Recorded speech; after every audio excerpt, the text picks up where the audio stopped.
The Eye of Osiris, a detective story by R. Austin Freeman. Chapter 1. The Vanishing Man. The School of St. Margaret's Hospital was fortunate in its lecturer on medical jurisprudence, or forensic medicine as it was sometimes described. At some schools the lecturer on this subject is appointed apparently for the reason that he lacks the qualifications to lecture on any other. But with us it was very different. John Thorndyke was not only an enthusiast, a man of profound learning and great reputation, but he was an exceptional teacher, lively and fascinating in style and of endless resources. Every remarkable case that had ever been reported he appeared to have at his fingers' ends. Every fact, chemical, physical, biological, or even historical, that could in any way be twisted into a medico-legal significance was pressed into his service, and his own varied and curious experiences seemed as inexhaustible as the widow's curse. One of his favorite devices for giving life and interest to a rather dry subject was that of analyzing and commenting upon contemporary cases as reported in the papers, always, of course, with a due regard to the legal and social proprieties. And it was in this way that I first became introduced to the astonishing series of events that was destined to exercise so great an influence on my own life. The lecture which had just been concluded had dealt with the rather unsatisfactory subject of survivorship. Most of the students had left the theater, and the remainder had gathered round the lecturer's table to listen to the informal comments that Dr. Thorndyke was wont to deliver on these occasions in an easy conversational manner, leaning against the edge of the table and apparently addressing his remarks to a stick of blackboard chalk that he held in his fingers. "The problem of survivorship," he was saying, in reply to a question put by one of the students, "ordinarily occurs in cases where the bodies of the parties are producible, or where, at any rate, the occurrence of death and its approximate time are actually known. But an analogous difficulty may arise in a case where the body of one of the parties is not forthcoming, and the fact of death may have to be assumed on collateral evidence. Here, of course, the vital question to be settled is, what is the latest instant at which it is certain that this person was alive? And the settlement of that question may turn on some circumstance of the most trivial and insignificant kind. There is a case in this morning's paper which illustrates this. A gentleman has disappeared rather mysteriously. He was last seen by the servant of a relative at whose house he had called. Now, if this gentleman should never reappear, dead or alive, the question as to what was the latest moment at which he was certainly alive will turn upon the further question: was he or was he not wearing a particular article of jewelry when he called at the relative's house?" He paused, with a reflective eye bent upon the stump of chalk he still held. Then, noting the expectant interest with which we were regarding him, he resumed. "The circumstances in this case are very curious. In fact, they are highly mysterious, and if any legal issue should arise in respect of them, they are likely to yield some very remarkable complications. The gentleman who has disappeared, Mr. John Bellingham, is a man well known in archaeological circles. He recently returned from Egypt, bringing with him a very fine collection of antiquities, some of which, by the way, he has presented to the British Museum, where they are now on view, and having made this presentation, he appears to have gone to Paris on business. I may mention that the gift consisted of a very fine mummy and a complete set of tomb furniture.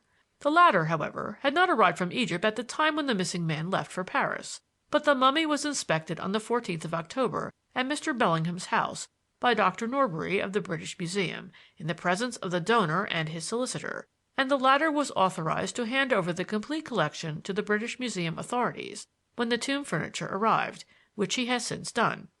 From Paris he seems to have returned on the 23rd of November, and to have gone direct to Charing Cross to the house of a relative, a Mr. Hurst, who is a bachelor and lives at Eltham. He appeared at the house at 20 minutes past 5, and as Mr. Hurst had not yet come down from town, and was not expected until 5:45, he explained who he was and said he would wait in the study and write some letters. The housemaid accordingly showed him into the study, furnished him with writing materials, and left him. At 5:45 Mr. Hurst let himself in with his latchkey, and before the housemaid had time to speak to him, he had passed through into the study and shut the door. At 6 o'clock, when the dinner bell was rung, Mr. Hurst entered the dining room alone, and observing that the table was laid for two, asked the reason. "I thought Mr. Bellingham was staying to dinner, sir," was the housemaid's reply. "Mr. Bellingham!" exclaimed the astonished host. "I didn't know he was here. Why was I not told?" "I thought he was in the study with you, sir," said the housemaid. On this a search was made for the visitor, with the result that he was nowhere to be found. He had disappeared without leaving a trace, and what made the incident more odd was that the housemaid was certain that he had not gone out by the front door. For since neither she nor the cook was acquainted with Mr. John Bellingham, she had remained the whole time either in the kitchen, which commanded a view of the front gate, or in the dining room, which opened into the hall opposite the study door. The study itself has a French window opening on a narrow grass plot, across which is a side gate that opens into an alley, and it appears that Mr. Bellingham must have made his exit by this rather eccentric route. At any rate, and this is the important fact, he was not in the house, and no one had seen him leave it. After a hasty meal, Mr. Hurst returned to town and called at the office of Mr. Bellingham's solicitor and confidential agent, a Mr. Jellicoe, and mentioned the matter to him. Mr. Jellicoe knew nothing of his client's return from Paris, and the two men at once took the train down to Woodford, where the missing man's brother, Mr. Godfrey Bellingham, lives. The servant who admitted them said that Mr. Godfrey was not at home, but that his daughter was in the library, which is a detached building situated in a shrubbery beyond the garden at the back of the house. Here the two men found not only Miss Bellingham, but also her father, who had come in by the back gate. Mr. Godfrey and his daughter listened to Mr. Hurst's story with the greatest surprise, and assured him that they had neither seen nor heard anything of John Bellingham.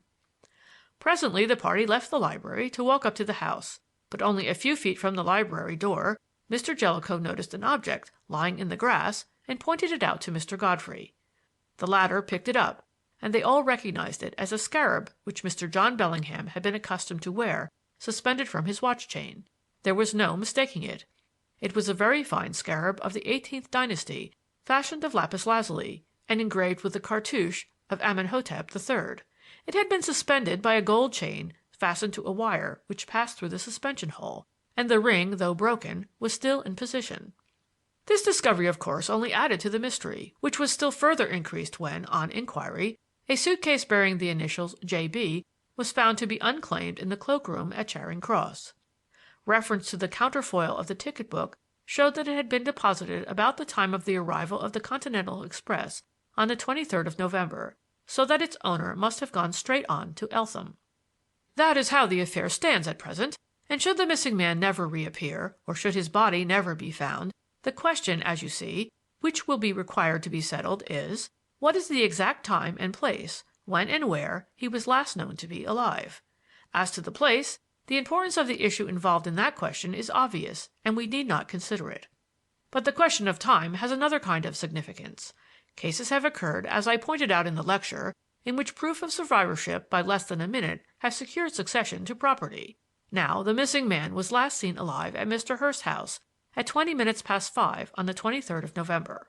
But he appears to have visited his brother's house at Woodford, and, since nobody saw him at that house, it is at present uncertain whether he went there before calling on Mr. Hurst. If he went there first, then 20 minutes past 5 on the evening of the 23rd is the latest moment at which he is known to have been alive. But if he went there after, there would have to be added to this time the shortest time possible in which he could travel from the one house to the other. But the question as to which house he visited first hinges on the scarab. If he was wearing the scarab when he arrived at Mr. Hurst's house, it would be certain that he went there first. But if it was not then on his watch chain, a probability would be established that he went first to Woodford. Thus, you see, a question which may conceivably become of the most vital moment in determining the succession of property turns on the observation or non-observation by this housemaid of an apparently trivial and insignificant fact. "Has the servant made any statement on this subject, sir?" I ventured to inquire. "Apparently not," replied Dr. Thorndyke. "At any rate, there is no reference to any such statement in the newspaper report, though otherwise the case is reported in great detail. Indeed, the wealth of detail, including plans of the two houses, is quite remarkable, and well worth noting as being in itself a fact of considerable interest." "In what respect, sir, is that of interest?" one of the students asked. "Ah," replied Dr. Thorndyke, "I think I must leave you to consider that question yourself. This is an untried case, and we mustn't make free with the actions and motives of individuals." "Does the paper give any description of the missing man, sir?" I asked. "Yes, quite an exhaustive description. Indeed, it is exhaustive to the verge of impropriety, considering that the man may turn up alive and well at any moment. It seems that he has an old Pott's fracture of the left ankle, a linear longitudinal scar on each knee, origin not stated, but easily guessed at, and that he has tattooed on his chest in vermilion a very finely and distinctly executed representation of the symbolic Eye of Osiris, or Horus or Ra, as the different authorities have it. There certainly ought to be no difficulty in identifying the body, but we hope that it will not come to that. And now I must really be running away, and so must you, but I would advise you all to get copies of the paper and file them when you have read the remarkably full details. It is a most curious case, and it is highly probable that we shall hear of it again. Good afternoon, gentlemen." Dr. Thorndyke's advice appealed to all who heard it, for medical jurisprudence was a lively subject at St. Margaret's, and all of us were keenly interested in it. As a result, we sallied forth in a body to the nearest newsvendors, and having each provided himself with a copy of the Daily Telegraph, adjourned together to the common room to devour the report and thereafter to discuss the bearings of the case, unhampered by those considerations of delicacy that afflicted our more squeamish and scrupulous teacher. End of Chapter 1.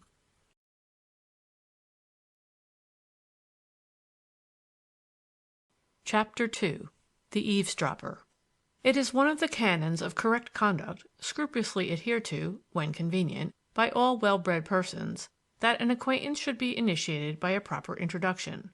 To this salutary rule, which I have disregarded to the extent of an entire chapter, I now hasten to conform, and the more so insomuch as nearly 2 years have passed since my first informal appearance.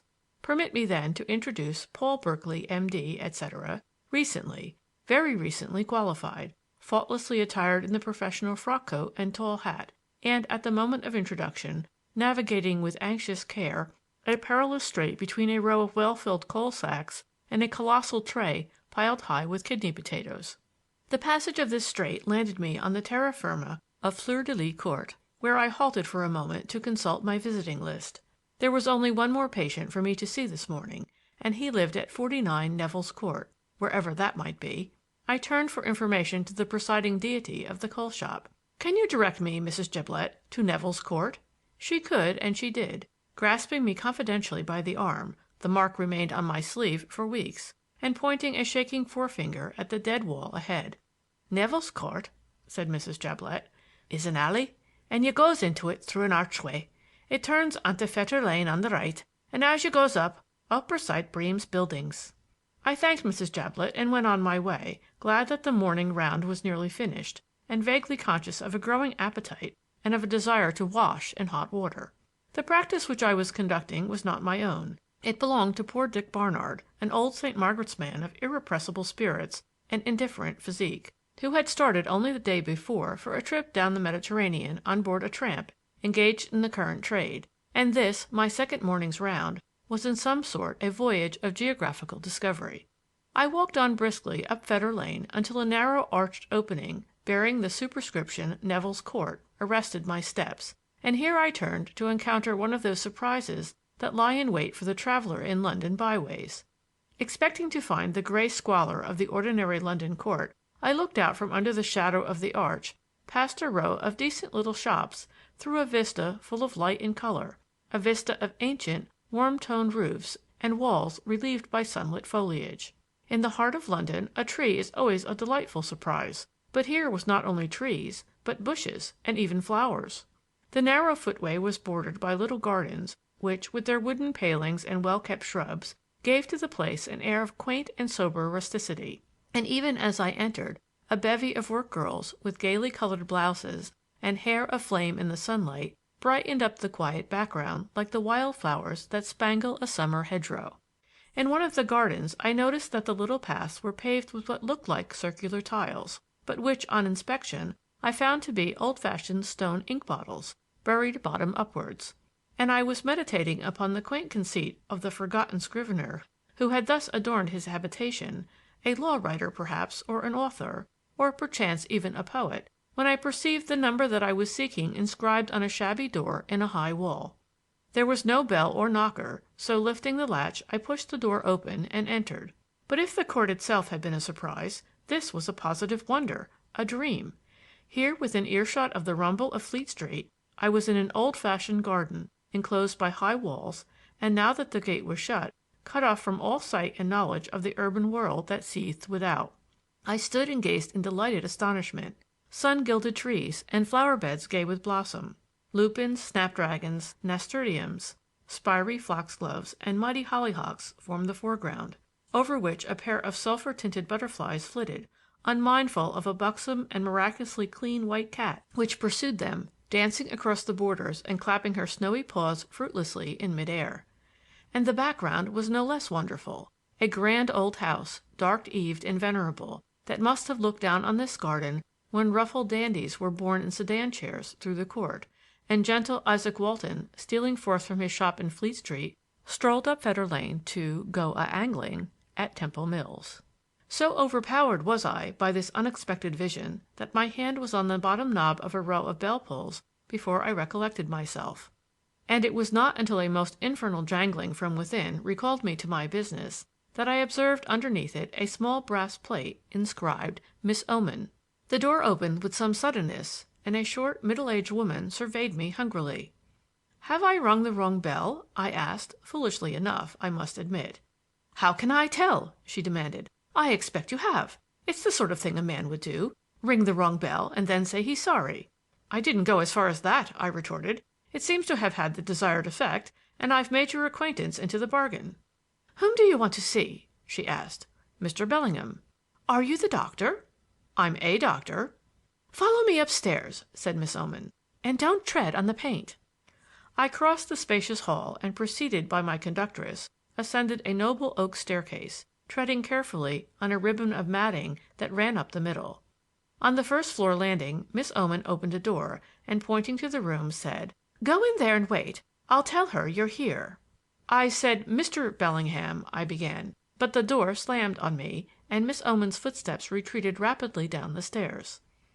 It was at once obvious to me that I was in a very awkward position. The room into which I had been shown communicated with another, and though the door of communication was shut, I was unpleasantly aware of a conversation that was taking place in the adjoining room. At first, indeed, only a vague mutter, with a few disjointed phrases, came through the door, but suddenly an angry voice rang out, clear and painfully distinct. "Yes, I did, and I say it again. Bribery, collusion. That's what it amounts to. You want to square me." "Nothing of the kind, Godfrey," was the reply in a lower tone, but at this point I coughed emphatically and moved a chair, and the voices subsided once more into indistinct murmur. To distract my attention from my unseen neighbors, I glanced curiously about the room and speculated upon the personalities of its occupants. A very curious room it was, with its pathetic suggestion of decayed splendor and old-world dignity, a room full of interest and character, and of contrasts and perplexing contradictions. For the most part, it spoke of unmistakable though decent poverty. It was nearly bare of furniture, and what little there was of the cheapest: a small kitchen table and 3 Windsor chairs, 2 of them with arms, a threadbare string carpet on the floor, and a cheap cotton cloth on the table. These, with a set of bookshelves, frankly constructed of grocer's boxes, formed the entire suite. And yet, despite its poverty, the place exhaled an air of homely if rather ascetic comfort, and the taste was irreproachable. The quiet russet of the tablecloth struck a pleasant harmony with the subdued bluish green of the worn carpet. The Windsor chairs and the legs of the table had been carefully denuded of their glaring varnish and stained a sober brown, and the austerity of the whole was relieved by a ginger jar filled with fresh-cut flowers and set in the middle of the table. But the contrasts of which I have spoken were most singular and puzzling. There were the bookshelves, for instance, homemade and stained at the cost of a few pence, but filled with recent and costly new works on archaeology and ancient art. There were the objects on the mantelpiece, a facsimile in bronze, not bronze plaster, of the beautiful head of Hypnos, and a pair of fine Ushabti figures. There were the decorations of the walls, a number of etchings, signed proofs, every one of them, of Oriental subjects, and a splendid facsimile reproduction of an Egyptian papyrus.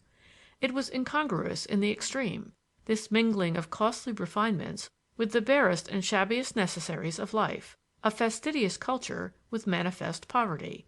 I could make nothing of it. What manner of man, I wondered, was this new patient of mine? Was he a miser, hiding himself and his wealth in this obscure court? An eccentric savant? A philosopher? Or, more probably, a crank? But at this point my meditations were interrupted by the voice from the adjoining room, once more raised in anger. "But I say that you are making an accusation. You are implying I made away with him." "Not at all," was the reply. "But I repeat, it is your business to ascertain what has become of him. The responsibility rests upon you." "Upon me?" rejoined the first voice. "And what about you? Your position is a pretty fishy one if it comes to that." "What?" roared the other. "Do you insinuate that I murdered my own brother?" During this amazing colloquy I stood gaping with sheer astonishment. Suddenly I recollected myself, and dropping into a chair, set my elbows on my knees and clapped my hands over my ears; and thus I must have remained for a full minute when I became aware of the closing of a door behind me. I sprang to my feet and turned in some embarrassment, for I must have looked unspeakably ridiculous, to confront the somber figure of a rather tall and strikingly handsome girl, who, as she stood with her hand on the knob of the door, saluted me with a formal bow. In an instantaneous glance I noted how perfectly she matched her strange surroundings. Black-robed, black-haired, with black-gray eyes and a grave, sad face of ivory pallor, she stood, like one of old Terborch's portraits, a harmony in tone so low as to be but one step removed from monochrome. Obviously a lady, in spite of the worn and rusty dress, and something in the poise of the head and the set of the straight brows hinted at a spirit that adversity had hardened rather than broken. "I must ask you to forgive me for keeping you waiting," she said, and as she spoke a certain softening at the corners of the austere mouth reminded me of the absurd position in which she had found me. I murmured that the trifling delay was of no consequence whatever, that I had, in fact, been rather glad of the rest, and I was beginning somewhat vaguely to approach the subject of the invalid when the voice from the adjoining room again broke forth with hideous distinctness. "I tell you I'll do nothing of the kind. Why, confound you, it's nothing less than a conspiracy that you're proposing." Miss Bellingham, as I assumed her to be, stepped quickly across the floor, flushing angrily, as well she might, but as she reached the door it flew open, and a small, spruce, middle-aged man burst into the room. "Your father is mad, Ruth," he exclaimed, "absolutely stark mad, and I refuse to hold any further communication with him." "The present interview was not of his seeking," Miss Bellingham replied coldly. "No, it was not," was the wrathful rejoinder. "It was my mistaken generosity. But there, what is the use of talking? I've done my best for you, and I'll do no more. Don't trouble to let me out. I can find my way. Good morning." And with a stiff bow and a quick glance at me, the speaker strode out of the room, banging the door after him. "I must apologize for this extraordinary reception," said Miss Bellingham, "but I believe medical men are not easily astonished. I will introduce you to your patient now." She opened the door, and as I followed her into the adjoining room, she said, "Here is another visitor for you, dear. Dr. "Berkeley," said I. "I am acting for my friend, Dr. Barnard." The invalid, a fine-looking man of about 55, who sat propped up in bed with a pile of pillows, held out an excessively shaky hand, which I grasped cordially, making a mental note of the tremor. "How do you do, sir?" said Mr. Bellingham. "I hope Dr. Barnard is not ill?" "Oh, no," I answered. "He has gone for a trip down the Mediterranean on a currant ship. The chance occurred rather suddenly, and I bustled him off before he had time to change his mind. Hence my rather unceremonious appearance, which I hope you will forgive."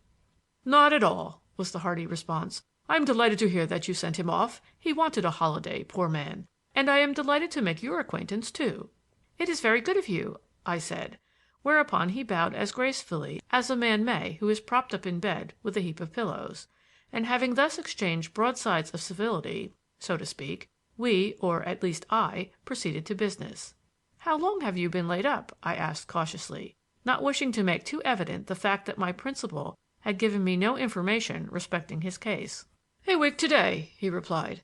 "The Fons and Origo Mali was a hansom cab which upset me opposite the law courts, sent me sprawling in the middle of the road. My own fault, of course. At least the cabby said so, and I suppose he knew. But that was no consolation to me." "Were you hurt much?" "No, not really. But the fall bruised my knee rather badly and gave me a deuce of a shake-up. I'm too old for that sort of thing, you know." "Most people are," said I. "True, but you can take a cropper more gracefully at 20 than at 55. However, the knee is getting on quite well. You shall see it presently, and you observe that I am giving it complete rest. But that isn't the whole of the trouble or the worst of it. It's my confounded nerves. I'm as irritable as the devil and as nervous as a cat. I can't get a decent night's rest." I recalled the tremulous hand that he had offered me. He did not look like a drinker, but still. "Do you smoke much?" I inquired diplomatically. He looked at me slyly and chuckled. "That's a very delicate way to approach the subject, Doctor," he said. "No, I don't smoke much, and I don't crook my little finger. I saw you look at my shaky hand just now. Oh, it's all right, I'm not offended. It's a doctor's business to keep his eyelids lifting, but my hand is steady enough as a rule, when I'm not upset. But the least excitement sets me shaking like a jelly, and the fact is I have just had a deucedly unpleasant interview." "I think," Miss Bellingham interrupted, "Dr. Berkeley and, indeed, the neighborhood at large are aware of the fact." Mr. Bellingham laughed rather shamefacedly. "I'm afraid I did lose my temper," he said. "But I'm an impulsive old fellow, Doctor, and when I'm put out I'm apt to speak my mind, a little too bluntly, perhaps." "And audibly," his daughter added. "Do you know that Dr. Berkeley was reduced to the necessity of stopping his ears?" She glanced at me as she spoke, with something like a twinkle in her solemn gray eyes. "Did I shout?" Mr. Bellingham asked, not very contritely, I thought, though he added, "I'm very sorry, my dear, but it won't happen again. I think we've seen the last of that good gentleman." "I am sure I hope so," she rejoined, adding, "And now I will leave you to your talk. I shall be in the next room if you should want me." I opened the door for her, and when she had passed on with a stiff little bow, I seated myself by the bedside and resumed the consultation. It was evidently a case of nervous breakdown, to which the cab accident had, no doubt, contributed. As to the other antecedents, they were of no concern of mine, though Mr. Bellingham seemed to think otherwise, for he resumed. "That cab business was the last straw, you know, and it finished me off. But I've been going down the hill for a long time. I've had a lot of trouble during the last 2 years, but I suppose I oughtn't to pester you with the details of my personal affairs." "Anything that bears on your present state of health is of interest to me, if you don't mind telling it," I said. "Mind!" he exclaimed. "Did you ever meet an invalid who didn't enjoy talking about his own health? It's the listener who minds, as a rule." "Well, the present listener doesn't," I said. "Then," said Mr. Bellingham, "I'll treat myself to the luxury of telling you all my troubles. I don't often get the chance of a confidential grumble to a responsible man of my own class, and I really have some excuses for railing at fortune, as you will agree when I tell you that, a couple of years ago, I went to bed one night a gentleman of independent means and excellent prospects, and woke up in the morning to find myself practically a beggar. Not a cheerful experience that, you know, at my time of life, eh?" "No," I agreed, "nor at any other." "And that was not all," he continued, "for at the same moment I lost my brother, my dearest, kindest friend. He disappeared, vanished off the face of the earth. But perhaps you have heard of the affair. The confounded papers were full of it at the time." He paused abruptly, noticing, no doubt, a sudden change in my face. Of course I recollected the case now. Indeed, ever since I had entered the house some chord of memory had been faintly vibrating, and now his last words had struck out the full note. "Yes," I said, "I remember the incident, though I don't suppose I should but for the fact that our lecturer on medical jurisprudence drew my attention to it." "Indeed," said Mr. Bellingham, rather uneasily, as I fancied. "What did he say about it?" "He referred to it as a case that was calculated to give rise to some very pretty legal complications." "By Jove!" exclaimed Bellingham. "That man was a prophet. Legal complications, indeed! But I'll be bound he never guessed at the sort of infernal tangle that has actually gathered around the affair. By the way, what was his name?"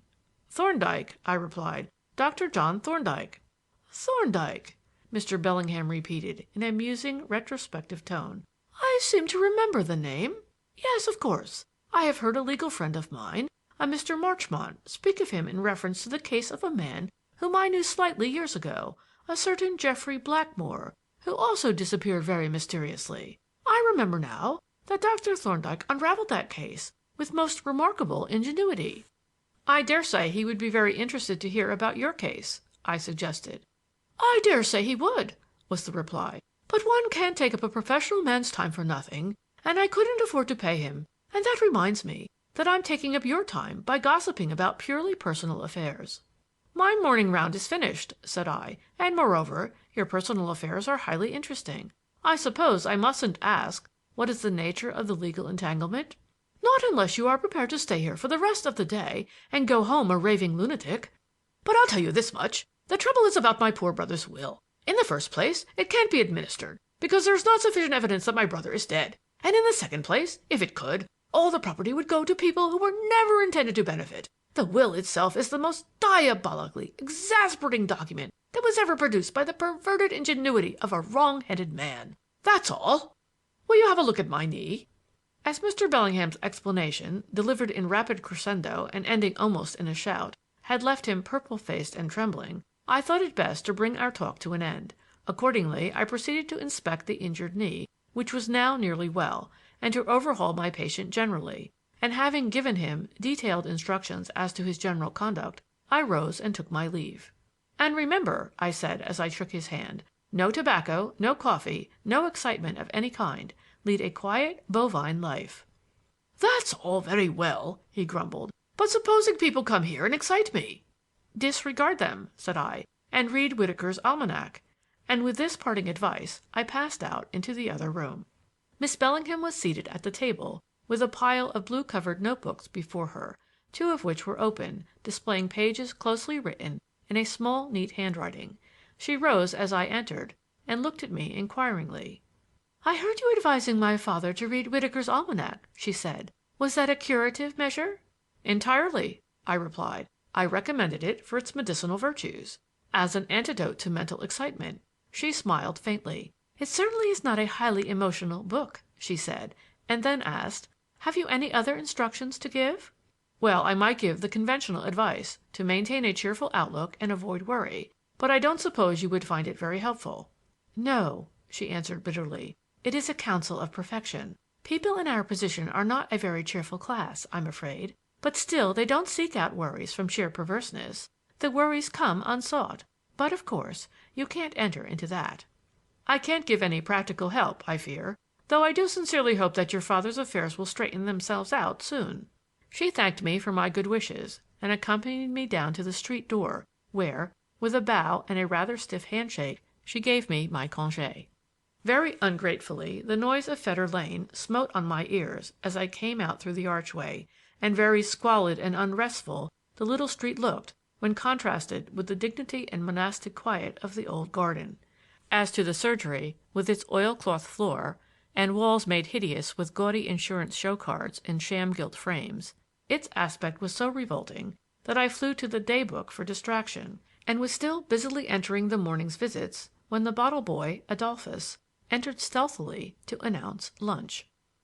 End of Chapter 2.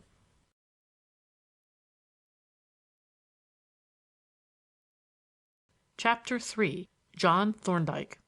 That the character of an individual tends to be reflected in his dress is a fact familiar to the least observant. That the observation is equally applicable to aggregates of men is less familiar, but equally true. Do not the members of fighting professions, even to this day, deck themselves in feathers, in gaudy colors and gilded ornaments, after the manner of the African war chief or the redskin brave, and thereby indicate the place of war in modern civilization? Does not the Church of Rome send her priests to the altar in habiliments that were fashionable before the fall of the Roman Empire, in token of her immovable conservatism? And lastly, does not the law, lumbering on in the wake of progress, symbolize its subjection to precedent by headgear reminiscent of the good days of Queen Anne? I should apologize for intruding upon the reader these somewhat trite reflections, which were set going by the quaint stock in trade of the wigmaker's shop in the cloisters of the Inner Temple, whither I strayed on a sultry afternoon in quest of shade and quiet. I had halted opposite the little shop window, and with my eyes bent dreamily on the row of wigs, was pursuing the above train of thought when I was startled by a deep voice saying softly in my ear, "I'd have the full-bottomed one if I were you." I turned swiftly and rather fiercely, and looked into the face of my old friend and fellow student, Jervis, behind whom, regarding us with a sedate smile, stood my former teacher, Dr. John Thorndyke. Both men greeted me with a warmth that I felt to be very flattering, for Thorndyke was quite a great personage, and even Jervis was several years my academic senior. "You're coming in to have a cup of tea with us, I hope," said Thorndyke, and as I assented gladly, he took my arm and led me across the court in the direction of the Treasury. "But why that hungry gaze at those forensic vanities, Berkeley?" he asked. "Are you thinking of following my example and Jervis's, deserting the bedside for the bar?" "What? Has Jervis gone in for the law?" I exclaimed. "Bless you, yes," replied Jervis. "I have become parasitical on Thorndyke. The big fleas have little fleas, you know. I am the additional fraction trailing after the whole number in the rear of a decimal point." "Don't you believe him, Berkeley," interposed Thorndyke. "He is the brains of the firm. I supply the respectability and moral worth. But you haven't answered my question. What are you doing here on a summer afternoon, staring into a wig maker's window?" "I am Barnard's locum. He is in practice in Fetter Lane." "I know," said Thorndyke. "We meet him occasionally. And very pale and peaky he has been looking of late. Is he taking a holiday?" "Yes, he has gone on a trip to the Isles of Greece in a currant ship." "Then," said Jervis, "you are actually a local G.P. I thought you were looking beastly respectable." "And judging from your leisured manner when we encountered you," added Thorndyke, "the practice is not a strenuous one. I suppose it is entirely local?" "Yes," I replied. "The patients mostly live in the small streets and courts within a half-mile radius of the surgery, and the abodes of some of them are pretty squalid. Oh, and that reminds me of a very strange coincidence. It will interest you, I think." "Life is made up of strange coincidences," said Thorndyke. "Nobody but a reviewer of novels is ever really surprised at a coincidence. But what is yours?" "It is connected with a case that you mentioned to us at the hospital about 2 years ago, the case of a man who disappeared under rather mysterious circumstances. Do you remember it? The man's name was Bellingham." "The Egyptologist? Yes, I remember the case quite well. What about it?" "The brother is a patient of mine. He is living in Neville's Court with his daughter, and they seem to be as poor as church mice." "Really?" said Thorndyke. "This is quite interesting. They must have come down in the world rather suddenly. If I remember rightly, the brother was living in a house of some pretensions, standing in its own grounds." "Yes, that is so. I see you recollect all about the case." "My dear fellow," said Jervis, "Thorndyke never forgets a likely case. He's a sort of medico-legal camel. He gulps down the raw facts from the newspapers or elsewhere, and then, in his leisure moments, he calmly regurgitates them and has a quiet chew at them. It is a quaint habit. A case crops up in the papers or in one of the courts, and Thorndyke swallows it whole. Then it lapses and everyone forgets it. A year or two later it crops up in a new form, and, to your astonishment, you find that Thorndyke has got it all cut and dried. He has been ruminating on it periodically in the interval." "You notice," said Thorndyke, "that my learned friend is pleased to indulge in mixed metaphors. But his statement is substantially true, though obscurely worded. You must tell us more about the Bellinghams when we have fortified you with a cup of tea." Our talk had brought us to Thorndyke's chambers, which were on the first floor of No. 5A, King's Bench Walk. And as we entered the fine, spacious, paneled room, we found a small, elderly man, neatly dressed in black, setting out the tea service on the table. I glanced at him with some curiosity. He hardly looked like a servant, in spite of his neat black clothes. In fact, his appearance was rather puzzling, for while his quiet dignity and his serious, intelligent face suggested some kind of professional man, his neat, capable hands were those of a skilled mechanic. Thorndyke surveyed the tea tray thoughtfully, and then looked at his retainer. "I see you have put 3 teacups, Polton," he said. "Now, how did you know I was bringing someone in to tea?" The little man smiled a quaint, crinkly smile of gratification as he explained. "I happened to look out of the laboratory window as you turned the corner, sir." "How disappointingly simple," said Jervis. "We were hoping for something abstruse and telepathic." "Simplicity is the soul of efficiency, sir," replied Polton, as he checked the tea service to make sure that nothing was forgotten, and with this remarkable aphorism he silently evaporated. "To return to the Bellingham case," said Thorndyke, when he had poured out the tea. "Have you picked up any facts relating to the parties? And facts, I mean, of course, that it would be proper for you to mention? I have learned 1 or 2 things that there is no harm in repeating. For instance, I gather that Godfrey Bellingham, my patient, lost all his property quite suddenly about the time of the disappearance." "That is really odd," said Thorndyke. "The opposite condition would be quite understandable, but one doesn't see exactly how this can have happened, unless there was an allowance of some sort." "No, that was what struck me. But there seem to be some queer features in the case, and the legal position is evidently getting complicated. There is a will, for example, which is giving trouble." "They will hardly be able to administer the will without either proof or presumption of death," Thorndyke remarked. "Exactly. That's one of the difficulties. Another is that there seems to be some fatal defect in the drafting of the will itself. I don't know what it is, but I expect I shall hear sooner or later. By the way, I mentioned the interest that you have taken in the case, and I think Bellingham would have liked to consult you, but, of course, the poor devil has no money." "That is awkward for him if the other interested parties have. There will probably be legal proceedings of some kind, and as the law takes no account of poverty, he is likely to go to the wall. He ought to have advice of some sort." "I don't see how he is going to get it," said I. "Neither do I," Thorndyke admitted. "There are no hospitals for impecunious litigants. It is assumed that only persons of means have a right to go to law. Of course, if we knew the man and the circumstances, we might be able to help him. But for all we know to the contrary, he may be an arrant scoundrel."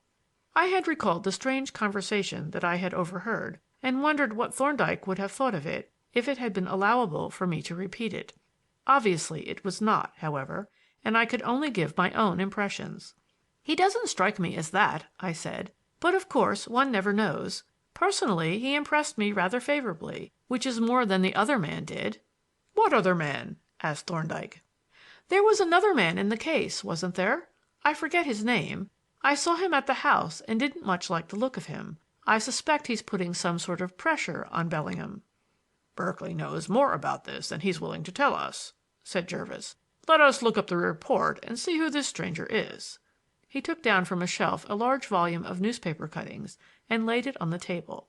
"You see," said he, as he ran his finger down the index, "Thorndyke files all the cases that are likely to come to something, and I know he had expectations regarding this one.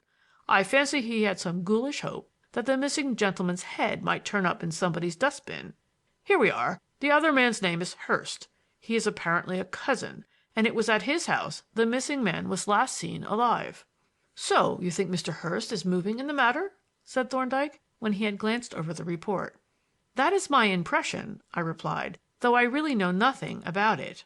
"Well," said Thorndyke, "if you should learn what is being done and should have permission to speak of it, I shall be very interested to hear how the case progresses, and if an unofficial opinion on any point would be of service, I think there would be no harm in giving it." "It would certainly be of great value if the other parties are taking professional advice," I said; and then, after a pause, I asked, "Have you given this case much consideration?" Thorndyke reflected. "No," he said, "I can't say that I have. I turned it over rather carefully when the report first appeared, and I have speculated on it occasionally since. It is my habit, as Jervis was telling you, to utilize odd moments of leisure, such as a railway journey, for instance, by constructing theories to account for the facts of such obscure cases as have come to my notice. It is a useful habit, I think, for apart from the mental exercise and experience that one gains from it, an appreciable portion of these cases ultimately comes into my hands, and then the previous consideration of them is so much time gained." "Have you formed any theory to account for the facts in this case?" I asked. "Yes, I have several theories, one of which I especially favor, and am awaiting with great interest such new facts as may indicate to me which of these theories is probably the correct one." "It's no use your trying to pump him, Berkeley," said Jervis. "He is fitted with an information valve that opens inward. You can pour in as much as you like, but you can't get any out." Thorndyke chuckled.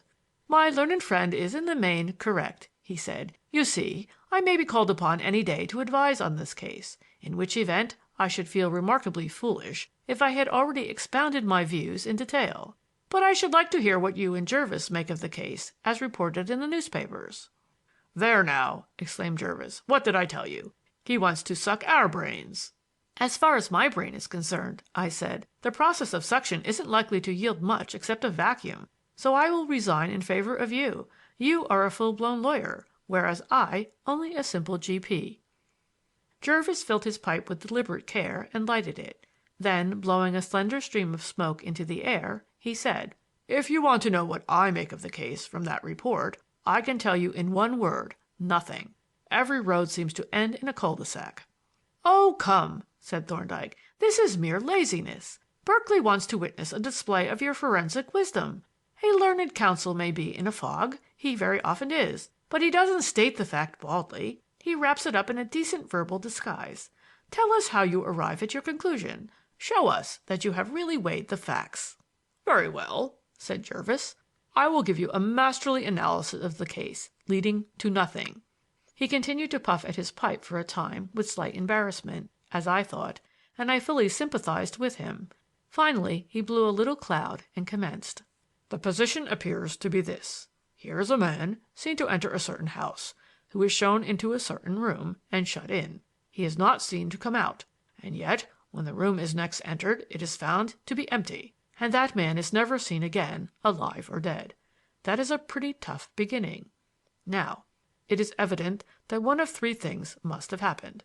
Either he must have remained in that room, or at least in that house, alive, or he must have died, naturally or otherwise, and his body have been concealed, or he must have left the house unobserved.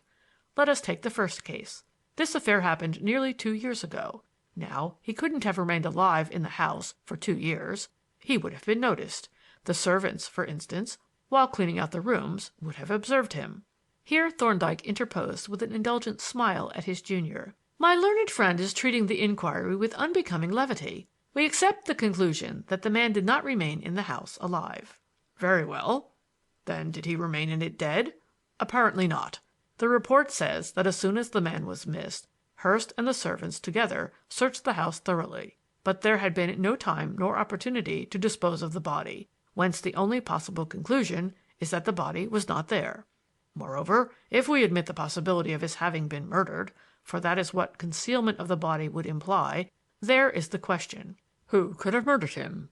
Not the servants, obviously, and as to Hurst, well, of course we don't know what his relations with the missing man may have been. At least, I don't." "Neither do I," said Thorndyke. "I know nothing beyond what is in the newspaper report and what Berkeley has told us." "Then we know nothing. He may have had a motive for murdering the man, or he may not. The point is that he doesn't seem to have had the opportunity.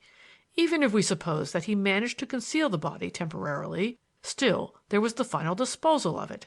He couldn't have buried it in the garden with the servants about, neither could he have burned it. The only conceivable method by which he could have got rid of it would have been that of cutting it up into fragments and burying the dismembered parts in some secluded spots, or dropping them into ponds or rivers. But no remains of the kind have been found, as some of them probably would have been by now, so there is nothing to support this suggestion. Indeed, the idea of murder, in this house at least, seems to be excluded by the search that was made the instant the man was missed. Then, to take the third alternative, did he leave the house unobserved? Well, it is not impossible, but it would be a queer thing to do. He may have been an impulsive or eccentric man. We can't say. We know nothing about him. But 2 years have elapsed, and he has never turned up, so that if he left the house secretly, he must have gone into hiding and be hiding still.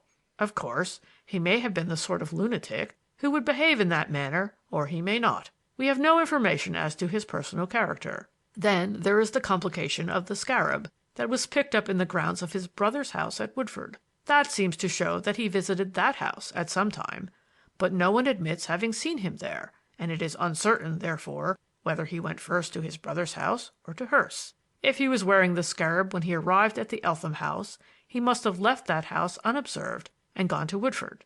But if he was not wearing it, he probably went from Woodford to Eltham, and there finally disappeared. As to whether he was or was not wearing the scarab when he was last seen alive by Hurst's housemaid, there is at present no evidence. If he went to his brother's house after his visit to Hurst, the disappearance is more understandable if we don't mind flinging accusations of murder about rather casually, for the disposal of the body would be much less difficult in that case. Apparently no one saw him enter the house, and if he did enter, it was by a back gate, which communicated with the library, a separate building some distance from the house. In that case, it would have been physically possible for the Bellinghams to have made away with him. There was plenty of time to dispose of the body unobserved, temporarily at any rate. Nobody had seen him come to the house, and nobody knew that he was there, if he was there, and apparently no search was made, either at the time or afterward. In fact, if it could be shown that the missing man left Hurst's house alive, or that he was wearing the scarab when he arrived there, things would look rather fishy for the Bellinghams. For, of course, the girl must have been in it if the father was. But there's the crux. There is no proof that the man ever did leave Hurst's house alive. And if he didn't, but there, as I said at first, whichever turning you take, you find that it ends in a blind alley. "A lame ending to a masterly exposition," was Thorndyke's comment. "I know," said Jervis, "but what would you have? There are quite a number of possible solutions, and one of them must be the true one. But how are we to judge which it is? I maintain that until we know something of the parties and the financial and other interests involved, we have no data." "There," said Thorndyke, "I disagree with you entirely. I maintain that we have ample data. You say that we have no means of judging which of the various possible solutions is the true one. But I think that if you read the report carefully and thoughtfully, you will find that the facts now known point to one explanation and one only. It may not be the true explanation, and I don't suppose it is, but we are now dealing with the matter speculatively, academically, and I contend that our data yield a definite conclusion. What do you say, Berkeley?" "I say it is time for me to be off. The evening consultations begin at 6:30." "Well," said Thorndyke, "don't let us keep you from your duties, with poor Barnard currant picking in the Grecian Isles, but come in and see us again. Drop in when you like after your work is done. You won't be in our way even if we are busy, which we very seldom are after 8 o'clock." I thanked Dr. Thorndyke most heartily for making me free of his chambers in this hospitable fashion, and took my leave, setting forth homeward by way of Middle Temple Lane and the Embankment. Not a very direct route for Fetter Lane, it must be confessed, but our talk had revived my interest in the Bellingham household and put me in a reflective vein. From the remarkable conversation that I had overheard, it was evident that the plot was thickening. Not that I supposed that these two respectable gentlemen really suspected one another of having made away with the missing man, but still, their unguarded words, spoken in anger, made it clear that each had allowed the thought of sinister possibilities to enter his mind, a dangerous condition that might easily grow into actual suspicion. And then the circumstances really were highly mysterious, as I realized with especial vividness now after listening to my friend's analysis of the evidence. From the problem itself my mind traveled, not for the first time during the last few days, to the handsome girl, who had seemed in my eyes the high priestess of this temple of mystery in the quaint little court. What a strange figure she had made against this strange background, with her quiet, chilly, self-contained manner, her pale face, so sad and worn, her black, straight brows and solemn gray eyes, so inscrutable, mysterious, sibylline. A striking, even impressive, personality this, I reflected, with something in it somber and enigmatic that attracted and yet repelled. And here I recalled Jervis's words, "The girl must have been in it, if the father was." It was a dreadful thought, even though only speculatively uttered, and my heart rejected it with indignation that rather surprised me. And this notwithstanding that the somber, black-robed figure that my memory conjured up was one that associated itself with the idea of mystery and tragedy. End of chapter 3.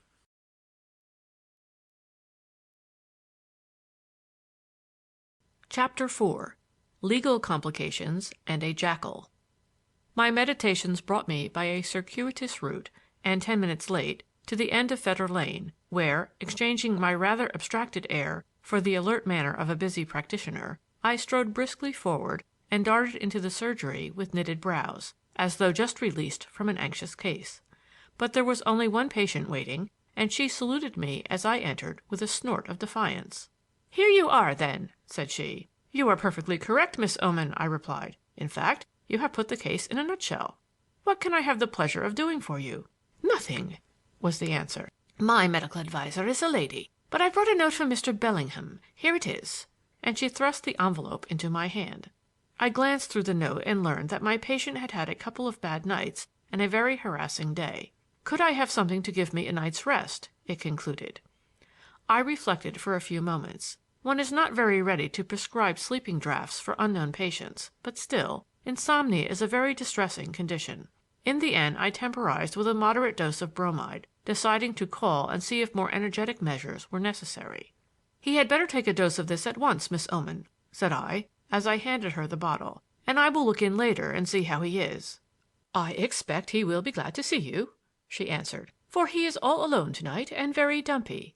Miss Bellingham is out, but I must remind you that he is a poor man and pays his way. You must excuse my mentioning it." "I am very much obliged to you for the hint, Miss Oman," I rejoined. "It isn't necessary for me to see him, but I should like just to look in and have a chat." "Yes, that will do him good. You have your points, though punctuality doesn't seem to be one of them." And with this parting shot Miss Oman bustled away. 8:30 found me ascending the great dim staircase of the house in Neville's Court, preceded by Miss Oman, by whom I was ushered into the room. Mr. Bellingham, who had just finished some sort of meal, was sitting hunched up in his chair, gazing gloomily into the empty grate. He brightened up as I entered, but was evidently in very low spirits. "I didn't mean to drag you out after your day's work was finished," he said, "though I am very glad to see you." "You haven't dragged me out. I heard you were alone, so I just dropped in for a few minutes' gossip." "That is really kind of you," he said heartily, "but I'm afraid you'll find me rather poor company. A man who is full of his highly owned disagreeable affairs is not a desirable companion."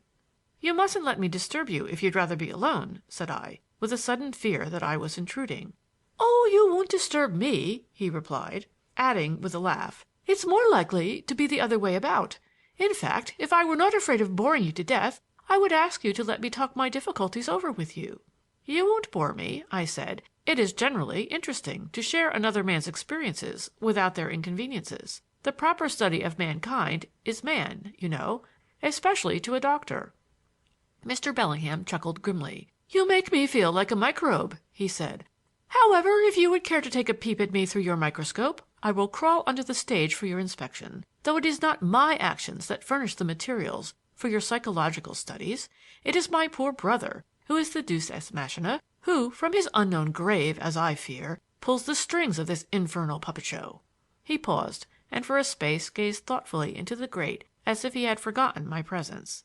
At length he looked up and resumed. "It is a curious story, Doctor, a very curious story. Part of it you know, the middle part. I will tell you it from the beginning, and then you will know as much as I do, for, as to the end, that is known to no one. It is written, no doubt, in the Book of Destiny, but the page has yet to be turned. The mischief began with my father's death. He was a country clergyman of very moderate means, a widower with 2 children, my brother John and me. He managed to send us both to Oxford, after which John went into the Foreign Office, and I was to have gone into the Church. But I suddenly discovered that my views on religion had undergone a change that made this impossible, and just about this time my father came into a quite considerable property. Now, as it was his expressed intention to leave the estate equally divided between my brother and me, there was no need for me to take up any profession for a livelihood. Archaeology was already the passion of my life, and I determined to devote myself henceforth to my favorite study, in which, by the way, I was following a family tendency, for my father was an enthusiastic student of ancient Oriental history, and John was, as you know, an ardent Egyptologist. Then my father died quite suddenly and left no will. He had intended to have one drawn up, but had put it off until it was too late. And since nearly all the property was in the form of real estate, my brother inherited practically the whole of it. However, in deference to the known wishes of my father, he made me an allowance of $500 a year, which was about a quarter of the annual income. I urged him to assign me a lump sum, but he refused to do this. Instead, he instructed his solicitor to pay me an allowance in quarterly installments during the rest of his life, and it was understood that, on his death, the entire estate should devolve on me, or, if I died first, on my daughter Ruth. Then, as you know, he disappeared suddenly, and as the circumstances suggested that he was dead, and there was no evidence that he was alive, his solicitor, a Mr. Jellicoe, found himself unable to continue the payment of the allowance. On the other hand, as there was no positive evidence that my brother was dead, it was impossible to administer the will. You say the circumstances suggested that your brother was dead. What circumstances were they? Principally, the suddenness and completeness of the disappearance. His luggage, as you may remember, was found lying unclaimed at the railway station. And there was another circumstance even more suggestive. My brother drew a pension from the Foreign Office, for which he had to apply in person, or, if abroad, produce proof that he was alive on the date when the payment became due. Now, he was exceedingly regular in this respect. In fact, he had never been known to fail, either to appear in person or to transmit the necessary documents to his agent, Mr. Jellicoe. But, from the moment when he vanished so mysteriously to the present day, nothing whatever has been heard of him. "It's a very awkward position for you," I said, "but I should think there would not be much difficulty in obtaining the permission of the court to presume death and to proceed to prove the will." Mr. Bellingham made a wry face. "I expect you are right," he said, "but that doesn't help me much. You see, Mr. Jellicoe, having waited a reasonable time for my brother to reappear, took a very unusual, but I think in the special circumstances, a very proper step. He summoned me and the other interested party to his office and communicated to us the provisions of the will. And very extraordinary provisions they turned out to be. I was thunderstruck when I heard them. And the exasperating thing is that I feel sure my poor brother imagined that he had made everything perfectly safe and simple. They generally do, I said rather vaguely. I suppose they do, said Mr. Bellingham. But poor John had made the most infernal hash of his will, and I am certain that he has utterly defeated his own intentions. You see, we are an old London family. The house in Queen Square, where my brother nominally lived, but actually kept his collection, has been occupied by us for generations, and most of the Bellinghams are buried in St. George's burial ground close by, though some members of the family are buried in other churchyards in the neighborhood. Now, my brother, who, by the way, was a bachelor, had a strong feeling for the family traditions, and he stipulated, not unnaturally, in his will that he should be buried in St. George's burial ground among his ancestors, or, at least, in one of the places of burial appertaining to his native parish. But instead of simply expressing the wish and directing his executors to carry it out, he made it a condition affecting the operation of the will. Affecting it in what respect? I asked. In a very vital respect, answered Mr. Bellingham. The bulk of the property he bequeathed to me, or if I predeceased him, to my daughter Ruth. But the bequest was subject to the condition I have mentioned, that he should be buried in a certain place. And if that condition was not fulfilled, the bulk of the property was to go to my cousin, George Hurst. But in that case, said I, as you can't produce the body, neither of you can get the property. I am not so sure of that, he replied. If my brother is dead, it is pretty certain that he was not buried in St. George's or any of the other places mentioned, and the fact can easily be proved by production of the registers, so that a permission to presume death would result in the handing over to Hurst of almost the entire estate. Who is the executor? I asked. Ah, he exclaimed, there is another muddle. There are two executors. Jellicoe is one, and the other is the principal beneficiary, Hurst or myself, as the case may be. But, you see, neither of us can become an executor until the court has decided which of us is the principal beneficiary. But who is to apply to the court? I thought that was the business of the executors. Exactly. That is Hurst's difficulty. We were discussing it when you called the other day, and a very animated discussion it was, he added, with a grim smile. You see, Jellicoe naturally refuses to move in the matter alone. He says he must have the support of the other executor. But Hurst is not at present the other executor, neither am I. But the two of us together are the co-executor, since the duty devolves upon one or the other of us in any case. It's a complicated position, I said. It is, and the complication has elicited a very curious proposal from Hurst. He points out, quite correctly, I am afraid, that as the conditions as to burial have not been complied with, the property must come to him, and he proposes a very neat little arrangement, which is this, that I shall support him and Jellicoe in their application for permission to presume death and to administer the will, and that he shall pay me $400 a year for life, the arrangement to hold good in all eventualities. What does he mean by that? He means, said Bellingham, fixing me with a ferocious scowl, that if the body should turn up at any future time, so that the conditions as to burial should be able to be carried out, he should still retain the property and pay me the $400 a year. The deuce, said I. He seems to know how to drive a bargain.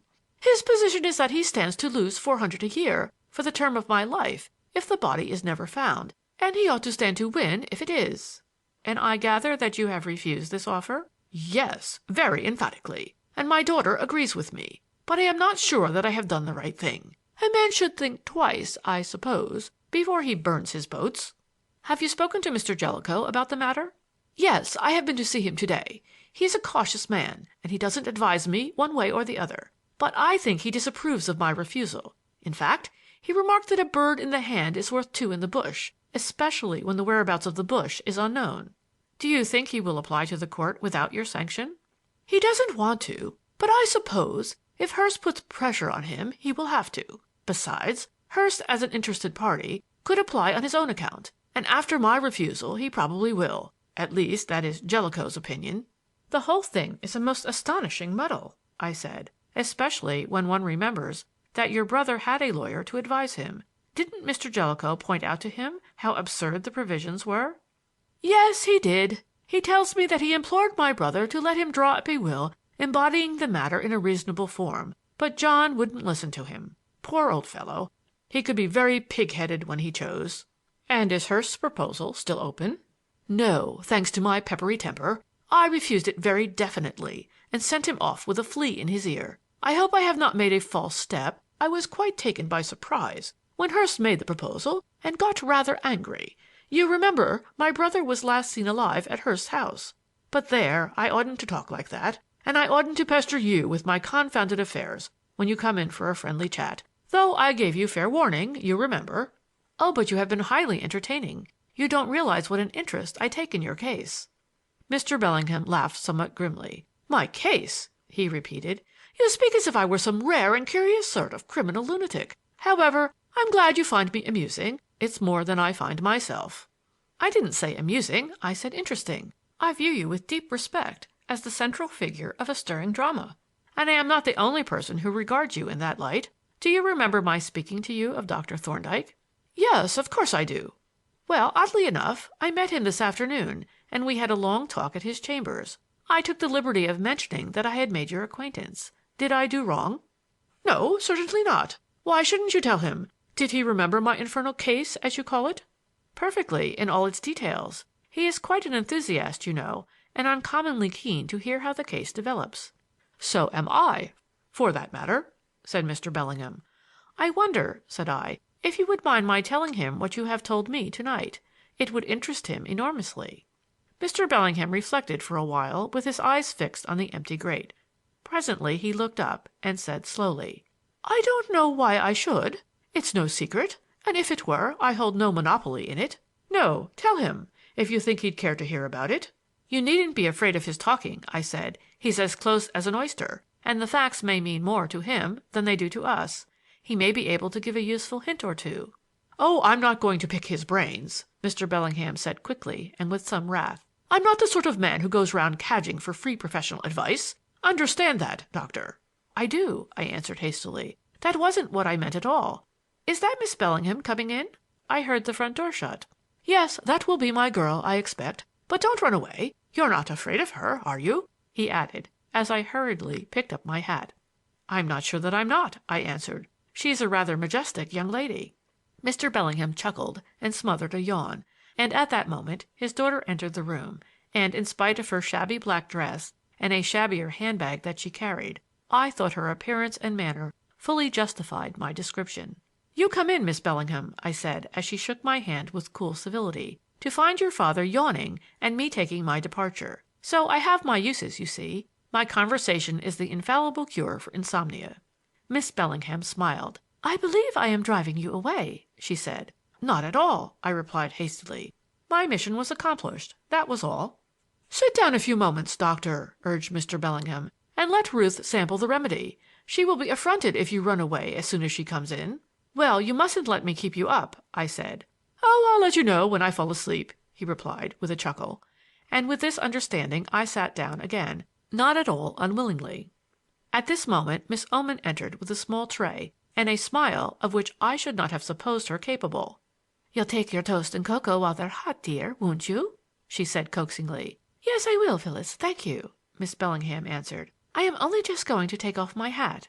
And she left the room, followed by the astonishingly transfigured spinster. She returned almost immediately, as Mr. Bellingham was in the midst of a profound yawn and sat down to her frugal meal, when her father mystified me considerably by remarking: "You're late tonight, chick. Have the Shepherd Kings been giving trouble?" "No," she replied, "but I thought I might as well get them done, so I dropped in at the Ormond Street Library on my way home and finished them." "Then they're ready for stuffing now?" "Yes." As she answered she caught my astonished eye, for a stuffed Shepherd King is undoubtedly a somewhat surprising phenomenon, and laughed softly. "We mustn't talk in riddles like this," she said, "before Dr. Berkeley, or he will turn us both into pillars of salt. My father is referring to my work," she explained to me. "Are you a taxidermist, then?" I asked. She hastily set down the cup that she was raising to her lips and broke into a ripple of quiet laughter. "I'm afraid my father has misled you with his irreverent expressions. He will have to atone by explaining." "You see, Doctor," said Mr. Bellingham, "Ruth is a literacy searcher." "Oh, don't call me a searcher," Miss Bellingham protested. "It suggests a female searcher at a police station. Say investigator." Very well. Investigator or investigatrix, if you like. She hunts up references and bibliographies at the museum for people who are writing books. She looks up everything that has been written on a given subject, and then, when she has crammed herself to a bursting point with facts, she goes to her client and disgorges, and crams him or her, and he or she finally disgorges into the press." "What a disgusting way to put it," said his daughter. "However, that is what it amounts to. I am a literary jackal, a collector of provender for the literary lions. Is that quite clear?" "Perfectly. But I don't think that even now I quite understood about the stuffed shepherd kings." "Oh, it was not the shepherd kings who were to be stuffed. It was the author. That was mere obscurity of speech on the part of my father. The position is this: a venerable archdeacon wrote an article on the patriarch Joseph—" "And didn't know anything about him," interrupted Mr. Bellingham, "and got tripped up by a specialist who did, and then got shirty—" "Nothing of the kind," said Miss Bellingham. "He knew as much as venerable archdeacons ought to know, but the expert knew more. So the archdeacon commissioned me to collect the literature on the state of Egypt at the end of the 17th dynasty, which I have done, and to-morrow I shall go and stuff him, as my father expresses it, and then—" "And then," Mr. Bellingham interrupted, "the archdeacon will rush forth and pelt that expert with shepherd kings and sequined Ra and the whole tag-rag and bobtail of the 17th dynasty. Oh, there'll be wigs on the green, I can tell you." "Yes, I expect there will be quite a skirmish," said Miss Bellingham. And thus dismissing the subject, she made an energetic attack on the toast, while her father refreshed himself with a colossal yawn. I watched her with furtive admiration and deep and growing interest. In spite of her pallor, her weary eyes, and her drawn and almost haggard face, she was an exceedingly handsome girl, and there was in her aspect a suggestion of purpose, of strength and character that marked her off from the rank and file of womanhood. I noted this as I stole an occasional glance at her or turned to answer some remark addressed to me, and I noted, too, that her speech, despite a general undertone of depression, was yet not without a certain caustic, ironical humor. She was certainly a rather enigmatic young person, but very decidedly interesting. When she had finished her repast, she put aside the tray, and opening the shabby handbag, asked, "Do you take an interest in Egyptian history? We are as mad as hatters on the subject. It seems to be a family complaint." "I don't know much about it," I answered. "Medical studies are rather engrossing and don't leave much time for general reading." "Naturally," she said, "you can't specialize in everything.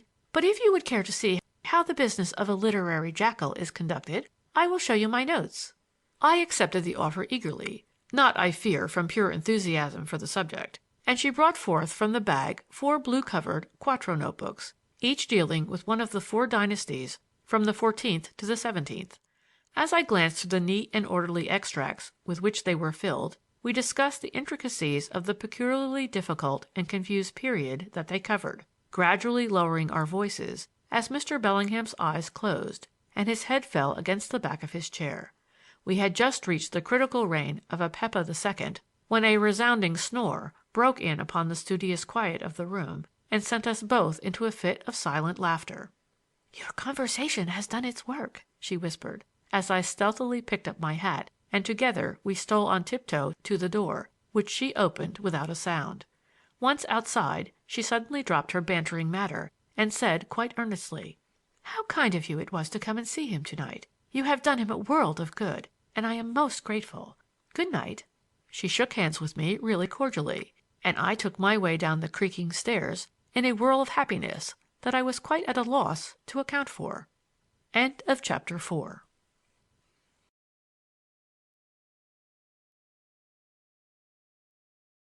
Chapter 5. The Water-Cress Bed. Barnard's practice, like most others, was subject to those fluctuations that fill the struggling practitioner alternately with hope and despair.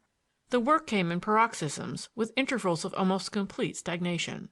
One of these intermissions occurred on the day after my visit to Neville's Court, with the result that by 11:30 I found myself wondering what I should do with the remainder of the day.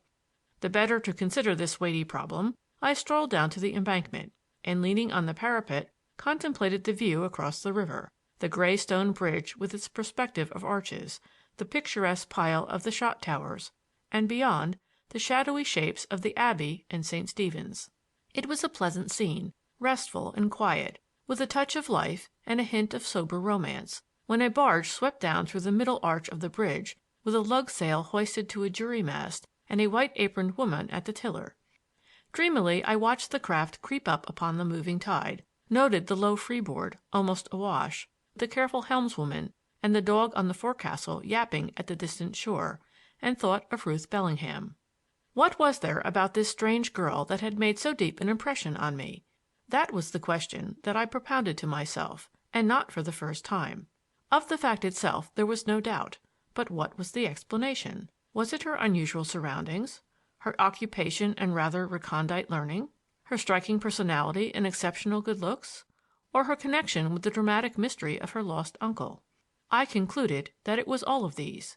Everything connected with her was unusual and arresting, but over and above these circumstances there was a certain sympathy and personal affinity of which I was strongly conscious, and of which I dimly hoped that she, perhaps, was a little conscious too.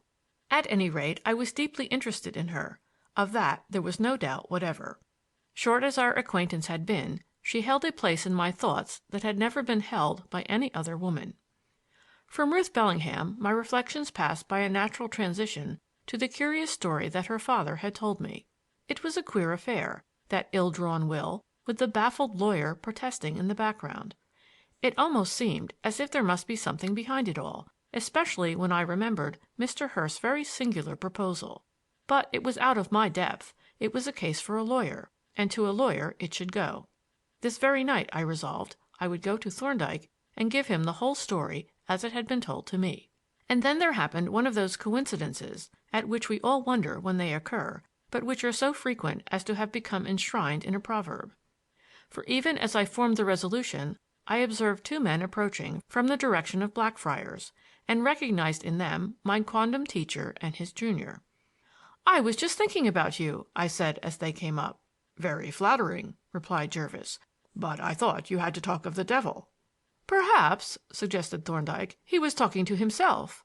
But why were you thinking of us, and what was the nature of your thoughts?"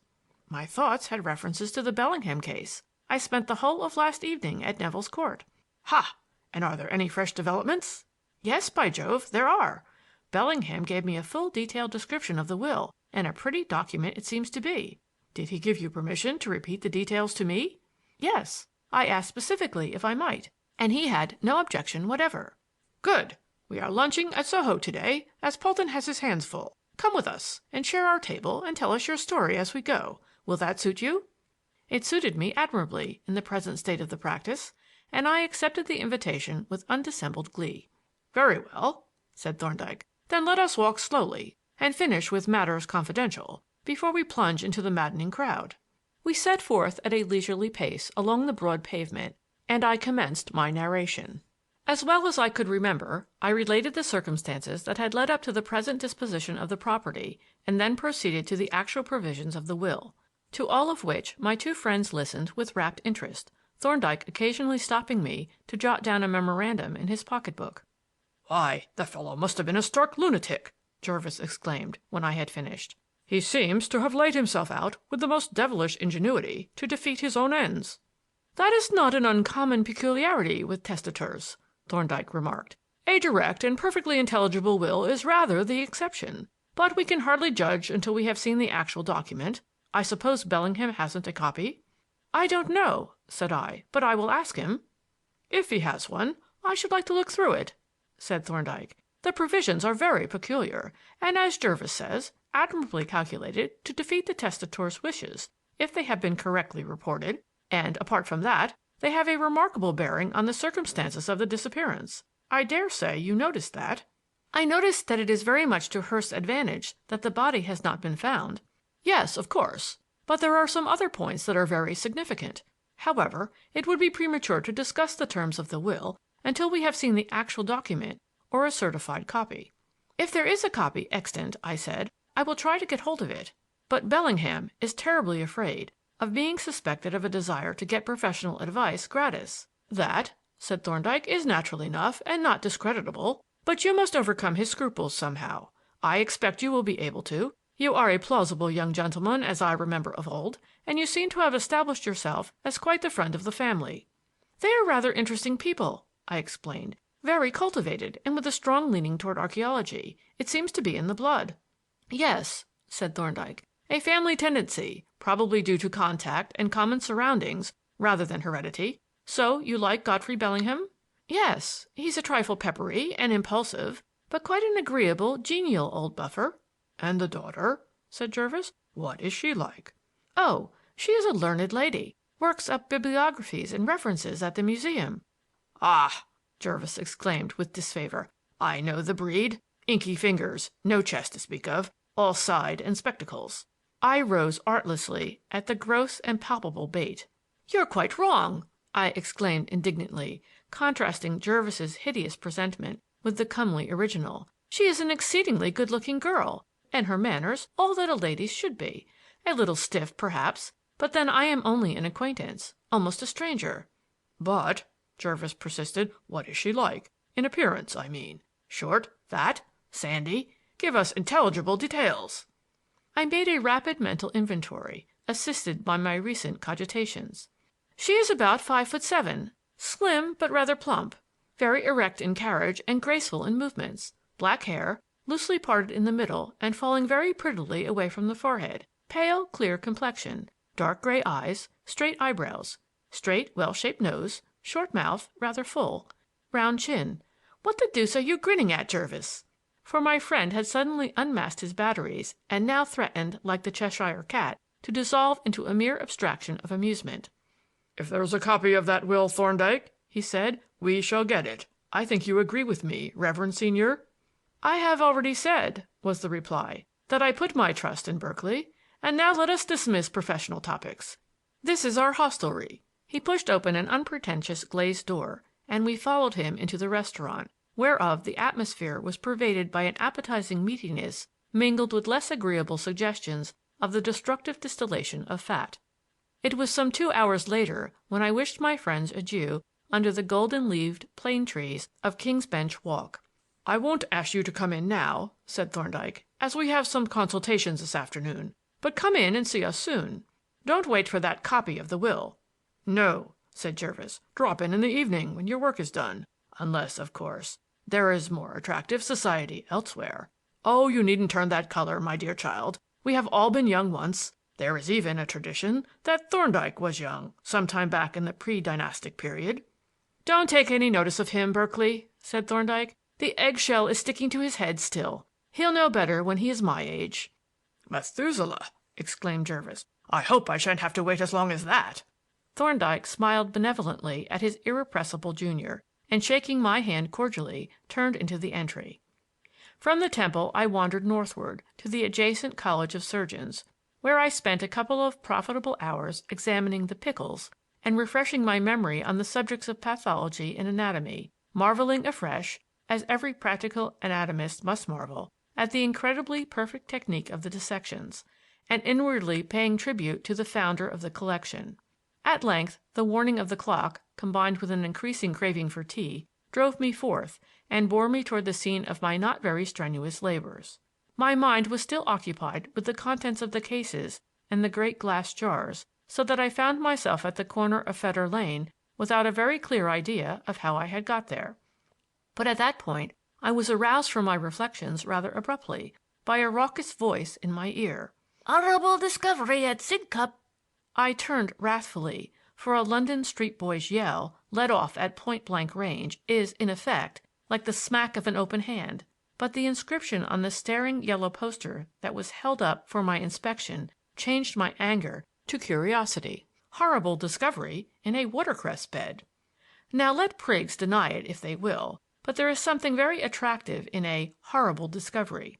It hints at tragedy, at mystery, at romance. It promises to bring into our gray and commonplace life that element of the dramatic which is the salt that our existence is savored withal. In a water-cress bed, too, the rusticity of the background seemed to emphasize the horror of the discovery, whatever it might be. I bought a copy of the paper, and tucking it under my arm, hurried on to the surgery, promising myself a mental feast of watercress. But as I opened the door, I found myself confronted by a corpulent woman of piebald and pimply aspect, who saluted me with a deep groan. It was the lady from the coal shop in Fleur de Lis Court. "Good evening, Mrs. Jablett," I said briskly. "Not come about yourself, I hope." "Yes, I have," she answered, rising and following me gloomily into the consulting room, and then, when I had seated her in the patient's chair and myself at the writing table, she continued, "It's my inside, you know, doctor." The statement lacked anatomical precision and merely excluded the domain of the skin specialist. I accordingly waited for enlightenment and speculated on the watercress beds, while Mrs. Jablett regarded me expectantly with a dim and watery eye. "Ah," I said at length, "it's your inside, is it, Mrs. Jablett?" "Yus, and my head," she added, with a voluminous sigh that filled the apartment with odorous reminiscences of unsweetened. "Your head aches, does it?" "Something chronic," said Mrs. Jablett. "Feels as if it was a opening and a shutting, a opening and a shutting, and when I sit down I feel as if I should bust." This picturesque description of her sensations, not wholly inconsistent with her figure, gave the clue to Mrs. Jablett's sufferings. Resisting a frivolous impulse to reassure her as to the elasticity of the human integument, I considered her case in exhaustive detail, coasting delicately round the subject of unsweetened, and finally sending her away, revived in spirits and grasping a bottle of mist soda cum bismutho from Barnard's big stock jar. Then I went back to investigate the horrible discovery. But before I could open the paper, another patient arrived, impetigo contagiosa this time, affecting the wide and arched front sublime of a juvenile Fetter Laner, and then yet another, and so on through the evening, until at last I forgot the watercress beds altogether. It was only when I had purified myself from the evening consultations with hot water and a nail brush, and was about to sit down to a frugal supper, that I remembered the newspaper and fetched it from the drawer of the consulting room table, where it had been hastily thrust out of sight. I folded it into a convenient form, and standing it upright against the water jug, read the report at my ease as I supped. There was plenty of it. Evidently the reporter had regarded it as a scoop, and the editor had backed him up with ample space and hair-raising headlines. "Horrible discovery in a watercress bed at Sidcup." A startling discovery was made yesterday afternoon in the course of clearing out a watercress bed near the erstwhile rural village of Sidcup in Kent. A discovery that will occasion many a disagreeable qualm to those persons who have been in the habit of regaling themselves with this refreshing esculent. But before proceeding to a description of the circumstances of the actual discovery or of the objects found, which, however, it may be stated at once, are nothing more or less than the fragments of a dismembered human body, it will be interesting to trace the remarkable chain of coincidences by virtue of which the discovery was made. The beds in question have been laid out in a small artificial lake fed by a tiny streamlet which forms one of the numerous tributaries of the River Cray. Its depth is greater than usual in the watercress beds, otherwise the gruesome relics could never have been concealed beneath its surface, and the flow of water through it, though continuous, is slow. The tributary streamlet meanders through a succession of pasture meadows, in one of which the beds themselves are situated, and here, throughout most of the year, the fleecy victims of the human carnivore carry on the industry of converting grass into mutton. Now it happened, some years ago, that the sheep frequenting these pastures became affected with the disease known as liver rot. And here we must make a short digression into the domain of pathology. Liver rot is a disease of quite romantic antecedents. Its cause is a small, flat worm, the liver fluke, which infests the liver and bile ducts of the affected sheep. Now, how does the worm get into the sheep's liver? That is where the romance comes in. Let us see. The cycle of transformation begins with the deposit of the eggs of the fluke in some shallow stream or ditch running through pasture lands. Now each egg has a sort of lid, which presently opens and lets out a minute, hairy creature, who swims away in search of a particular kind of water snail, the kind called by naturalists Limnoe truncatula. If he finds a snail, he bores his way into its flesh and soon begins to grow and wax fat. Then he brings forth a family of tiny worms quite unlike himself, little creatures called redii, which soon give birth to families of young redii. So they go on for several generations, but at last there comes a generation of redii which, instead of giving birth to fresh redii, produce families of totally different offspring, big-headed, long-tailed creatures like miniature tadpoles, called by the learned Cercarchiae. The Cercarchiae soon wriggle their way out of the body of the snail, and then complications arise. For it is the habit of this particular snail to leave the water occasionally and take a stroll in the fields. Thus the Sarcarchiae, escaping from the snail, find themselves on the grass, whereupon they promptly drop their tails and stick themselves to the grass blades. Then comes the unsuspecting sheep to take his frugal meal, and cropping the grass, swallows it, Sarcarchiae and all.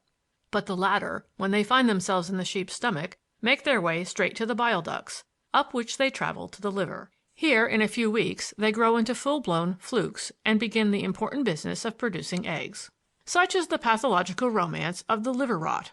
And now, what is its connection with this mysterious discovery? It is this. After the outbreak of liver rot above referred to, the ground landlord, a Mr. John Bellingham, instructed his solicitor to insert a clause in the lease of the beds directing that the latter should be periodically cleared and examined by an expert to make sure that they were free from the noxious water snails. The last lease expired about 2 years ago, and since then the beds have been out of cultivation. But, for the safety of the adjacent pastures, it was considered necessary to make the customary periodical inspection, and it was in the course of cleaning the beds for this purpose that the present discovery was made. The operation began 2 days ago. A gang of 3 men proceeded systematically to grub up the plants and collect the multitudes of water snails that they might be examined by the expert to see if any obnoxious species were present. They had cleared nearly half of the beds when, yesterday afternoon, one of the men working in the deepest part came upon some bones, the appearance of which excited his suspicion. Thereupon he called his mates, and they carefully picked away the plants piecemeal, a process that soon laid bare an unmistakable human hand lying on the mud amongst the roots. Fortunately, they had the wisdom not to disturb the remains, but at once sent off a message to the police. Very soon an inspector and a sergeant, accompanied by the divisional surgeon, arrived on the scene and were able to view the remains lying as they had been found. And now another very strange fact came to light, for it was seen that the hand, a left one, lying on the mud, was minus its third finger. This is regarded by the police as a very important fact, as bearing on the question of identification, seeing that the number of persons having the third finger of the left hand missing must be quite small. After a thorough examination on the spot, the bones were carefully collected and conveyed to the mortuary, where they now lie awaiting further inquiries. The divisional surgeon, Dr. Brandon, in an interview with our representative, made the following statements. The bones are those of the left arm of a middle-aged or elderly man, about 5 feet 8 inches in height. All the bones of the arm are present, including the scapula, or shoulder blade, and the clavicle, or collarbone, but the 3 bones of the third finger are missing. Is this a deformity, or has the finger been cut off? Our correspondent asked. The finger has been amputated, was the reply. If it had been absent from birth, the corresponding hand bone or metacarpal would have been wanting or deformed, whereas it is present and quite normal. How long have the bones been in the water? Was the next question. More than a year, I should say. They are quite clean. There is not a vestige of the soft structures left. Have you any theory as to how the arm came to be deposited where it was found? I should rather not answer that question, was the guarded response. One more question, our correspondent urged. The ground landlord, Mr. John Bellingham, is he not the gentleman who disappeared so mysteriously some time ago? So I understand, Dr. Brandon replied. Can you tell me if Mr. Bellingham had lost the third finger of his left hand? I cannot say, said Dr. Brandon, and he added with a smile, you had better ask the police. This is how the matter stands at present, but we understand that the police are making active inquiries for any missing man who has lost the third finger of his left hand, and if any of our readers know of such a person, they are earnestly requested to communicate at once, either with us or the authorities. Also, we believe that a systematic search is to be made for further remains. I laid the newspaper down and fell into a train of reflection. It was certainly a most mysterious affair. The thought that evidently came to the reporter's mind stole naturally into mine. Could these remains be those of John Bellingham? It was obviously possible, though I could not see that the fact of the bones having been found on his land, while it undoubtedly furnished the suggestion, did not in any way add to its probability. The connection was accidental and in no wise relevant. Then, too, there was the missing finger. No reference to any such deformity had been made in the original report of the disappearance, though it could hardly have been overlooked. But it was useless to speculate without facts. I should be seeing Thorndyke in the course of the next few days, and undoubtedly If the discovery had any bearing upon the disappearance of John Bellingham, I should hear of it. With such a reflection, I rose from the table, and, adopting the advice contained in the spurious Johnsonian quotation, proceeded to take a walk in Fleet Street before settling down for the evening. End of Chapter 5.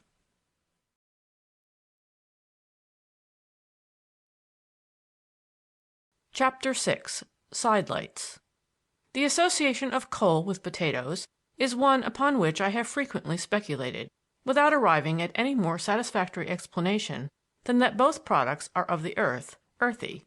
Of the connection itself, Barnard's practice furnished several instances, besides Mrs. Giblet's establishment in Fleur-de-Lis Court, one of which was a dark and mysterious cavern a foot below the level of the street, that burrowed under an ancient house on the west side of Fetter Lane, a crinkly timber house of the three-decker type that leaned back drunkenly from the road as if about to sit down in its own backyard.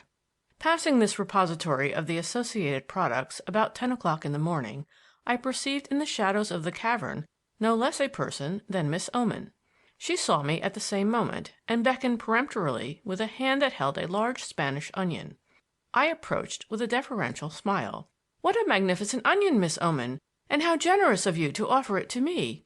"I wasn't offering it to you, but there, isn't it just like a man?" "Isn't what just like a man?" I interrupted. "If you mean the onion—" "I don't," she snapped. "And I wish you wouldn't talk such a parcel of nonsense. A grown man and a member of a serious profession, too. You ought to know better." "I suppose I ought," I said reflectively. And she continued. "I called in at the surgery just now." "To see me?" "What else should I come for? Do you suppose that I called to consult the bottle boy?" "Certainly not, Miss Oman. So you find the lady doctor no use, after all?" Miss Oman gnashed her teeth at me, and very fine teeth they were, too. "I called," she said majestically, "on behalf of Miss Bellingham." My facetiousness evaporated instantly. "I hope Miss Bellingham is not ill," I said, with a sudden anxiety that elicited a sardonic smile from Miss Oman. "No," was the reply. "She's not ill, but she has cut her hand rather badly. It's her right hand, too, and she can't afford to lose the use of it, not being a great, bulky, lazy, lolloping man. So you had better go and put some stuff on it." With this advice, Miss Oman whisked to the right about and vanished into the depths of the cavern like the Witch of Woki, while I hurried on to the surgery to provide myself with the necessary instruments and materials, and thence proceeded to Neville's Court. Miss Oman's juvenile maidservant, who opened the door to me, stated the existing conditions with epigrammatic conciseness. "Mr. Bellingham is hout, sir, but Miss Bellingham is hin." Having thus delivered herself, she retreated toward the kitchen, and I ascended the stairs, at the head of which I found Miss Bellingham, awaiting me with her right hand encased in what looked like a white boxing glove. "I am glad you have come," she said. "Phyllis, Miss Oman, you know, has kindly bound up my hand, but I should like you to see that it is all right." We went into the sitting room, where I laid out my paraphernalia on the table while I inquired into the particulars of the accident. "It is most unfortunate that it should have happened just now," she said, as I wrestled with one of those remarkable feminine knots that, while they seem to defy the utmost efforts of human ingenuity to untie, yet have a singular habit of untying themselves at inopportune moments. "Why just now in particular?" I asked. "Because I have some specially important work to do. A very learned lady who is writing an historical book has commissioned me to collect all the literature relating to the Tel el Amarna letters, the cuneiform tablets, you know, of Amenhotep the Fourth." "Well," I said soothingly, "I expect your hand will soon be well." "Yes, but that won't do. The work has to be done immediately. I have to send in completed notes not later than this day week, and it will be quite impossible. I am dreadfully disappointed." By this time I had unwound the voluminous wrappings and exposed the injury, a deep gash in the palm that must have narrowly missed a good-sized artery. Obviously, the hand would be useless for fully a week. "I suppose," she said, "you couldn't patch it up so that I could write with it?" I shook my head. "No, Miss Bellingham. I shall have to put it on a splint. We can't run any risks with a deep wound like this." "Then I shall have to give up the commission, and I don't know how my client will get the work done in time. You see, I am pretty well up in the literature of ancient Egypt. In fact, I was to receive special payment on that account. And it would have been such an interesting task, too. However, it can't be helped." I proceeded methodically with the application of the dressings, and meanwhile reflected. It was evident that she was deeply disappointed. Loss of work meant loss of money, and it needed but a glance at her rusty black dress to see that there was little margin for that. Possibly, too, there was some special need to be met. Her manner seemed almost to imply that there was. And at this point I had a brilliant idea. "I'm not sure that it can't be helped," said I. She looked at me inquiringly, and I continued. "I'm going to make a proposition, and I shall ask you to consider it with an open mind." "That sounds rather portentous," said she, "but I promise. What is it?" "It is this. When I was a student I acquired the useful art of writing shorthand. I am not a lightning reporter, you understand, but I can take matter down from dictation at quite respectable speed." "Yes?" "Well, I have several hours free every day, usually the whole afternoon, up to 6 or half past, and it occurs to me that if you were to go to the museum in the mornings you could get out your books, look up passages you could do that without using your right hand and put in bookmarks. Then I could come along in the afternoon and you could read out the selected passages to me, and I could take them down in shorthand. We should get through as much in a couple of hours as you could in a day using longhand." "Oh, but how kind of you, Dr. Berkeley!" she exclaimed. "How very kind! Of course I couldn't think of taking up all your leisure in that way, but I do appreciate your kindness very much." I was rather chapfallen at this very definite refusal, but persisted feebly. "I wish you would. It may seem rather a cheek for a comparative stranger like me to make such a proposal to a lady, but if you'd been a man, in those special circumstances, I should have made it all the same, and you would have accepted as a matter of course." "I doubt that. At any rate, I am not a man. I sometimes wish I were." "Oh, I am sure you are much better as you are!" I exclaimed, with such earnestness that we both laughed. And at this moment Mr. Bellingham entered the room, carrying several large, brand new books in a strap. "Well, I'm sure!" he exclaimed genially. "Here are pretty things going on. Doctor and patient giggling like a pair of schoolgirls. What's the joke?" He thumped his parcel of books down on the table and listened smilingly while my unconscious witticism was expounded. "The doctor's quite right," he said. "You'll do as you are, chick. But the Lord knows what sort of man you would make. You take his advice and let well alone." Finding him in this genial frame of mind, I ventured to explain my proposition to him and to enlist his support. He considered it with attentive approval, and when I had finished turned to his daughter. "What is your objection, chick?" he asked. "It would give Dr. Berkeley such a fearful lot of work," she answered. "It would give him a fearful lot of pleasure," I said. "It would, really." "Then why not?" said Mr. Bellingham. "We don't mind being under an obligation to the doctor, do we?" "Oh, it isn't that!" she exclaimed hastily. "Then take him at his word. He means it. It is a kind action, and he'll like doing it, I'm sure. That's all right, Doctor. She accepts, don't you, chick?" "Yes, if you say so, I do, and most thankfully." She accompanied the acceptance with a gracious smile that was in itself a large repayment on account, and when we had made the necessary arrangements, I hurried away in a state of the most perfect satisfaction to finish my morning's work and order an early lunch. When I called for her a couple of hours later, I found her waiting in the garden with the shabby handbag, of which I relieved her, and we set forth together, watched jealously by Miss Oman, who had accompanied her to the gate. As I walked up the court with this wonderful maid by my side, I could hardly believe in my good fortune. By her presence and my own resulting happiness, the mean surroundings became glorified, and the commonest objects transfigured into things of beauty. What a delightful thoroughfare, for instance, was Fetter Lane, with its quaint charm and medieval grace!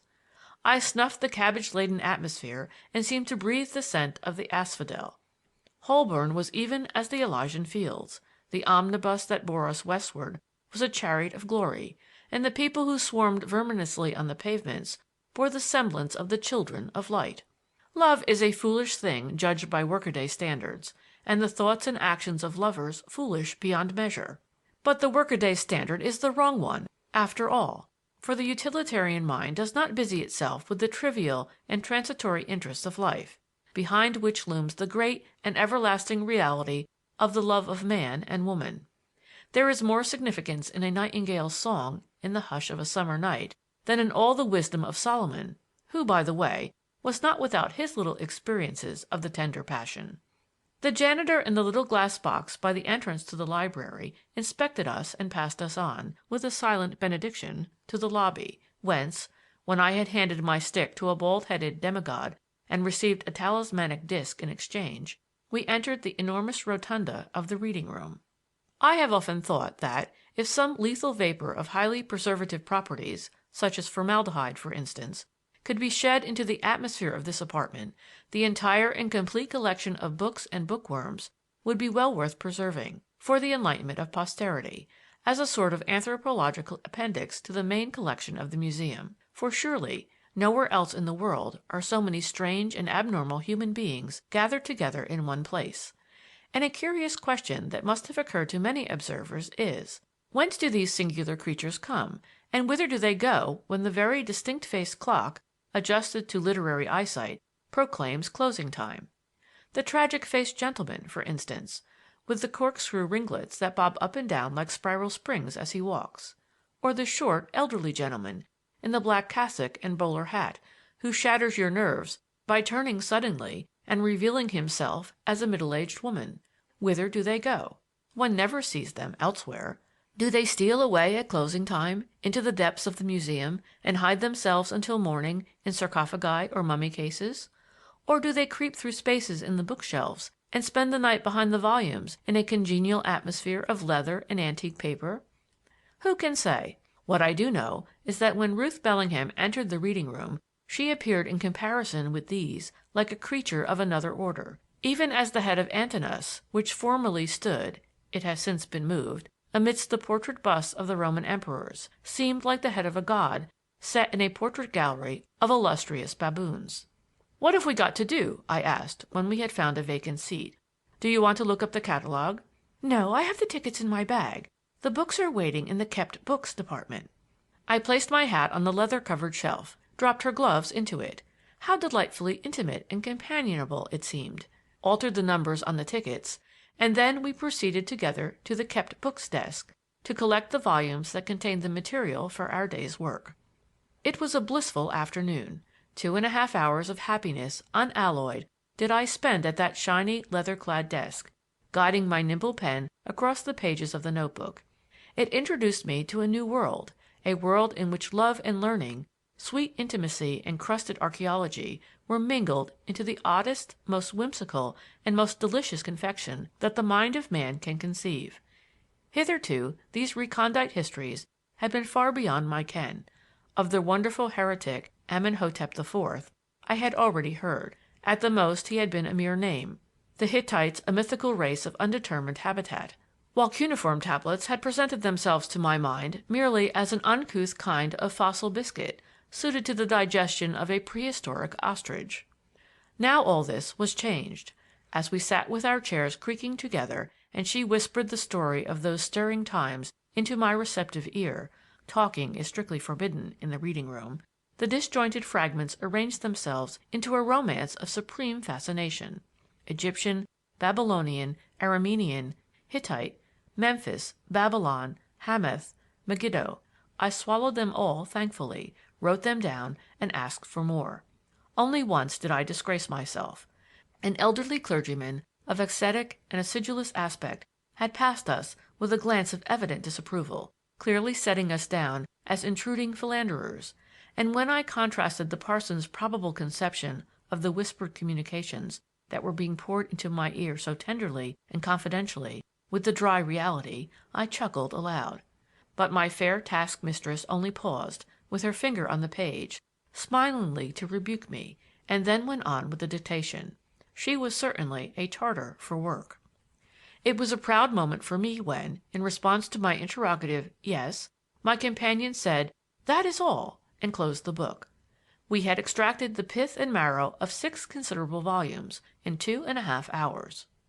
"You have been better than your word," she said. "It would have taken me 2 full days of really hard work to make the notes that you have written down since we commenced. I don't know how to thank you." "There's no need to. I've enjoyed myself and polished up my shorthand. What is the next thing? We shall want some books for tomorrow, shan't we?" "Yes, I have made out a list. So if you will come with me to the catalogue desk, I will look up the numbers and ask you to write the tickets." The selection of a fresh batch of authorities occupied us for another quarter of an hour, and then, having handed in the volumes that we squeezed dry, we took our way out of the reading room. "Which way shall we go?" she asked as we passed out of the gate, where stood a massive policeman, like the guardian angel at the gate of paradise, only, thank heaven, he bore no flaming sword forbidding re-entry. "We are going," I replied, "to Museum Street, where is a milk shop in which one can get an excellent cup of tea." She looked as if she would have demurred, but eventually followed obediently, and we were soon settled side by side at the little marble-topped table, retracing the ground we had covered in the afternoon's work, and discussing various points of interest over a joint teapot. "Have you been doing this sort of work long?" I asked, as she handed me my second cup of tea. "Professionally," she answered, "only about 2 years, since we broke up our home, in fact. But long before that I used to come to the museum with my Uncle John, the one who disappeared, you know, in that dreadfully mysterious way, and help him to look up references. We were good friends, he and I." "I suppose he was a very learned man?" I suggested. "Yes, in a certain way. In the way of the better class collector he was very learned indeed. He knew the contents of every museum in the world, in so far as they were connected with Egyptian antiquities, and had studied them specimen by specimen. Consequently, as Egyptology is largely a museum science, he was a learned Egyptologist. But his real interest was in things rather than events. Of course he knew a great deal, a very great deal, about Egyptian history, but still he was, before all, a collector." "And what will happen to his collection if he is really dead?" "The greater part of it goes to the British Museum by his will, and the remainder he has left to his solicitor, Mr. Jellicoe." "To Mr. Jellicoe? Why, what will Mr. Jellicoe do with Egyptian antiquities?" "Oh, he is an Egyptologist too, and quite an enthusiast. He has really a fine collection of scarabs and other small objects such as it is possible to keep in a private house." "I have always thought that it was his enthusiasm for everything Egyptian that brought him and my uncle together on terms of such intimacy, though I believe he is an excellent lawyer, and he is certainly a very discreet, cautious man." "Is he? I shouldn't have thought so, judging by your uncle's will." "Oh, that is not Mr. Jellicoe's fault. He assures us that he entreated my uncle to let him draw up a fresh document with more reasonable provisions. But he says Uncle John was immovable, and he really was a rather obstinate man. Mr. Jellicoe repudiates any responsibility in the matter. He washes his hands of the whole affair, and says that it is the will of a lunatic. And so it is. I was glancing through it only a night or two ago, and really I cannot conceive how a sane man could have written such nonsense." "You have a copy, then?" I asked eagerly, remembering Thorndyke's parting instructions. "Yes, would you like to see it? I know my father has told you about it, and it is worth reading as a curiosity of perverseness." "I should very much like to show it to my friend, Dr. Thorndyke," I replied. "He said he would be interested to read it and learn the exact provisions, and it might be well to let him and hear what he has to say about it." "I see no objection," she rejoined. "But you know what my father is. His horror, I mean, of what he calls cadging for advice gratis." "Oh, but he need have no scruples on that score. Dr. Thorndyke wants to see the will because the case interests him. He is an enthusiast, you know, and he put the request as a personal favor to himself." "That is very nice and delicate of him, and I will explain the position to my father. If he is willing for Dr. Thorndyke to see the copy, I will send or bring it over this evening. Have we finished?"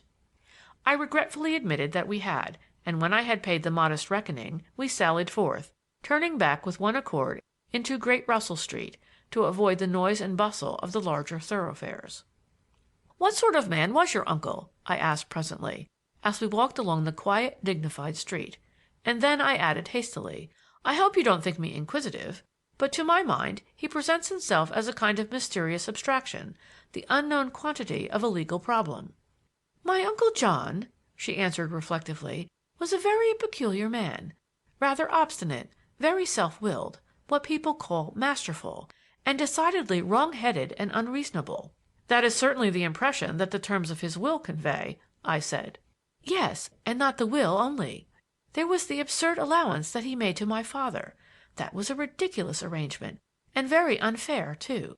He ought to have divided the property up as my grandfather intended.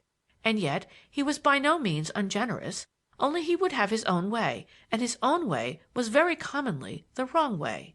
I remember," she continued, after a short pause, "a very odd instance of his wrong-headedness and obstinacy. It was a small matter, but very typical of him. He had in his collection a beautiful little ring of the 18th dynasty. It was said to have belonged to Queen Ti, the mother of our friend Amenhotep IV. But I don't think that could have been so, because the device on it was the Eye of Osiris, and Ti, as you know, was an Aten worshipper. However, it was a very charming ring, and Uncle John, who had a queer sort of devotion to the mystical Eye of Osiris, commissioned a very clever goldsmith to make 2 exact copies of it, one for himself and one for me. The goldsmith naturally wanted to take the measurements of our fingers, but this Uncle John would not hear of. The rings were to be exact copies, and an exact copy must be the same size as the original. You can imagine the result. My ring was so loose that I couldn't keep it on my finger, and Uncle John's was so tight that though he did manage to get it on, he was never able to get it off.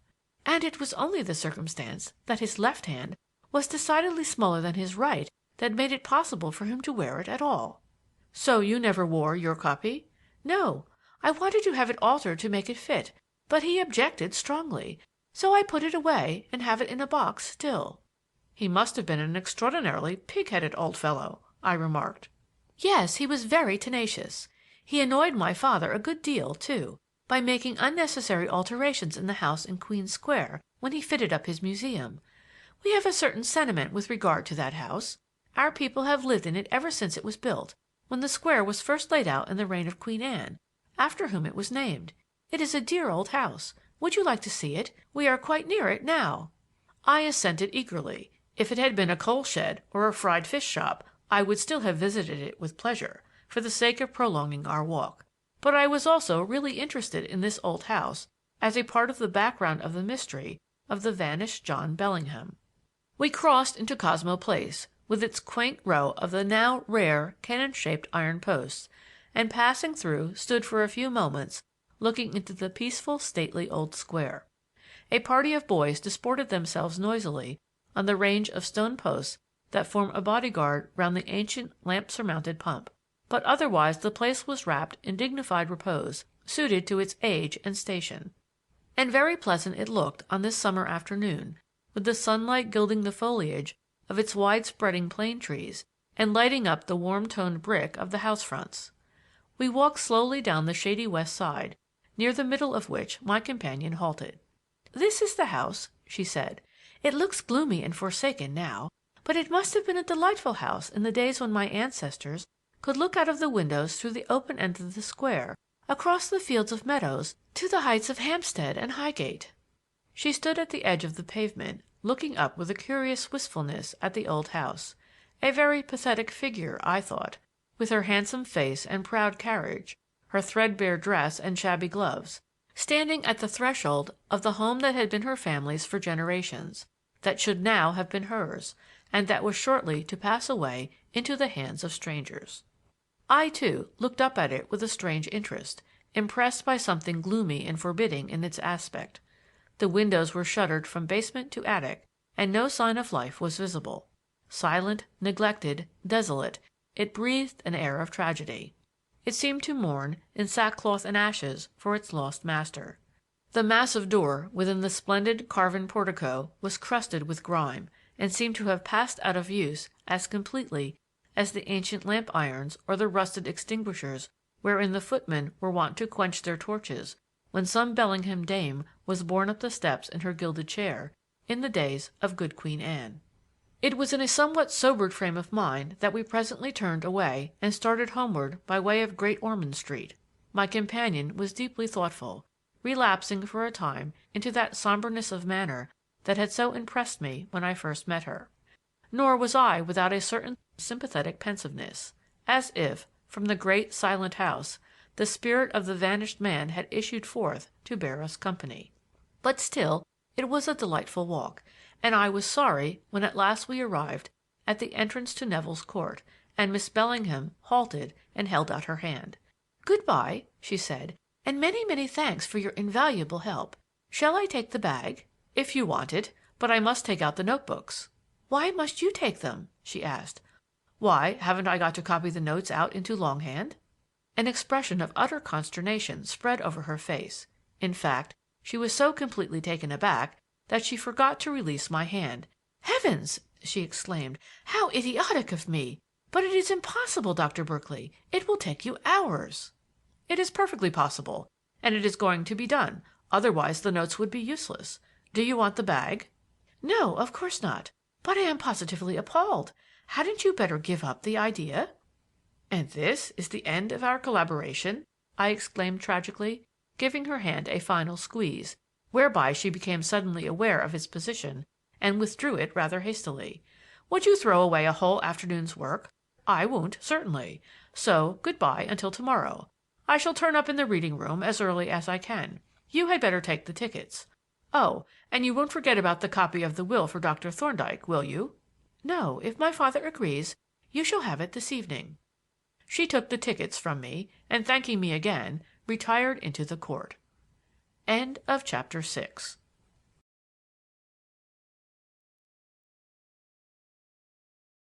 Chapter 7. John Bellingham's Will. The task upon which I had embarked so light-heartedly, when considered in cold blood, did certainly appear, as Miss Bellingham had said, rather appalling. The result of 2½ hours' pretty steady work at an average speed of nearly 100 words a minute would take some time to transcribe into longhand, and if the notes were to be delivered punctually on the morrow, the sooner I got to work the better. Recognizing this truth, I lost no time, but within 5 minutes of my arrival at the surgery was seated at the writing table with my copy before me, busily converting the sprawling, inexpressive characters into good legible roundhand. The occupation was by no means unpleasant, apart from the fact that it was a labor of love, for the sentences as I picked them up were fragrant with the reminiscences of the gracious whisper in which they had first come to me. And then the matter itself was full of interest. I was gaining a fresh outlook on life, was crossing the threshold of a new world, which was her world, and so the occasional interruptions from the patients, while they gave me intervals of enforced rest, were far from welcome. The evening wore on without any sign from Neville's Court, and I began to fear that Mr. Bellingham's scruples had proved insurmountable. Not, I am afraid, that I was so much concerned for the copy of the will as for the possibility of a visit, no matter howsoever brief, from my fair employer. And when, on the stroke of 7:30, the surgery door flew open with startling abruptness, my fears were allayed and my hopes shattered simultaneously. For it was Miss Oman who stalked in, holding out a blue foolscap envelope with a warlike air as if it were an ultimatum. "I've brought you this from Mr. Bellingham," she said. "There's a note inside." "May I read the note, Miss Oman?" I asked. "Bless the man!" she exclaimed. "What else would you do with it? Isn't that what it's brought for?" I supposed it was, and thanking her for her gracious permission, I glanced through the note, a few lines authorizing me to show the copy of the will to Dr. Thorndyke. When I looked up from the paper, I found her eyes fixed on me with an expression critical and rather disapproving. "You seem to be making yourself mighty agreeable in a certain quarter," she remarked. "I make myself universally agreeable. It is my nature to." "Ha!" she snorted. "Don't you find me rather agreeable?" I asked. "Oily," said Miss Oman, and then with a sour smile at the open notebooks, she remarked, "You've got some work to do now. Quite a change for you." "A delightful change, Miss Oman, for Satan findeth. But no doubt you are acquainted with the philosophical works of Dr. Watts?" "If you are referring to idle hands," she replied, "I'll give you a bit of advice. Don't you keep that hand idle any longer than is really necessary. I have my suspicions about that splint. Oh, you know what I mean." And before I had time to reply, she had taken advantage of the entrance of a couple of patients to whisk out of the surgery with the abruptness that had distinguished her arrival. The evening consultations were considered to be over by 8:30, at which time Adolphus was wont with exemplary punctuality to close the outer door of the surgery. To-night he was not less prompt than usual, and having performed this, his last daily office, and turned down the surgery gas, he reported the fact and took his departure. As his retreating footsteps died away and the slamming of the outer door announced his final disappearance, I sat up and stretched myself. The envelope containing the copy of the will lay on the table, and I considered it thoughtfully. It ought to be conveyed to Thorndyke with as little delay as possible, and as it certainly could not be trusted out of my hands, it ought to be conveyed by me. I looked at the notebooks. Nearly 2 hours' work had made a considerable impression on the matter that I had to transcribe, but still, a great deal of the task yet remained to be done. However, I reflected, I could put in a couple of hours or more before going to bed, and there would be an hour or two to spare in the morning.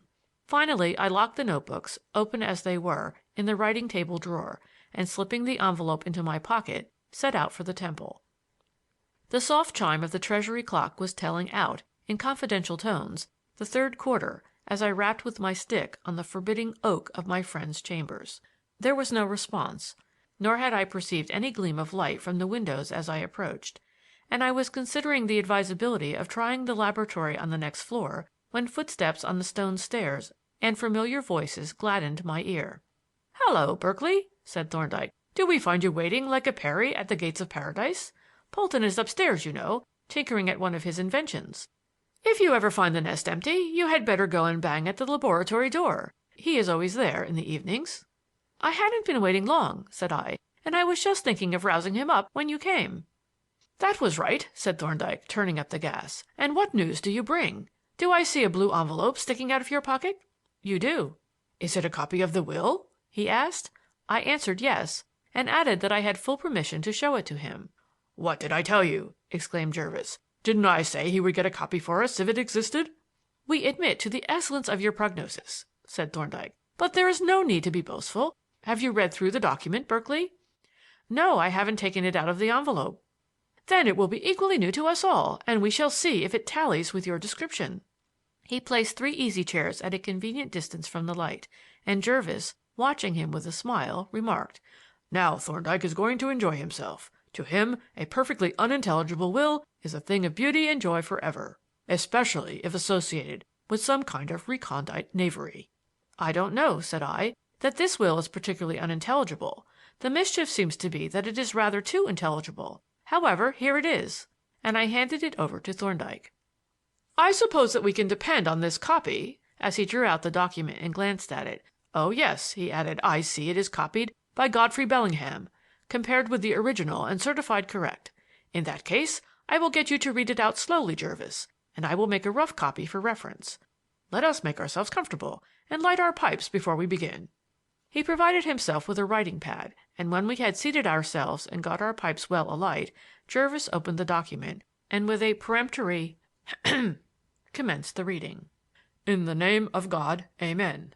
This is the last will and testament of me, John Bellingham, of number 141, Queen's Square, in the parish of St. George, Bloomsbury, London, in the county of Middlesex. Gentlemen, made this 21st day of September, in the year of our Lord 1892. 1. I give and bequeath unto Arthur Jellicoe, of number 184, New Square, Lincoln's Inn, London, in the county of Middlesex, attorney at law, the whole of my collection of seals and scarabs, and those in my cabinets marked A, B, and D, together with the contents thereof, and the sum of £2,000 sterling, free of legacy duty. Unto the trustees of the British Museum, the residue of my collection of antiquities. Unto my cousin George Hurst, of the Poplars, Eltham, in the county of Kent, the sum of £5,000, free of legacy duty. And unto my brother Godfrey Bellingham, or if he should die before the occurrence of my death, unto his daughter Ruth Bellingham, the residue of my estate and effects, real and personal, subject to the conditions set forth hereinafter, namely, 2. That my body shall be deposited with those of my ancestors in the churchyard appertaining to the church and parish of St. George the Martyr, or if that shall not be possible, in some other churchyard, cemetery, burial ground, church or chapel, or other authorized place for the reception of the bodies of the dead, situate within or appertaining to the parishes of St. Andrew above the Bars, and St. George the Martyr, or St. George Bloomsbury, or St. Giles in the Fields. But if the conditions in this clause be not carried out, then 3. I give and devise the said residue of my estate and effects unto my cousin George Hurst aforesaid, and I hereby revoke all wills and codicils made by me at any time heretofore, and I appoint Arthur Jellicoe aforesaid to be the executor of this my will jointly with the principal beneficiary and residuary legatee, that is to say, with the aforesaid Godfrey Bellingham, if the conditions set forth hereinbefore in Clause 2 shall be duly carried out, but with the aforesaid George Hurst, if the said conditions in the said Clause 2 be not carried out. John Bellingham.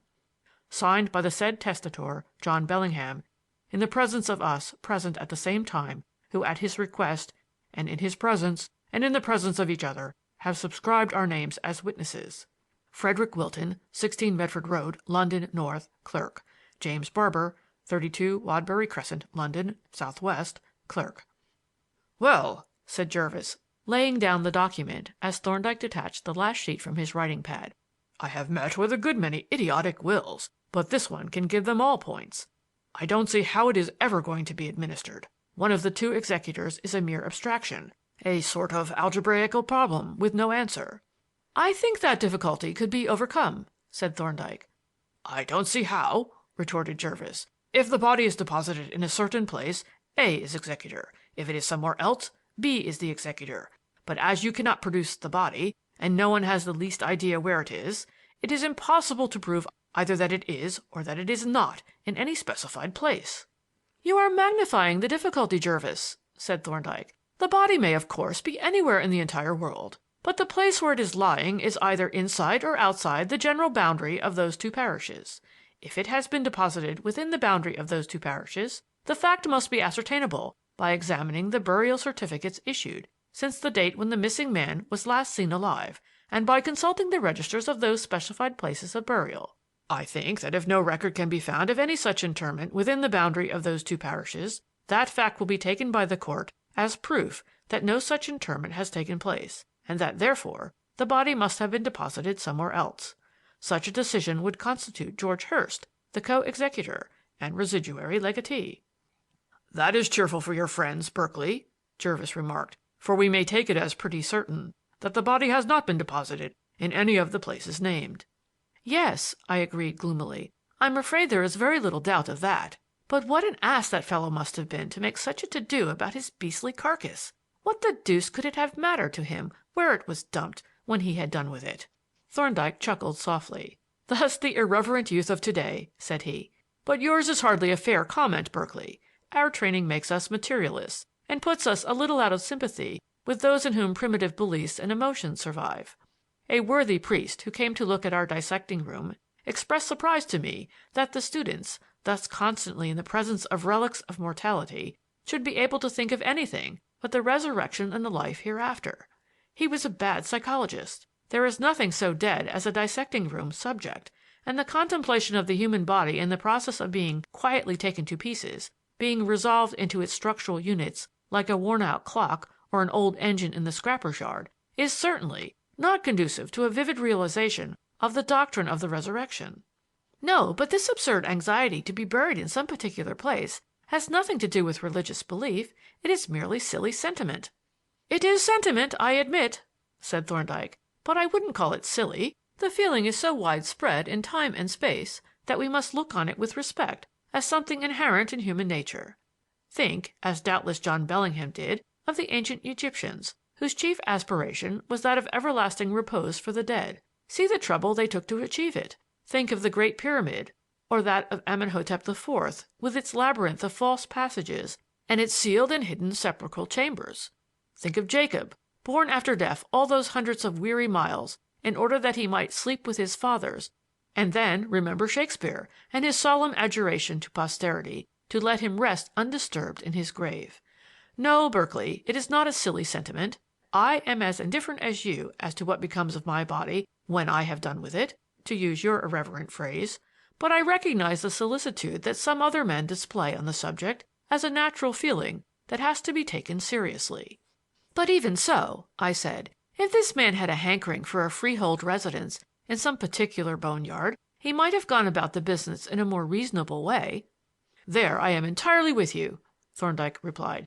"It is the absurd way in which this provision is worded that not only creates all the trouble, but also makes the whole document so curiously significant in view of the testator's disappearance." "How significant?" Jervis demanded eagerly. "Let us consider the provisions of the will point by point," said Thorndyke. "And first note that the testator commanded the services of a very capable lawyer. "But Mr. Jellicoe disapproved of the will," said I. "In fact, he protested strongly against the form of it." "We will bear that in mind, too," Thorndyke replied. "And now, with reference to what we may call the contentious clauses. The first thing that strikes us is their preposterous injustice. Godfrey's inheritance is made conditional on a particular disposal of the testator's body, but that is a matter not necessarily under Godfrey's control. The testator might have been lost at sea, or killed in a fire or explosion, or have died abroad and been buried where his grave could not have been identified. There are numerous probable contingencies, beside the improbable one that has happened, that might prevent the body from being recovered. But even if the body had been recovered, there is another difficulty. The places of burial in the parishes have all been closed for many years. It would be impossible to reopen any of them without a special faculty, and I doubt whether such a faculty would be granted. Possibly cremation might meet the difficulty, but even that is doubtful, and in any case the matter would not be in the control of Godfrey Bellingham. Yet, if the required interment should prove impossible, he is to be deprived of his legacy." "It is a monstrous and absurd injustice," I exclaimed. "It is," Thorndyke agreed, "but this is nothing to the absurdity that comes to light when we consider clauses 2 and 3 in detail. Observe that the testator presumably wished to be buried in a certain place. Also, he wished his brother should benefit under the will. Let us take the first point and see how he has set about securing the accomplishment of what he desired. Now, if we read clauses 2 and 3 carefully, we shall see that he has rendered virtually impossible that his wishes can be carried out. He desires to be buried in a certain place, and makes Godfrey responsible for his being so buried. But he gives Godfrey no power or authority to carry out the provision, and places insuperable obstacles in his way. For until Godfrey is an executor, he has no power or authority to carry out the provision, and until the provisions are carried out, he does not become an executor." "It is a preposterous muddle!" exclaimed Jervis.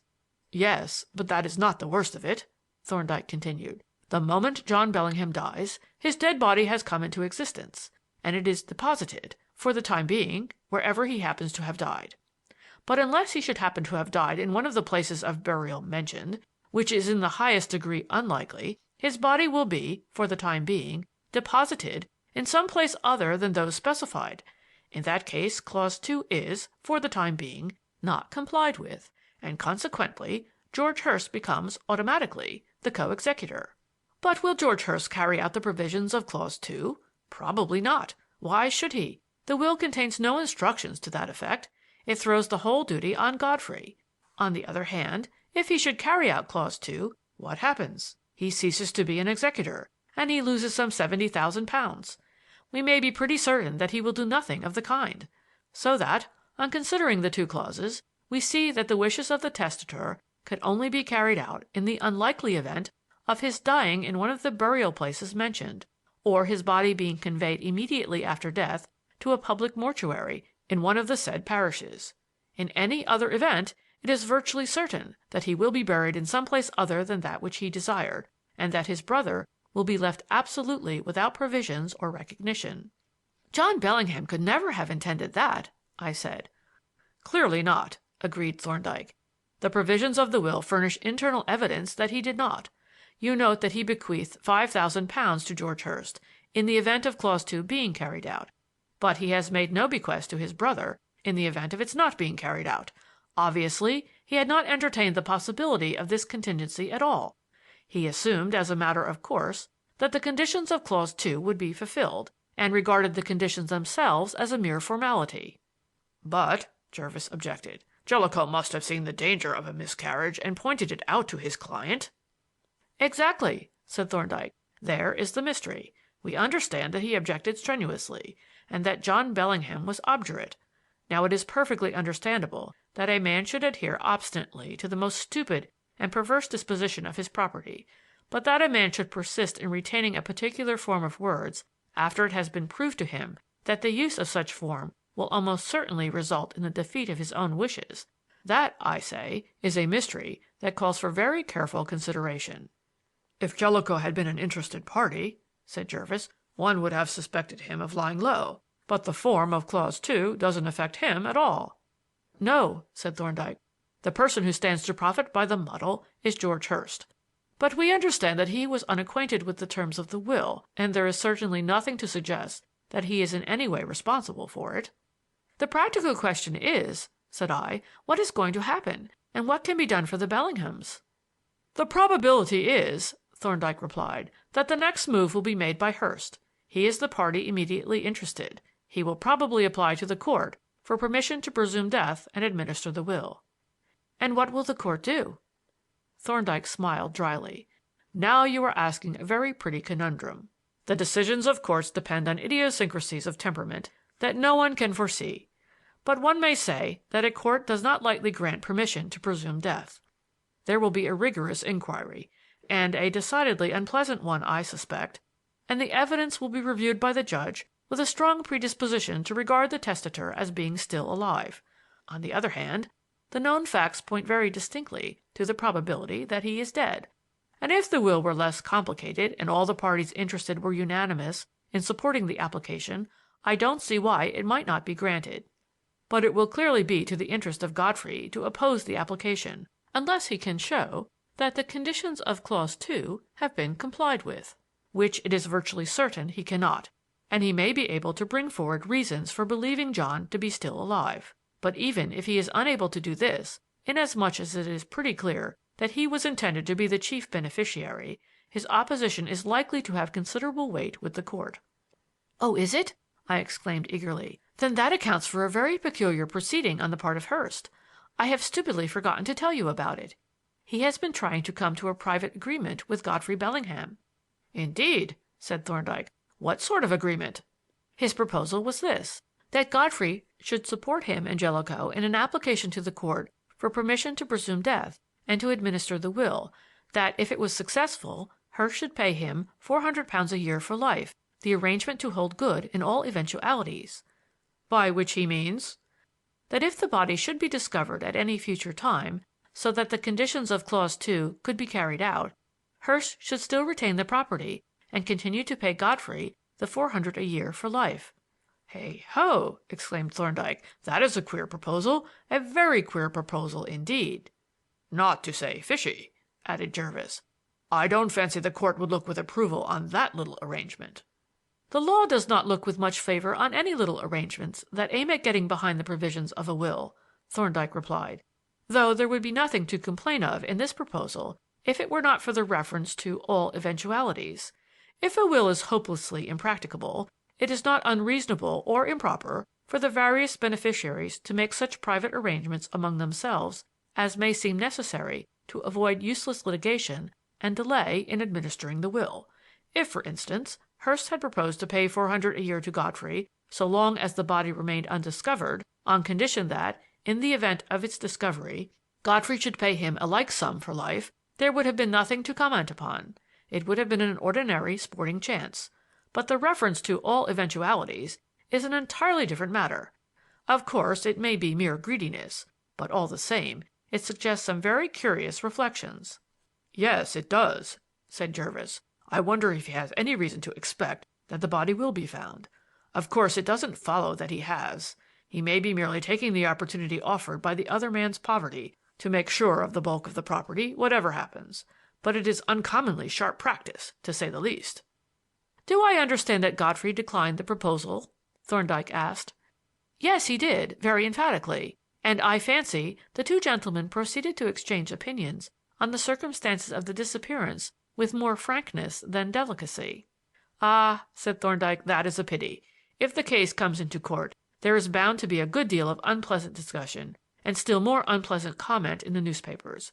But if the parties themselves begin to express suspicions of one another, there is no telling where the matter will end." "No, by Jove," said Jervis. "If they begin flinging accusations of murder about, the fat will be in the fire with a vengeance. That way lies the Old Bailey." "We must try to prevent them from making an unnecessary scandal," said Thorndyke. "It may be that an exposure will be unavoidable, and that must be ascertained in advance. But to return to your question, Berkeley, as to what is to be done, Hurst will probably make some move pretty soon. Do you know if Jellicoe will act with him?" "No, he won't. He declines to take any steps without Godfrey's assent. At least, that is what he says at present." His attitude is one of correct neutrality." "That is satisfactory so far," said Thorndyke, "though he may alter his tone when the case comes into court. From what you said just now, I gathered that Jellicoe would prefer to have the will administered and be quit of the whole business, which is natural enough, especially as he benefits under the will to the extent of £2,000 and a valuable collection. Consequently, we may fairly assume that, even if he maintains an apparent neutrality, his influence will be exerted in favor of Hurst rather than of Bellingham, from which it follows that Bellingham ought certainly to be properly advised and, when the case goes into court, properly represented." "He can't afford either the one or the other," said I. "He's as poor as an insolvent church mouse and as proud as the devil. He wouldn't accept professional aid that he couldn't pay for." Grunted Thorndyke. "That's awkward. But we can't allow the case to go by default, so to speak, to fail for the mere lack of technical assistance. Besides, it is one of the most interesting cases that I have ever met with, and I am not going to see it bungled. He couldn't object to a little general advice in a friendly, informal way, amicus curiae, as old Broadrib is so fond of saying, and there's nothing to prevent us from pushing forward the preliminary inquiries." "Of what nature would they be?" "Well, to begin with, we have to satisfy ourselves that the conditions of Clause 2 have not been complied with, that John Bellingham has not been buried within the parish boundaries mentioned. Of course he has not, but we must not take anything for granted. Then we have to satisfy ourselves that he is not still alive and accessible. It is perfectly possible that he is, after all, and it is our business to trace him if he is still in the land of the living. Jervis and I can carry out these investigations without saying anything to Bellingham. My learned brother will look through the register of burials, not forgetting the cremations, in the metropolitan area, and I will take the other matter in hand." "You really think that John Bellingham may still be alive?" said I. "Since his body has not been found, it is obviously a possibility. I think in the highest degree improbable, but the improbable has to be investigated before it can be excluded." "It sounds a rather hopeless quest," I remarked. "How do you propose to begin?" "I think of beginning at the British Museum. The people there may be able to throw some light on his movements. I know that there are some important excavations in progress at Heliopolis. In fact, the director of the Egyptian department is out there at the present moment, and Dr. Norbury, who is taking his place temporarily, is an old friend of Bellingham's. I shall call on him and try to discover if there is anything that might have induced Bellingham suddenly to go abroad, to Heliopolis, for instance. Also, he may be able to tell me what it was that took the missing man to Paris on that last, rather mysterious journey. That might turn out to be an important clue. And meanwhile, Berkeley, you must endeavor tactfully to reconcile your friend to the idea of letting us give an eye to the case. Make it clear to him that I am doing this entirely for the enlargement of my own knowledge." "But won't you have to be instructed by a solicitor?" I asked. "Yes, nominally, but only as a matter of etiquette. We shall do all the actual work. Why do you ask?" "I was thinking of the solicitor's costs, and I was going to mention that I have a little money of my own." "Then you keep it, my dear fellow. You'll want it when you go into practice. There will be no difficulty about the solicitor. I shall ask one of my friends to act nominally as a personal favor to me. Marchmont would take the case for us, Jervis, I am sure." "Yes," said Jervis, "or old Broadrib, if we put it to him amicus curiae." "It is excessively kind of both of you to take this benevolent interest in the case of my friends," I said, "and it is to be hoped that they won't be foolishly proud and stiff-necked about it. It's rather the way with poor gentlefolk." "I'll tell you what," exclaimed Jervis. "I have a most brilliant idea. You shall give us a little supper at your rooms, and invite the Bellinghams to meet us. Then you and I will attack the old gentleman, and Thorndyke shall exercise his persuasive powers on the lady. These chronic, incurable old bachelors, you know, are quite irresistible." "You observe that my respected junior condemns me to lifelong celibacy," Thorndyke remarked. "But," he added, "his suggestion is quite a good one. Of course, we mustn't put any sort of pressure on Bellingham to employ us, for that is what it amounts to, even if we accept no payment. But a friendly talk over the supper table would enable us to put the matter delicately and yet convincingly." "Yes," said I see that, and I like the idea immensely. But it won't be possible for several days, because I've got a job that takes up all my spare time, and that I ought to be at work on now," I added, with a sudden qualm at the way in which I had forgotten the passage of time in the interest of Thorndyke's analysis. My two friends looked at me inquiringly, and I felt it necessary to explain about the injured hand and the Tel el Amarna tablets, which I accordingly did rather shyly and with a nervous eye upon Jervis. The slow grin, however, for which I was watching, never came. On the contrary, he not only heard me through quite gravely, but when I had finished said with some warmth and using my old hospital pet name, "I'll say one thing for you, Polly. You're a good chum, and you always were. I hope your Neville's Court friends appreciate the fact." "They are far more appreciative than the occasion warrants," I answered. "But to return to this question, how will this day week suit you?" "It will suit me," Thorndyke answered, with a glance at his junior. "And me too," said the latter. "So, if it will do for the Bellinghams, we will consider it settled. But if they can't come, you must fix another night." "Very well," I said, rising and knocking out my pipe. "I will issue the invitation tomorrow. And now I must be off to have another slog at those notes." As I walked homeward I speculated cheerfully on the prospect of entertaining my friends under my own, or rather Barnard's, roof, if they could be lured out of their eremitical retirement. The idea had, in fact, occurred to me already, but I had been deterred by the peculiarities of Barnard's housekeeper. For Mrs. Gummer was one of those housewives who make up for an archaic simplicity of production by preparations on the most portentous and alarming scale. But this time I would not be deterred.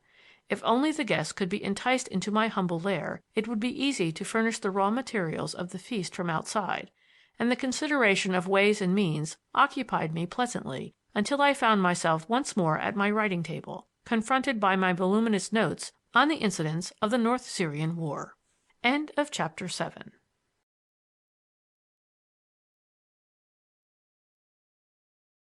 Chapter 8. A Museum Idyll.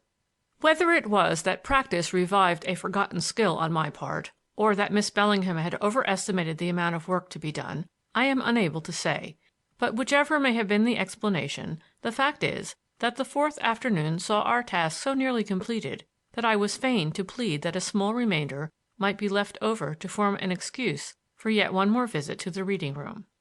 Short, however, as had been the period of our collaboration, it had been long enough to produce a great change in our relations to one another, for there is no friendship so intimate and satisfying as that engendered by community of work, and none, between man and woman, at any rate, so frank and wholesome. Every day had arrived to find a pile of books with the places duly marked and the blue-covered quarto notebooks in readiness. Every day we had worked steadily at the allotted task, had then handed in the books and gone forth together to enjoy a most companionable tea in the milk shop, thereafter to walk home by way of Queen Square, talking over the day's work and discussing the state of the world in the far-off days when Akhenaten was king and the Tel el Amarna tablets were a-writing. It had been a pleasant time, so pleasant that as I handed in the books for the last time, I sighed to think that it was over, that not only was the task finished, but that the recovery of my fair patient's hand, from which I had that morning removed the splint, had put an end to the need of my help. "What shall we do?" I asked as we came out into the central hall. "It is too early for tea. Shall we go and look at some of the galleries?" "Why not?" she answered. "We might look over some of the things connected with what we have been doing. For instance, there is a relief of Akhenaten upstairs in the third Egyptian room. We might go and look at it." I fell in eagerly with the suggestion, placing myself under her experienced guidance, and we started by way of the Roman gallery, past the long row of extremely commonplace and modern-looking Roman emperors. "I don't know," she said, pausing for a moment opposite a bust labeled Trajan, but obviously a portrait of Phil May, "how I am ever to even thank you for all that you have done, to say nothing of repayment." "There is no need to do either," I replied. "I have enjoyed working with you, so I have had my reward. But still," I added, "if you want to do me a great kindness, you have it in your power." "How?" "In connection with my friend, Dr. Thorndyke. I told you he was an enthusiast. Now he is, for some reason, most keenly interested in everything relating to your uncle, and I happen to know that, if any legal proceedings should take place, he would very much like to keep a friendly eye on the case." "And what do you want me to do?" "I want you, if an opportunity should occur for him to give your father advice or help of any kind, to use your influence with your father in favor of, rather than in opposition to, his accepting it, always assuming that you have no real feeling against his doing so." Miss Bellingham looked at me thoughtfully for a few moments and then laughed softly. "So the great kindness that I am to do you is to let you do me a further kindness through your friend?" "No," I protested. "That is where you are mistaken. It isn't benevolence on Dr. Thorndyke's part, it's professional enthusiasm." She smiled skeptically. "You don't believe in it," I said. "But consider other cases. Why does a surgeon get out of bed on a winter's night to do an emergency operation at a hospital? He doesn't get paid for it. Do you think it is altruism?" "Yes, of course. Isn't it?" "Certainly not. He does it because it is his job, because it is his business to fight with disease and win." "I don't see much difference," she said. "It's work done for love instead of for payment. However, I will do as you ask if the opportunity arises, but I shan't suppose that I am repaying your kindness to me." "I don't mind as long as you do it," I said, and we walked on for some time in silence. "Isn't it odd," she said presently, "how our talk always seems to come back to my uncle? Oh, and that reminds me that the things he gave to the museum are in the same room as the Akhenaten relief. Would you like to see them?" "Of course I would." "Then we will go and look at them first." She paused, and then rather shyly and with a rising color she continued, "And I think I should like to introduce you to a very dear friend of mine, with your permission, of course." This last addition she made hastily, seeing, I suppose, that I looked rather glum at the suggestion. Inwardly I consigned her friend to the devil, especially if of the masculine gender.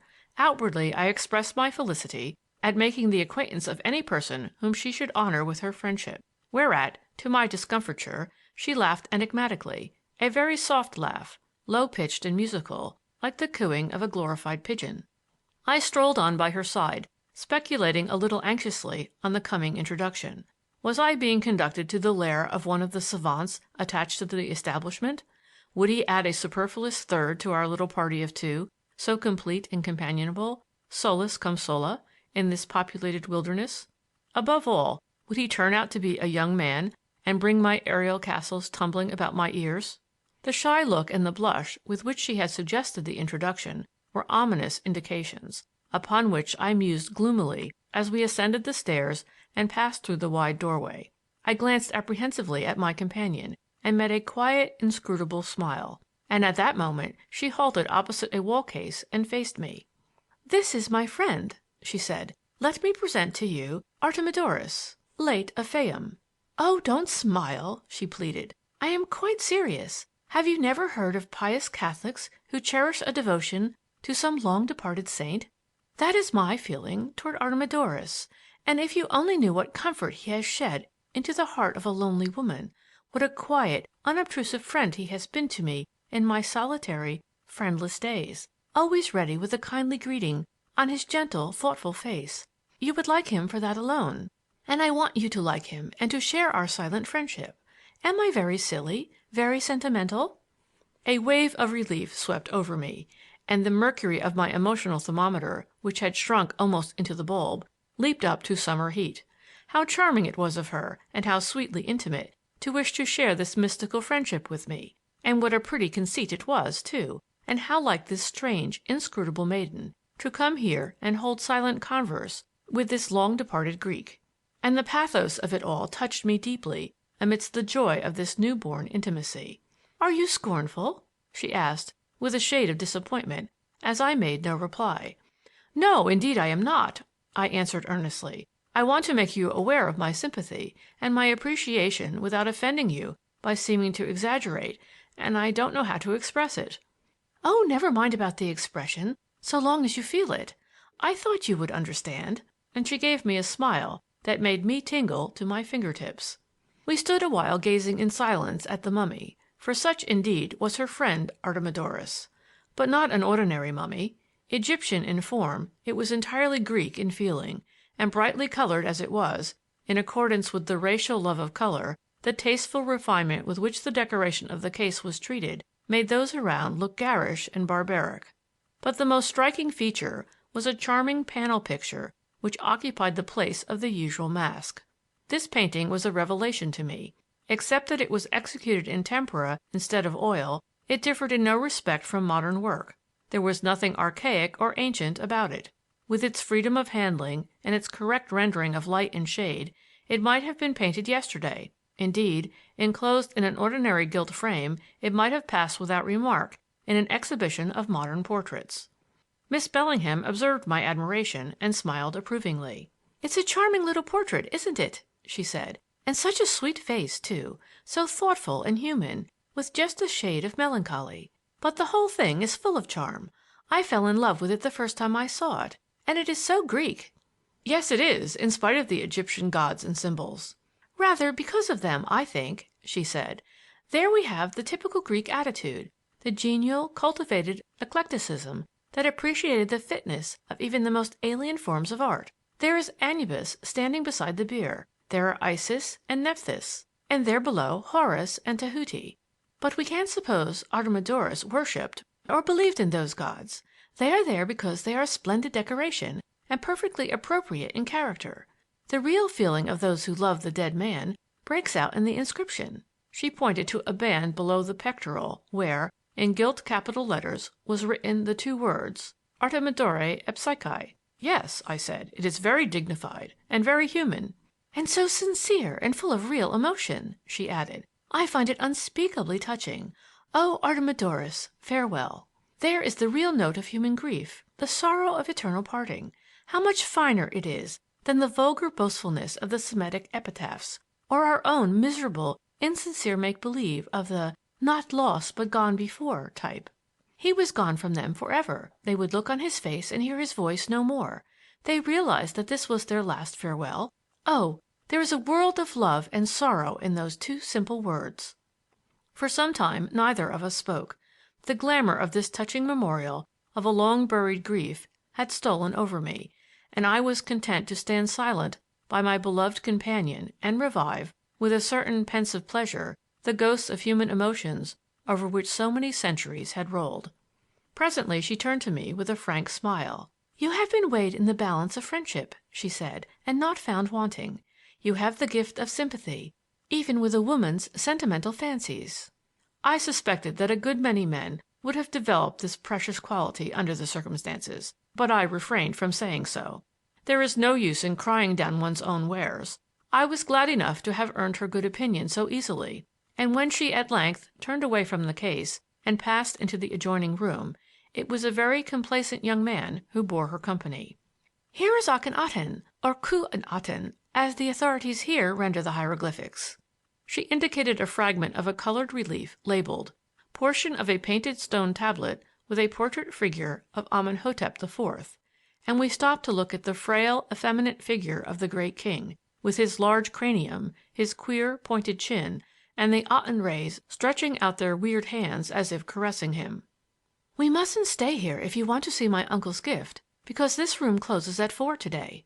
With this admonition she moved on to the other end of the room, where she halted before a large floor case containing a mummy and a large number of other objects. A black label with white lettering set forth the various contents with a brief explanation as follows: Mummy of Sepik Hotep, a scribe of the 22nd dynasty, together with the objects found in the tomb. These include the 4 canopic jars in which the internal organs were deposited, the Ushabti figures, tomb provisions, and various articles that had belonged to the deceased, his favorite chair, his headrest, his ink palette, inscribed with his name and the name of the king or Sarkhan I, in whose reign he lived, and other smaller articles. Presented by John Bellingham, Esquire. "They have put all the objects together in one case," Miss Bellingham explained, "to show the contents of an ordinary tomb of the better class.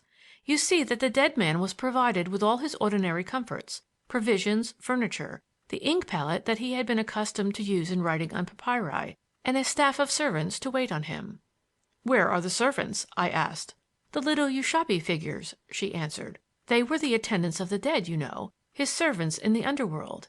It was a quaint idea, wasn't it? But it was all very complete and consistent, and quite reasonable, too, if one once accepts the belief in the persistence of the individual apart from the body." "Yes," I agreed, "and that is the only fair way to judge a religious system, by taking the main beliefs for granted. But what a business it must have been, bringing all these things from Egypt to London."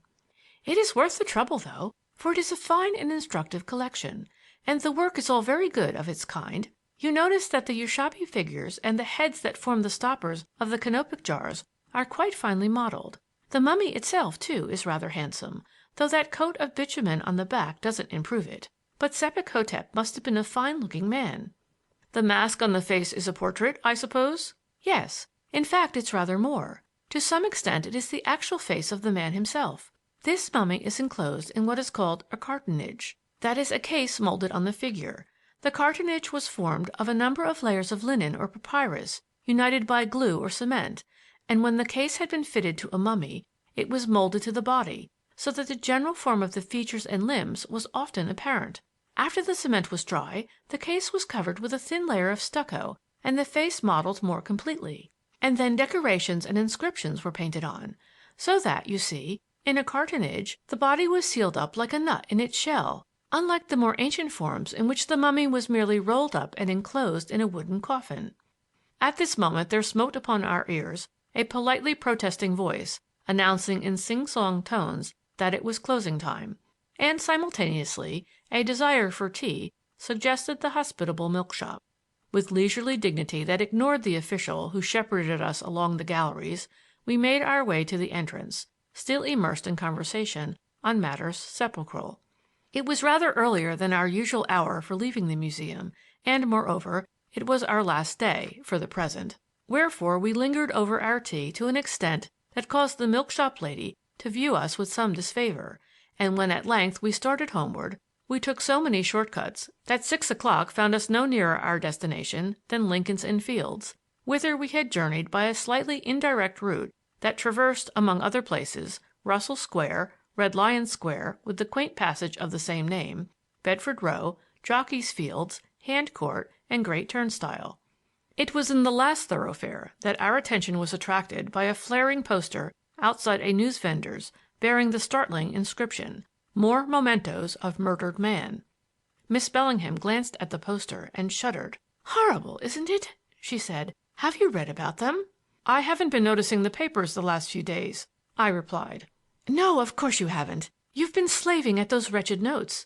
We don't very often see the papers, at least we don't take them in, but Miss Oman has kept us supplied during the last day or two. She is a perfect little ghoul. She delights in horrors of every kind, and the more horrible the better." "But," I asked, "what is it they have found?" "Oh, they are the remains of some poor creature who seems to have been murdered and cut into pieces. It is dreadful. It made me shudder to read of it, for I couldn't help thinking of poor Uncle John, and as for my father, he was really quite upset." "Are these the bones that were found in a water-cress bed at Sidcup?" "Yes, but they have found several more. The police have been most energetic. They seem to have been making a systematic search, and the result has been that they have discovered several portions of the body, scattered about in very widely separated places, Sidcup, Lee, St. Mary Cray, and yesterday it was reported that an arm had been found in one of the ponds called the Cuckoo Pits, close to our old home." "What, in Essex?" I exclaimed. "Yes, in Epping Forest, quite near Woodford. Isn't it dreadful to think of it? They were probably hidden when we were living there. I think it was that horrified my father so much. When he read it he was so upset that he gathered up the whole bundle of newspapers and tossed them out of the window, and they blew over the wall, and poor Miss Oman had to rush and pursue them up the court." "Do you think he suspects that these remains may be those of your uncle?" "I think so, though he has said nothing to that effect, and, of course, I have not made any suggestion to him. We always preserve the fiction between ourselves of believing that Uncle John is still alive." "But you don't think he is, do you?" "No, I'm afraid I don't, and I feel pretty sure that my father doesn't think so either, but he doesn't like to admit it to me." "Do you happen to remember what bones have been found?" "No, I don't. I know that an arm was found in the Cuckoo Pits, and I think a thigh bone was dredged up out of a pond near St. Mary Cray. But Miss Oman will be able to tell you all about it if you are interested. She will be delighted to meet a kindred spirit," Miss Bellingham added, with a smile. "I don't know that I claim spiritual kinship with a ghoul," said I, "especially with a very sharp-tempered ghoul." "Oh, don't disparage her, Dr. Berkeley," Miss Bellingham pleaded. "She isn't really bad-tempered, only a little prickly on the surface. I oughtn't to have called her a ghoul. She is just the sweetest, most affectionate, most unselfish little angelic human hedgehog that you could find if you traveled the wide world through. Do you know that she has been working her fingers to the bone making an old dress of mine presentable because she is so anxious that I shall look nice at your little supper party?" "You are sure to do that in any case," I said, "but I withdraw my remark as to her temper unreservedly. I really didn't mean it, you know. I have always liked the little lady." "That's right. And now won't you come in and have a few minutes' chat with my father? We are quite early in spite of the short cuts." I accepted readily, and the more so inasmuch as I wanted a few words with Miss Oman on the subject of catering and did not want to discuss it before my friends. Accordingly, I went in and gossiped with Mr. Bellingham, chiefly about the work we had done at the museum, until it was time for me to return to the surgery. Having taken my leave, I walked down the stairs with reflective slowness and as much creaking of my boots as I could manage, with the result, hopefully anticipated, that as I approached the door of Miss Oman's room, it opened and the lady's head protruded. "I'd change my cobbler if I were you," she said. I thought of the angelic human hedgehog and nearly sniggered in her face. "I'm sure you would, Miss Oman. Instantly. Though, mind you, the poor fellow can't help his looks." "You're a very flippant young man," she said severely, whereat I grinned, and she regarded me silently with a baleful glare. Suddenly I remembered my mission and became serious and sober. "Miss Oman," I said, "I very much want to take your advice on a matter of some importance, to me at least." That ought to fetch her, I thought. The advice fly, strangely neglected by Isaac Walton, is guaranteed to kill in any weather. And it did fetch her. She rose in a flash and gorged it, cock's feathers, worsted body, and all. "What is it about?" she asked eagerly. "But don't stand out there where everybody can hear but me. Come in and sit down." Now I didn't want to discuss the matter here, and besides there was not time.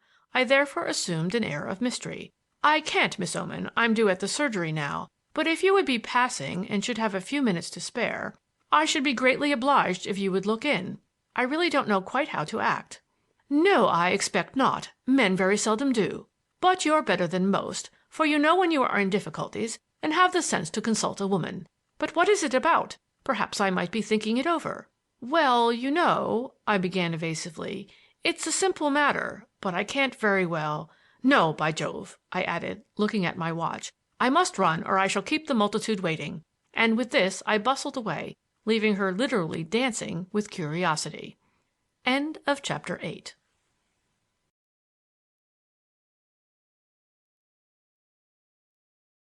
Chapter 9.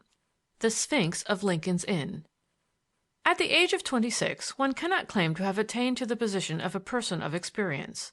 Nevertheless, the knowledge of human nature accumulated in that brief period sufficed to make me feel confident that, at some time during the evening, I should receive a visit from Miss Oman. And circumstances justified my confidence, for the clock yet stood at 2 minutes to 7 when a premonitory tap at the surgery door heralded her arrival. "I happened to be passing," she explained, and I forbore to smile at the coincidence, "so I thought I might as well drop in and hear what you wanted to ask me about." She seated herself in the patient's chair and, laying a bundle of newspapers on the table, glared at me expectantly. "Thank you, Miss Oman," said I. "It is very good of you to look in on me. I am ashamed to give you all this trouble about such a trifling matter." She rapped her knuckles impatiently on the table. "Never mind about the trouble," she exclaimed tartly. "What is it that you want to ask me about?" I stated my difficulties in respect of the supper party, and, as I proceeded, an expression of disgust and disappointment spread over her countenance. "I don't see why you need to have been so mysterious about it," she said glumly. "I didn't mean to be mysterious. I was only anxious not to make a mess of the affair. It's all very fine to assume a lofty scorn of the pleasures of the table, but there is great virtue in a really good feed, especially when low living and high thinking have been the order of the day." "Coarsely put," said Miss Oman, "but perfectly true."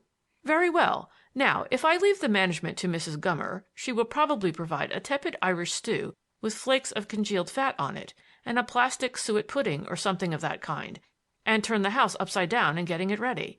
So I thought of having a cold spread and getting the things from outside, but I don't want it to look as if I had been making enormous preparations." "They won't think the things came down from heaven," said Miss Oman. "No, I suppose they won't. But you know what I mean. Now where do you advise me to go for the raw materials of conviviality?" Miss Oman reflected. "You had better let me do your shopping and manage the whole business," was her final verdict. This was precisely what I wanted, and I accepted thankfully, regardless of the feelings of Mrs. Gummer. I handed her £2, and after some protests at my extravagance, she bestowed them in her purse, a process that occupied time, since that receptacle, besides being a sort of miniature record office of frayed and time-stained bills, already bulged with a lading of draper samples, ends of tape, a card of linen buttons, another of hooks and eyes, a lump of beeswax, a rat-eaten stump of lead pencil, and other trifles that I have forgotten. As she closed the purse at the imminent risk of wrenching off its fastenings, she looked at me severely and pursed her lips. "You're a very plausible young man," she remarked. "What makes you say that?" I asked. "The landering about museums," she continued, "with handsome young ladies on the pretense of work. Work, indeed! Oh, I heard her telling her father about it. She thinks you were perfectly enthralled by the mummies and dried cats and chunks of stone and all the other trash. She doesn't know what humbugs men are." "Really, Miss Oman," I began. "Oh, don't talk to me," she snapped. "I can see it all. You can't impose upon me. I can see you staring into those glass cases, egging her on to talk, and listening open-mouthed and bulging-eyed, and sitting at her feet. Now, didn't you?" "I don't know about the sitting at her feet," I said, though it might easily have come to that with those infernal slippery floors. "But I had a very jolly time, and I mean to go again if I can. Miss Bellingham is the cleverest and most accomplished woman I have ever spoken to." This was a poser for Miss Oman, whose admiration and loyalty, I knew, were only equaled by my own. She would have liked to contradict me, but the thing was impossible. To cover her defeat, she snatched up the bundle of newspapers and began to open them out. "What sort of stuff is hibernation?" she demanded suddenly. "Hibernation?" I exclaimed. "Yes. They found a patch of it on a bone that was discovered in a pond at St. Mary Cray, and a similar patch on one that was found at some place in Essex. Now I want to know what hibernation is." "You must mean hibernation," I said, after a moment's reflection. "The newspapers say hibernation, and I suppose they know what they are talking about. If you don't know what it is, don't be ashamed to say so." "Well, then, I don't." "In that case you had better read the papers and find out," she said, a little illogically. And then, "Are you fond of murders? I am, awfully." "What a shocking little ghoul you must be!" I exclaimed. She stuck out her chin at me. "I'll trouble you," she said, "to be a little more respectful in your language. Do you realize that I am old enough to be your mother?"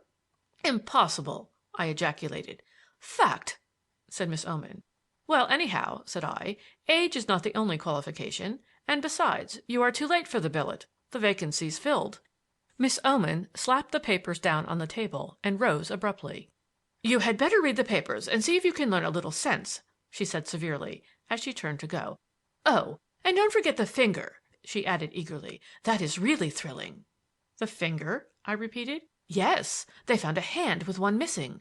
The police think it's an important clue. I don't know what they mean, but you read the account and tell me what you think." With this parting injunction, she bustled out through the surgery, and I followed to bid her a ceremonious adieu on the doorstep. I watched her little figure tripping with quick bird-like steps down Fetter Lane, and was about to turn back into the surgery when my attention was attracted by the evolutions of an elderly gentleman on the opposite side of the street. He was a somewhat peculiar-looking man, tall, gaunt, and bony, and the way in which he carried his head suggested to the medical mind a pronounced degree of nearsight and a pair of deep spectacle glasses. Suddenly he espied me and crossed the road with his chin thrust forward and a pair of keen blue eyes directed at me through the centers of his spectacles. "I wonder if you can and will help me," said he, with a courteous salute. "I wish to call on an acquaintance, and I have forgotten his address. It is in some court, but the name of that court has escaped me for the moment. My friend's name is Bellingham. I suppose you don't chance to know it? Doctors know a great many people, as a rule." "Do you mean Mr. Godfrey Bellingham?" "Ah, then you do know him. I have not consulted the oracle in vain. He is a patient of yours, no doubt." "A patient and a personal friend. His address is 49 Neville's Court." "Thank you, thank you. Oh, and as you are a friend, perhaps you can inform me as to the customs of the household? I am not expected, and I do not wish to make an untimely visit. What are Mr. Bellingham's habits as to his evening meal?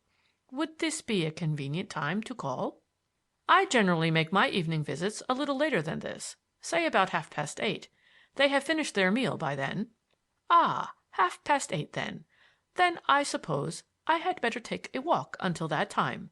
I don't want to disturb them." "Would you care to come in and smoke a cigar until it is time to make your call? If you would, I could walk over with you and show you the house." "That is very kind of you," said my new acquaintance. with an inquisitive glance at me through his spectacles. "I think I should like to sit down. It's a dull affair, mooning about the streets, and there isn't time to go back to my chambers in Lincoln's Inn." "I wonder," said I, as I ushered him into the room lately vacated by Miss Oman, "if you happen to be Mr. Jellicoe." He turned his spectacles full on me with a keen, suspicious glance. "What makes you think that I am Mr. Jellicoe?" he asked. "Oh, only that you live in Lincoln's Inn." "Ha! I see. I live in Lincoln's Inn. Mr. Jellicoe lives in Lincoln's Inn. Therefore, I am Mr. Jellicoe. Ha ha!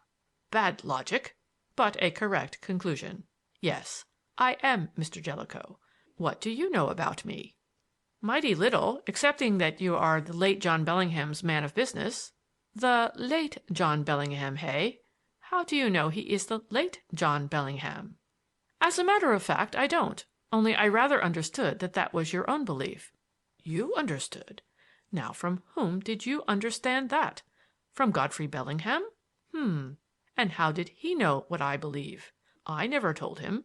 It is a very unsafe thing, my dear sir, to expound another man's beliefs." "Then you think that John Bellingham is alive?" "Do I? Who said so? I did not, you know."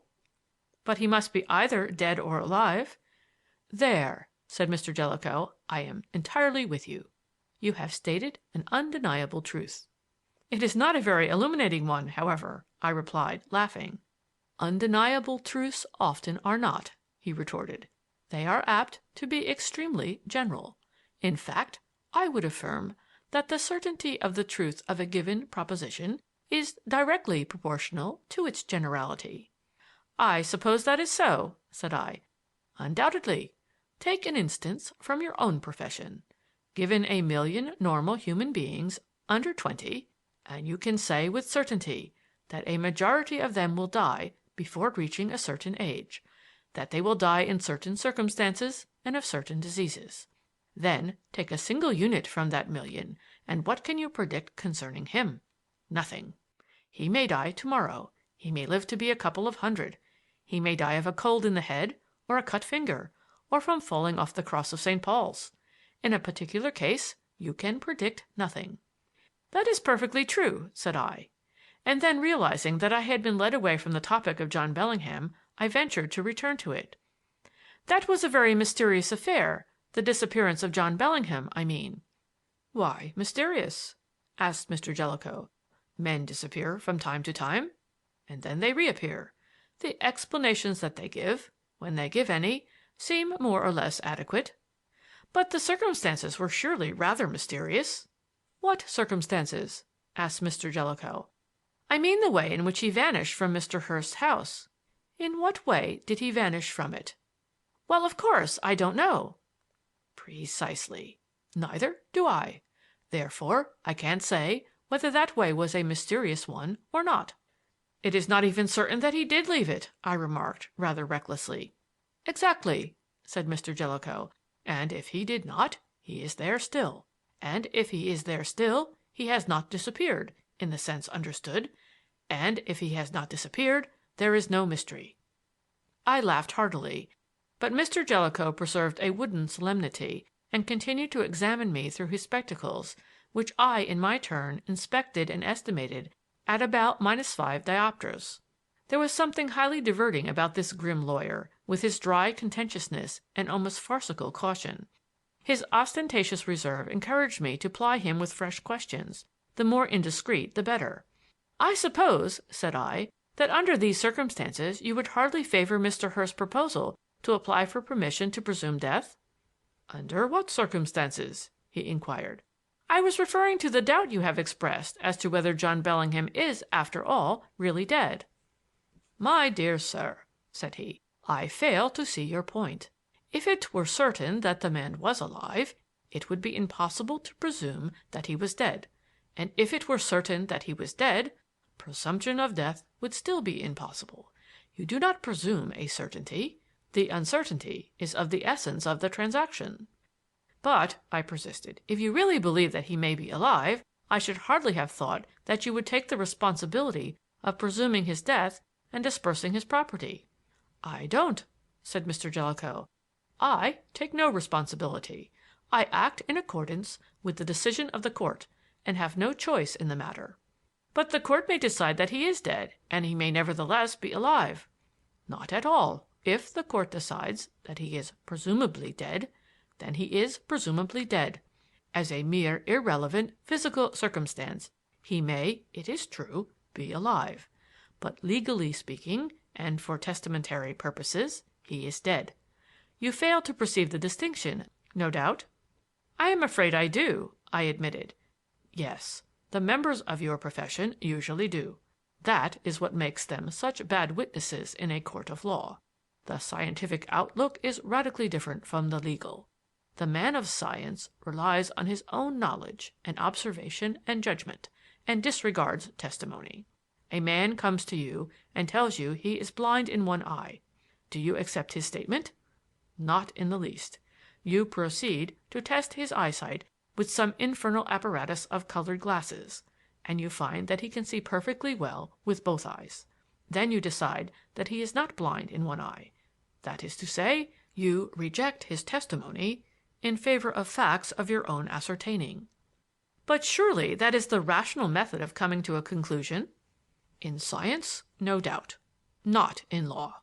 A court of law must decide according to the evidence which is before it, and that evidence is of the nature of sworn testimony. If a witness is prepared to swear that black is white, and no evidence to the contrary is offered, the evidence before the court is that black is white, and the court must decide accordingly.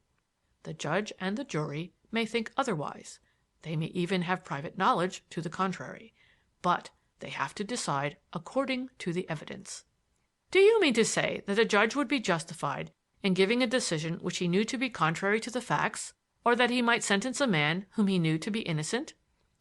"Certainly. It has been done.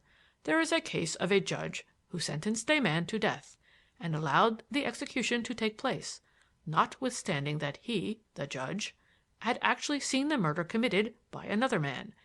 But that was carrying correctness of procedure to the verge of pedantry." "It was with a vengeance," I agreed. "But to return to the case of John Bellingham, supposing that after the court has decided that he is dead he should return alive, what then?" "Ah! It would then be his turn to make an application, and the court, having fresh evidence laid before it, would probably decide that he was alive." "And meantime his property would have been dispersed?" "Probably.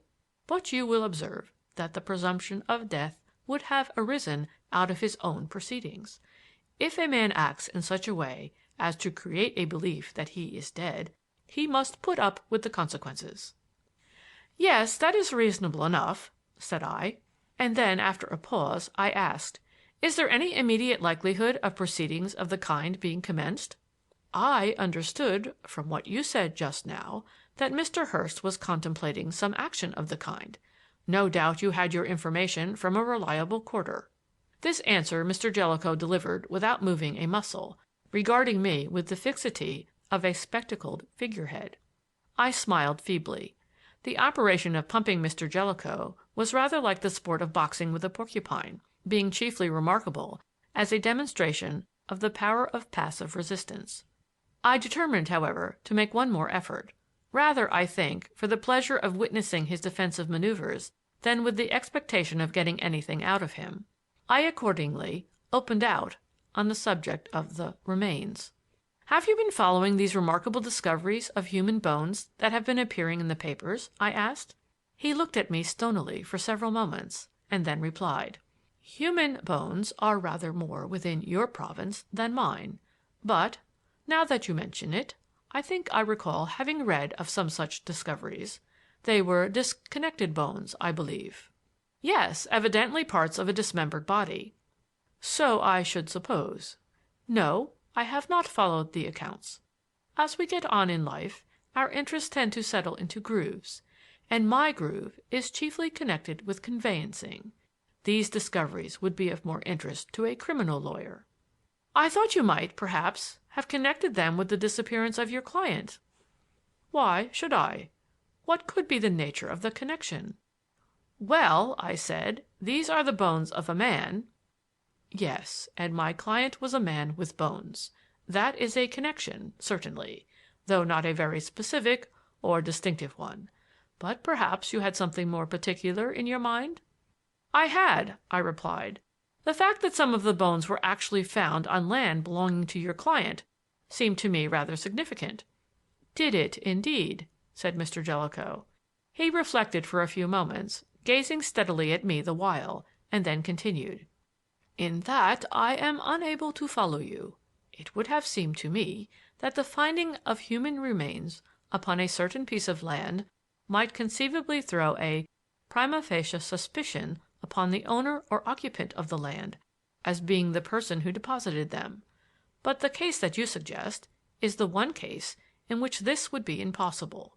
A man cannot deposit his own dismembered remains." "No, of course not. I was not suggesting that he deposited them himself, but merely that the fact of their being deposited on his land, in a way, connected these remains with him." "Again," said Mr. Jellicoe, "I fail to follow you. Unless you are suggesting that it is customary for murderers who mutilate bodies to be punctilious in depositing the dismembered remains upon land belonging to their victims. In which case I am skeptical as to your facts. I am not aware of the existence of any such custom. Moreover, it appears that only a portion of the body was deposited on Mr. Bellingham's land, the remaining portions having been scattered broadcast over a wide area. How does that agree with your suggestion?" "It doesn't, of course," I admitted. "But there is another fact that I think you will admit to be more significant. The first remains that were discovered were found at Sidcup. Now Sidcup is close to Eltham, and Eltham is the place where Mr. Bellingham was last seen alive." "And what is the significance of this? Why do you connect the remains with one locality rather than the various other localities in which other portions of the body were found?" "Well," I replied, rather graveled by this very pertinent question, "the appearances seem to suggest that the person who deposited these remains started from the neighborhood of Eltham, where the missing man was last seen." Mr. Jellicoe shook his head. "You appear," said he, "to be confusing the order of deposition with the order of discovery. What evidence is there that the remains found at Sidcup were deposited before those found elsewhere?" "I don't know that there is any," I admitted.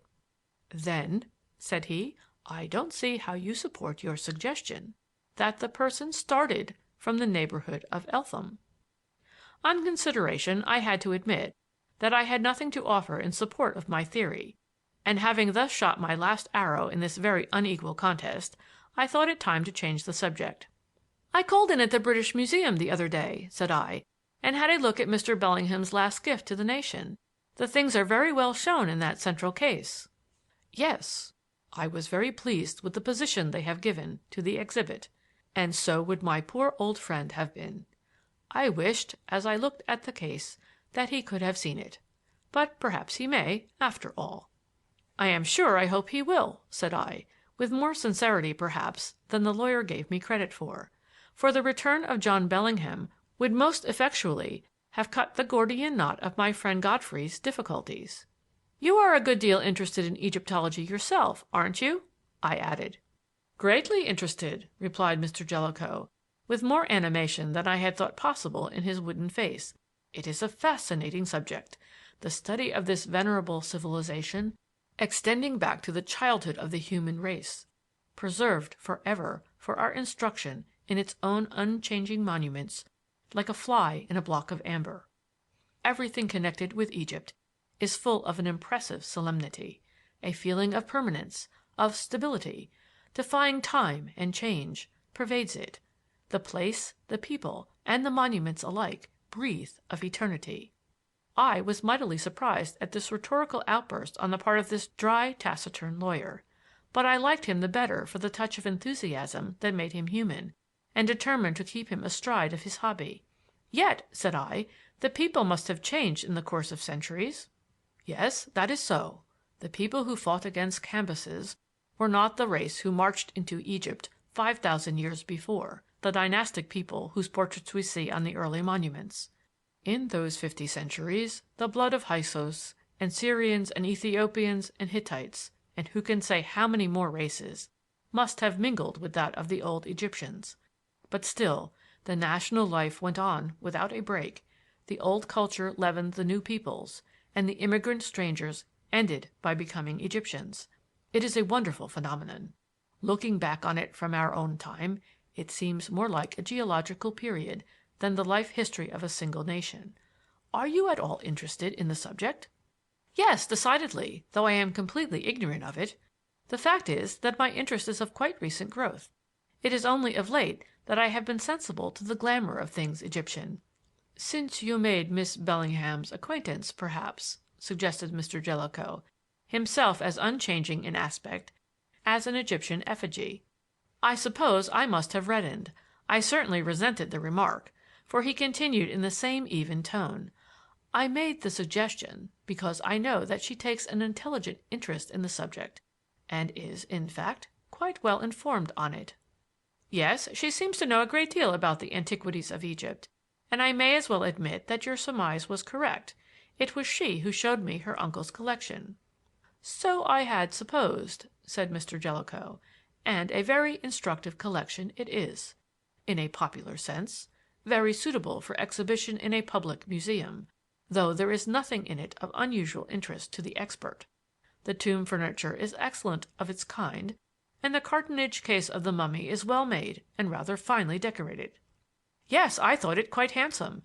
But can you explain to me why, after taking all that trouble to decorate it, they should have disfigured it with those great smears of bitumen?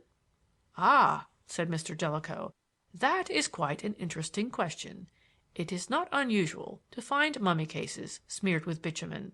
There is a mummy of a priestess in the next gallery, which is completely coated with bitumen, except the gilded face. Now, this bitumen was put on for a purpose, for the purpose of obliterating the inscriptions and thus concealing the identity of the deceased from the robbers and desecrators of tombs. And there is an oddity of this mummy of Sepik-Hotep. Evidently, there was an intention of obliterating the inscriptions. The whole of the back is covered thickly with bitumen, and so are the feet. Then the workers seem to have changed their minds, and left the inscriptions and decoration untouched. Why they intended to cover it, and why, having commenced, they left it partially covered only, is a mystery. The mummy was found in its original tomb and quite undisturbed, so far as tomb robbers are concerned. Poor Bellingham was greatly puzzled as to what the explanation could be. Speaking of bitumen, said I, reminds me of a question that has occurred to me. You know that this substance has been used a good deal by modern painters, and that it has a very dangerous peculiarity. I mean its tendency to liquefy, without any obvious reason, long after it has dried. Yes, I know. Isn't there some story about a picture of Reynolds in which bitumen had been used? A portrait of a lady, I think. The bitumen softened, and one of the lady's eyes slipped down onto her cheek, and they had to hang the portrait upside down and keep it warm until the eye slipped back again into its place. But what was your question? I was wondering whether the bitumen used by the Egyptian artists has ever been known to soften after this great lapse of time. Yes, I think it has. I have heard of instances in which the bitumen coatings have softened under certain circumstances and become quite tacky.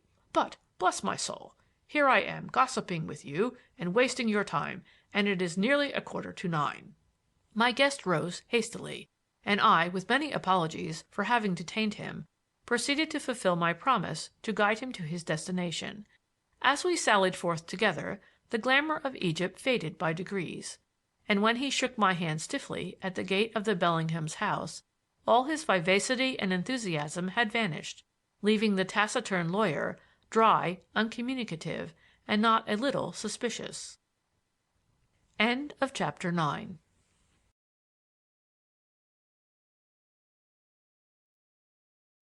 Chapter 10. The New Alliance. The great lexicographer, tutelary deity of my adopted habitat, has handed down to shuddering posterity a definition of the act of eating which might have been framed by a dyspeptic ghoul. Eat, to devour with the mouth. It is a shocking view to take of so genial a function, cynical, indelicate, and finally unforgivable by reason of its very accuracy.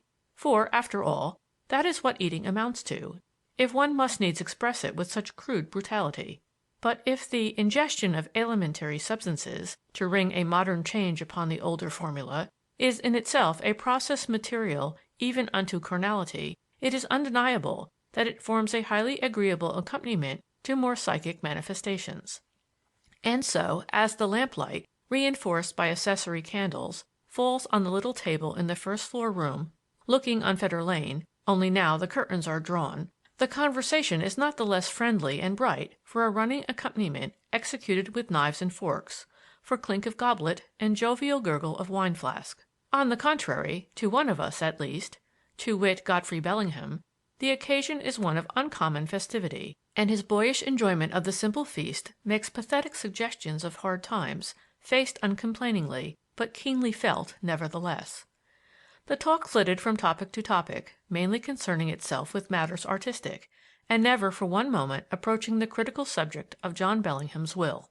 From the stepped pyramid of Saqqara, with its encaustic tiles, to medieval church floors, from Elizabethan woodwork to Mycenaean pottery, and thence to the industrial arts of the Stone Age and the civilization of the Aztecs, I began to suspect that my two legal friends were so carried away by the interest of the conversation that they had forgotten the secret purpose of the meeting, for the dessert had been placed on the table by Mrs. Gummer with the manner of a bereaved dependent dispensing funeral bakemeats, and still no reference had been made to the case.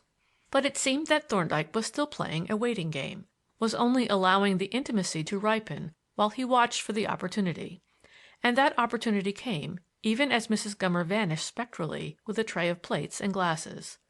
"So you had a visitor last night, Doctor," said Mr. Bellingham. "I mean my friend Jellicoe. He told us he had seen you, and mighty curious he was about you. I have never known Jellicoe to be so inquisitive before. What did you think of him?" "A quaint old cock. I found him highly amusing. We entertained one another for quite a long time, with cross questions and crooked answers, I affecting eager curiosity, he replying with a defensive attitude of universal ignorance. It was a most diverting encounter." "He needn't have been so close," Miss Bellingham remarked, "seeing that all the world will be regaled with our affairs before long." "They are proposing to take the case into court, then?" said Thorndyke. "Yes," said Mr. Bellingham. "Jellicoe came to tell me that my cousin, Hurst, has instructed his solicitors to make the application and to invite me to join him. Actually, he came to deliver an ultimatum from Hurst, but I mustn't disturb the harmony of this festive gathering with litigious discords." "Now, why mustn't you?" asked Thorndyke. "Why is a subject in which we are all keenly interested to be taboo? You don't mind telling us about it, do you?" "No, of course not. But what do you think of a man who buttonholes a doctor at a dinner party to retail a list of ailments?" "It depends on what his ailments are," replied Thorndyke. "If he is a chronic dyspeptic and wishes to expound the virtues of Dr. Snaffler's purple pills for pimply people, he is merely a bore. But if he chances to suffer from some rare and choice disease, such as trypanosomiasis or acromegaly, the doctor will be delighted to listen." "Then we are to understand," Miss Bellingham asked, "that we are rare and choice products in a legal sense?" "Undoubtedly," replied Thorndyke. "The case of John Bellingham is, in many respects, unique. It will be followed with the deepest interest by the profession at large, and especially by medical jurists." "How gratifying that should be to us," said Miss Bellingham. "We may even attain undying fame in textbooks and treatises, and yet we are not so very much puffed up by our importance." "No," said her father. "We could do without the fame quite well, and so, I think, could Hurst. Did Berkeley tell you of the proposal that he made?" "Yes," said Thorndyke, "and I gather from what you say that he has repeated it." "Yes. He sent Jellicoe to give me another chance, and I was tempted to take it. But my daughter was strongly against any compromise, and probably she is right. At any rate, she is more concerned than I am." "What view did Mr. Jellicoe take?" Thorndyke asked. "Oh, he was very cautious and reserved, but he didn't disguise his feeling that I should be wise to take a certainty in lieu of a very problematical fortune. He would certainly like me to agree, for he naturally wishes to get the affair settled and pocket his legacy." "And you have definitely refused?" "Yes, quite definitely. So Hurst will apply for permission to presume death and prove the will, and Jellicoe will support him. He says he has no choice." "And you?" I suppose I shall oppose the application, though I don't quite know on what grounds." "Before you take definite steps," said Thorndyke, "you ought to give the matter very careful consideration. I take it you have very little doubt that your brother is dead, and if he is dead, any benefit that you may receive under the will must be conditional on the previous presumption or proof of death. But perhaps you have taken advice?" "No, I have not. As our friend the doctor has probably told you, my means, or rather the lack of them, do not admit of my getting professional advice. Hence my delicacy about discussing the case with you." "Then you propose to conduct your case in person?" "Yes, if it is necessary for me to appear in court, as I suppose it will be, if I oppose the application." Thorndyke reflected for a few moments and then said gravely: "You had better not appear in person to conduct your case, Mr. Bellingham, for several reasons. To begin with, Mr. Hurst is sure to be represented by a capable counsel, and you will find yourself quite unable to meet the sudden exigencies of a contest in court. You will be outmaneuvered. Then there is the judge to be considered." "But surely one can rely on the judge dealing fairly with a man who is unable to afford a solicitor and counsel?" "Undoubtedly, as a rule, a judge will give an unrepresented litigant every assistance and consideration.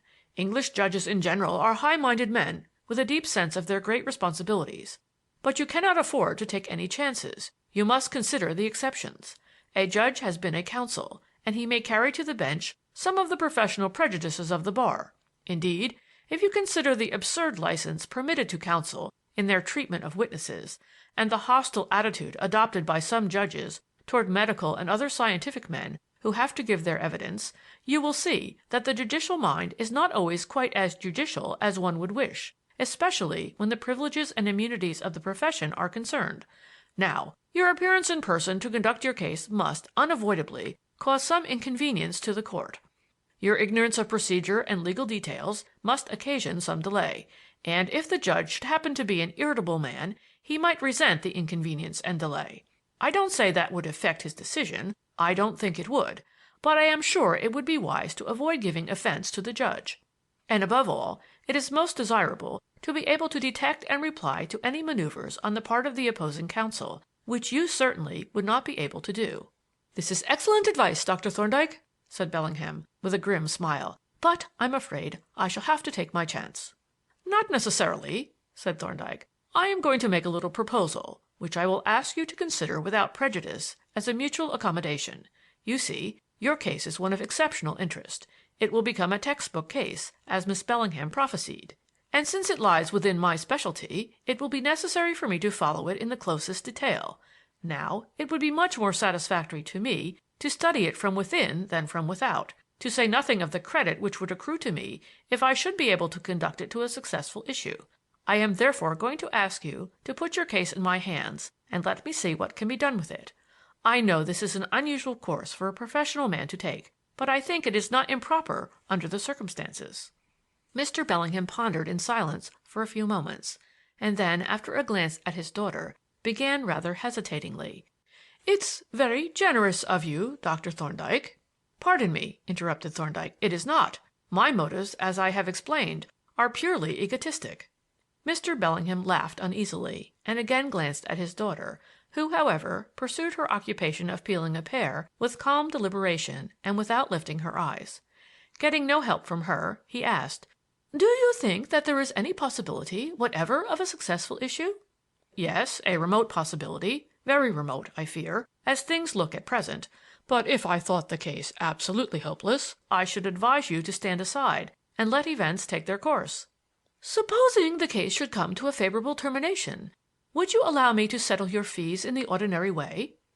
"If the choice lay with me," replied Thorndyke, "I should say yes, with pleasure. But it does not. The attitude of the profession is very definitely unfavorable to speculative practice. You may remember the well-known firm of Dodson and Fogg, who gained thereby much profit, but little credit. But why discuss contingencies of this kind? If I bring your case to a successful issue, I shall have done very well for myself. We shall have benefited one another mutually. Come now, Miss Bellingham, I appeal to you. We have eaten salt together, to say nothing of pigeon pie and other cakes. Won't you back me up, and at the same time do a kindness to Dr. Berkeley?" "Why is Dr. Berkeley interested in our decision?" "Certainly he is, as you will appreciate when I tell you that he actually tried to bribe me secretly out of his own pocket." "Did you?" she asked, looking at me with an expression that rather alarmed me. "Well, not exactly," I replied, mighty hot and uncomfortable, and wishing Thorndyke at the devil with his confidences. "I merely mentioned that the solicitor's costs, you know, and that sort of thing. But you needn't jump on me, Miss Bellingham. Dr. Thorndyke did all that was necessary in that way." She continued to look at me thoughtfully as I stammered out my excuses, and then said, "I wasn't going to. I was only thinking that poverty has its compensations. You are all so very good to us, and for my part, I should accept Dr. Thorndyke's generous offer most gratefully and thank him for making it so easy for us." "Very well, my dear," said Mr. Bellingham. "We will enjoy the sweets of poverty, as you say. We have sampled the other kind of thing pretty freely, and do ourselves the pleasure of accepting a great kindness, most delicately offered." "Thank you," said Thorndyke. "You have justified my faith in you, Miss Bellingham, and in the power of Dr. Berkeley's salt. I understand that you place your affairs in my hands?" "Entirely and thankfully," replied Mr. Bellingham. "Whatever you think best to be done, we agree to beforehand." "Then," said I, "let us drink success to the cause. Port, if you please, Miss Bellingham. The vintage is not recorded, but it is quite wholesome, and a suitable medium for the sodium chloride of friendship." I filled her glass, and when the bottle had made its circuit, we stood up and solemnly pledged the new alliance. "There is just one thing I would say before we dismiss the subject for the present," said Thorndyke. "It is a good thing to keep one's own counsel. When you get formal notice from Mr. Hurst's solicitors that proceedings are being commenced, you may refer them to Mr. Marchmont of Gray's Inn, who will nominally act for you.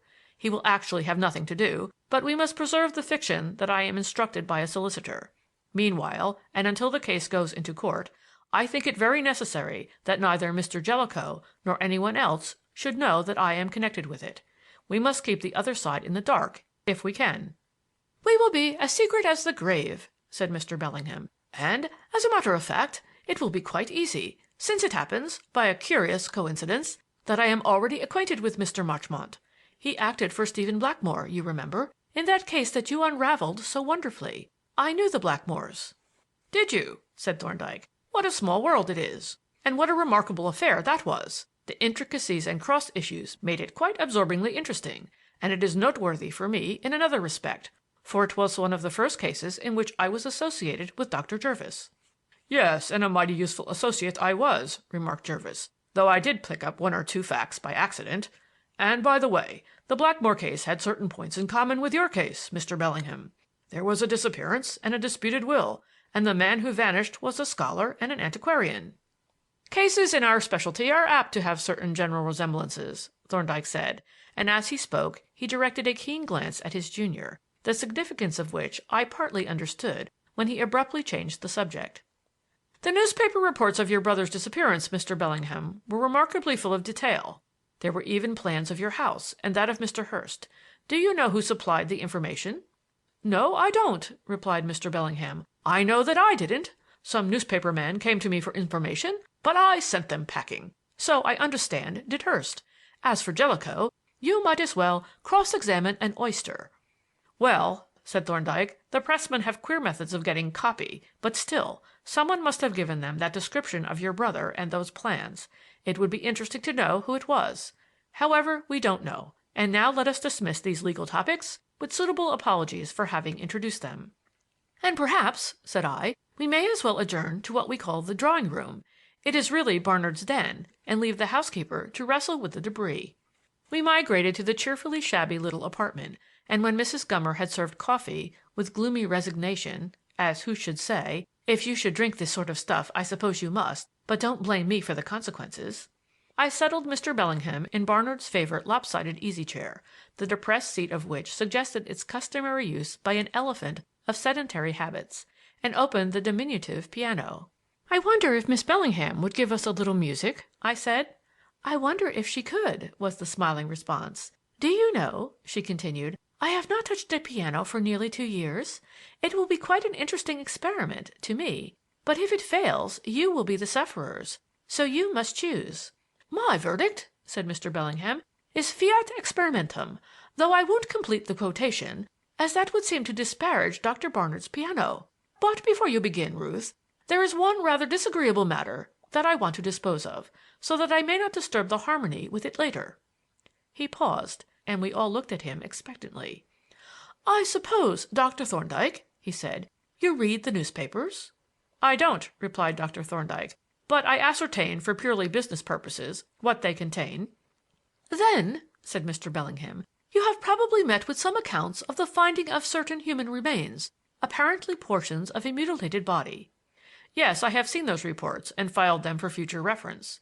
"Exactly. Well, now it can hardly be necessary for me to tell you that those remains, the mutilated remains of some poor murdered creature, as there can be no doubt they are, have seemed to have a very dreadful significance for me. You will understand what I mean.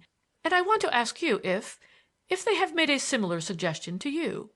Thorndyke paused before replying, with his eyes bent thoughtfully on the floor, and we all looked at him anxiously. "It's very natural," he said at length, "that you should associate these remains with the mystery of your brother's disappearance. I should like to say that you are wrong in doing so, but if I did I should be uncandid. There are certain facts that do, undoubtedly, seem to suggest a connection, and up to the present there are no definite facts of a contrary significance." Mr. Bellingham sighed deeply and shifted uncomfortably in his chair. "It is a horrible affair," he said huskily. "Horrible. Would you mind, Dr. Thorndyke, telling us just how the matter stands in your opinion? What the probabilities are, for and against?" Again Thorndyke reflected a while, and it seemed to me that he was not very willing to discuss the subject. However, the question had been asked pointedly, and eventually he answered: "At the present stage of the investigation, it is not very easy to state the balance of probabilities. The matter is still quite speculative. The bones which have been found hitherto, for we are dealing with a skeleton, not with a body, have been exclusively those which are useless for personal identification, which is in itself a rather curious and striking fact. The general character and dimensions of the bones seem to suggest a middle-aged man of about your brother's height, and the date of deposition appears to be in agreement with the date of his disappearance." "It is known, then, when they were deposited?" asked Mr. Bellingham. "In the case of those found at Sidcup, it seems possible to deduce an approximate date.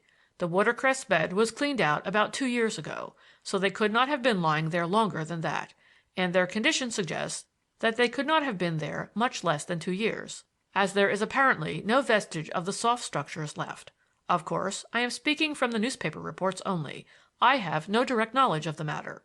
"Have they found any considerable part of the body yet? I haven't been reading the papers myself. My little friend, Miss Oman, brought a great bundle of them for me to read, but I couldn't stand it. I pitched the whole boiling of them out of the window."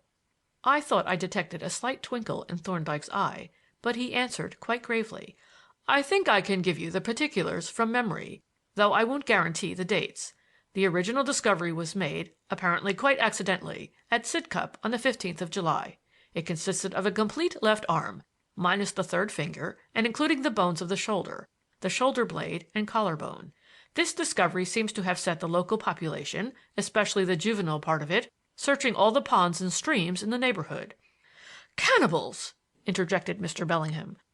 "With the result that there was dredged up out of a pond near St. Mary Cray, in Kent, a right thigh bone. There is a slight clue to identity in respect of this bone, since the head of it has a small patch of eburnation. That is a sort of porcelain-like polish that occurs on the parts of bone that form a joint when the natural covering of cartilage is destroyed by disease. It is produced by the unprotected surface of the bone grinding against the similarly unprotected surface of another." "And how," Mr. Bellingham asked, "would that help in the identification?" "It would indicate," Thorndyke replied, "that the deceased had probably suffered from rheumatoid arthritis, what is commonly known as rheumatic gout, and he would probably have limped slightly and complained of some pain in the right hip." "I'm afraid that doesn't help us very much," said Mr. Bellingham. "For, you see, John had a pretty pronounced limp from another cause, an old injury to his left ankle. And as to complaining of pain, well, he was a hardy old fellow and not much given to making complaints of any kind. But don't let me interrupt you." "The next discovery," continued Thorndyke, "was made near Lee, by the police this time. They seem to have developed sudden activity in the matter, and in searching the neighborhood of West Kent they dragged out of a pond near Lee the bones of a right foot. Now, if it had been the left instead of the right, we might have a clue, as I understand your brother had fractured his left ankle, and there might have been some traces of the injury on the foot itself." "Yes," said Mr. Bellingham, "I suppose there might. The injury was described as a Pott's fracture." "Exactly. Well, now after this discovery at Lee, it seems the police set on foot a systematic search of all the ponds and small pieces of water around London, and on the 23rd they found in the Cuckoo Pits in Epping Forest, not far from Woodford, the bones of a right arm, including those of the shoulder, as before, which seemed to be part of the same body." "Yes," said Mr. Bellingham, "I heard of that. Quite close to my old house. Horrible, horrible! It gave me the shudders to think of it. To think that poor old John may have been waylaid and murdered when he was actually coming to see me. He may even have got into the grounds by the back gate, if it was left unfastened, and been followed in there and murdered. You remember that a scarab from his watch chain was found there? But is it clear that this arm was the fellow of the arm that was found at Sidcup?" "It seems to agree in character and dimensions," said Thorndyke, "and the agreement is strongly supported by a discovery made 2 days later." "What is that?" Mr. Bellingham demanded. "It is the lower half of a trunk which the police dragged out of a rather deep pond on the skirts of a forest at Loughton. Staple's Pond it is called. The bones found were the pelvis, that is, the 2 hip bones, and 6 vertebrae, or joints of the backbone. Having discovered these, the police dammed the stream and pumped the pond dry, but no other bones were found, which is rather odd, as there should have been a pair of ribs belonging to the upper vertebra, the 12th dorsal vertebra. It suggests some curious questions as to the method of dismemberment, but I mustn't go into unpleasant details. The point is, the cavity of the right hip joint showed a patch of eburnation corresponding to that on the head of the right thigh bone that was found at St. Mary Cray, so there can be very little doubt that these bones are all part of the same body." "I see," grunted Mr. Bellingham, and he added after a moment's thought, "Now the question is, are these bones the remains of my brother John? What do you say, Dr. Thorndyke?" "I say the question cannot be answered on the facts at present known to us. It can only be said that they may be, and that some of the circumstances suggest that they are. But we can only wait for further discoveries. At any moment the police may light upon some portion of the skeleton which will settle the question definitely, one way or the other." "I suppose," said Mr. Bellingham, "I can't be of any service to you in the matter of identification?" "Indeed you can," said Thorndyke, "and I was going to ask you to assist me. What I want you to do is this: write down a full description of your brother, including every detail known to you, together with an account of every illness or injury from which you know him to have suffered; also the names and, if possible, the addresses of any doctors, surgeons, or dentists who may have attended him at any time. The dentists are particularly important, as their information would be invaluable if the skull belonging to these bones should be discovered." Mr. Bellingham shuddered. "It's a shocking idea," he said, "but of course you are right. You must have the facts if you are to form an opinion. I will write out what you want and send it to you without delay. And now, for God's sake, let us throw off this nightmare for a little while at least. What is there, Ruth, among Dr. Barnard's music that you can manage?" Barnard's collection in general inclined to the severely classical, but we disinterred from the heap a few lighter works of an old-fashioned kind, including a volume of Mendelssohn's Lieder und Wert, and with one of these Miss Bellingham made trial of her skill, playing it with excellent taste and quite adequate execution. That, at least, was her father's verdict, for, as to me, I found it the perfection of happiness merely to sit and look at her, a state of mind that would have been in no wise disturbed even by Silvery Waves or the Maiden's Prayer. Thus, with simple, homely music, and conversation always cheerful and sometimes brilliant, slipped away one of the pleasantest evenings of my life, and slipped away all too soon. St. Dunstan's clock was the fly in the ointment, for it boomed out intrusively the hour of 11 just as my guests were beginning thoroughly to appreciate one another, and thereby carried the sun, with a minor paternal satellite, out of the firmament of my heaven. For I had, in my professional capacity, given strict injunctions that Mr. Bellingham should on no account sit up late, and now in my social capacity I had smilingly to hear the doctor's orders quoted. It was a scurvy return for all my care. When Mr. and Miss Bellingham departed, Thorndyke and Jervis would have gone too, but noting my bereaved condition, and being withal compassionate and tender of heart, they were persuaded to stay a while and bear me company in a consolatory pipe. End of chapter 10.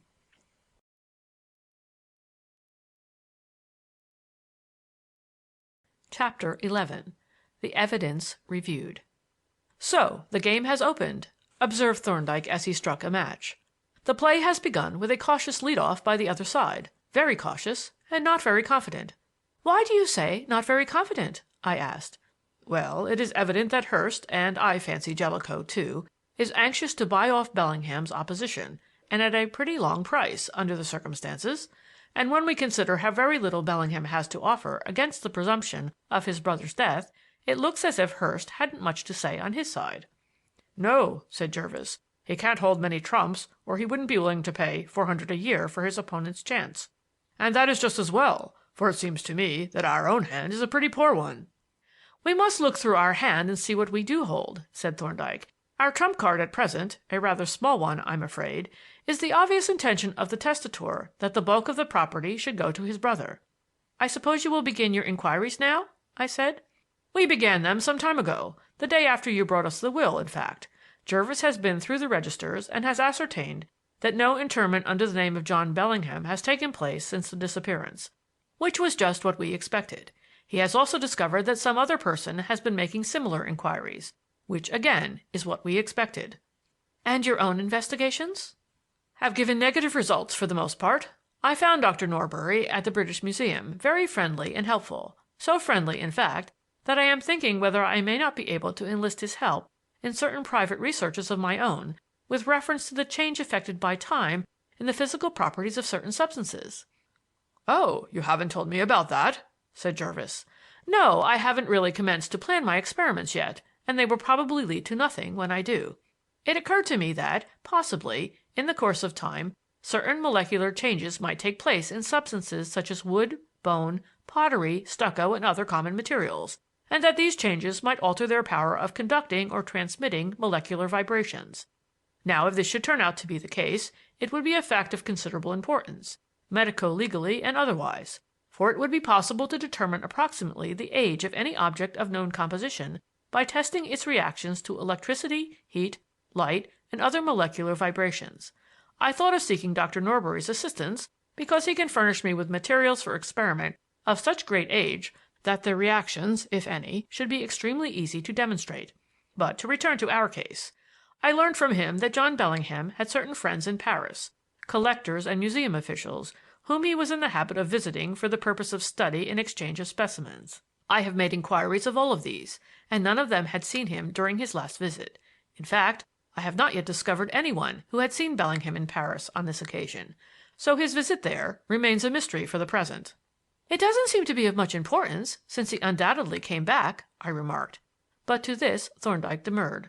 "It is impossible to estimate the importance of the unknown," said he. "Well, how does the matter stand?" asked Jervis. "On the evidence that we have.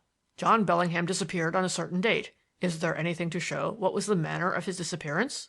"The facts in our possession," said Thorndyke, "which are mainly those set forth in the newspaper report, suggest several alternative possibilities, and in view of the coming inquiry, for they will, no doubt, have to be gone into in court, to some extent, it may be worth while to consider them. There are 5 conceivable hypotheses." Here Thorndyke checked them on his fingers as he proceeded. "First, he may still be alive. Second, he may have died and been buried without identification. Third, he may have been murdered by some unknown person. Fourth, he may have been murdered by Hurst and his body concealed. Fifth, he may have been murdered by his brother.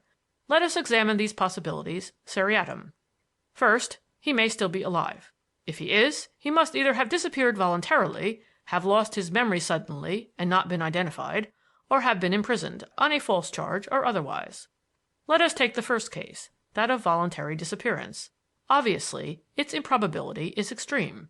"Jellicoe doesn't think so," said I. "He thinks it quite on the cards that John Bellingham is alive. He says that it is not a very unusual thing for a man to disappear for a time."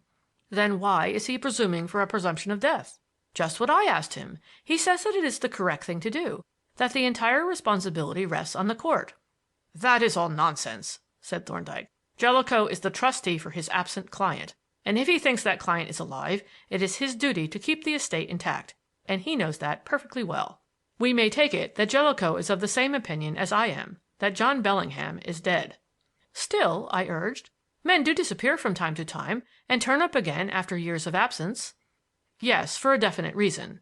Either they are irresponsible vagabonds who take this way of shuffling off their responsibilities, or they are men who have been caught in a net of distasteful circumstances. For instance, a civil servant or a solicitor or a tradesman finds himself bound for life to a locality and an occupation of intolerable monotony. Perhaps he has an ill-tempered wife, who, after the amiable fashion of a certain type of woman, thinking that her husband is pinned down without a chance of escape, gives a free rein to her temper. The man puts up with it for years, but at last it becomes unbearable. Then he suddenly disappears, and small blame to him.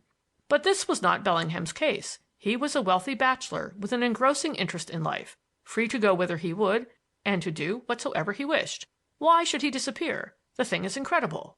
As to his having lost his memory and remained unidentified, that also is incredible. In the case of a man who had visiting cards and letters in his pocket, whose linen was marked, and who was being inquired for everywhere by the police. As to his being in prison, we may dismiss that possibility, inasmuch as a prisoner, both before and after conviction, would have full opportunity of communicating with his friends. The second possibility, that he may have died suddenly and been buried without identification, is highly improbable, but as it is conceivable that the body might have been robbed and the means of identification thus lost, it remains a possibility that has to be considered, remote as it is. The third hypothesis, that he may have been murdered by some unknown person, is, under the circumstances, not wildly improbable, but as the police were on the lookout and a detailed description of the missing man's person was published in the papers, it would involve the complete concealment of the body. But this would exclude the most probable form of crime, the casual robbery with violence. It is therefore possible, but highly improbable. The fourth hypothesis is that Bellingham was murdered by Hurst. Now, the one fact which militates against this view is that Hurst apparently had no motive for committing the murder. We are assured by Jellicoe that no one but himself knew the contents of the will, and if this is so, but mind we have no evidence that it is so, Hurst would have no reason to suppose that he had anything material to gain by his cousin's death. Otherwise, the hypothesis presents no inherent improbabilities. The man was last seen alive at Hurst's house. He was seen to enter it, and he was never seen to leave it. We are still taking the facts as stated in the newspapers, remember, and it now appears that he stands to benefit enormously by that man's death. But, I objected, you are forgetting that, directly the man was missed, Hurst and the servants together searched the entire house. Yes, what did they search for? Why, for Mr. Bellingham, of course. Exactly, for Mr. Bellingham. That is, for a living man. Now, how do you search a house for a living man? You look in all the rooms. When you look in a room, if he is there, you see him. If you do not see him, you assume that he is not there. You don't look under the sofa or behind the piano. You don't pull out large drawers or open cupboards. You just look into the rooms. That is what these people seem to have done. And they did not see Mr. Bellingham. Mr. Bellingham's corpse might have been stowed away out of sight in any one of the rooms that they looked into. That is a grim thought, said Jervis, but it is perfectly true. There is no evidence that the man was not lying dead in the house at the very time of the search. But even so, said I, there was the body to be disposed of somehow. Now how could he possibly have got rid of the body without being observed? Ah, said Thorndyke, now we are touching on a point of crucial importance. If anyone should ever write a treatise on the art of murder, not an exhibition of literary fireworks like De Quincey's, but a genuine working treatise, he might leave all other technical details to take care of themselves if he could describe some really practicable plan for disposing of the body. That is, and always has been, the great stumbling block to the murderer, to get rid of the body. The human body, he continued, thoughtfully regarding his pipe, just as, in the days of my pupilage, he was wont to regard the blackboard chalk, is a very remarkable object. It presents a combination of properties that make it singularly difficult to conceal permanently. It is bulky and of an awkward shape. It is heavy. It is completely incombustible. It is chemically unstable, and its decomposition yields great volumes of highly odorous gases, and it nevertheless contains identifiable structures of the highest degree of permanence. It is extremely difficult to preserve unchanged, and it is still more difficult completely to destroy. The essential permanence of the human body is well known in the classical case of Eugene Aram, but a still more striking instance is that of Seqenen-Ra III, one of the last kings of the 17th Egyptian dynasty. Here, after a lapse of 4,000 years, it has been possible to determine not only the cause of death and the manner of its occurrence, but the way in which the king fell, the nature of the weapon with which the fatal wound was inflicted, and even the position of the assailant. And the permanence of the body under other conditions is admirably shown in the case of Dr. Parkman of Boston, USA. in which identification was actually effected by means of remains collected from the ashes of a furnace." "Then we may take it," said Jervis, "that the world has not yet seen the last of John Bellingham." "I think we may regard that as almost a certainty," replied Thorndyke. "The only question, and a very important one, is as to when the reappearance may take place. It may be to-morrow, or it may be centuries hence, when all the issues involved have been forgotten." "Assuming," said I, for the sake of argument, "that Hurst did murder him, and that the body was concealed in the study at the time the search was made, how could it have been disposed of? If you had been in Hurst's place, how would you have gone to work?" Thorndyke smiled at the bluntness of my question. "You are asking me for an incriminating statement," said he, "delivered in the presence of a witness, too. But, as a matter of fact, there is no use in speculating a priori. We should have to reconstruct a purely imaginary situation, the circumstances of which are unknown to us, and we should almost certainly reconstruct it wrong. What we may fairly assume is that no reasonable person, no matter how immoral, would find himself in the position that you suggest. Murder is usually a crime of impulse, and the murderer a person of feeble self-control. Such persons are most unlikely to make elaborate and ingenious arrangements for the disposal of the bodies of their victims. Even the cold-blooded perpetrators of the most carefully planned murders appear, as I have said, to break down at this point. The most insuperable difficulty of getting rid of the human body is not appreciated until the murderer suddenly finds himself face to face with it. In the case you are suggesting, the choice would seem to lie between burial on the premises or dismemberment and dispersal of the fragments. And either method would be pretty certain to lead to discovery." "As illustrated by the remains of which you were speaking to Mr. Bellingham," Jervis remarked. "Exactly," Thorndyke answered, "though we could hardly imagine a reasonably intelligent criminal adopting a water-cress bed as a hiding place." "No, that was certainly an error of judgment. By the way, I thought it best to say nothing while you were talking to Bellingham, but I noticed that, in discussing the possibility of those being the bones of his brother, you made no comment on the absence of the third finger of the left hand. I am sure you didn't overlook it, but isn't it a point of some importance?" "As to identification, under the present circumstances, I think not. If there were a man missing who had lost that finger, it would, of course, be an important fact, but I have not heard of any such man. Or again, if there were any evidence that the finger had been removed before death, it would be highly important. But there is no such evidence. It may have been cut off after death, and that is where the real significance of its absence lies." "I don't see quite what you mean," said Jervis. "I mean that, if there is no report of any missing man who had lost that particular finger, the probability is that the finger was removed after death, and then arises the interesting question of motive. Why should it have been removed?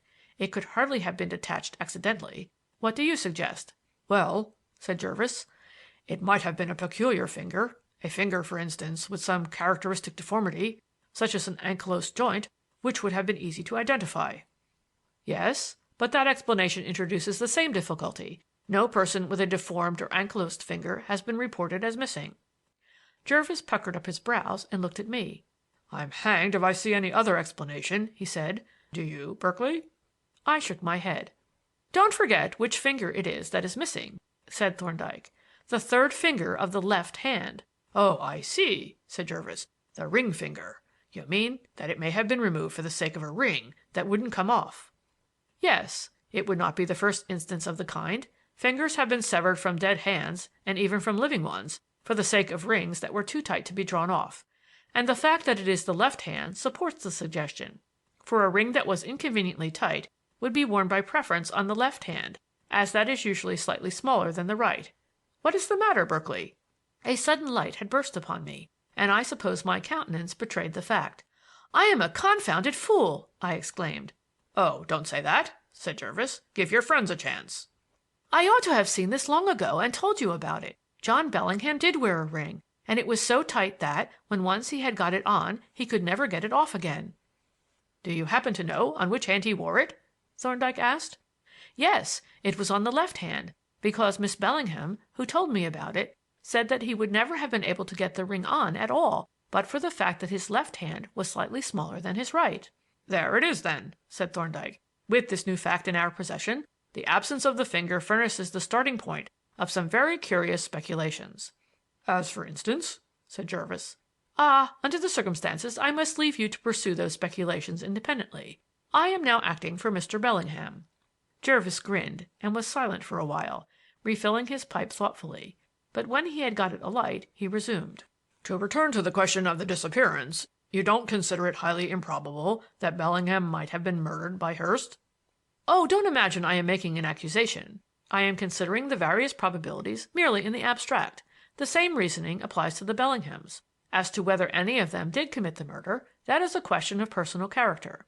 I certainly do not suspect the Bellinghams after having seen them, and with regard to Hurst I know nothing, or at least very little, to his disadvantage." "Do you know anything?" asked Jervis. "Well," said Thorndyke, with some hesitation, "it seems a thought unkind to rake up the little details of a man's past, and yet it has to be done. I have, of course, made the usual routine inquiries concerning the parties to this affair, and this is what they have brought to light. Hurst, as you know, is a stockbroker, a man of good position and reputation. But about 10 years ago he seems to have committed an indiscretion, to put it mildly, which nearly got him into rather serious difficulties. He appears to have speculated rather heavily and considerably beyond his means, for when a sudden spasm of the markets upset his calculations, it turned out that he had been employing his client's capital and securities. For a time it looked as if there was going to be serious trouble. Then, quite unexpectedly, he managed to raise the necessary amount in some way and settle all claims. Whence he got the money has never been discovered to this day, which is a curious circumstance, seeing that the deficiency was rather over £5,000. But the important fact is that he did get it, and that he paid up all that he owed, so that he was only a potential defaulter, so to speak, and discreditable as the affair undoubtedly was, it does not seem to have any direct bearing on this present case." "No," Jervis agreed, "though it makes one consider his position with more attention than one would otherwise." "Undoubtedly," said Thorndyke. "A reckless gambler is a man whose conduct cannot be relied on. He is subject to vicissitudes of fortune which may force him into other kinds of wrongdoing. Many an embezzlement has been preceded by an unlucky plunge on the turf."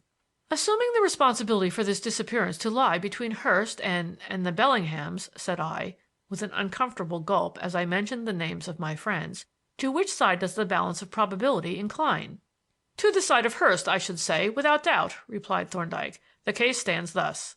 On the facts presented to us, Hurst appears to have had no motive for killing the deceased, as we will call him, but the man was seen to enter the house, was never seen to leave it, and was never again seen alive.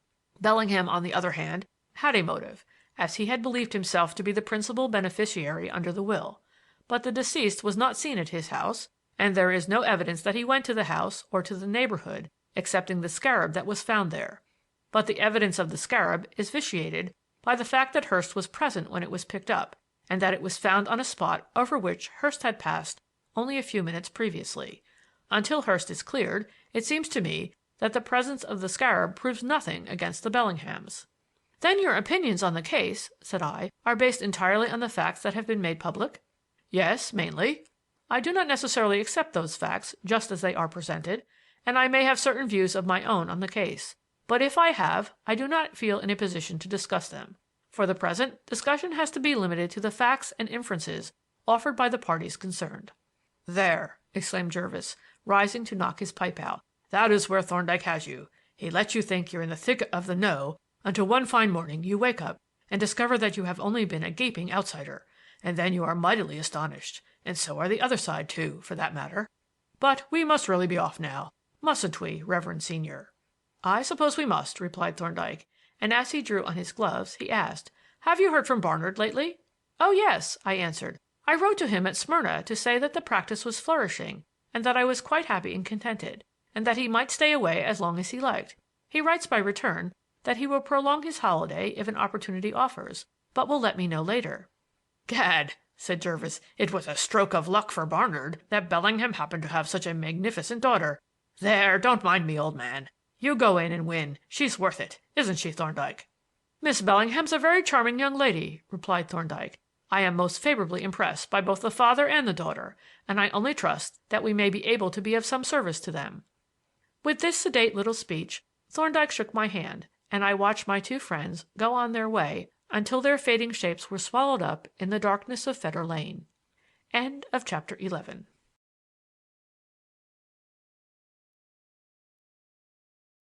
Chapter 12. A Voyage of Discovery.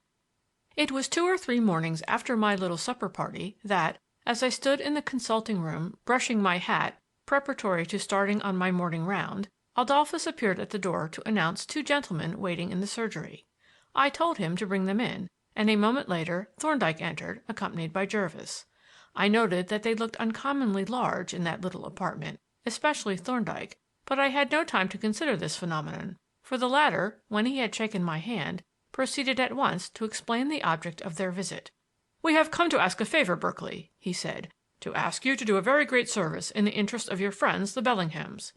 "You know I shall be delighted," I said warmly. "What is it?" "I will explain. You know, or perhaps you don't, that the police have collected all the bones that have been discovered and deposited them in the mortuary at Woodford, where they are to be viewed by the coroner's jury. Now it has become imperative that I should have more definite and reliable information than I can get from the newspapers. The natural thing for me would be to go down and examine them myself, but there are circumstances that make it very desirable that my connection with the case should not leak out. Consequently, I can't go myself, and, for the same reason, I can't send Jervis. On the other hand, as it is now stated pretty openly that the police consider the bones to be almost certainly those of John Bellingham, it would seem perfectly natural that you, as Godfrey Bellingham's doctor, should go down to view them on his behalf." "I should like to," I said. "I would give anything to go. But how is it to be managed? It would mean a whole day off and leaving the practice to look after itself." "I think it could be managed," said Thorndyke, "and the matter is really important for 2 reasons. One is that the inquest opens to-morrow, and someone certainly ought to be there to watch the proceedings on Godfrey's behalf. And the other is that our client has received notice from her solicitors that the application will be heard in the Probate Court in a few days." "Isn't that rather sudden?" I asked. "It certainly suggests that there has been a good deal more activity than we were given to understand. But you see the importance of the affair. The inquest will be a sort of dress rehearsal for the Probate Court, and it is quite essential that we should have a chance of estimating the management." "Yes, I see that. But how are we going to manage about the practice?" "We shall find you a substitute." "Through a medical agent?" "Yes," said Jervis. "Turcival will find us a man. In fact, he has done it. I saw him this morning. He has a man who is waiting up in town to negotiate for the purchase of a practice, and who would do the job for a couple of guineas. Quite a reliable man. Only say the word, and I will run off to Adam Street and engage him definitely." "Very well. You engage the locum tenens, and I will be prepared to start for Woodford as soon as he turns up." "Excellent," said Thorndyke. "That is a great weight off my mind. And if you could manage to drop in this evening and smoke a pipe with us, we could talk over the plan of campaign and let you know what items of information we are particularly in want of." I promised to turn up at King's Bench Walk as soon after 8:30 as possible, and my 2 friends then took their departure, leaving me to set out in high spirits on my scanty round of visits. It is surprising what different aspects things present from different points of view. How relative are our estimates of the conditions and circumstances of life. To the urban workman, the journeyman baker or tailor, for instance, laboring year in and year out in a single building, a holiday ramble on Hampstead Heath is a veritable voyage of discovery; whereas to the sailor the shifting panorama of the whole wide world is but the commonplace of the day's work. So I reflected as I took my place in the train at Liverpool Street on the following day. There had been a time when the trip by rail to the borders of Epping Forest would have been far from a thrilling experience. Now, after vegetating in the little world of Fetter Lane, it was quite an adventure. The enforced inactivity of a railway journey is favorable to thought, and I had much to think about. The last few weeks had witnessed momentous changes in my outlook.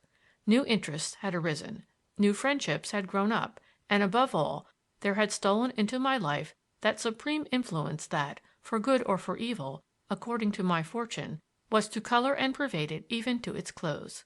Those few days of companionable labor in the reading room, with the homely hospitalities of the milk shop and the pleasant walks homeward through the friendly London streets, had called into existence a new world, a world in which the gracious personality of Ruth Bellingham was the one dominating reality.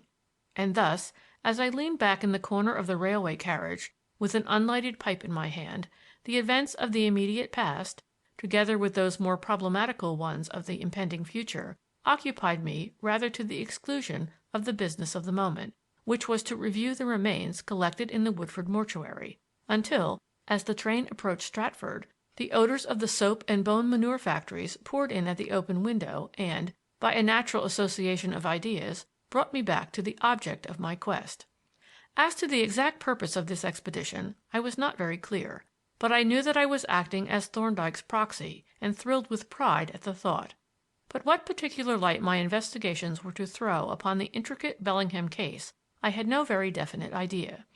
With a view to fixing the procedure in my mind, I took Thorndyke's written instructions from my pocket and read them over carefully. They were very full and explicit, making ample allowance for my lack of experience in medico-legal matters. 1. Do not appear to make minute investigations or in any way excite remark. 2. Ascertain if all the bones belonging to each region are present, and if not, which are missing. 3. Measure the extreme length of the principal bones and compare those of opposite sides. 4. Examine the bones with reference to age, sex, and muscular development of the deceased. 5. Note the presence or absence of signs of constitutional disease, local disease of bone or adjacent structures, old or recent injuries, and any other departures from the normal or usual. 6. Observe the presence or absence of adipocere and its position, if present. 7. Note any remains of tendons, ligaments, or other soft structures. 8. Examine the Sidcup hand with reference to the question as to whether the finger was separated before or after death. 9. Estimate the probable period of submersion and note any changes, as, for example, mineral or organic staining, due to the character of the water or mud.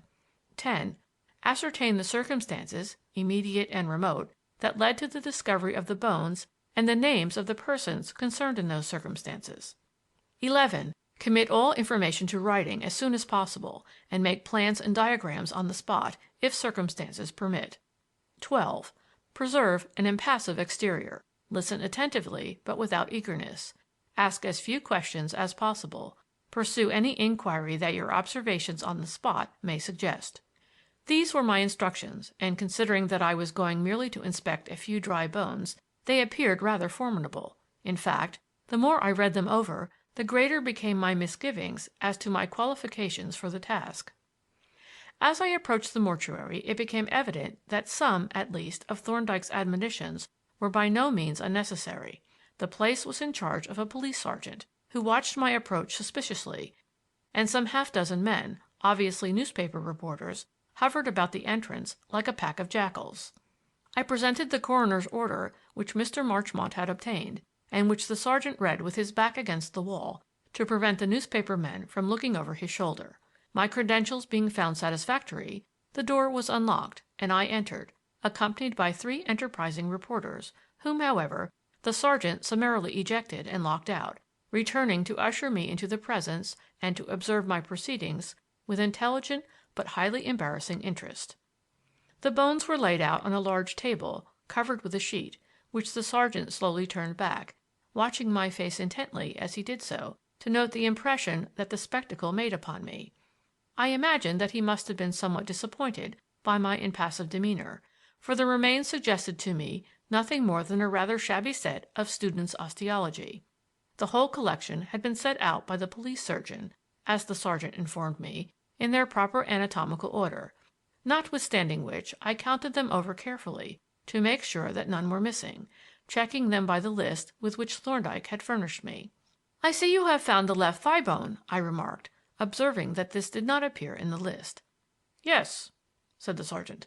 "That turned up yesterday evening in a big pond called Baldwin's Pond in the Sandpit Plain, near Little Monk Wood." "Is that near here?" I asked. "In the forest up London way," was the reply. I made a note of the fact, on which the sergeant looked as if he was sorry he had mentioned it, and then turned my attention to a general consideration of the bones before examining them in detail. Their appearance would have been improved and examination facilitated by a thorough scrubbing, for they were just as they had been taken from their respective resting places, and it was difficult to decide whether their reddish-yellow color was an actual stain or due to a deposit on the surface. In any case, as it affected them all alike, I thought it an interesting feature and made a note of it. They bore numerous traces of their sojourn in the various ponds from which they had been recovered, but these gave me little help in determining the length of time during which they had been submerged.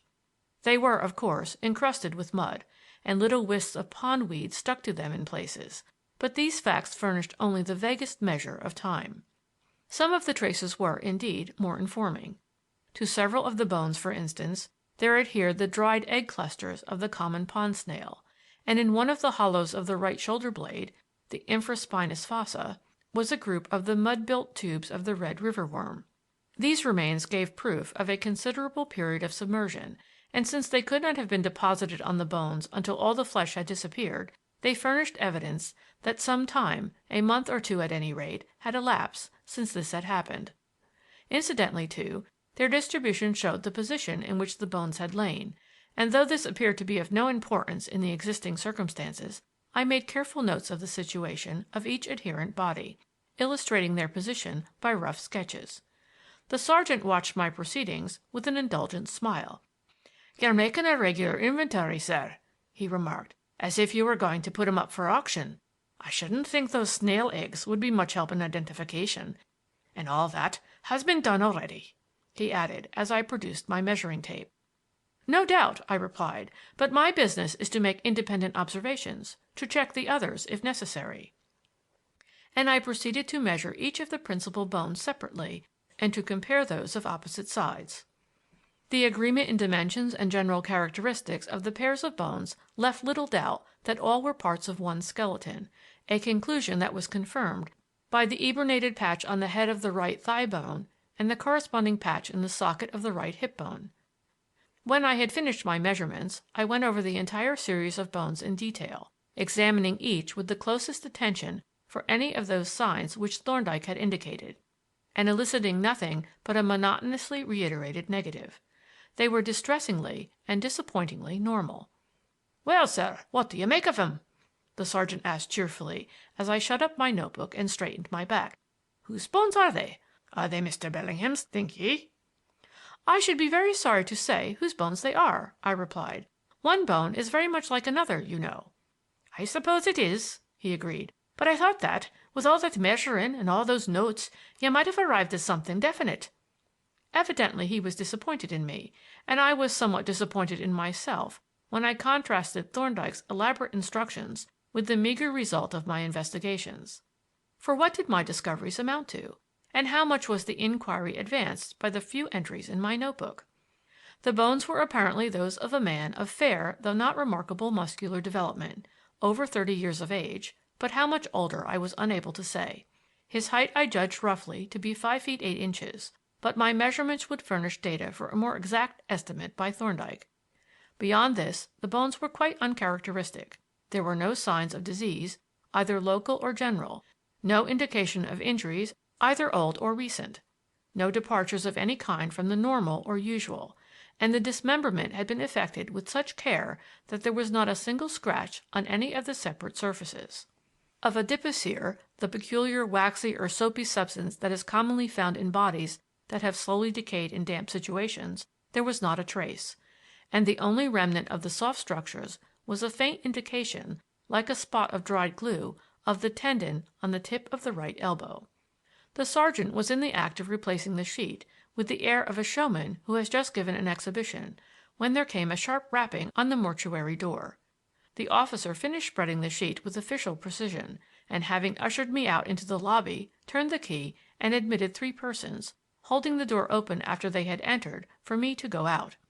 But the appearance of the newcomers inclined me to linger.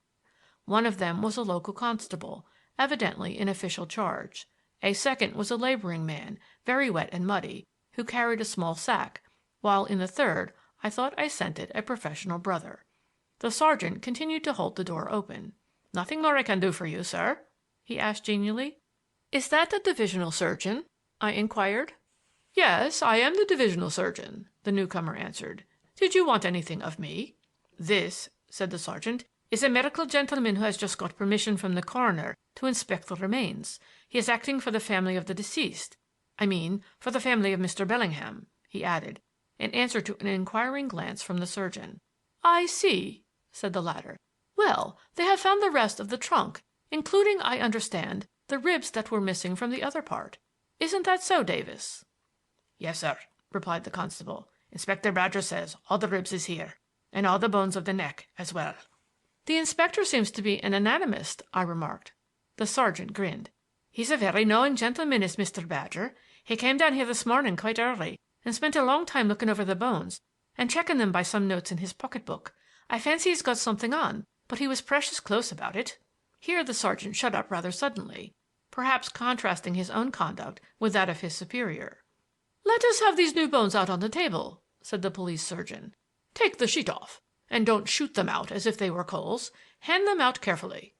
The laborer fished out the wet and muddy bones one by one from the sack, and as he laid them on the table, the surgeon arranged them in their proper relative positions. "This has been a neatly executed job," he remarked. "None of your clumsy hacking with a chopper or a saw. The bones have been cleanly separated at the joints. The fellow who did this must have had some anatomical knowledge, unless he was a butcher, which, by the way, is not impossible. He has used his knife uncommonly skillfully. And you notice that each arm was taken off with the scapula attached, just as a butcher takes off a shoulder of mutton. Are there any more bones in that bag?" "No, sir," replied the laborer, wiping his hands off with an air of finality on the posterior aspect of his trousers. "That's the lot." The surgeon looked thoughtfully at the bones as he gave a final touch to their arrangement, and remarked: "The inspector is right. All the bones of the neck are there. Very odd, don't you think so?" "You mean—" "I mean, this very eccentric murderer seems to have given himself such an extraordinary amount of trouble for no reason that one can see. There are these neck vertebrae, for instance. He must have carefully separated the skull from the atlas, instead of just cutting through the neck. Then there is the way he divided the trunk. The 12th ribs have just come in with this lot, but the 12th dorsal vertebra, to which they belong, was attached to the lower half. Imagine the trouble he must have taken to do that. And without cutting or hacking the bones about, either. It is extraordinary. This is rather interesting, by the way. Handle it carefully." He picked up the breastbone daintily, for it was covered with wet mud, and handed it to me with the remark, "That is the most definite piece of evidence we have." "You mean," I said, "that the union of the two parts into a single mass fixes this as the skeleton of an elderly man?"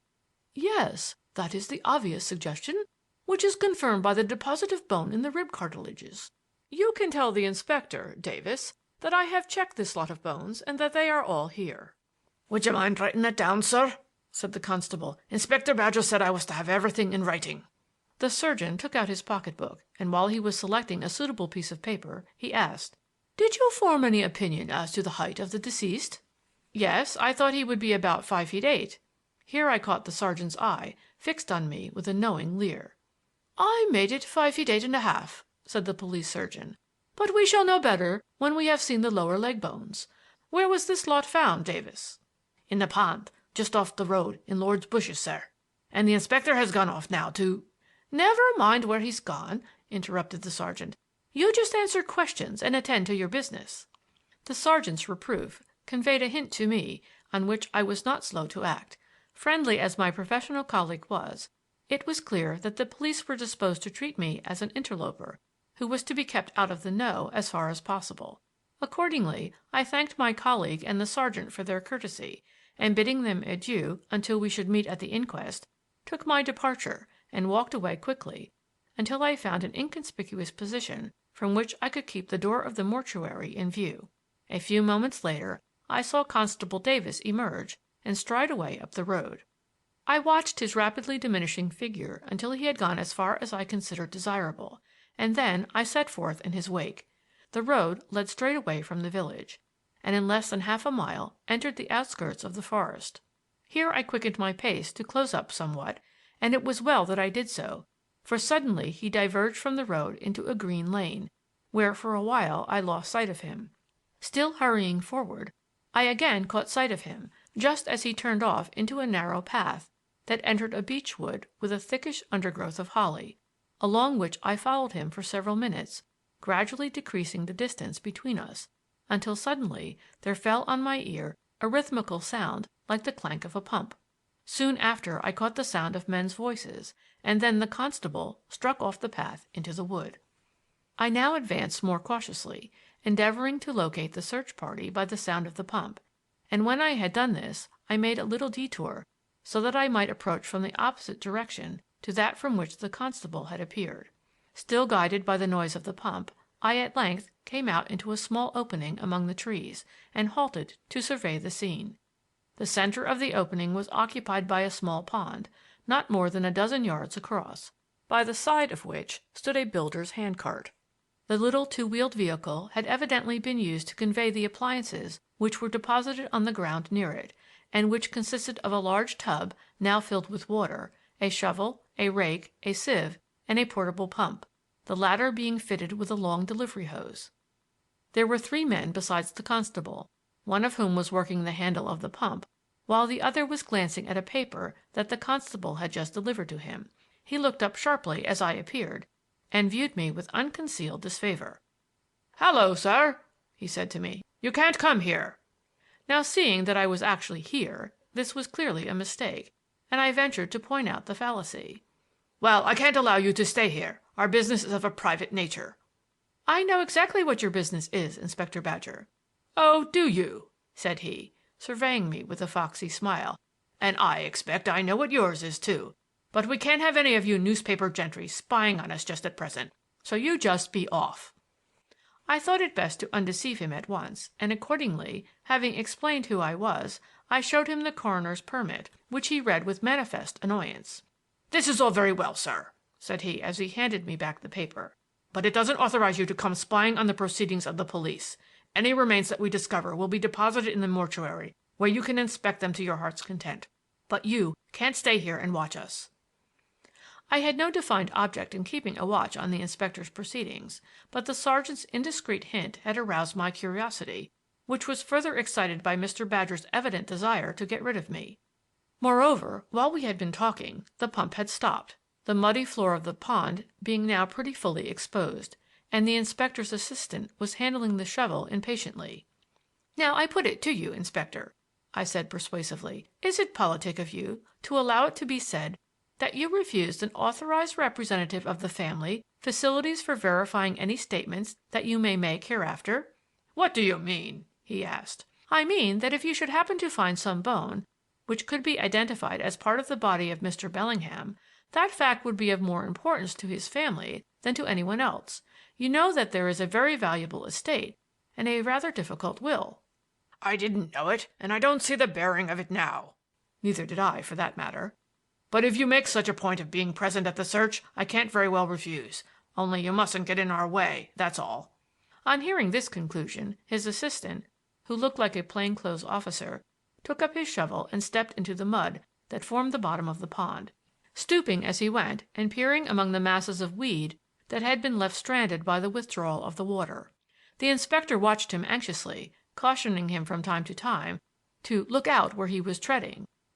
The laborer left the pump and craned forward from the margin of the mud, and the constable and I looked on from our respective points of vantage.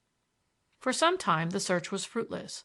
Once the searcher stopped and picked up what turned out to be a fragment of decayed wood. Then the remains of a long-deceased jay were discovered, examined, and rejected. Suddenly the man bent down by the side of a small pool that had been left in one of the deeper hollows, stared intently into the mud, and stood up. "There's something here that looks like a bone, sir," he sang out. "Don't grub about, then," said the inspector. "Drive your shovel right into the mud where you saw it and bring it to the sieve." The man followed out these instructions, and as he came shoreward with a great pile of the slimy mud on his shovel, we all converged on the sieve, which the inspector took up and held over the tub, directing the constable and laborer to lend a hand, meaning thereby that they were to crowd round the tub and exclude me as completely as possible.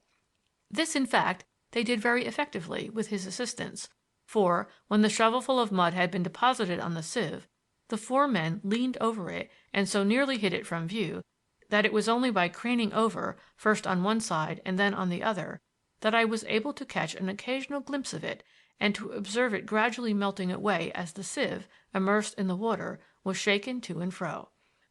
Presently the inspector raised the sieve from the water and stooped over it more closely to examine its contents.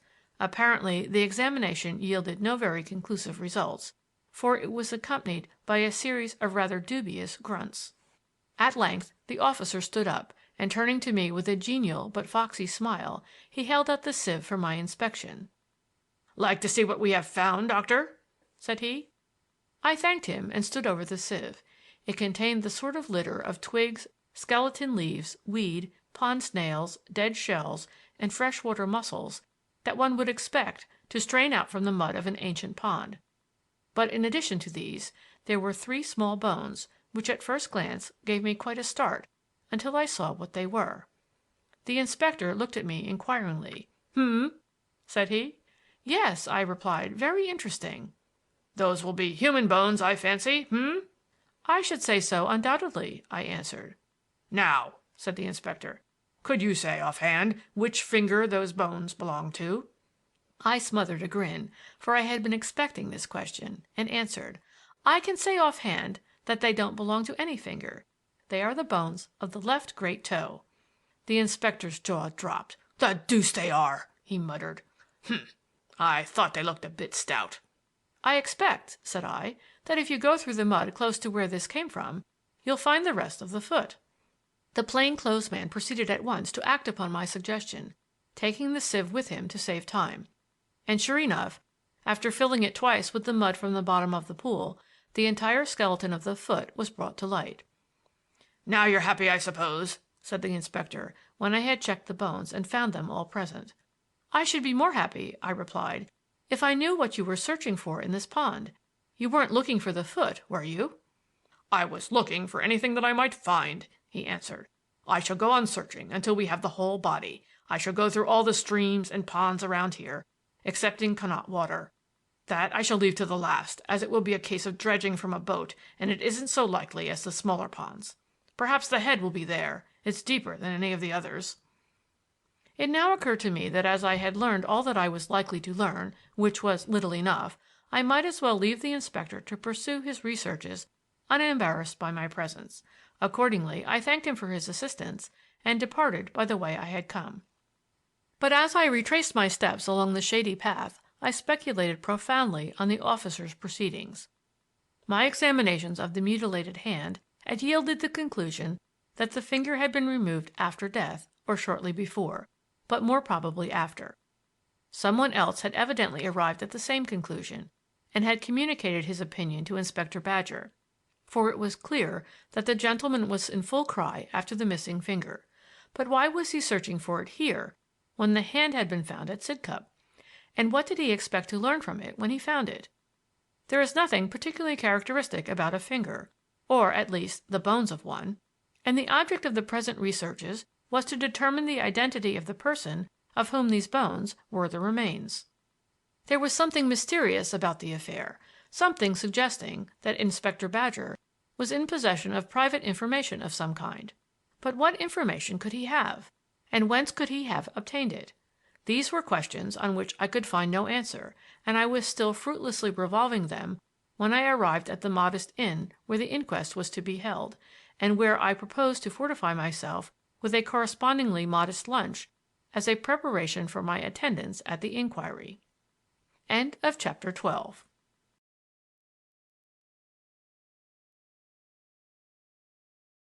Chapter 13. The Coroner's Quest. The proceedings of that fine old institution, the Coroner's Court, are apt to have their dignity impaired by the somewhat unjudicial surroundings amidst which they are conducted. The present inquiry was to be held in a long room attached to the inn, ordinarily devoted, as its various appurtenances testified, to gatherings of a more convivial character. Hither I betook myself after a protracted lunch and a meditative pipe, and being the first to arrive, the jury having already been sworn and conducted to the mortuary to view the remains, whiled away the time by considering the habits of the customary occupants of the room by the light of the objects contained in it. A wooden target with 1 or 2 darts sticking in it hung on the end wall, and invited the Robin Hoods of the village to try their skill.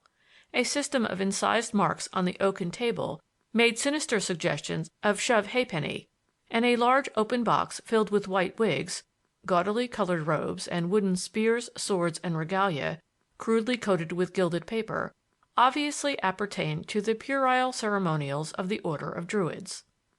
I had exhausted the interest of these relics and had transferred my attentions to the picture gallery when the other spectators and the witnesses began to arrive.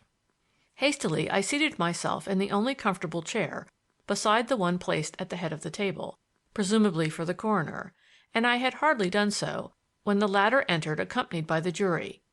Immediately after them came the sergeant, Inspector Badger, one or two plain-clothes men, and finally the divisional surgeon. The coroner took his seat at the head of the table and opened his book, and the jury seated themselves on a couple of benches on one side of the long table. I looked with some interest at the 12 good men and true. They were a representative group of British tradesmen, quiet, attentive, and rather solemn, but my attention was particularly attracted by a small man with a very large head and a shock of upstanding hair, whom I had diagnosed, after a glance at his intelligent but truculent countenance and the shiny knees of his trousers, as the village cobbler. He sat between the broad-shouldered foreman, who looked like a blacksmith, and a dogged, red-faced man whose general aspect of prosperous greasiness suggested the calling of a butcher. "The inquiry, gentlemen," the coroner commenced, "upon which we are now entering, concerns itself with two questions. The first is that of identity. Who was this person whose body we have just viewed? The second is, how, when, and by what means did he come by his death? We will take the identity first, and begin with the circumstances under which the body was discovered." Here the cobbler stood up and raised an excessively dirty hand. "I rise, Mr. Chairman," said he, "to a point of order." The other jurymen looked at him curiously, and some of them, I regret to say, grinned. "You have referred, sir," he continued, "to the body which we have just viewed.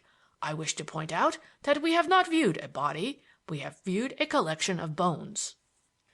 "We will refer to them as the remains, if you prefer it," said the coroner. "I do prefer it," was the reply, and the objector sat down. "Very well," rejoined the coroner, and he proceeded to call the witnesses, of whom the first was a laborer who had discovered the bones in the water-cress bed. "Do you happen to know how long it was since the water-cress beds had been cleaned out previously?" the coroner asked, when the witness had told the story of the discovery. "They was cleaned out by Mr. Tapper's orders just before he gave 'em up. That will be a little better than 2 years ago. In May it were. I helped to clean 'em. I worked this very same place, and there wasn't no bones there then." The coroner glanced at the jury. "Any questions, gentlemen?" he asked. The cobbler directed an intimidating scowl at the witness and demanded, "Were you searching for bones when you came on these remains?" "Me?" exclaimed the witness. "What should I be searching for bones for?" "Don't prevaricate," said the cobbler sternly. "Answer the question, yes or no." "No, of course I wasn't." The juryman shook his enormous head dubiously, as though implying that he would let it pass this time, but it mustn't happen again, and the examination of the witnesses continued without eliciting anything that was new to me or giving rise to any incident, until the sergeant had described the finding of the right arm in the cuckoo pits. "Was this an accidental discovery?" the coroner asked. "No, we had instructions from Scotland Yard to search any likely ponds in this neighborhood." The coroner discreetly forbore to press this matter any further, but my friend the cobbler was evidently on the qui vive, and I anticipated a brisk cross-examination for Mr. Badger when his turn came. The inspector was apparently of the same opinion, for I saw him cast a glance of the deepest malevolence at the too inquiring disciple of St. Crispin. In fact, his turn came next, and the cobbler's hair stood up with unholy joy. The finding of the lower half of the trunk in Staples Pond at Loughton was the inspector's own achievement, but he was not boastful about it. The discovery, he remarked, followed naturally on the previous one in the cuckoo pits. "Had you any private information that led you to search this particular neighborhood?" the cobbler asked. "We had no private information whatever," replied Badger. "Now I put it to you," pursued the juryman, shaking a forensic and very dirty forefinger at the inspector. "Here are certain remains found at Sidcup. Here are certain other remains found at St. Mary Cray, and certain others at Lee. All those places are in Kent. Now, isn't it very remarkable that you should come straight down to Epping Forest, which is in Essex, and search for those bones and find 'em?" "We were making a systematic search of all likely places," replied Badger. "Exactly," said the cobbler with a ferocious grin. "That's just my point. I say, isn't it very funny that, after finding the remains in Kent some 20 miles from here, with the River Thames between, you should come here to look for the bones, and go straight to Staples Pond, where they happen to be, and find 'em?" "It would have been more funny," Badger replied sourly, "if we'd gone straight to a place where they happened not to be and found 'em." A gratified snigger arose from the other 11 good men and true, and the cobbler grinned savagely; but before he could think of a suitable rejoinder, the coroner interposed. "The question is not very material," he said, "and we mustn't embarrass the police by unnecessary inquiries." "It's my belief," said the cobbler, "that he knew they were there all the time." "The witness has stated that he had no private information," said the coroner, and he proceeded to take the rest of the inspector's evidence, watched closely by the critical juror. The account of the finding of the remains having been given in full, the police surgeon was called and sworn. The jurymen straightened their backs with an air of expectancy, and I turned over a page of my notebook. "You have examined the bones at present lying in the mortuary and forming the subject of this inquiry?" the coroner asked. "I have." "Will you kindly tell us what you have observed?" "I find that the bones are human bones, and are, in my opinion, all parts of the same person. They form a skeleton which is complete, with the exception of the skull, the third finger of the left hand, the kneecaps, and the leg bones. I mean the bones between the knees and the ankles." "Is there anything to account for the absence of the missing finger?" "No. There is no deformity and no sign of its having been amputated during life. In my opinion, it was removed after death." "Can you give us any description of the deceased?" "I should say that these are the bones of an elderly man, probably over 60 years of age, about 5 feet 8½ inches in height, of rather stout build, fairly muscular, and well preserved. There are no signs of disease, excepting some old standing rheumatic gout of the right hip joint." "Can you form any opinion as to the cause of death?" "No. There are no marks of violence or signs of injury. But it will be impossible to form any opinion as to the cause of death until we have seen the skull." "Did you note anything else of importance?" "Yes, I was struck by the appearance of anatomical knowledge and skill on the part of the person who dismembered the body. The knowledge of anatomy is proved by the fact that the corpse has been divided into definite anatomical regions. For instance, the bones of the neck are complete and include the top joint of the backbone known as the atlas, whereas a person without anatomical knowledge would probably take off the head by cutting through the neck. Then the arms have been separated with the scapula or shoulder blade, and clavicle or collarbone attached, just as an arm would be removed for dissection. The skill is shown by the neat way in which the dismemberment has been carried out. The parts have not been rudely hacked asunder, but have been separated at the joints so skillfully that I have not discovered a single scratch or mark of the knife on any of the bones." "Can you suggest any class of person who would be likely to possess the knowledge and skill to which you refer?" "It would, of course, be possessed by a surgeon or medical student, and possibly by a butcher." "You think that the person who dismembered this body may have been a surgeon or a medical student?" "Yes, or a butcher. Someone accustomed to the dismemberment of bodies and skillful with the knife."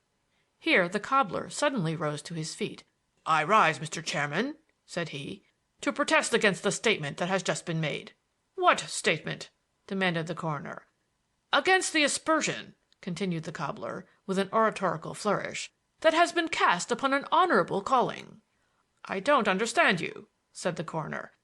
"Dr. Summers has insinuated that this murder was committed by a butcher. Now a member of that honorable calling is sitting on this jury."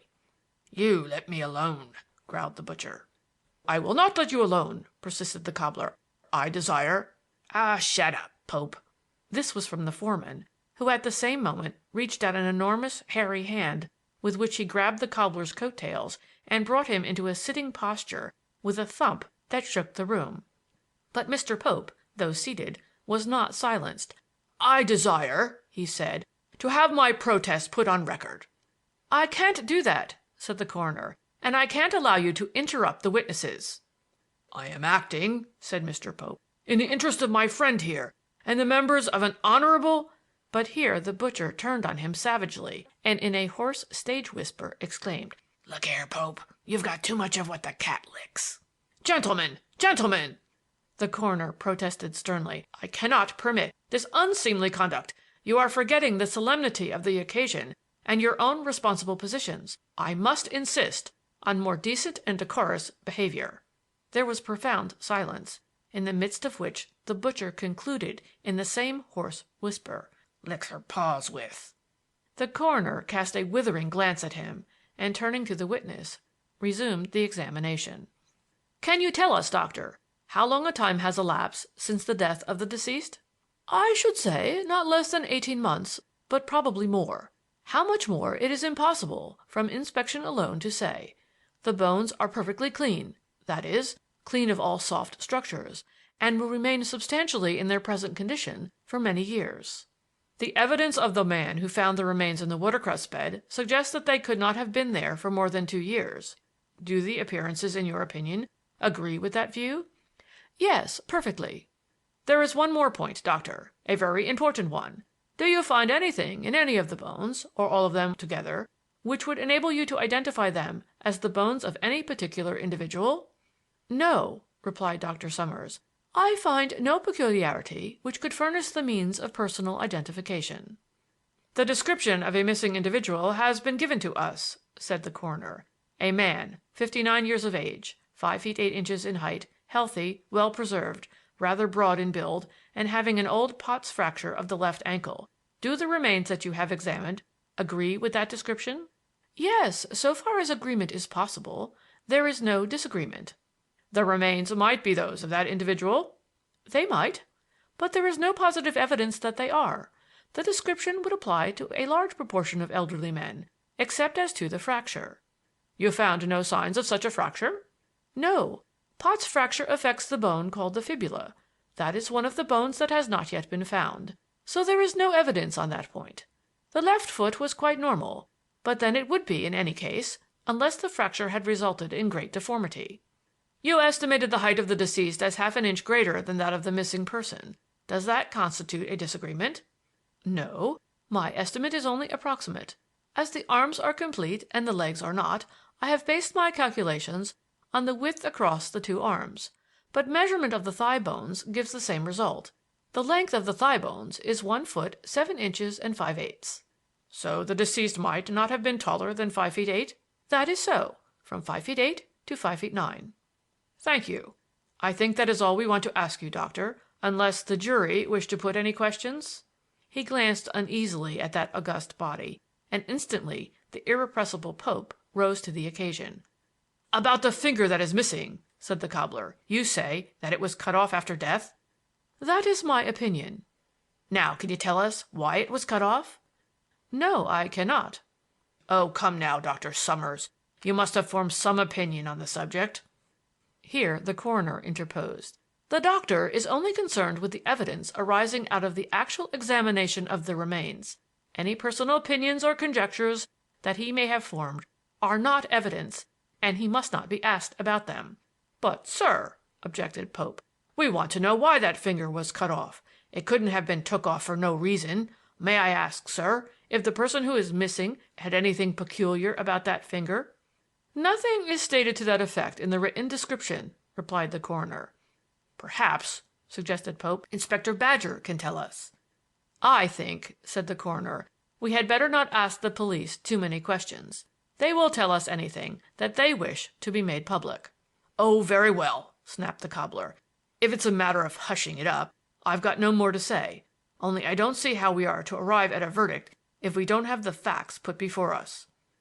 All the witnesses having now been examined, the coroner proceeded to sum up and address the jury. "You have heard the evidence, gentlemen, of the various witnesses, and you will have perceived that it does not enable us to answer either of the questions that form the subject of this inquiry. We now know that the deceased was an elderly man, about 60 years of age and about 5 feet 8 to 9 in height, and that his death took place from 18 months to 2 years ago. That is all we know. From the treatment to which the body has been subjected, we may form conjectures as to the circumstances of his death, but we have no actual knowledge. We do not know who the deceased was or how he came by his death. Consequently, it will be necessary to adjourn this inquiry until fresh facts are available, and as soon as that is the case, you will receive due notice that your attendance is required." The silence of the court gave place to the confused noise of moving chairs and a general outbreak of eager talk, amidst which I rose and made my way out into the street. At the door I encountered Dr. Summers, whose dog-cart was waiting close by. "Are you going back to town now?" he asked. "Yes," I answered, "as soon as I can catch a train." "If you jump into my cart, I'll run you down in time for the 5:1. You'll miss it if you walk." I accepted his offer thankfully, and a minute later was spinning briskly down the road to the station. "Queer little devil, that man Pope," Dr. Summers remarked. "Quite a character. A socialist, laborite, agitator, general crank, anything for a row." "Yes," I answered. "That was what his appearance suggested. It must be trying for the coroner to get a truculent rascal like that on a jury." Summers laughed. "I don't know. He supplies the comic relief. And then, you know, those fellows have their uses. Some of his questions were pretty pertinent." "So Badger seemed to think." "Yes, by Jove," chuckled Summers. "Badger didn't like him a bit, and I suspect the worthy inspector was sailing pretty close to the wind in his answers." "You think he really has some private information?" "Depends on what you mean by 'information.' The police are not a speculative body. They wouldn't be taking all this trouble unless they had a pretty straight tip from somebody. How are Mr. and Miss Bellingham? I used to know them when they lived here." I was considering a discreet answer to this question when we swept into the station yard. At the same moment the train drew up at the platform, and with a hurried handshake and hastily spoken thanks, I sprang from the dog-cart and darted into the station. During the rather slow journey homeward, I read over my notes and endeavored to extract from the facts they set forth some significance other than that which lay on the surface, but without much success. Then I fell to speculating on what Thorndyke would think of the evidence at the inquest, and whether he would be satisfied with the information that I had collected. These speculations lasted me, with occasional digressions, until I arrived at the temple and ran up the stairs rather eagerly to my friend's chambers. But here a disappointment awaited me. The nest was empty, with the exception of Polton, who appeared at the laboratory door in his white apron with a pair of flat-nosed pliers in his hands. "The doctor had to go down to Bristol and consult over an urgent case," he explained, "and Dr. Jervis has gone with him. They'll be away a day or two, I expect. But the doctor left this note for you." He took a letter from the shelf, where it had been stood conspicuously on edge, and handed it to me. It was a short note from Thorndyke, apologizing for his sudden departure and asking me to give Polton my notes with any comments which I had to make. "You will be interested to learn," he added, "that the application will be heard in the probate court the day after tomorrow. I shall not be present, of course, nor will Jervis, so I should like you to attend and keep your eyes open for anything that may happen during the hearing and that may not appear in the notes that Marchmont's clerk will be instructed to take. I have retained Dr. Payne to stand by and help you with the practice, so that you can attend the court with a clear conscience." This was highly flattering and quite atoned for the small disappointment. With deep gratification at the trust that Thorndyke had reposed in me, I pocketed the letter, handed my notes to Polton, wished him good evening, and betook myself to Fetter Lane. End of Chapter 13.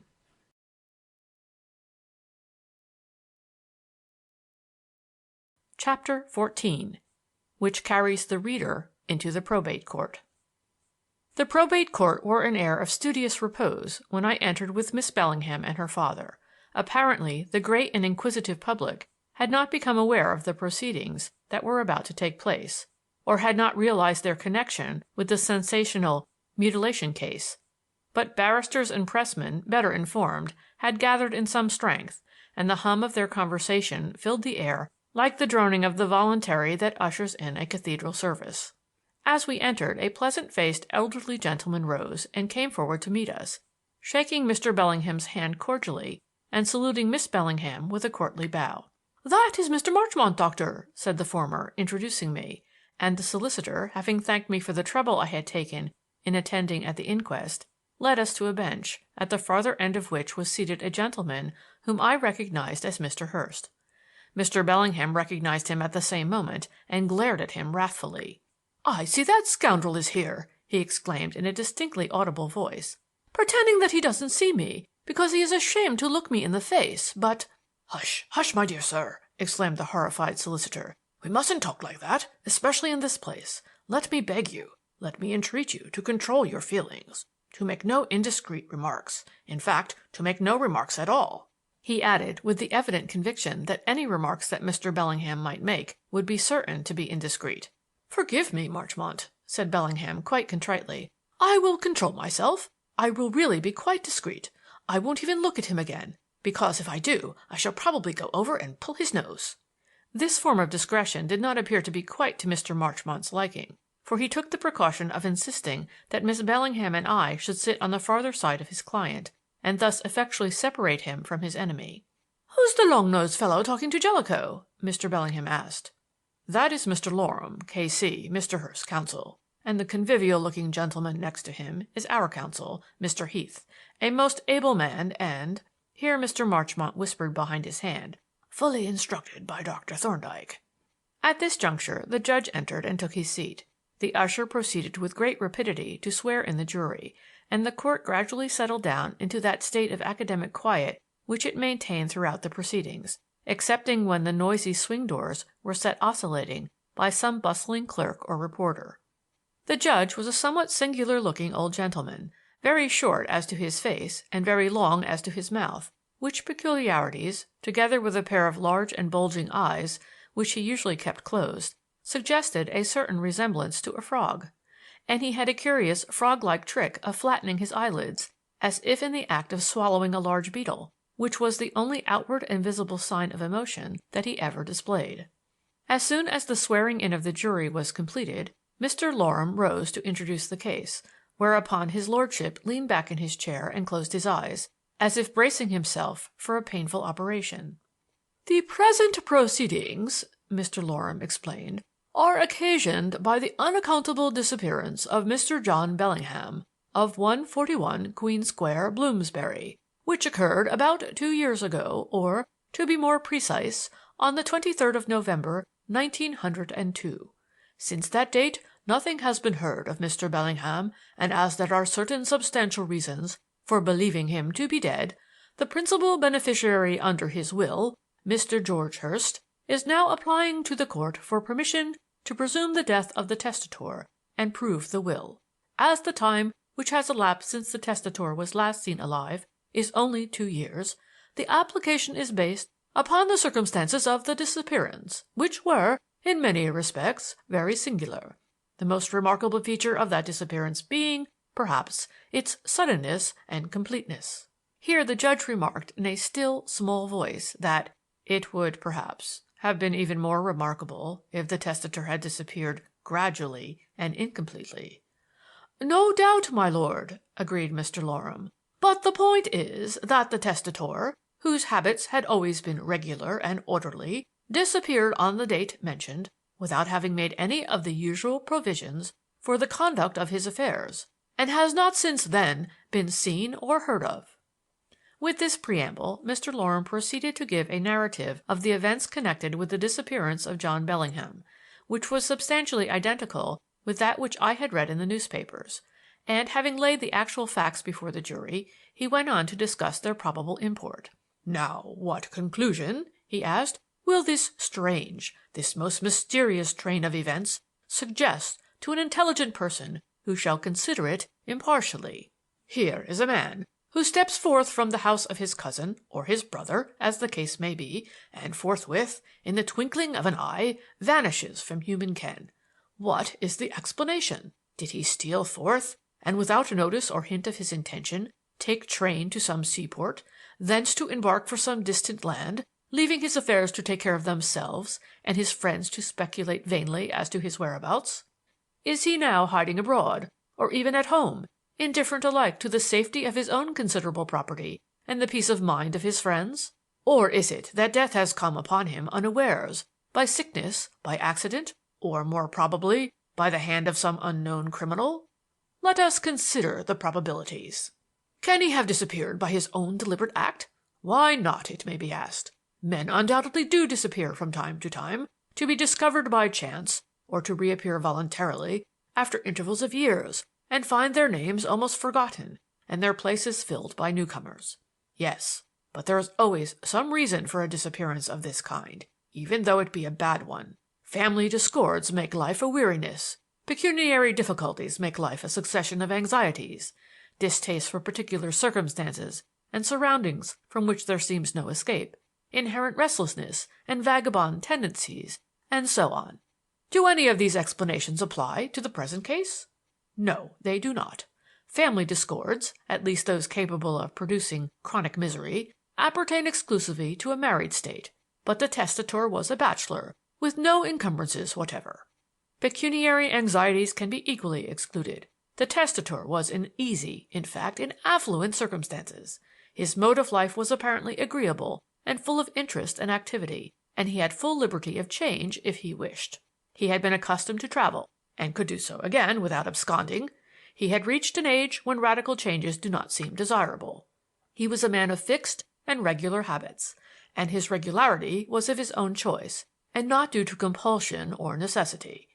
When last seen by his friends, as I shall prove, he was proceeding to a definite destination with the expressed intention of returning for purposes of his own appointing. He did return, and then vanished, leaving those purposes unachieved. If we conclude that he has voluntarily disappeared and is at present in hiding, we adopt an opinion that is entirely at variance with all these weighty facts. If, on the other hand, we conclude that he has died suddenly, or has been killed by an accident or otherwise, we are adopting a view that involves no inherent improbabilities, and that is entirely congruous with the known facts. Facts that will be proved by the testimony of the witnesses whom I shall call. The supposition that the testator is dead is not only more probable than that he is alive. I submit it is the only reasonable explanation of the circumstances of his disappearance. But this is not all. The presumption of death which arises so inevitably out of the mysterious and abrupt manner in which the testator disappeared has recently received most conclusive and dreadful confirmation. On the 15th of July last there were discovered at Sidcup the remains of a human arm, a left arm, gentlemen, from the hand of which the third or ring finger was missing. The doctor who has examined that arm will tell you that the finger was cut off either after death or immediately before. His evidence will prove conclusively that the arm must have been deposited in the place where it was found just about the time when the testator disappeared. Since that first discovery, other portions of the same mutilated body have come to light, and it is a strange and significant fact that they have all been found in the immediate neighborhood of Eltham or Woodford. You will remember, gentlemen, that it was either at Eltham or Woodford that the testator was last seen alive. And now observe the completeness of the coincidence. These human remains, as you will be told presently by the experienced and learned medical gentleman who has examined them most exhaustively, are those of a man of about 60 years of age, about 5'8" in height, fairly muscular and well preserved, apparently healthy and rather stoutly built. Another witness will tell you that the missing man was about 60 years of age, about 5'8" in height, fairly muscular and well preserved, apparently healthy and rather stoutly built. And another most significant and striking fact, the testator was accustomed to wear upon the third finger of his left hand, the very finger that is missing from the remains that were found, a most peculiar ring, which fitted so tightly that he was unable to get it off after once putting it on, a ring, gentlemen, of so peculiar a pattern that had it been found on the body must have instantly established the identity of the remains. In a word, gentlemen, the remains which have been found are those of a man exactly like the testator. They differ from him in no respects whatever. They display a mutilation which suggests an attempt to conceal an identifying peculiarity which he undoubtedly presented, and they were deposited in their various hiding places about the time of the testator's disappearance.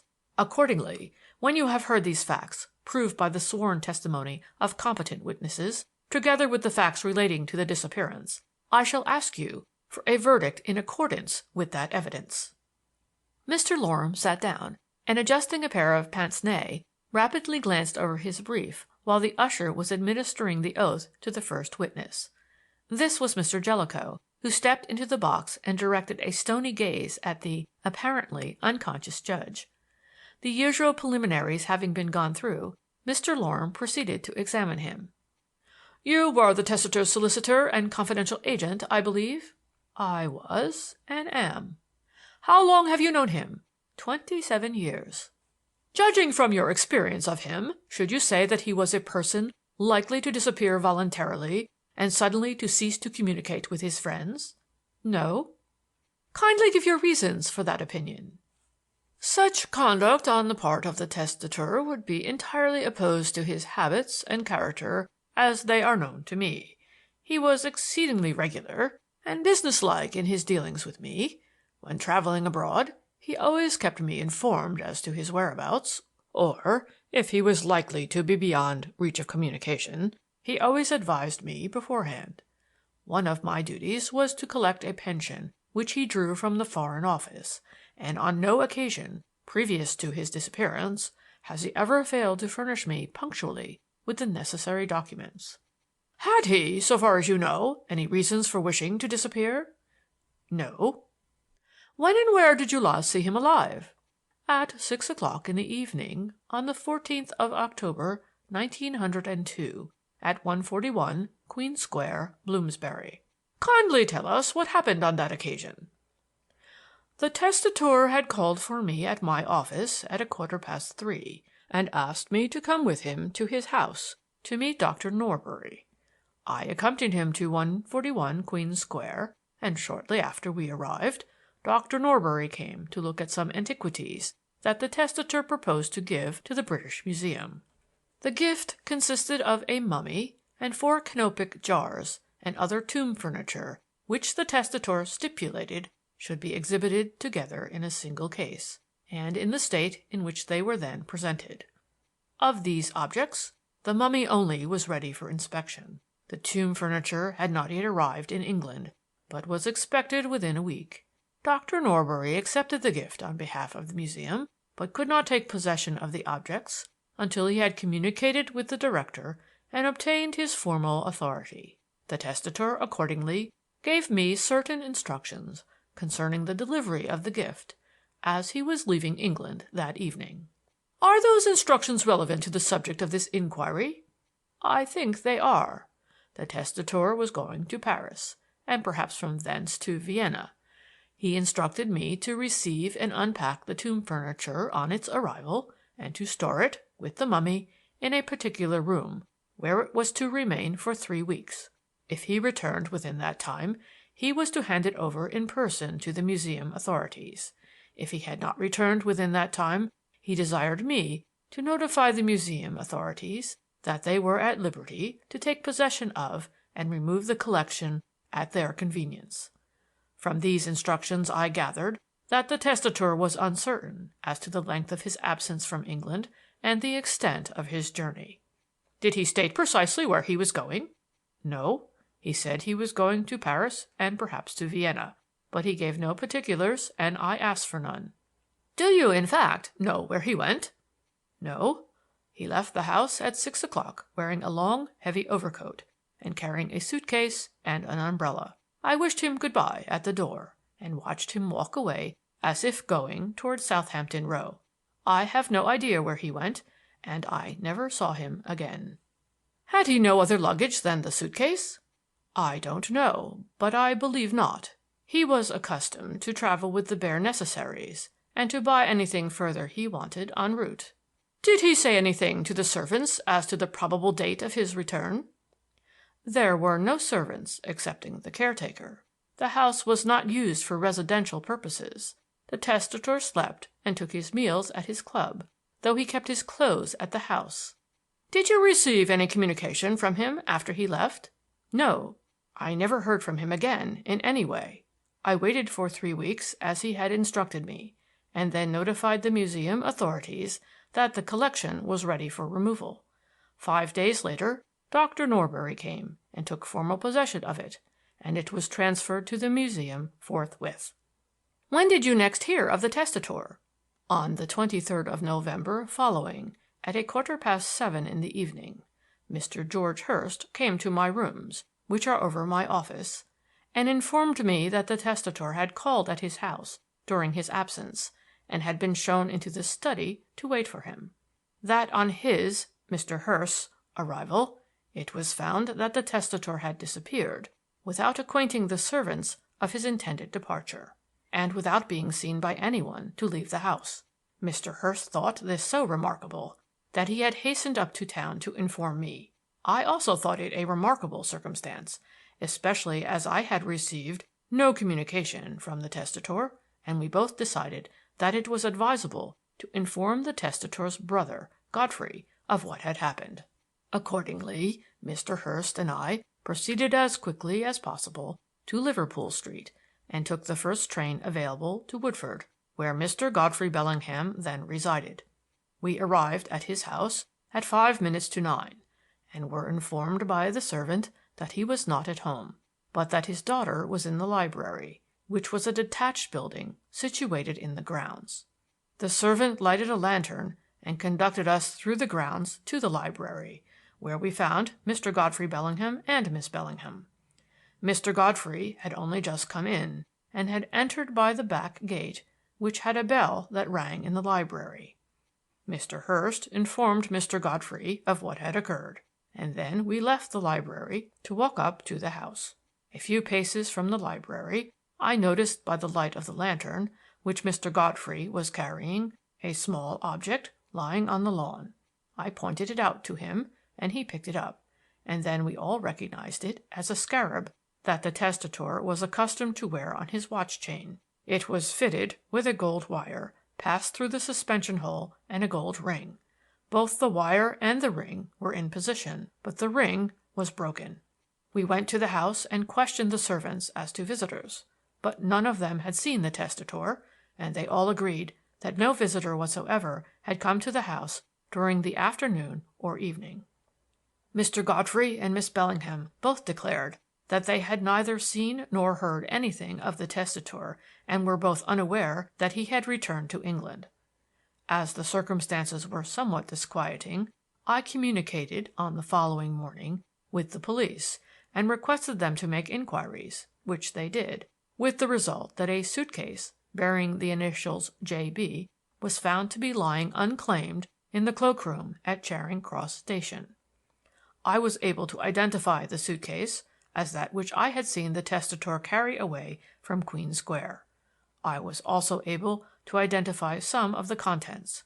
I interviewed the cloakroom attendant, who informed me that the suitcase had been deposited on the 23rd about 4:15 p.m. He had no recollection of the person who deposited it. It remained unclaimed in the possession of the railway company for 3 months, and was then surrendered to me. Were there any marks or labels on it showing the route by which it had traveled? There were no labels on it, and no marks other than the initials J.B. Do you happen to know the testator's age? Yes, he was 59 on the 11th of October, 1902. Can you tell us what his height was? Yes, he was exactly 5 feet 8 inches. What sort of health had he? So far as I know, his health was good. I am not aware that he suffered from any disease. I am only judging by his appearance, which was that of a healthy man. Should you describe him as well preserved or otherwise? I should describe him as a well preserved man for his age. How should you describe his figure? I should describe him as rather broad and stout in build, and fairly muscular, though not exceptionally so. Mr. Loram made a rapid note of these answers, and then said, You have told us, Mr. Jellicoe, that you have known the testator intimately for 27 years. Now, did you ever notice whether he was accustomed to wear any rings upon his fingers? He wore upon the 3rd finger of his left hand a copy of an antique ring which bore the device of the Eye of Osiris. That was the only ring he ever wore, as far as I know. Did he wear it constantly? Yes, necessarily, because it was too small for him, and having once squeezed it on, he was never able to get it off again. This was the sum of Mr. Jellicoe's evidence, and at its conclusion the witness glanced inquiringly at Mr. Bellingham's counsel, but Mr. Heath remained seated, attentively considering the notes that he had just made, and, finding that there was to be no cross-examination, Mr. Jellicoe stepped down from the box. I leaned back on my bench, and turning my head, observed Miss Bellingham deep in thought. "What do you think of it?" I asked. "It seems very complete and conclusive," she replied. And then, with a sigh, she murmured, "Poor old Uncle John! How horrid it sounds to talk of him in this cold-blooded, business-like way, as the testator, as if he were nothing but an algebraical sign. There isn't much room for sentiment, I suppose, in the proceedings of the probate court, I replied, to which she assented, and then asked, "Who is this lady?" This lady was a fashionably dressed young woman who had just bounced into the witness box and was now being sworn. The preliminaries being finished, she answered Miss Bellingham's question and Mr. Loram's by stating that her name was Augustina Gwendoline Dobbs, and that she was housemaid to Mr. George Hurst of the Poplars, Eltham. "Mr. Hurst lives alone, I believe?" said Mr. Loram. "I don't know what you mean by that," Miss Dobbs began, but the barrister explained. "I mean that I believe he is unmarried." "Well, and what about it?" the witness demanded tartly. "I am asking you a question." "I know that," said the witness viciously, "and I say that you have no business to make any such insinuations to a respectable young lady when there's a cook housekeeper and a kitchen maid living in the house, and him old enough to be my father." Here his lordship flattened his eyelids with startling effect, and Mr. Loram interrupted. "I make no insinuations. I merely ask, is your employer, Mr. Hurst, an unmarried man, or is he not?" "I never asked him," said the witness sulkily. "Please answer my question, yes or no."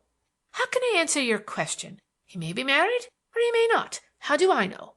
I'm no private detective." Mr. Loram directed a stupefied gaze at the witness, and in the ensuing silence a plaintive voice came from the bench. "Is that point material?" "Certainly, my lord," replied Mr. Loram. "Then, as I see that you are calling Mr. Hurst, perhaps you had better put the question to him. He will probably know." Mr. Loram bowed, and as the judge subsided into his normal state of coma, he turned to the triumphant witness. "Do you remember anything remarkable occurring on the 23rd of November, the year before last?" "Yes. Mr. John Bellingham called at our house." "How did you know he was Mr. John Bellingham?" "I didn't, but he said he was, and I supposed he knew." "At what time did he arrive?"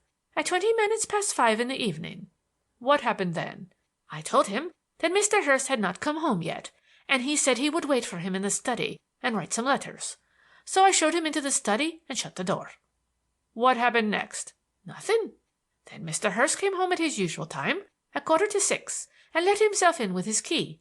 He went straight into the study, where I supposed Mr. Bellingham still was, so I took no notice, but laid the table for 2.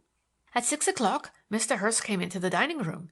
He has tea in the city and dines at 6, and when he saw the table laid for 2, he asked the reason. I said I thought Mr. Bellingham was staying to dinner. 'Mr. Bellingham,' says he, 'I didn't know he was here. Why didn't you tell me?' he says. 'I thought he was with you, sir,' I said. 'I showed him into the study,' I said. 'Well, he wasn't there when I came in,' he said, 'and he isn't there now,' he said. 'Perhaps he has gone to wait in the drawing room,' he said. So he went and looked in the drawing room, but he wasn't there. Then Mr. Hurst said he thought Mr. Bellingham must have got tired of waiting and gone away. But I told him I was quite sure he hadn't, because I had been watching all the time. Then he asked me if Mr. Bellingham was alone or whether his daughter was with him, and I said that it wasn't Mr. Bellingham at all, but Mr. John Bellingham, and then he was more surprised than ever. I said we had better search the house to make sure whether he was there or not, and Mr. Hurst said he would come with me. So we went all over the house and looked in all the rooms, but there was not a sign of Mr. Bellingham in any of them. Then Mr. Hurst got very nervous and upset, and when he had just snatched a little dinner, he ran off to catch the 6:31 train up to town." "You say Mr. Bellingham could not have left the house because you were watching all the time. Where were you while you were watching?" "I was in the kitchen. I could see the front gate from the kitchen window." "You say that you laid the table for 2. Where did you lay it?" "In the dining room, of course." "Could you see the front gate from the dining room?" "No, but I could see the study door. The study is opposite the dining room." "Do you have to come upstairs to get from the kitchen to the dining room?" "Yes, of course you do." "Then might not Mr. Bellingham have left the house while you were coming up the stairs?" "No, he couldn't have done." "Why not?" "Because it would have been impossible." "But why would it have been impossible?" "Because he couldn't have done it." "I suggest that Mr. Bellingham left the house quietly while you were on the stairs." "No, he didn't." How do you know he did not? I am quite sure he didn't. But how can you be certain? Because I would have seen him if he had. But I mean while you were on the stairs. He was in the study while I was on the stairs. How do you know he was in the study? Because I showed him in there, and he hadn't come out. Mr. Loram paused and took a deep breath, and his lordship flattened his eyelids. "Is there a side gate to the premises?" the barrister resumed wearily. "Yes, it opens into a narrow lane at the side of the house." "And there is a French window in the study, is there not?" "Yes, it opens onto the small grass plot opposite the side gate." "The window and the gate both have catches on the inside. Could it have been possible for Mr. Bellingham to let himself out into the lane?" "The window and the gate both have catches on the inside. He could have got out that way, but of course he didn't." "Why not?" "Well, no gentleman would go creeping out the back way like a thief." "Did you look to see if the French window was shut and fastened after you missed Mr. Bellingham?" "I looked at it when we shut the house up for the night. It was then shut and fastened on the inside." "And the side gate?" "That gate was shut and latched. You have to slam the gate to make the latch fasten, so no one could have gone out of the gate without being heard." Here the examination in chief ended, and Mr. Loram sat down with an audible sigh of relief. Miss Dobbs was about to step down from the witness box when Mr. Heath rose to cross-examine. "Did you see Mr. Bellingham in a good light?" he asked. "Pretty good. It was dark outside, but the hall lamp was alight." "Kindly look at this." Here a small object was passed across to the witness. "It is a trinket that Mr. Bellingham is stated to have carried suspended from his watch guard. Can you remember if he was wearing it in that manner when he came to the house?" "No, he was not." "You are quite sure of that?" "Quite sure." "Thank you. And now I want to ask you about the search that you have mentioned. You say that you went all over the house. Did you go into the study?" "No, at least not until Mr. Hurst had gone to London." "When you did go in, was the window fastened?" "Yes." "Could it have been fastened from the outside?" "No, there's no handle outside." "What furniture is there in the study?" "There is a writing table, a revolving chair, 2 easy chairs, 2 large bookcases, and a wardrobe that Mr. Hurst keeps his overcoats and hats in." "Does the wardrobe lock?" "Yes." "Was it locked when you went in?" "I'm sure I don't know. I don't go about trying the cupboards and drawers." "What furniture is there in the drawing room?" "A cabinet, 6 or 7 chairs, a Chesterfield sofa, a piano, a silver table, and 1 or 2 occasional tables." "Is the piano a grand or an upright?" "It's an upright grand." "In what position is it placed?" "It stands across the corner near the window." "Is there sufficient room behind it for a man to conceal himself?" Miss Dobbs was amused and did not dissemble. "Oh, yes," she sniggered. "There's plenty of room for a man to hide behind it." "When you searched the drawing room, did you look behind the piano?" "No, I didn't," Miss Dobbs replied scornfully. "Did you look under the sofa?" "Certainly not." "What did you do then?" "We opened the door and looked into the room. We were not looking for a cat or a monkey. We were looking for a middle-aged gentleman." "And am I to take it that your search over the rest of the house was conducted in a similar manner?" "Certainly. We looked into the rooms, but we did not search under the beds or in the cupboards." "Are all the rooms in the house in use as living or sleeping rooms?" "No. There is 1 room on the 2nd floor that is used as a store and lumber room, and 1 on the 1st floor that Mr. Hurst uses to store trunks and things that he is not using." "Did you look in those rooms when you searched the house?" "No." "Have you looked in them since?" "I have been in the lumber room since, but not in the other. It is always kept locked." At this point an ominous flattening became apparent in his lordship's eyelids, but these symptoms passed when Mr. Heath sat down and indicated that he had no further questions to ask. Miss Dobbs once more prepared to step down from the witness box, when Mr. Loram shot up like a jack-in-the-box.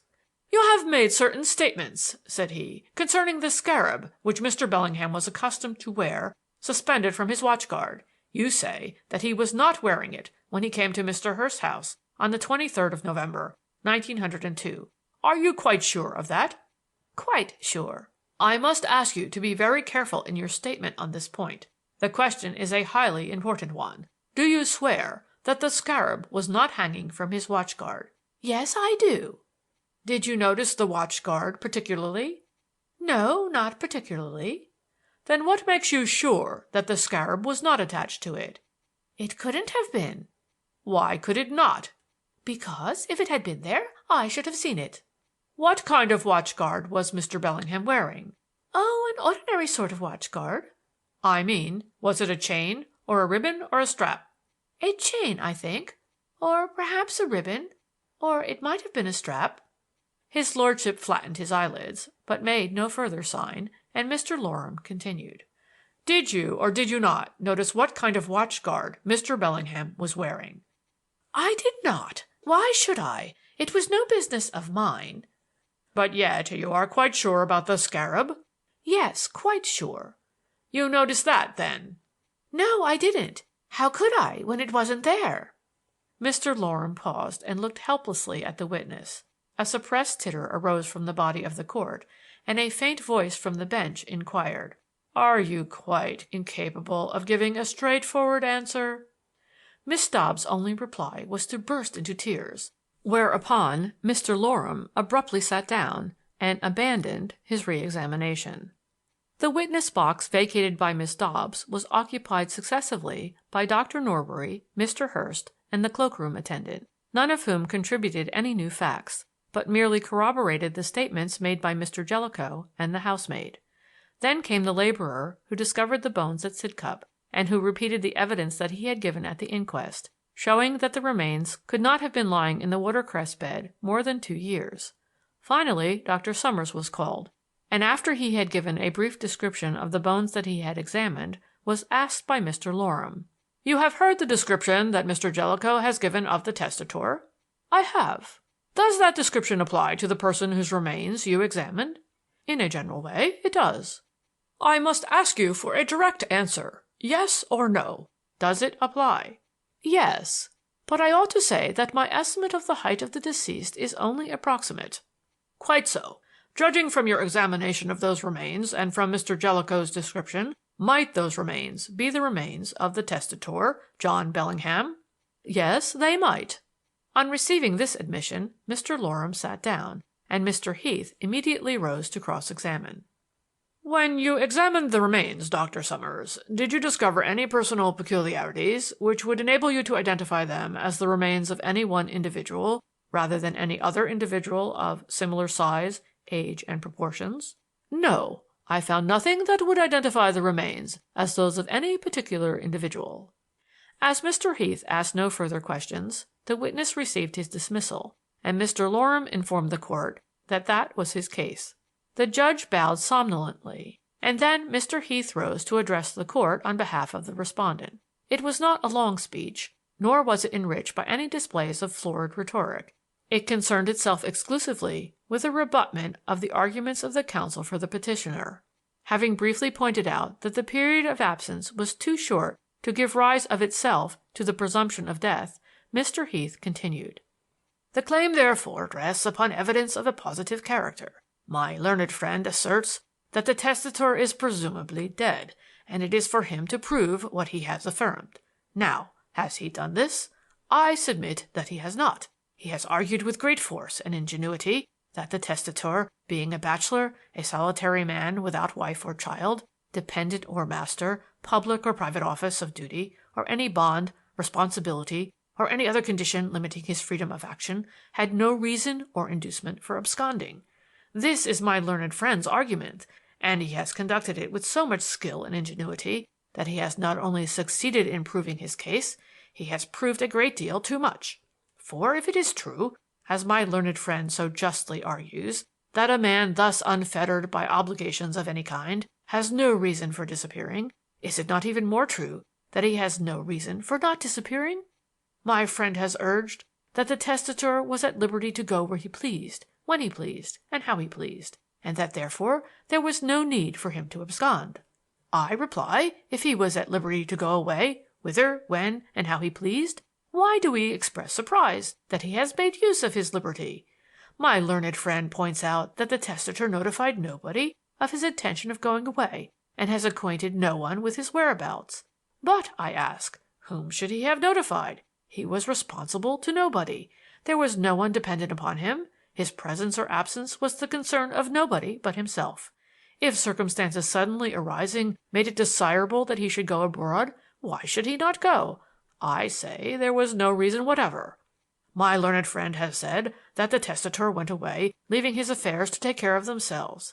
Now, gentlemen, I ask you if this can fairly be said of a man whose affairs are, as they have been for many years, in the hands of a highly capable, completely trustworthy agent who is better acquainted with them than the testator himself. Clearly, it cannot. To conclude this part of the argument, I submit that the circumstances of the so-called disappearance of the testator present nothing out of the ordinary. The testator is a man of ample means, without any responsibilities to fetter his movements, and has been in the constant habit of traveling, often into remote and distant regions. The mere fact that he has been absent somewhat longer than usual affords no ground whatever for the drastic proceeding of presumption of death and taking possession of his property. With reference to the human remains which have been mentioned in connection with the case, I need say but little. The attempt to connect them with the testator has failed completely. You yourselves have heard Dr. Summers state on oath that they cannot be identified as the remains of any particular person. That would seem to dispose of them effectually. I must remark upon a very singular point that has been raised by the learned counsel for the petitioner, which is this. My learned friend points out that these remains were discovered near Eltham and near Woodford, and that the testator was last seen alive at one of these two places. This he considers for some reason to be a highly significant fact, but I cannot agree with him. If the testator had been last seen alive at Woodford, and the remains had been found at Woodford, or if he had disappeared from Eltham and the remains had been found at Eltham, that would have had some significance. But he can only have been last seen at one of the places, whereas the remains have been found at both places. Here again, my learned friend seems to have proved too much. But I need not occupy your time further. I repeat that, in order to justify us in presuming the death of the testator, clear and positive evidence would be necessary. No such evidence has been brought forward. Accordingly, seeing that the testator may return at any time and is entitled to find his property intact, I shall ask you for a verdict that will secure to him this measure of ordinary justice." At the conclusion of Mr. Heath's speech, the judge, as if awakening from a refreshing nap, opened his eyes, and uncommonly shrewd, intelligent eyes they were when the expressive eyelids were duly tucked up out of the way. He commenced by reading over a part of the will and certain notes, which he appeared to have made in some miraculous fashion with his eyes shut, and then proceeded to review the evidence and the counsel's arguments for the instruction of the jury. "Before considering the evidence which you have heard, gentlemen," he said, "it will be well for me to say a few words to you on the general aspects of the case which is occupying our attention. If a person goes abroad, or disappears from his home and his ordinary places of resort, and is absent for a long period of time, the presumption of death arises at the expiration of 7 years from the date on which he was last heard of. That is to say, that the total disappearance of an individual for 7 years constitutes presumptive evidence that the said individual is dead, and the presumption can be set aside only by the production of evidence that he was alive at some time within that period of 7 years.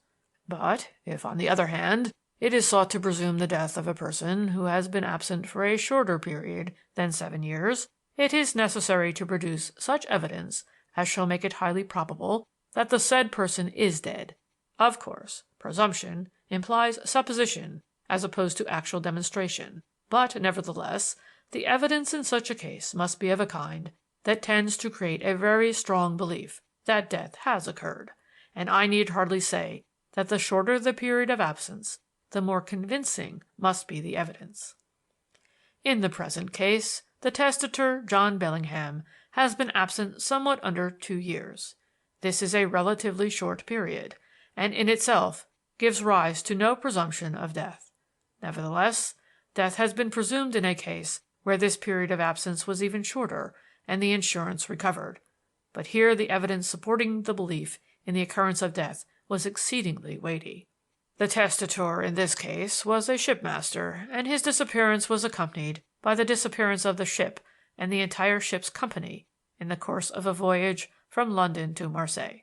The loss of the ship and her crew was the only reasonable explanation of the disappearance, and, short of actual demonstration, the facts offered convincing evidence of the death of all persons on board.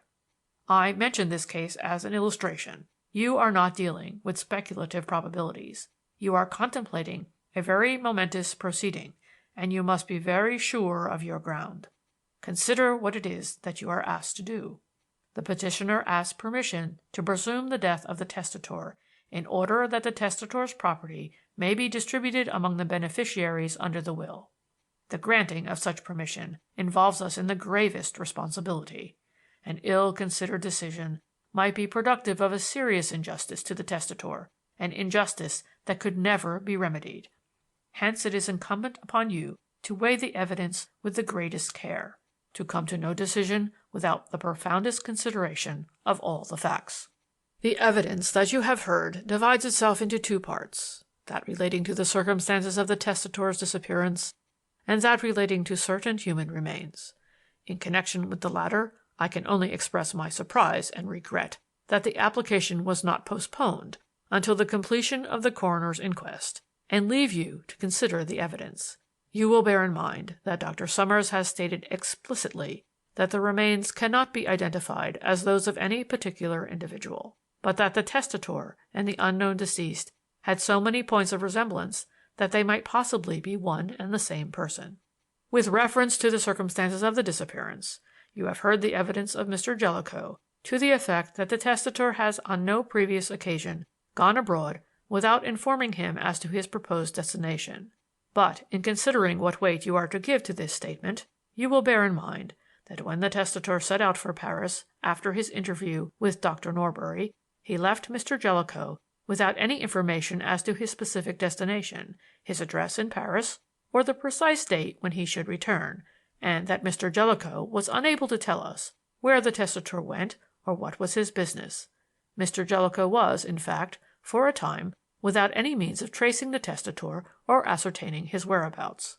The evidence of the housemaid, Dobbs, and Mr. Hurst is rather confusing. It appears that the testator came to the house, and when looked for later was not to be found. A search of the premises showed that he was not in the house, whence it seems to follow that he must have left it. But since no one was informed of his intention to leave, and he had expressed the intention of staying to see Mr. Hurst, his conduct in thus going away surreptitiously must appear somewhat eccentric. The point that you have to consider, therefore, is whether a person who is capable of thus departing in a surreptitious and eccentric manner from a house, without giving notice to the servants, is capable also of departing in a surreptitious and eccentric manner from his usual places of resort, without giving any notice to his friends, or thereafter informing them of his whereabouts. The questions, then, gentlemen, that you have to ask yourselves before deciding on your verdict are two. First, are the circumstances of the testator's disappearance and his continued absence incongruous with his habits and personal peculiarities as they are known to you? And, second, are there any facts which indicate in a positive manner that the testator is dead? Ask yourselves these questions, gentlemen, and the answers to them, furnished by the evidence that you have heard, will guide you to your decision. Having delivered himself of the above instructions, the judge applied himself to the perusal of the will with professional gusto, in which occupation he was presently disturbed by the announcement of the foreman of the jury that a verdict had been agreed upon. The judge sat up and glanced at the jury box, and when the foreman proceeded to state that "we find no sufficient reason for presuming the testator, John Bellingham, to be dead," he nodded approvingly. Evidently that was his opinion, too, as he was careful to explain when he conveyed to Mr. Loram the refusal of the court to grant the permission applied for. The decision was a great relief to me, and also, I think, to Miss Bellingham, but most of all to her father, who, with instinctive good manners, since he could not suppress a smile of triumph, rose and hastily stumped out of the court, so that the discomfited Hurst should not see him. His daughter and I followed, and as we left the court, she remarked with a smile, "So our pauperism is not, after all, made absolute. There is still a chance for us in the chapter of accidents, and perhaps even for poor old Uncle John." End of chapter 14.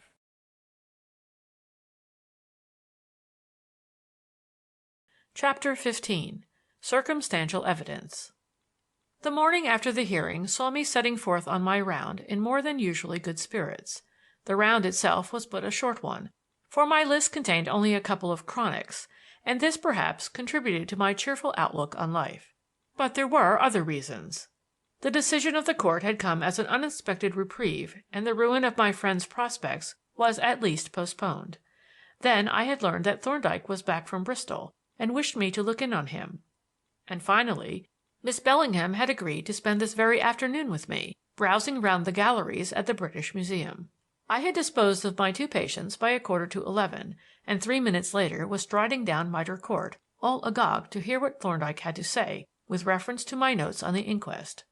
The oak was open when I arrived at his chambers, and a modest flourish on the little brass knocker of the inner door was answered by my quondam teacher himself.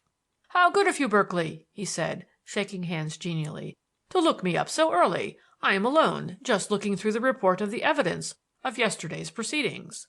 He placed an easy chair for me, and gathering up a bundle of typewritten papers, laid them aside on the table. "Were you surprised at the decision?" I asked. "No," he answered.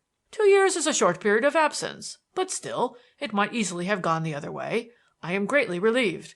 The respite gives us time to carry out our investigations without undue hurry." "Did you find my notes of any use?" I asked. "He did. Polton handed them to him, and they were invaluable to him for his cross-examination. I haven't seen them yet. In fact, I have only just got them back from him. Let us go through them together now." He opened a drawer and taking from it my notebook, seated himself, and began to read through my notes with grave attention, while I stood and looked shyly over his shoulder. On the page that contained my sketches of the Sidcup arm, showing the distribution of the snail's eggs on the bones, he lingered with a faint smile that made me turn hot and red. "Those sketches look rather footy," I said, but I had to put something in my notebook. "You did not attach any importance, then, to the facts that they illustrated?" "No. The egg patches were there, so I noted the fact. That's all." "I congratulate you, Berkeley. There is not one man in 20 who would have had the sense to make a careful note of what he considers an unimportant or irrelevant fact, and the investigator who notes only those things that appear significant is perfectly useless. He gives himself no material for reconsideration. But you don't mean that these egg patches and worm tubes appear to you to have no significance at all?" "Oh, of course, they show the position in which the bones were lying." "Exactly. The arm was lying, fully extended, with the dorsal side uppermost. But we also learn from these egg patches that the hand had been separated from the arm before it was thrown into the pond, and there is something very remarkable in that." I leaned over his shoulder and gazed at my sketches, amazed at the rapidity with which he had reconstructed the limb from my rough drawings of the individual bones. "I don't quite see how you arrived at it, though," I said. "Well, look at your drawings. The egg patches are on the dorsal surface of the scapula, the humerus, and the bones of the forearm. But here you have shown 6 of the bones of the hand, 2 metacarpals, the os magnum, and 3 phalanges, and they all have the egg patches on the palmar surface. Therefore, the hand was lying palm upward." "But the hand may have been pronated." "If you mean pronated in relation to the arm, that is impossible, for the position of the egg patches shows clearly that the bones of the arm are lying in the position of supination. Thus the dorsal surface of the arm and the palmar surface of the hand, respectively, were uppermost, which is an anatomical impossibility so long as the hand is attached to the arm." "But might not the hand have become detached after lying in the pond for some time?" "No, it could not have been detached until the ligaments had decayed, and if it had been separated after the decay of the soft parts, the bones would have been thrown into disorder. But the egg patches are all on the palmar surface, showing that the bones were still in their normal relative positions. No, Berkeley, that hand was thrown into the pond separately from the arm." "But why should it have been?" I asked. "Ah, there is a very pretty little problem for you to consider. And meantime, let me tell you that your expedition has been a brilliant success. You are an excellent observer. Your only fault is that when you have noted certain facts you don't seem fully to appreciate their significance, which is merely a matter of inexperience. As to the facts that you have collected, several of them are of prime importance." "I am glad you are satisfied," said I, "though I don't see that I have discovered much excepting those snails' eggs, and they don't seem to have advanced matters much." "A definite fact, Berkeley, is a definite asset. Perhaps we may presently find a little space in our Chinese puzzle which this fact of the detached hand will just drop into. But tell me, did you find nothing unexpected or suggestive about those bones, as to their number and condition, for instance? Well, I thought it a little queer that the scapula and the clavicle should be there. I should have expected him to cut the arm off at the shoulder joint. Yes, said Thorndyke, so should I. And so it has been done in every case of dismemberment that I am acquainted with. To an ordinary person, the arm seems to join on to the trunk at the shoulder joint, and that is where he would naturally sever it. What explanation do you suggest of this unusual mode of severing the arm? Do you think the fellow could have been a butcher? I asked, remembering Dr. Summers' remark. This is the way a shoulder of mutton is taken off. No, replied Thorndyke. A butcher includes the scapula in a shoulder of mutton for a specific purpose, namely, to take off a given quantity of meat. And also, as a sheep has no clavicle, it is the easiest way to detach the limb. But I imagine a butcher would find himself in difficulties if he attempted to take off a man's arm in that way. The clavicle would be a new and perplexing feature. Then, too, a butcher does not deal very delicately with his subject. If he has to divide a joint, he just cuts through it and does not trouble himself to avoid marking the bones. But you note here that there is not a single scratch or score on any one of the bones, not even where the finger was removed. Now, if you have ever prepared bones for a museum, as I have, you will remember the extreme care that is necessary in disarticulating joints to avoid disfiguring the articular ends of the bones with cuts and scratches. Then you think that the person who dismembered this body must have had some anatomical knowledge and skill? That is what has been suggested. The suggestion is not mine. Then I infer that you don't agree? Thorndyke smiled. I am sorry to be so cryptic, Berkeley, but you understand that I can't make statements. Still, I am trying to lead you to make certain inferences from the facts that are in your possession. If I make the right inferences, will you tell me? I asked. It won't be necessary, he answered with the same quiet smile. When you have fitted the puzzle together, you don't need to be told you have done it. It was most infernally tantalizing. I pondered on the problem with a scowl of such intense cogitation that Thorndyke laughed outright. It seems to me, I said at length, that the identity of the remains is the primary question, and that it is a question of fact. It doesn't seem any use to speculate about it. Exactly. Either these bones are the remains of John Bellingham, or they are not. There will be no doubt on the subject when all the bones are assembled, if ever they are. And the settlement of that question will probably throw light on the further question: who deposited them in the places in which they were found? But to return to your observations, did you gather nothing from the other bones? From the complete state of the neck vertebrae, for instance? Well, it did strike me as rather odd that the fellow should have gone to the trouble of separating the atlas from the skull. He must have been pretty handy with the scalpel to have done it as cleanly as he seems to have done. But I don't see why he should have gone about the business in the most inconvenient way. You notice the uniformity of method? He has separated the head from the spine instead of cutting through the spine lower down, as most persons would have done. He removed the arms with the entire shoulder girdle, instead of simply cutting them off at the shoulder joints. Even in the thighs, the same peculiarity appears, for in neither case was the kneecap found with the thigh bone, although it seems to have been searched for. Now, the obvious way to divide the leg is to cut through the patellar ligament, leaving the kneecap attached to the thigh. But in this case, the kneecap appears to have been left attached to the shank. Can you explain why this person should have adopted this unusual and rather inconvenient method? Can you suggest a motive for this procedure, or can you think of any circumstance which might lead a person to adopt this method by preference? It seems as if he wished, for some reason, to divide the body into definite anatomical regions. Thorndyke chuckled. You are not offering that suggestion as an explanation, are you? Because it would require more explaining than the original problem, and it is not even true. Anatomically speaking, the kneecap appertains to the thigh rather than to the shank. It is a sesamoid bone belonging to the thigh muscles, yet in this case it has been left attached, apparently, to the shank. No, Berkeley, that cat won't jump. Our unknown operator was not preparing a skeleton as a museum specimen. He was dividing a body up into convenient-sized portions for the purpose of conveying them to various ponds. Now, what circumstances might have led him to divide it in this peculiar manner? I am afraid I have no suggestions to offer. Have you? Thorndyke suddenly lapsed into ambiguity. I think, he said, it is possible to conceive such circumstances, and so probably will you, if you think it over. Did you gather anything of importance from the evidence of the inquest? I asked. It is difficult to say, he replied. The whole of my conclusions in this case are based on what is virtually circumstantial evidence. I have not one single fact of which I can say that it admits only of a single interpretation. Still, it must be remembered that even the most inconclusive facts, if sufficiently multiplied, yield a highly conclusive total. And my little pile of evidence is growing, particle by particle. But we mustn't sit here gossiping at this hour of the day. I have to consult with Marchmont, and you say that you have an early afternoon engagement. We can walk together as far as Fleet Street." A minute or two later we went our respective ways, Thorndyke toward Lombard Street and I to Fetter Lane, not unmindful of those coming events that were casting so agreeable a shadow before them. There was only one message awaiting me, and when Adolphus had delivered it, amidst mephitic fumes that rose from the basement, premonitory of fried plaice, I pocketed my stethoscope and betook myself to Gunpowder Alley, the aristocratic abode of my patient, joyfully threading the now familiar passages of Gough Square and Wine Office Court, and meditating pleasantly on the curious literary flavor that pervades these little-known regions. For the shade of the author of Rasselas still seems to haunt the scenes of his titanic labors and his ponderous but homely and temperate rejoicings.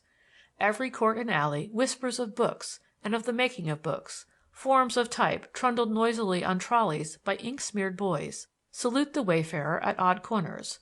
Piles of strawboard, rolls or bales of paper, drums of printing ink or roller compositions stand on the pavement outside dark entries. Basement windows give glimpses into Hadean caverns tenanted by legions of printers' devils, and the very air is charged with the hum of press and with odors of glue and paste and oil. The entire neighborhood is given up to the printer and binder, and even my patient turned out to be a guillotine knife grinder, a ferocious and revolutionary calling strangely at variance with his harmless appearance and meek bearing. I was in good time at my tryst, despite the hindrances of fried plaice and invalid guillotinists. But early as I was, Miss Bellingham was already waiting in the garden. She had been filling a bowl with flowers, ready to sally forth. "It is quite like old times," she said, as we turned into Fetter Lane, "to be going to the museum together. It brings back the Tel al Amar tablets and all your kindness and unselfish labor. I suppose we shall walk there today?" "Certainly," I replied. "I am not going to share your society with the common mortals who ride in omnibuses. That would be sheer sinful waste. Besides, it is more companionable to walk." "Yes, it is. And the bustle of the streets makes one more appreciative of the quiet of the museum. What are we going to look at when we get there?" "You must decide that," I replied. "You know the collection much better than I do." "Well, now," she mused, "I wonder what you would like to see, or, in other words, what I should like you to see. The old English pottery is rather fascinating, especially the Fulmer ware. I rather think I shall take you to see that." She reflected a while, and then, just as we reached the gate of Staple Inn, she stopped and looked thoughtfully down the Gray's Inn Road. "You have taken a great interest in our case, as Dr. Thorndyke calls it. Would you like to see the churchyard where Uncle John wished to be buried? It is a little out of our way, but we are not in a hurry, are we?" I certainly was not. Any deviation that might prolong our walk was welcome. And as to the place, why, all places were alike to me, if only she were by my side. Besides, the churchyard was really of some interest, since it was undoubtedly the exciting cause of the obnoxious paragraph 2 of the will. I accordingly expressed a desire to make its acquaintance, and we crossed to the entrance of Gray's Inn Road. "Do you ever try," she asked as we turned down the dingy thoroughfare, "to picture familiar places as they looked a couple of 100 years ago?" "Yes," I answered, "and very difficult I find it. One has to manufacture the materials for reconstruction, and then the present aspect of the place will keep obtruding itself. But some places are easier to reconstitute than others." "That is what I find," said she. "Now Holborn, for example, is quite easy to reconstruct, though I dare say the imaginary form isn't a bit like the original. But there are fragments left, like Staple Inn and the front of Gray's Inn, and then one has seen prints of the old Middle Row and some of the taverns, so that one has some material with which to help out one's imagination. But this road we are walking in always baffles me. It looks so old and yet is, for the most part, so new that I find it impossible to make a satisfactory picture of its appearance. Say, when Sir Roger de Coverley might have strolled in Gray's Inn walks, or farther back, when Francis Bacon had chambers in the inn." "I imagine," said I, "that part of the difficulty is in the mixed character of the neighborhood. Here on the one side is old Gray's Inn, Not much change since Bacon's time. His chambers are still to be seen, I think, over the gateway. And there, on the Clerkenwell side, is a dense and rather squalid neighborhood, which has grown up over a region partly rural and wholly fugitive in character.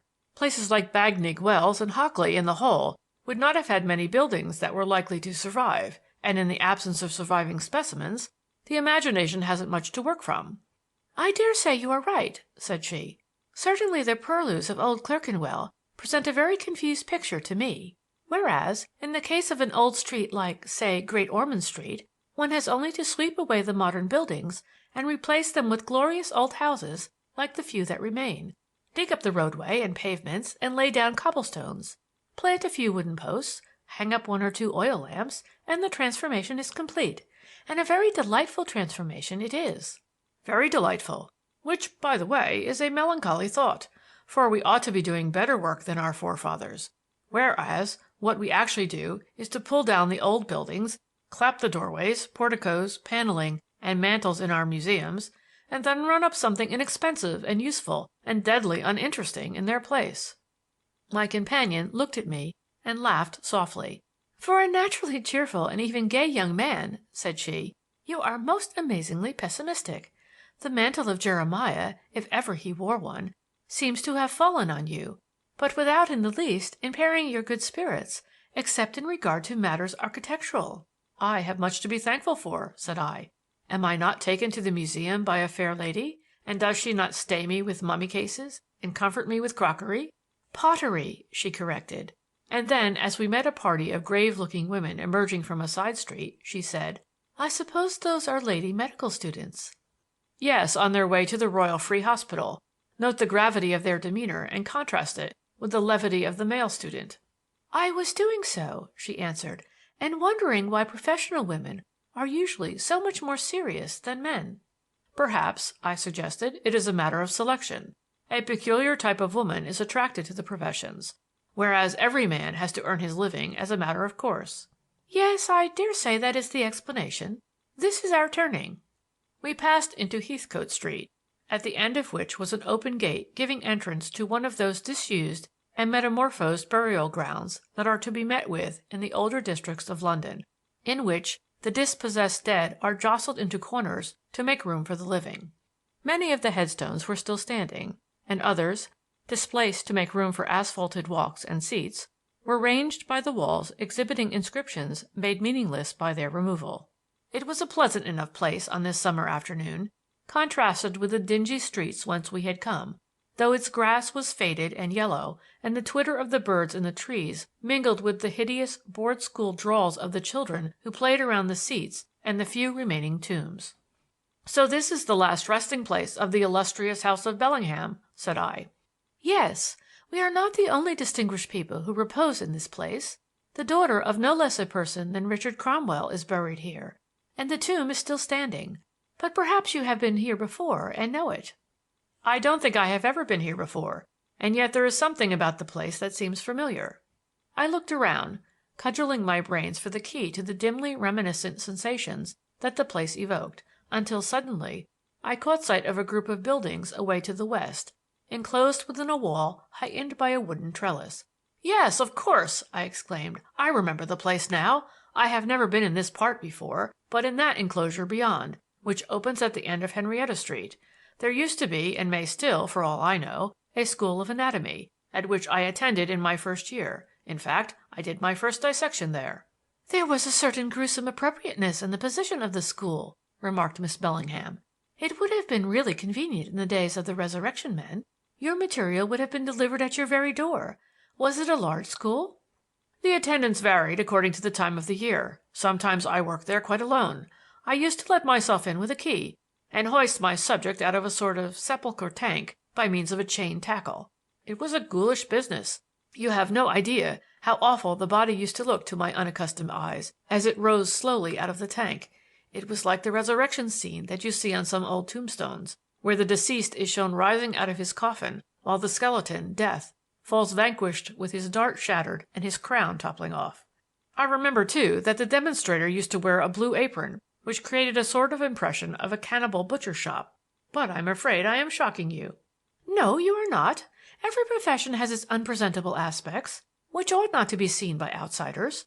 Think of the sculptor's studio and of the sculptor himself when he is modeling a large figure or a group in clay. He might be a bricklayer or a road sweeper, if you judge by his appearance. This is the tomb I was telling you about." We halted before the plain coffer of stone, weathered and wasted by age, but yet kept in decent repair by some pious hands, and read the inscription, setting forth with modest pride that here reposed Anna, sixth daughter of Richard Cromwell, the Protector. It was a simple monument and commonplace enough, with the crude severity of the ascetic age to which it belonged. But still it carried the mind back to those stirring times when the leafy shades of Gray's Inn Lane must have resounded with the clank of weapons and the tramp of armed men, when this bald recreation ground was a rustic churchyard, standing amidst green fields and hedgerows, and countrymen leading their pack horses into London through the lane would stop to look in over the wooden gate. Miss Bellingham looked at me critically as I stood thus reflecting, and presently remarked, "I think you and I have a good many mental habits in common." I looked up inquiringly, and she continued, "I notice that an old tombstone seems to set you meditating. So it does me. When I look at an ancient monument, and especially an old headstone, I find myself almost unconsciously retracing the years to the date that is written on the stone. Why do you think that is? Why should a monument be so stimulating to the imagination? And why should a common headstone be more so than any other?" "I suppose it is," I answered reflectively, "that a churchyard monument is a peculiarly personal thing, and appertains in a peculiar way to a particular time. And the circumstance that it has stood untouched by the passing years, while everything around has changed, helps the imagination to span the interval. And the common headstone, the memorial of some dead and gone farmer or laborer who lived and died in the village hard by, is still more intimate and suggestive. The rustic, childish sculpture of the village mason and the artless doggerel of the village schoolmaster bring back the time and place and the conditions of life more vividly than the more scholarly inscriptions and the more artistic enrichments of monuments of greater pretensions. But where are your own family tombstones?" "They are over in that farther corner. There is an intelligent but inopportune person apparently copying the epitaphs. I wish he would go away. I want to show them to you." I now noticed for the first time an individual engaged, notebook in hand, in making a careful survey of a group of old headstones. Evidently he was making a copy of the inscriptions, for not only was he poring attentively over the writing on the face of the stone, but now and again he helped out his vision by running his fingers over the worn lettering. "That is my grandfather's tombstone that he is copying now," said Miss Bellingham, and even as she spoke the man turned and directed a searching glance at us with a pair of keen, spectacled eyes. Simultaneously we uttered an exclamation of surprise, for the investigator was Mr. Jellicoe. End of chapter 15.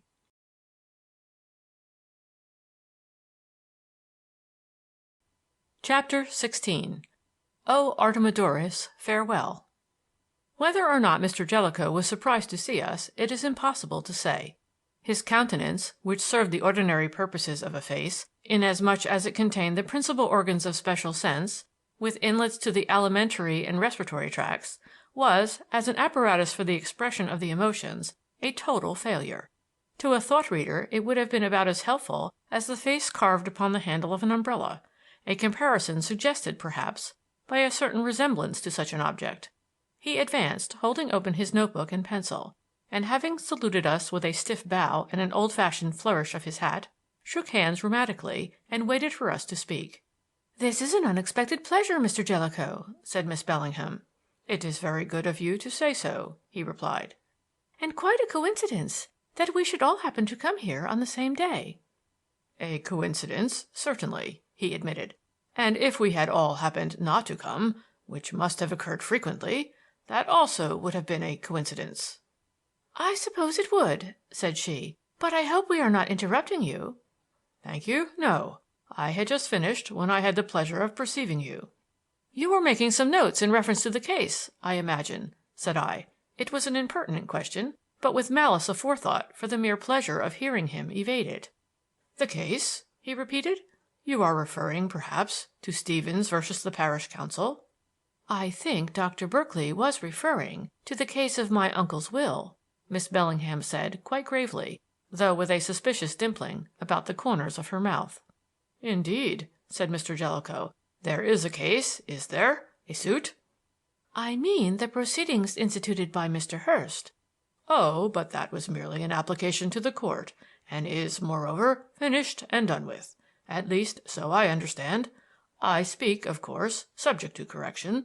I am not acting for Mr. Hurst, you will be pleased to remember. As a matter of fact, he continued after a brief pause, I was just refreshing my memory as to the wording of the inscriptions on these stones, especially that of your grandfather, Francis Bellingham. It has occurred to me that if it should appear by the finding of the coroner's jury that your uncle is deceased, it would be proper and decorous that some memorial should be placed here. But as the burial ground is closed, there might be some difficulty about erecting a new monument, whereas there would probably be none in adding an inscription to one already existing. Hence these investigations. For if the inscriptions on your grandfather's stone had set forth that here rests the body of Francis Bellingham, it would have been manifestly improper to add also that of John Bellingham, son of the above. Fortunately, the inscription was more discreetly drafted, merely recording the fact that this monument is sacred to the memory of the said Francis, and not committing itself as to the whereabouts of the remains. But perhaps I am interrupting you. No, not at all, replied Miss Bellingham, which was grossly untrue. He was interrupting me most intolerably. We were going to the British Museum and just looked in here on our way. Ah, said Mr. Jellicoe. Now I happen to be going to the museum too, to see Dr. Norbury. I suppose that is another coincidence? Certainly it is, Miss Bellingham replied, and then she asked, Shall we walk together? And the old curmudgeon actually said yes, confound him. We returned to the Gray's Inn Road, where, as there was now room for us to walk abreast, I proceeded to indemnify myself for the lawyer's unwelcome company by leading the conversation back to the subject of the missing man. Was there anything, Mr. Jellicoe, in Mr. John Bellingham's state of health that would make it probable that he might die suddenly? The lawyer looked at me suspiciously for a few moments and then remarked, You seem to be greatly interested in John Bellingham and his affairs. I am. My friends are deeply concerned in them, and the case itself is of more than common interest from a professional point of view. And what is the bearing of this particular question? Surely it is obvious, said I. If a missing man is known to have suffered from some affection, such as heart disease, aneurysm, or arterial degeneration, likely to produce sudden death, that fact will surely be highly material to the question as to whether he is probably dead or alive. No doubt you are right, said Mr. Jellicoe. I have little knowledge of medical affairs, but doubtless you are right. As to the question itself, I am Mr. Bellingham's lawyer, not his doctor. His health is a matter that lies outside my jurisdiction. But you heard my evidence in court to the effect that the testator appeared, to my untutored observation, to be a healthy man. I can say no more now. If the question is of any importance, said Miss Bellingham, I wonder they did not call his doctor and settle it definitely. My own impression is that he was, or is, rather a strong and sound man. He certainly recovered very quickly and completely after his accident. What accident was that? I asked. Oh, hasn't my father told you? It occurred while he was staying with us.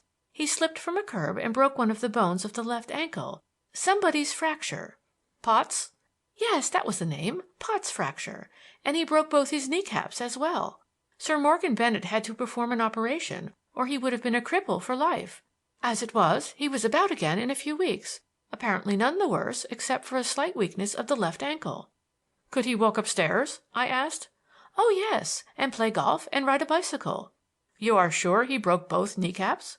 Quite sure. I remember that it was mentioned as an uncommon injury, and that Sir Morgan seemed quite pleased with him for doing it. That sounds rather libelous, but I expect he was pleased with the result of the operation. He might well be.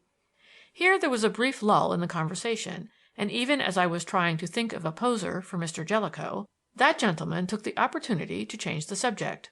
Are you going to the Egyptian rooms? He asked. No, replied Miss Bellingham. We are going to look at the pottery. Ancient or modern? That old Fulham ware is what chiefly interests us at present, that of the 17th century. I don't know whether you call that ancient or modern." Neither do I, said Mr. Jellicoe. Antiquity and modernity are terms that have no fixed connotation. They are purely relative, and their application in a particular instance has to be determined by a sort of sliding scale. To a furniture collector, a Tudor chair or a Jacobean chest is ancient. To an architect, their period is modern, whereas an 11th century church is ancient. But to an Egyptologist, accustomed to remains of a vast antiquity, both are products of modern periods, separated by an insignificant interval. And I suppose, he added reflectively, that to a geologist, the traces of the very earliest dawn of human history appertain only to the recent period. Conceptions of time, like all other conceptions, are relative. You would appear to be a disciple of Herbert Spencer, I remarked. I am a disciple of Arthur Jellicoe, sir, he retorted, and I believed him. By the time we had reached the museum he had become almost genial, and if less amusing in this frame, he was so much more instructive and entertaining that I refrained from baiting him, and permitted him to discuss his favorite topic unhindered, especially since my companion listened with lively interest. Nor, when we entered the great hall, did he relinquish possession of us, and we followed submissively as he led the way past the winged halls of Nineveh and the great seated statues, until we found ourselves, almost without the exercise of our volition, in the upper room amidst the glaring mummy cases that had witnessed the birth of my friendship with Ruth Bellingham. "Before I leave you," said Mr. Jellicoe, "I should like to show you that mummy that we were discussing the other evening. The one, you remember, that my friend, John Bellingham, presented to the museum a little time before his disappearance. The point that I mentioned is only a trivial one, but it may become of interest hereafter if any plausible explanation should be forthcoming." He led us along the room until we arrived at the case containing John Bellingham's gift, where he halted and gazed in at the mummy with the affectionate reflectiveness of the connoisseur. "The bitumen coating was what we were discussing, Miss Bellingham," said he. "You have seen it, of course?"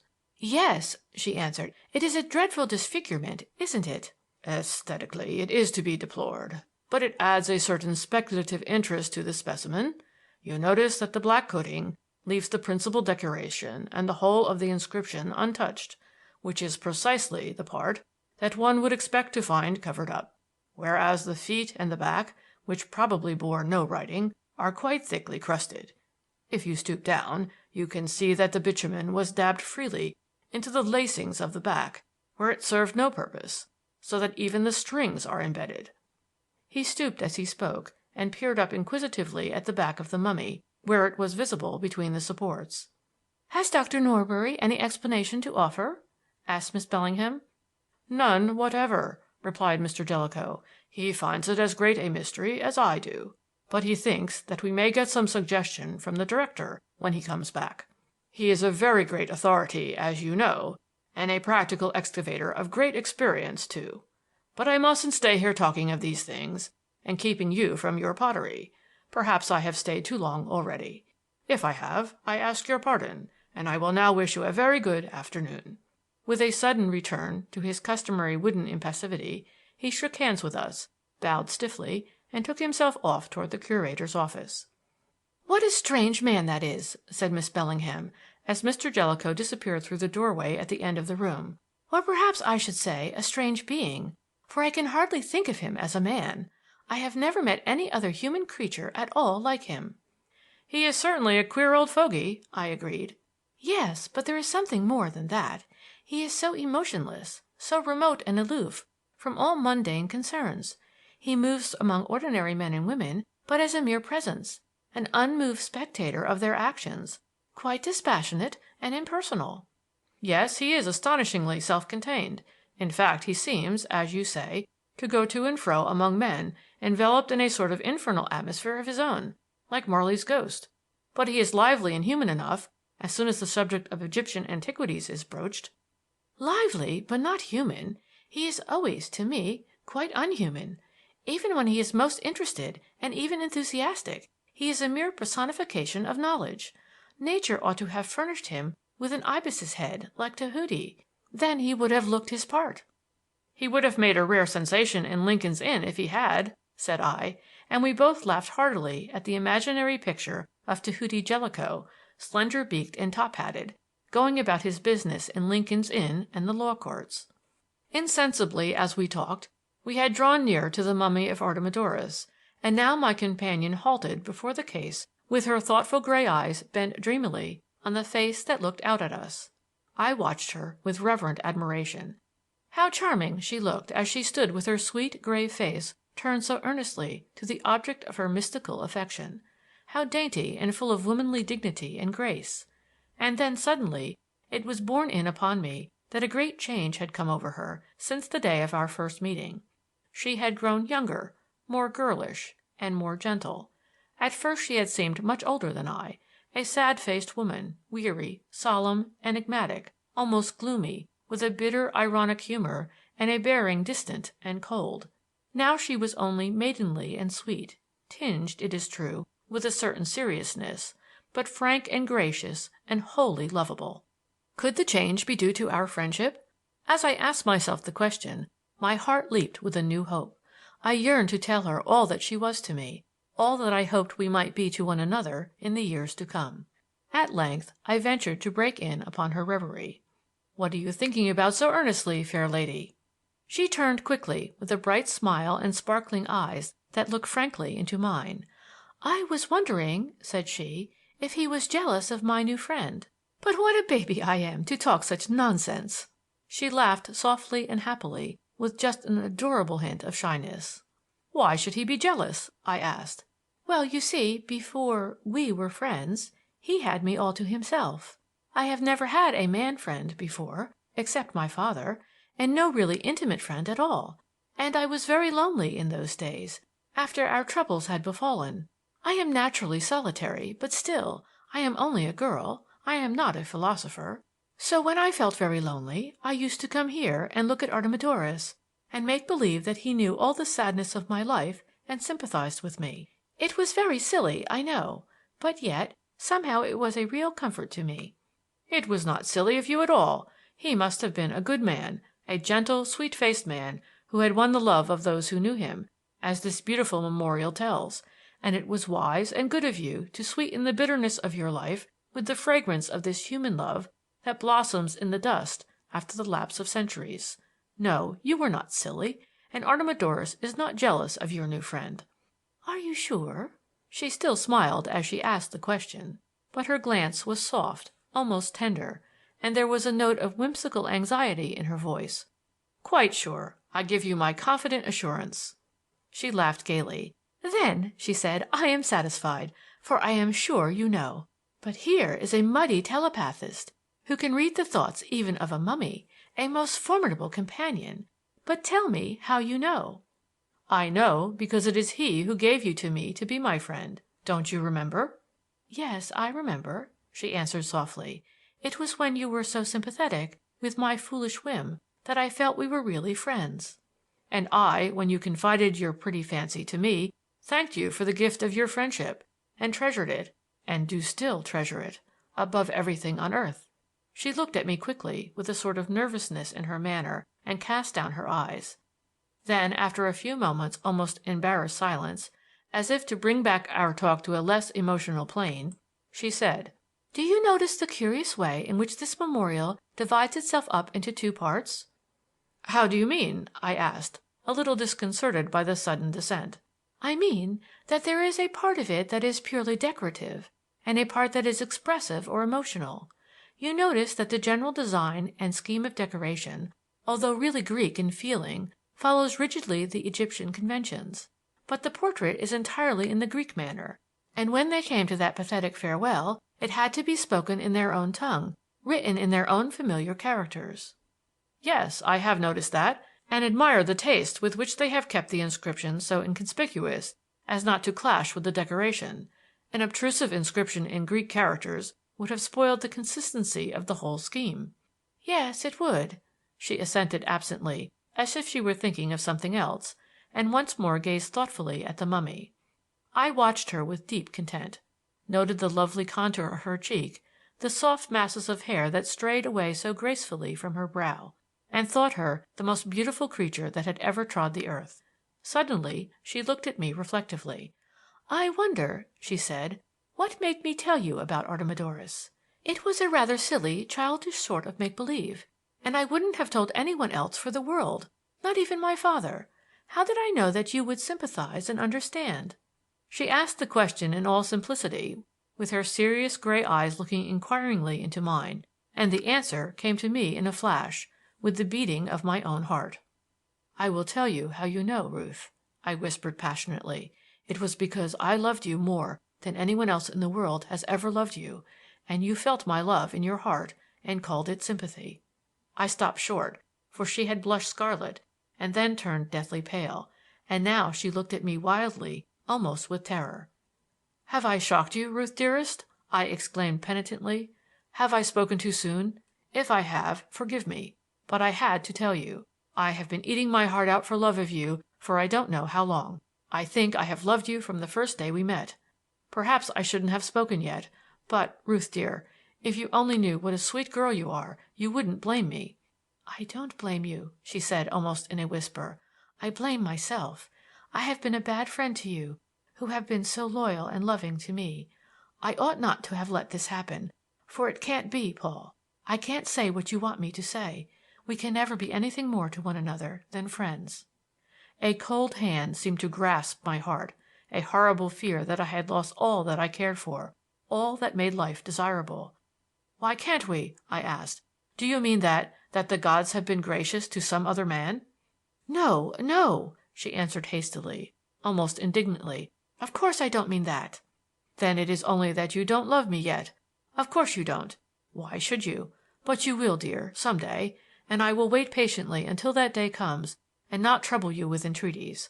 I will wait for you as Jacob waited for Rachel, and as the long years seemed to him but a few days because of the love he bore her, so it shall be with me, if only you will not send me away quite without hope." She was looking down, white-faced, with a hardening of the lips as if she were in bodily pain. "You don't understand," she whispered. "It can't be. It can never be. There is something that makes it impossible, now and always. I can't tell you more than that." "But Ruth, dearest," I pleaded despairingly, "may it not become possible some day? Can it not be made possible? I can wait, but I can't give you up. Is there no chance whatever that this obstacle may be removed?" "Very little, I fear. Hardly any. No, Paul, it is hopeless, and I can't bear to talk about it. Let me go now. Let us say good-bye here and see one another no more for a while. Perhaps we may be friends again some day, when you have forgiven me." "Forgiven you, dearest!" I exclaimed. "There is nothing to forgive, and we are friends, Ruth. Whatever happens, you are the dearest friend I have on earth, or can ever have." "Thank you, Paul," she said faintly. "You are very good to me, but let me go, please. I must be alone." She held out a trembling hand, and as I took it, I was shocked to see how terribly agitated and ill she looked. "May I not come with you, dear?" I pleaded. "No, no!" she exclaimed breathlessly. "I must go away by myself. I want to be alone. Good-bye." "Before I let you go, Ruth, if you must go, I must have a most solemn promise from you." Her sad gray eyes met mine, and her lips quivered with an unspoken question. "You must promise me," I went on, "that if ever this barrier that parts us should be removed, you will let me know instantly. Remember that I love you always, and that I am waiting for you always on this side of the grave." She caught her breath in a quick little sob, and pressed my hand. "Yes," she whispered, "I promise. Good-bye." She pressed my hand again and was gone, and as I gazed at the empty doorway through which she had passed, I caught a glimpse of her reflection in a glass on the landing, where she had paused for a moment to wipe her eyes. I felt it, in a manner, indelicate to have seen her, and turned away my head quickly. And yet I was conscious of a certain selfish satisfaction in the sweet sympathy that her grief bespoke. But now that she was gone, a horrible sense of desolation descended on me. Only now, by the consciousness of irreparable loss, did I begin to realize the meaning of this passion of love that had stolen unawares into my life. How it had glorified the present and spread a glamour of delight over the dimly considered future.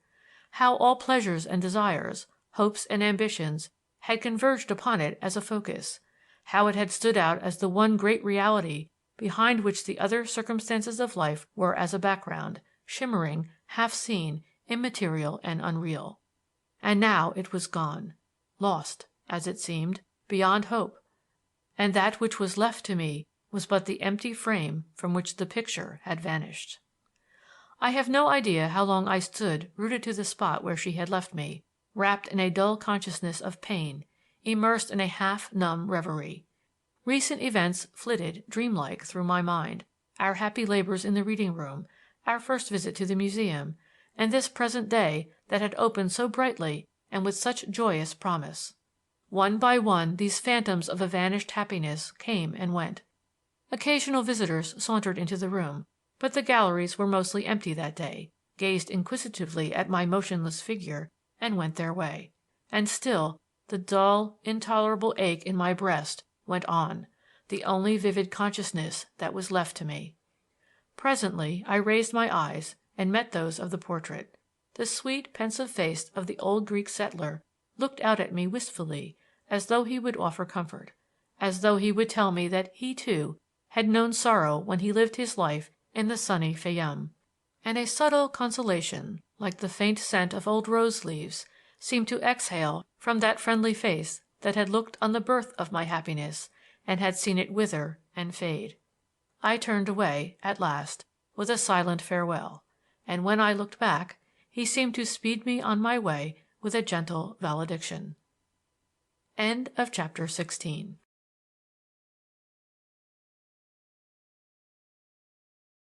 Chapter 17. The Accusing Finger. Of my wanderings after I left the museum on that black and dismal Dies Irae, I have but a dim recollection.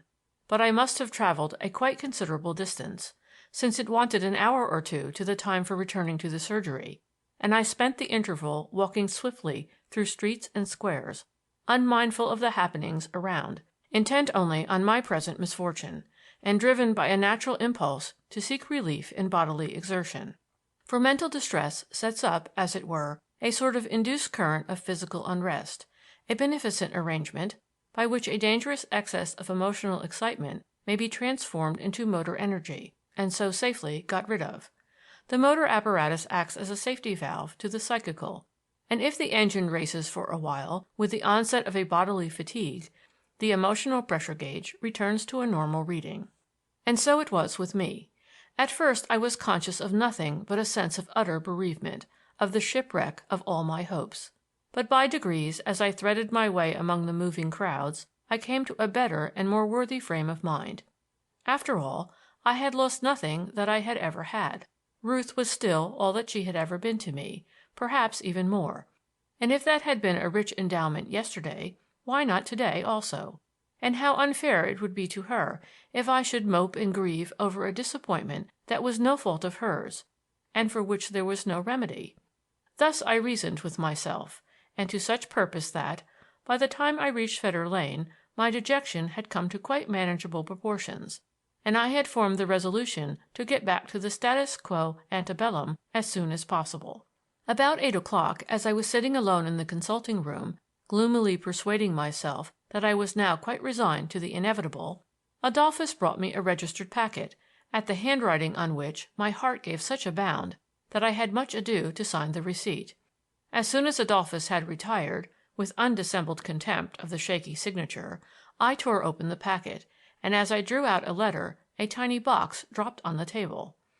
The letter was all too short, and I devoured it over and over again with the eagerness of a condemned man reading a reprieve. My dear Paul, forgive me for leaving you so abruptly this afternoon, and leaving you so unhappy, too. I am more sane and reasonable now, and so send you greeting, and beg you not to grieve for that which can never be. It is quite impossible, dear friend, and I entreat you, as you care for me, never to speak of it again, never again to make me feel that I can give you so little when you have given so much. And do not try to see me for a little while. I shall miss your visits, and so will my father, who is very fond of you, but it is better that we should not meet until we can take up our old relations, if that can ever be.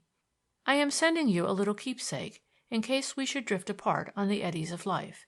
It is the ring that I told you about, the one that my uncle gave me. Perhaps you may be able to wear it as you have a small hand, but in any case keep it in remembrance of our friendship. The device on it is the Eye of Osiris, a mystic symbol for which I have a sentimentally superstitious affection, as also had my poor uncle, who actually bore it tattooed in scarlet on his breast. It signifies that the great judge of the dead looks down on men to see that justice is done and that truth prevails. So I commend you to the good Osiris. May his eye be upon you, ever watchful over your welfare in the absence of your affectionate friend, Ruth. It was a sweet letter, I thought, even if it carried little comfort. Quiet and reticent like its writer, but with an undertone of affection. I laid it down at length, and taking the ring from its box, examined it fondly. Though but a copy, it had all the quaintness and feeling of the antique original, and, above all, it was fragrant with the spirit of the giver. Dainty and delicate, wrought of silver and gold with an inlay of copper, I would not have exchanged it for the Koh-i-Noor.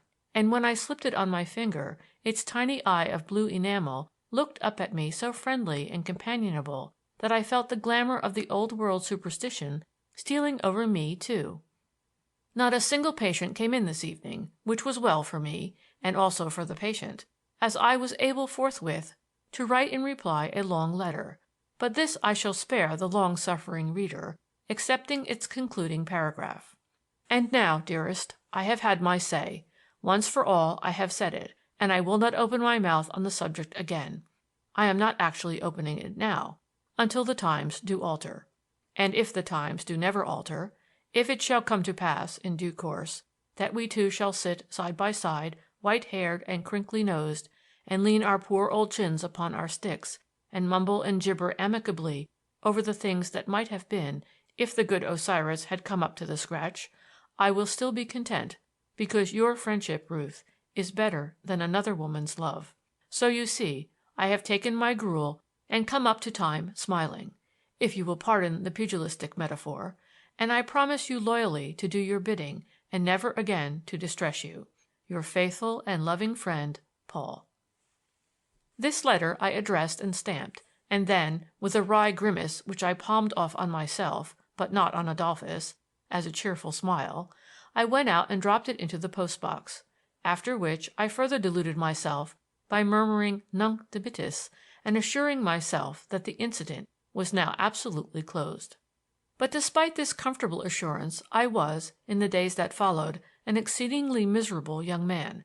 It is all very well to write down troubles of this kind as trivial and sentimental. They are nothing of the kind. When a man of essentially serious nature has found the one woman of all the world who fulfills his highest ideals of womanhood, who is, in fact, a woman in 10,000, to whom he has given all that he has to give of love and worship, the sudden wreck of all his hopes is no small calamity. And so I found it. Resign myself as I would to the bitter reality, the ghost of the might have been haunted me night and day, so that I spent my leisure wandering abstractedly about the streets, always trying to banish thought and never for an instant succeeding. A great unrest was upon me, and when I received a letter from Dick Barnard announcing his arrival at Madeira, homeward bound, I breathed a sigh of relief. I had no plans for the future, but I longed to be rid of the now irksome routine of the practice, to be free to come and go when and how I pleased. One evening, as I sat consuming with little appetite my solitary supper, there fell on me a sudden sense of loneliness. The desire that I had hitherto felt to be alone with my own miserable reflections gave place to a yearning for human companionship. That, indeed, which I craved for most was forbidden, and I must abide by my lady's wishes. But there were my friends in the temple. It was more than a week since I had seen them. In fact, we had not met since the morning of that unhappiest day of my life. They would be wondering what had become of me. I rose from the table, and having filled my pouch from a tin of tobacco, set forth for King's Bench Walk. As I approached the entry of No. 5A in the gathering darkness, I met Thorndyke himself emerging, encumbered with 2 deck chairs, a reading lantern, and a book. "Why, Berkeley!" he exclaimed. "Is it indeed thou? We have been wondering what had become of you." "It is a long time since I looked you up," I admitted. He scrutinized me attentively by the light of the entry lamp, and then remarked, "Fetter Lane doesn't seem to be agreeing with you very well, my son. You are looking quite thin and peaky." "Well, I've nearly done with it. Barnard will be back in about 10 days. His ship is putting in at Madeira to coal and take in some cargo, and then he is coming home. Where are you going with those chairs?" "I am going to sit at the end of the walk by the railings. It's cooler there than indoors. If you will wait a moment, I will go and fetch another chair for Jervis, though he won't be back for a little while." He ran up the stairs and presently returned with a third chair, and we carried our impedimenta down to the quiet corner of the walk. "So your term of servitude is coming to an end," said he, when we had placed the chairs and hung the lantern on the railings. "Any other news?" "No. Have you any?" "I am afraid I have not. All my inquiries have yielded negative results. There is, of course, a considerable body of evidence, and it all seems to point one way. But I am unwilling to make a decisive move without something more definite. I am really waiting for confirmation, or otherwise, of my ideas on the subject, for some new item of evidence." "I didn't know there was any evidence." "Didn't you?" said Thorndyke. "But you know as much as I know. You have all the essential facts. But apparently you haven't collated them and extracted their meaning. If you had, you would have found them curiously significant." "I suppose I mustn't ask what their significance is?" "No, I think not. When I am conducting a case, I mention my surmises to nobody, not even to Jervis. Then I can say confidently that there has been no leakage. But don't think I distrust you. Remember that my thoughts are my client's property, and that the essence of strategy is to keep the enemy in the dark." "Yes, I see that. Of course I ought not to have asked." "You ought not need to ask," Thorndyke replied, with a smile. "You should put the facts together and reason from them yourself." While we had been talking, I had noticed Thorndyke glance at me inquisitively from time to time. Now, after an interval of silence, he asked suddenly, "Is anything amiss, Berkeley? Are you worrying about your friend's affairs?" "No, not particularly, though their prospects don't look very rosy." "Perhaps they are not quite as bad as they look," said he. "But I am afraid something is troubling you. All your gay spirits seem to have evaporated." He paused for a few moments, and then added, "I don't want to intrude on your private affairs, but if I can help you by advice or otherwise, remember that we are old friends, and that you are my academic offspring." Instinctively, with a man's natural reticence, I began to mumble a half-articulate disclaimer, and then I stopped. After all, why should I not confide in him? He was a good man and a wise man, full of human sympathy, as I knew, though so cryptic and secretive in his professional capacity, and I wanted a friend badly just now. "I'm afraid," I began shyly, "it is not a matter that admits of much help, and it's hardly the sort of thing that I ought to worry you by talking about." "If it is enough to make you unhappy, my dear fellow, it is enough to merit serious consideration by your friend. So if you don't mind telling me—" "Of course I don't, sir," I exclaimed. "Then fire away, and don't call me 'sir.' We are brother practitioners now." Thus encouraged, I poured out the story of my little romance, bashfully at first and with halting phrases, but later with more freedom and confidence. He listened with grave attention, and once or twice put a question when my narrative became a little disconnected. When I had finished, he laid his hand softly on my arm. "You have had rough luck, Berkeley. I don't wonder that you are miserable. I am more sorry than I can tell you." "Thank you," I said. "It's exceedingly good of you to listen so patiently, but it's a shame for me to pester you with my sentimental troubles." "Now, Berkeley, you don't think that, and I hope you don't think that I do. We should be bad biologists and worse physicians if we should underestimate the importance of that which is nature's chiefest care. The one salient biological truth is the paramount importance of sex, and we are deaf and blind if we do not hear and see it in everything that lives when we look abroad upon the world, when we listen to the spring song of the birds, or when we consider the lilies of the field. And as is man to the lower organisms, so is human love to their merely reflex manifestations of sex. I will maintain, and you will agree with me, I know, that the love of a serious and honorable man for a woman who is worthy of him is the most momentous of all human affairs. It is the foundation of social life, and its failure is a serious calamity, not only to those whose lives may be thereby spoilt, but to society at large."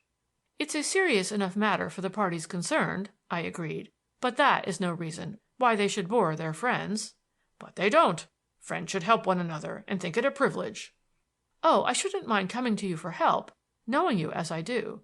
But no one can help a poor devil in a case like this, and certainly not a medical jurist."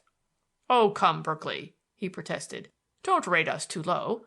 The humblest of creatures has its uses, even the little pismire, you know, as Isaac Walton tells us. Why, I have got substantial help from a stamp collector. And then reflect upon the motor scorcher and the earthworm and the blowfly. All these lowly creatures play their parts in the scheme of nature, and shall we cast out the medical jurist as nothing worth?" I laughed dejectedly at my teacher's genial irony. "What I meant," I said, "was that there is nothing to be done but wait, perhaps forever. I don't know why she isn't able to marry me, and I mustn't ask her. She can't be married already." "Certainly not. She told you explicitly that there was no man in the case."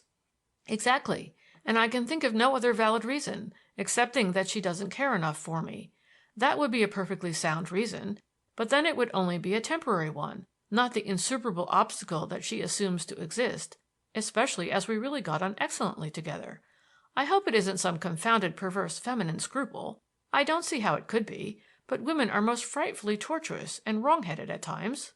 "I don't see," said Thorndyke, "why we should cast about for perversely abnormal motives when there is a perfectly reasonable explanation staring us in the face." "Is there?" I exclaimed. "I see none. You are, not unnaturally, overlooking some of the circumstances that affect Miss Bellingham, but I don't suppose she has failed to grasp their meaning. Do you realize what her position really is? I mean with regard to her uncle's disappearance?" "I don't think I quite understand you." "Well, there is no use in blinking the facts," said Thorndyke. "The position is this. If John Bellingham ever went to his brother's house at Woodford, it is nearly certain that he went there after his visit to Hurst. Mind, I say, if he went. I don't say that I believe he did. But it is stated that he appears to have gone there, and if he did go, he was never seen alive afterward. Now, he did not go in at the front door. No one saw him enter the house. But there was a back gate, which John Bellingham knew, and which had a bell which rang in the library. And you will remember that, when Hurst and Jellicoe called, Mr. Bellingham had only just come in. Previous to that time, Miss Bellingham had been alone in the library. That is to say, she was alone in the library at the very time when John Bellingham is said to have made his visit. That is the position, Berkeley. Nothing pointed has been said up to the present, but sooner or later, if John Bellingham is not found, dead or alive, the question will be opened. Then it is certain that Hurst, in self-defense, will make the most of any facts that may transfer suspicion from him to someone else, and that someone else will be Miss Bellingham." I sat for some moments literally paralyzed with horror. Then my dismay gave place to indignation. "But, damn it!" I exclaimed, starting up. "I beg your pardon, but could anyone have the infernal audacity to insinuate that that gentle, refined lady murdered her uncle?" "That is what will be hinted, if not plainly asserted, and she knows it. And that being so, is it difficult to understand why she should refuse to allow you to be publicly associated with her, to run the risk of dragging your honorable name into the sordid transactions of the police court or the Old Bailey, to invest it, perhaps, with a dreadful notoriety?" "Oh, don't, for God's sake! It is too horrible. Not that I would care for myself. I would be proud to share her martyrdom of ignominy, if it had to be. But it is the sacrilege, the blasphemy, of even thinking of her in such terms that enrages me." "Yes," said Thorndyke, "I understand and sympathize with you. Indeed, I share your righteous indignation at this dastardly affair. So you mustn't think me brutal for putting the case so plainly." "I don't. You have only shown me the danger that I was fool enough not to see. But you seem to imply that this hideous position has been brought about deliberately."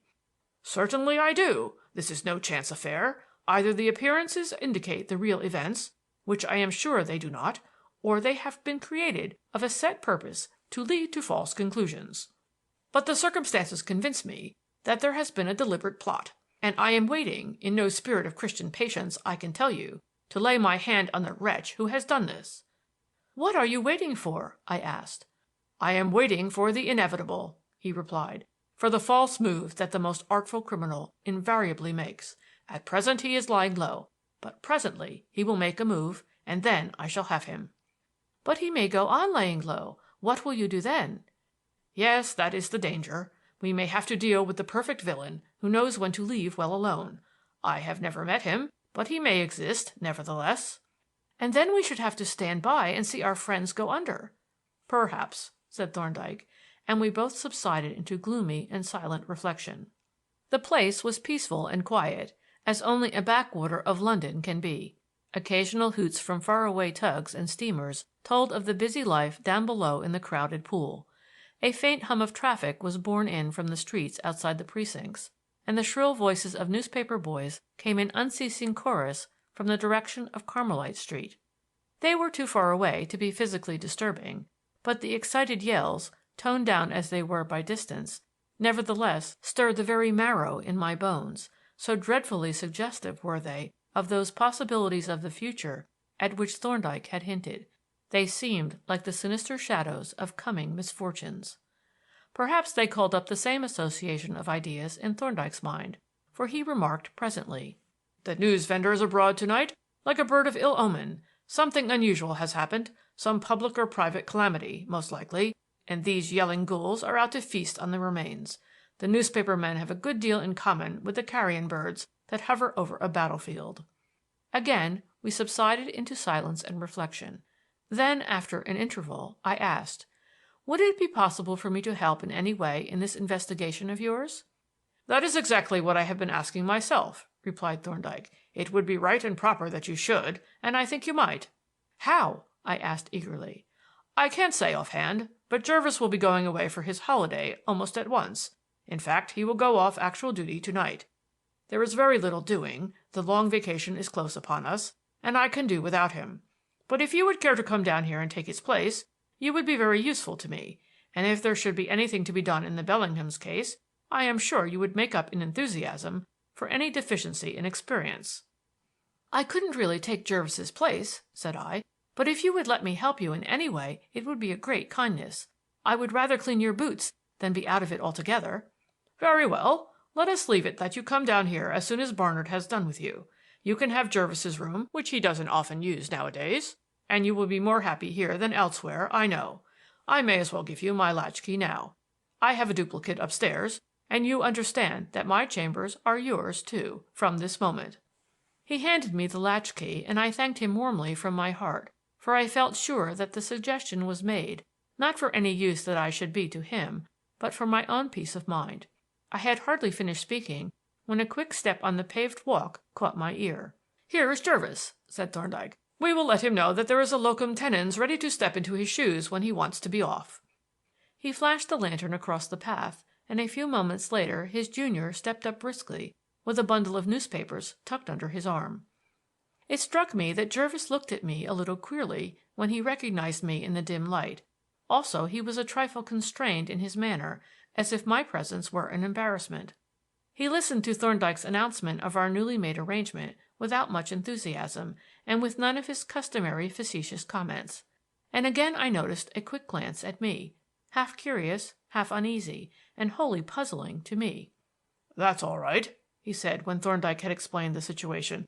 "I dare say you'll find Berkeley as useful as me, and in any case, he'll be better here than staying on with Barnard." He spoke with unwonted gravity, and there was in his tone a solicitude for me that attracted my notice and that of Thorndyke as well, for the latter looked at him curiously, though he made no comment. After a short silence, however, he asked, "And what news does my learned brother bring? There is a mighty shouting among the outer barbarians, and I see a bundle of newspapers under my learned friend's arm. Has anything in particular happened?" Jervis looked more uncomfortable than ever. "Well, yes," he replied hesitatingly. "Something has happened. There. It's no use beating about the bush. Berkeley may as well learn it from me as from those yelling devils outside." He took a couple of papers from his bundle and silently handed one to me and the other to Thorndyke. Jervis's ominous manner, naturally enough, alarmed me not a little. I opened the paper with a nameless dread, but whatever my vague fears, they fell far short of the occasion. And when I saw those yells from without crystallize into scare headlines and flaming capitals, I turned for a moment sick and dizzy with fear. The paragraph was only a short one, and I read it through in less than a minute. "The missing finger. Dramatic discovery at Woodford. The mystery that has surrounded the remains of a mutilated human body, portions of which have been found in various places in Kent and Essex, has received a partial and very sinister solution. The police have, all along, suspected that those remains were those of a Mr. John Bellingham, who disappeared under circumstances of some suspicion about 2 years ago. There is now no doubt upon the subject, for the finger which was missing from the hand that was found at Sidcup has been discovered at the bottom of a disused well, together with a ring which has been identified as one habitually worn by Mr. John Bellingham. The house in the garden of which the well is situated was the property of the murdered man, and was occupied at the time of the disappearance by his brother, Mr. Godfrey Bellingham. But the latter left it very soon after, and it has been empty ever since. Just lately it has been put in repair, and it was in this way that the well came to be emptied and cleaned out. It seems that Detective Inspector Badger, who was searching the neighborhood for further remains, heard of the emptying of the well and went down in the bucket to examine the bottom, where he found the 3 bones and the ring. Thus the identity of the body is established beyond all doubt, and the question that remains is, who killed John Bellingham? It may be remembered that a trinket, apparently broken from his watch chain, was found in the grounds of this house on the day that he disappeared, and that he was never again seen alive. What may be the import of these facts, time will show. That was all, but it was enough. I dropped the paper to the ground and glanced round furtively at Jervis, who sat gazing gloomily at the toes of his boots. It was horrible. It was incredible. The blow was so crushing it left my faculties numb, and for a while I seemed unable to think intelligibly. I was aroused by Thorndyke's voice, calm, businesslike, composed. "Time will show, indeed. But meanwhile we must go warily. And don't be unduly alarmed, Berkeley. Go home.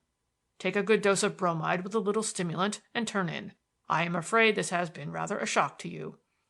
I rose from my chair like one in a dream and held out my hand to Thorndyke, and even in the dim light and in my dazed condition I noticed that his face bore a look that I had never seen before, the look of a granite mask of fate, grim, stern, inexorable. My 2 friends walked with me as far as the gateway at the top of Inner Temple Lane, and as we reached the entry a stranger, coming quickly up the lane, overtook and passed us. In the glare of the lamp outside the porter's lodge he looked at us quickly over his shoulder, and though he passed on without halt or greeting, I recognized him with a certain dull surprise, which I did not understand then and do not understand now. It was Mr. Jellicoe. I shook hands once more with my friends and strode out into Fleet Street, but as soon as I was outside the gate I made direct for Neville's Court. What was in my mind I do not know, only that some instinct of protection led me there, where my lady lay unconscious of the hideous menace that hung over her. At the entrance to the court a tall, powerful man was lounging against the wall, and he seemed to look at me curiously as I passed, but I hardly noticed him and strode forward into the narrow passage. By the shabby gateway of the house I halted and looked up at such of the windows as I could see over the wall. They were all dark. All the inmates, then, were in bed. Vaguely comforted by this, I walked on to the New Street end of the court and looked out. Here, too, a man, a tall, thick-set man, was loitering, and as he looked inquisitively into my face, I turned and re-entered the court, slowly retracing my steps.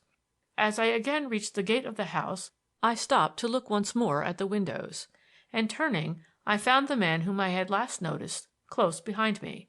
Then, in a flash of dreadful comprehension, I understood. These 2 were plain-clothes policemen. For a moment a blind fury possessed me. An insane impulse urged me to give battle to this intruder, to avenge upon this person the insult of his presence. Fortunately, the impulse was but momentary, and I recovered myself without making any demonstration. But the appearance of those 2 policemen brought the peril into the immediate present, imparted to it a horrible actuality. A chilly sweat of terror stood on my forehead, and my ears were ringing when I walked with faltering steps out into Fetter Lane. End of chapter 17.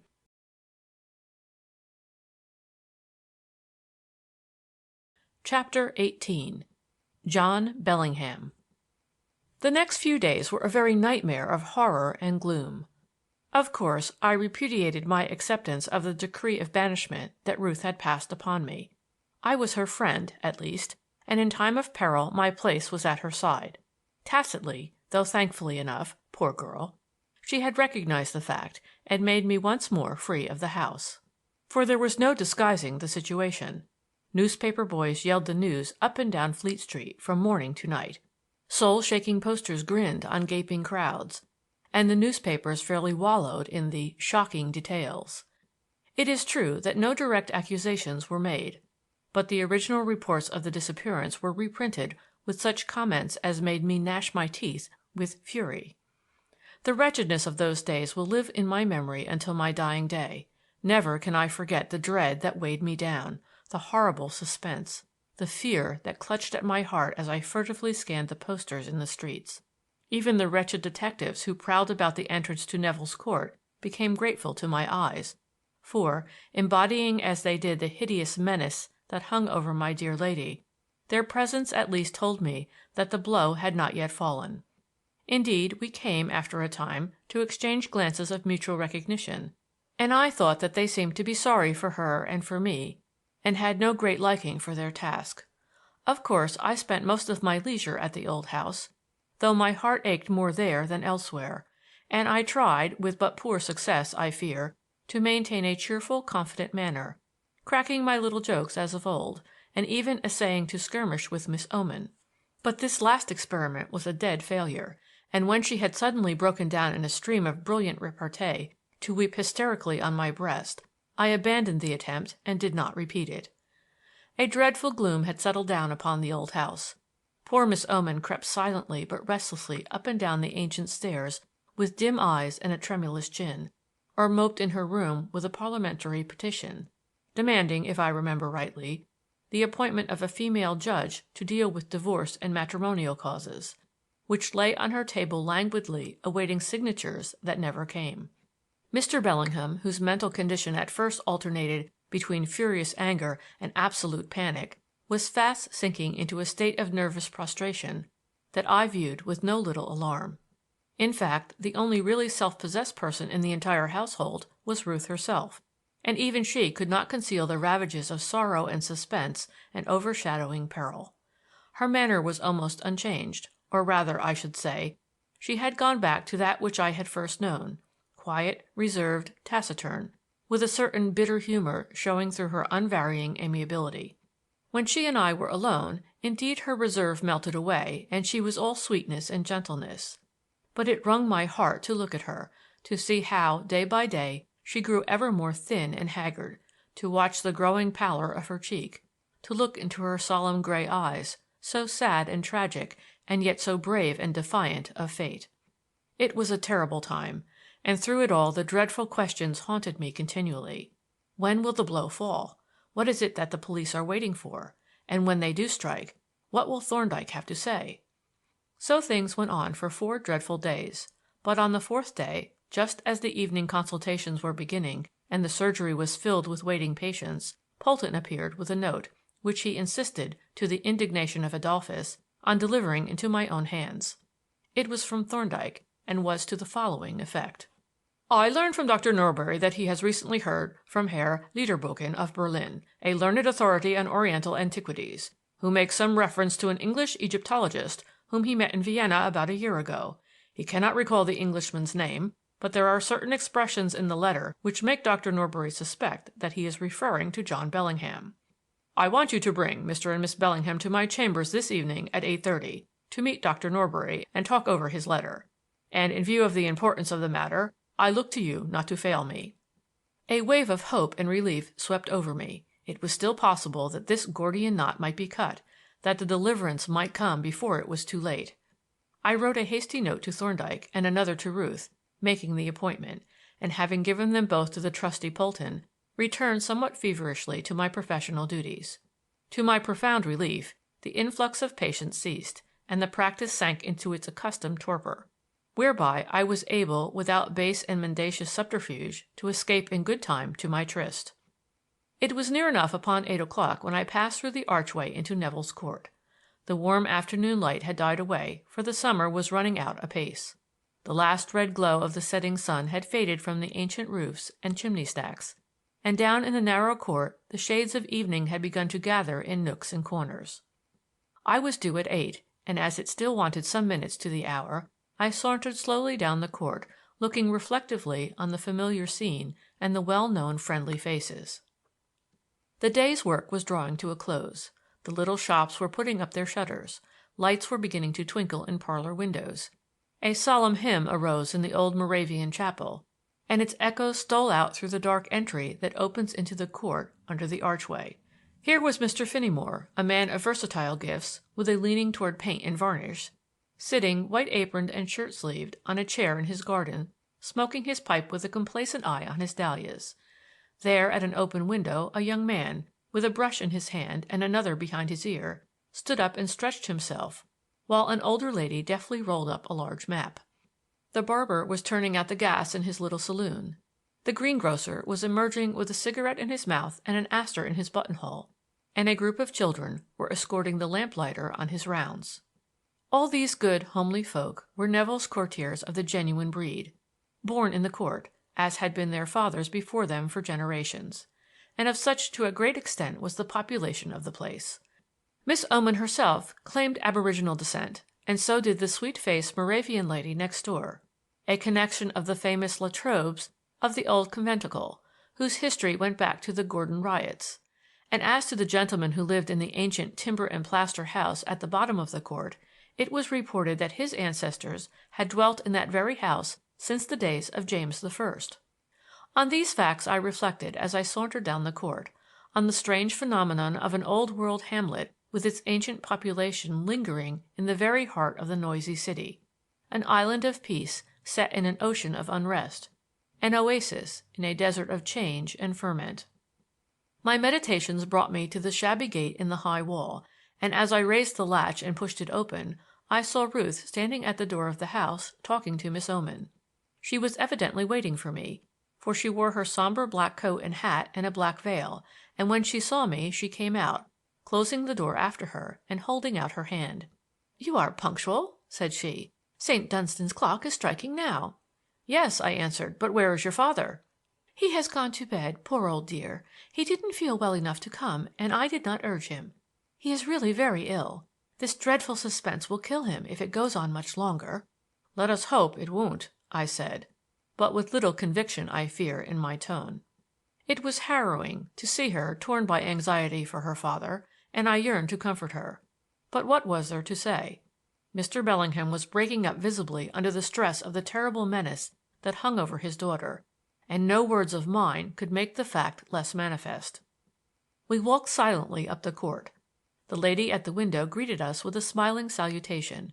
Mr. Finneymore removed his pipe and raised his cap, receiving a gracious bow from Ruth in return, and then we passed through the covered way into Fetter Lane, where my companion paused and looked about her. "What are you looking for?" I asked. "The detective," she answered quietly. "It would be a pity if the poor man should miss me after waiting so long. However, I don't see him." And she turned away toward Fleet Street.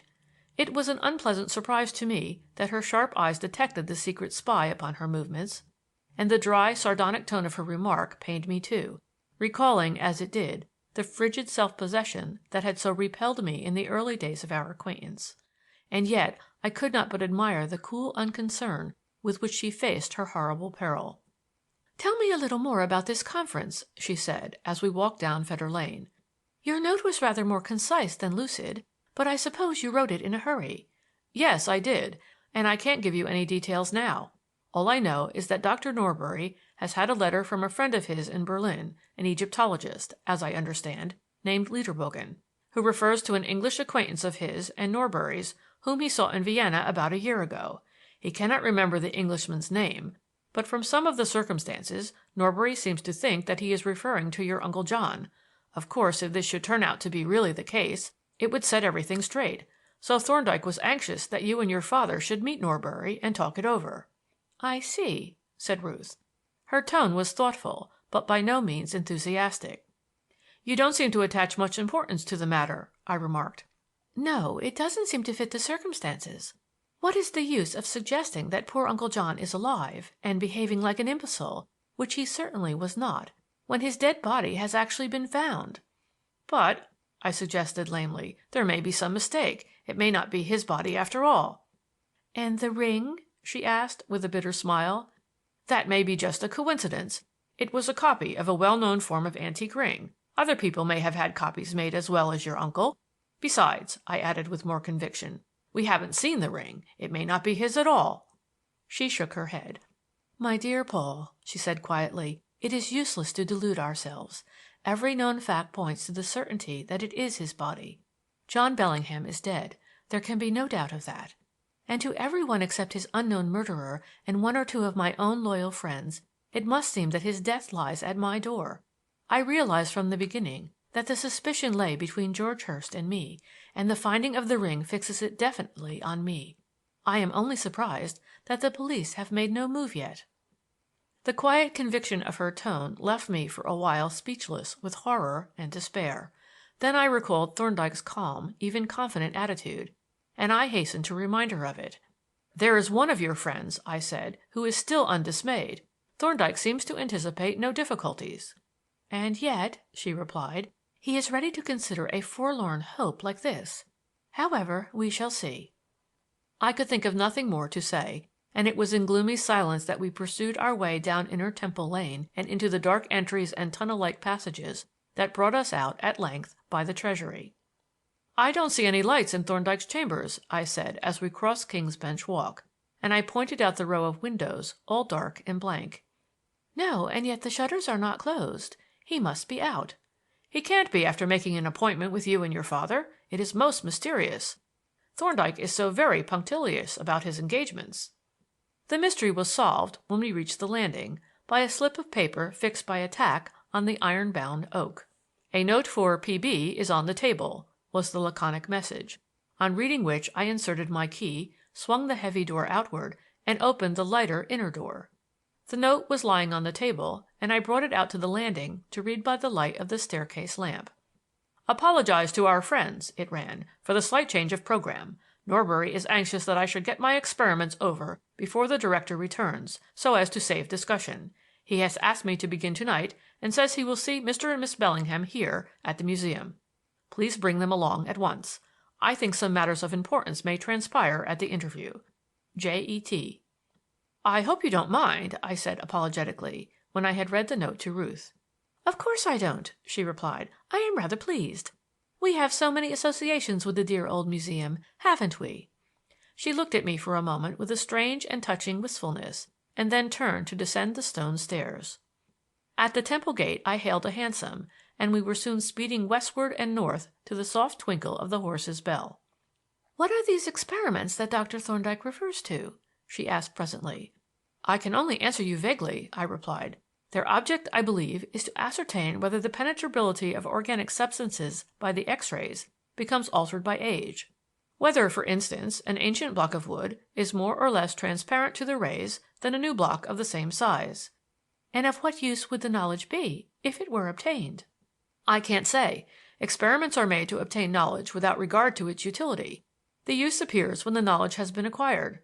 But in this case, if it should be possible to determine the age of any organic substance by its reaction to X-rays, the discovery might be found of some value in legal practice, as in demonstrating a new seal on an old document, for instance. But I don't know whether Thorndyke has anything definite in view. I only know that the preparations have been on a most portentous scale." "How do you mean?" "In regard to size.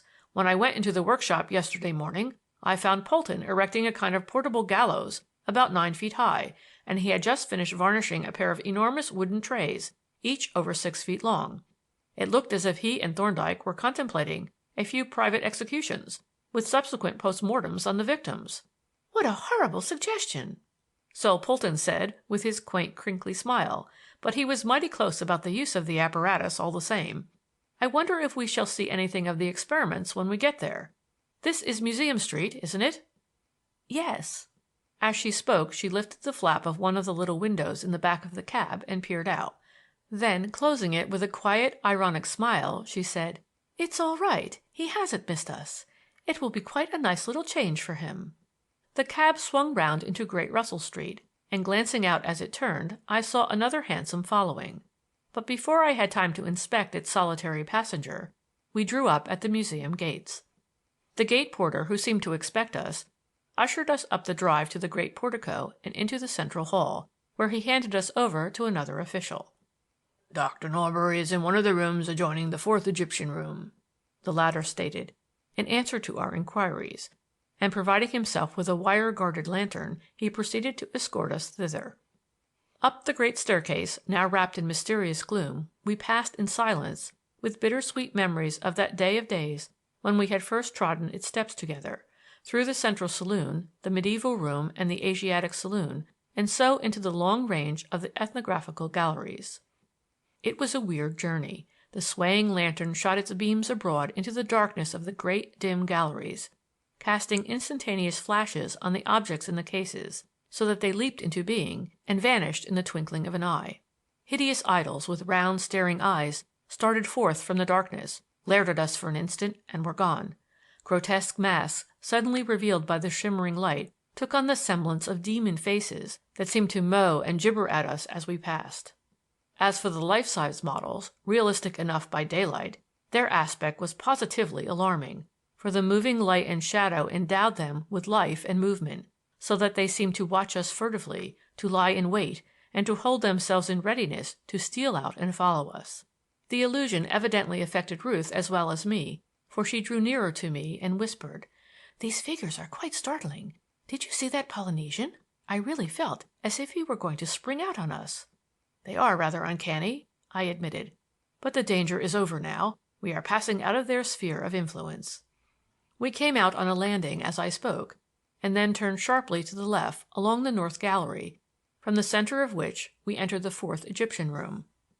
Almost immediately a door in the opposite wall opened, a peculiar, high-pitched humming sound became audible, and Jervis came out on tiptoe with his hand raised.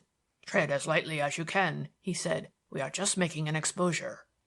The attendant turned back with his lantern, and we followed Jervis into the room from whence he had come. It was a large room, and little lighter than the galleries, for the single glow lamp that burned at the end where we entered left the rest of the apartment in almost complete obscurity. We seated ourselves at once on the chairs that had been placed for us, and when the mutual salutations had been exchanged, I looked about me. There were 3 people in the room besides Jervis: Thorndyke, who sat with his watch in his hand, a gray-headed gentleman whom I took to be Dr. Norbury, and a smaller person at the dim farther end, undistinguishable, but probably Polton.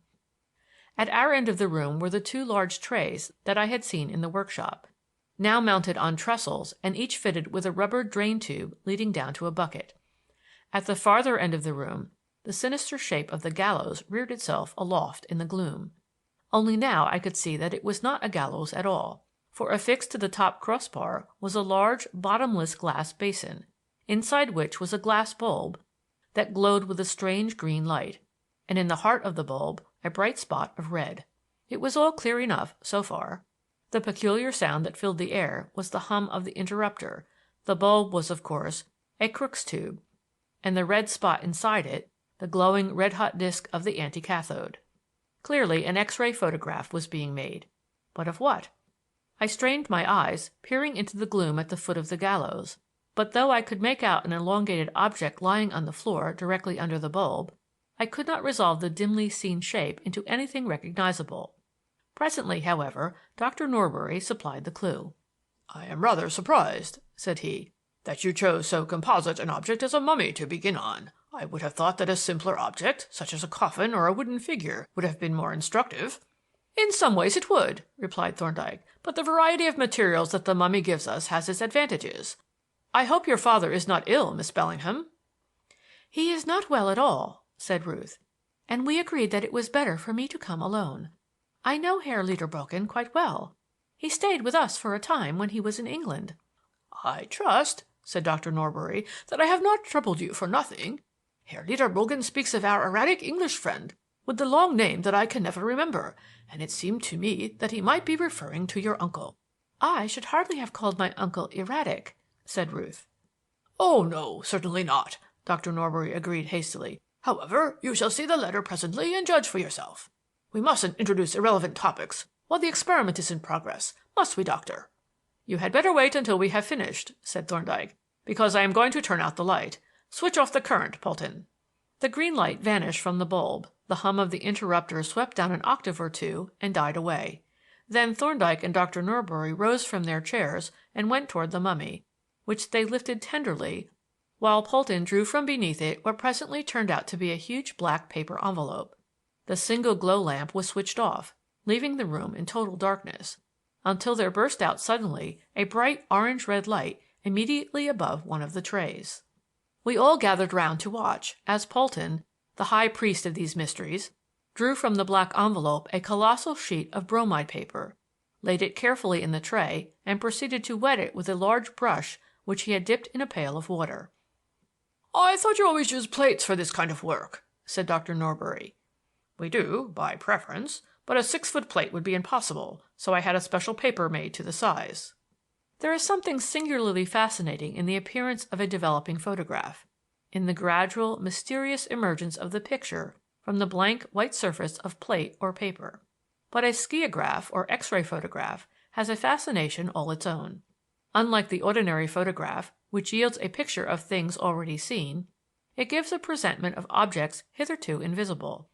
And hence, when Polton poured the developer on the already wet paper, we all craned over the tray with the keenest curiosity.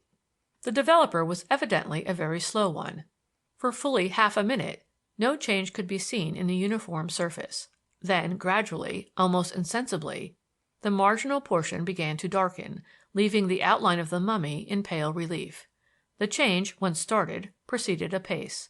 Darker and darker grew the margin of the paper, until from slaty gray it had turned to black. And still the shape of the mummy, now in strong relief, remained an elongated patch of bold white. But not for long. Presently the white shape began to be tinged with gray, and as the color deepened, there grew out of it a paler form which seemed to steal out of the enshrouding gray like an apparition, spectral, awesome, mysterious. The skeleton was coming into view. "It is rather uncanny," said Dr. Norbury. "I feel as if I were assisting at some unholy rite. Just look at it now." The gray shadow of the cartonnage, the wrappings in the flesh was fading away into the background, and the white skeleton stood out in sharp contrast.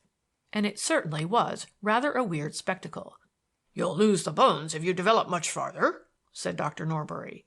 "I must let the bones darken," Thorndyke replied, "in case there are any metallic objects. I have 3 more papers in the envelope." The white shape of the skeleton now began to gray over, and as Dr. Norbury had said, its distinctness became less and yet less. Thorndyke leaned over the tray with his eyes fixed on a point in the middle of the breast, and we all watched him in silence. Suddenly he rose. "Now, Polton," he said sharply, "get the hypo on as quickly as you can." Polton, who had been waiting with his hand on the stopcock of the drain tube, rapidly ran off the developer into the bucket and flooded the paper with the fixing solution. "Now we can look at it at our leisure," said Thorndyke. After waiting a few seconds, he switched on one of the glow lamps, and as the flood of light fell on the photograph, he added, "You see, we haven't quite lost the skeleton." "No."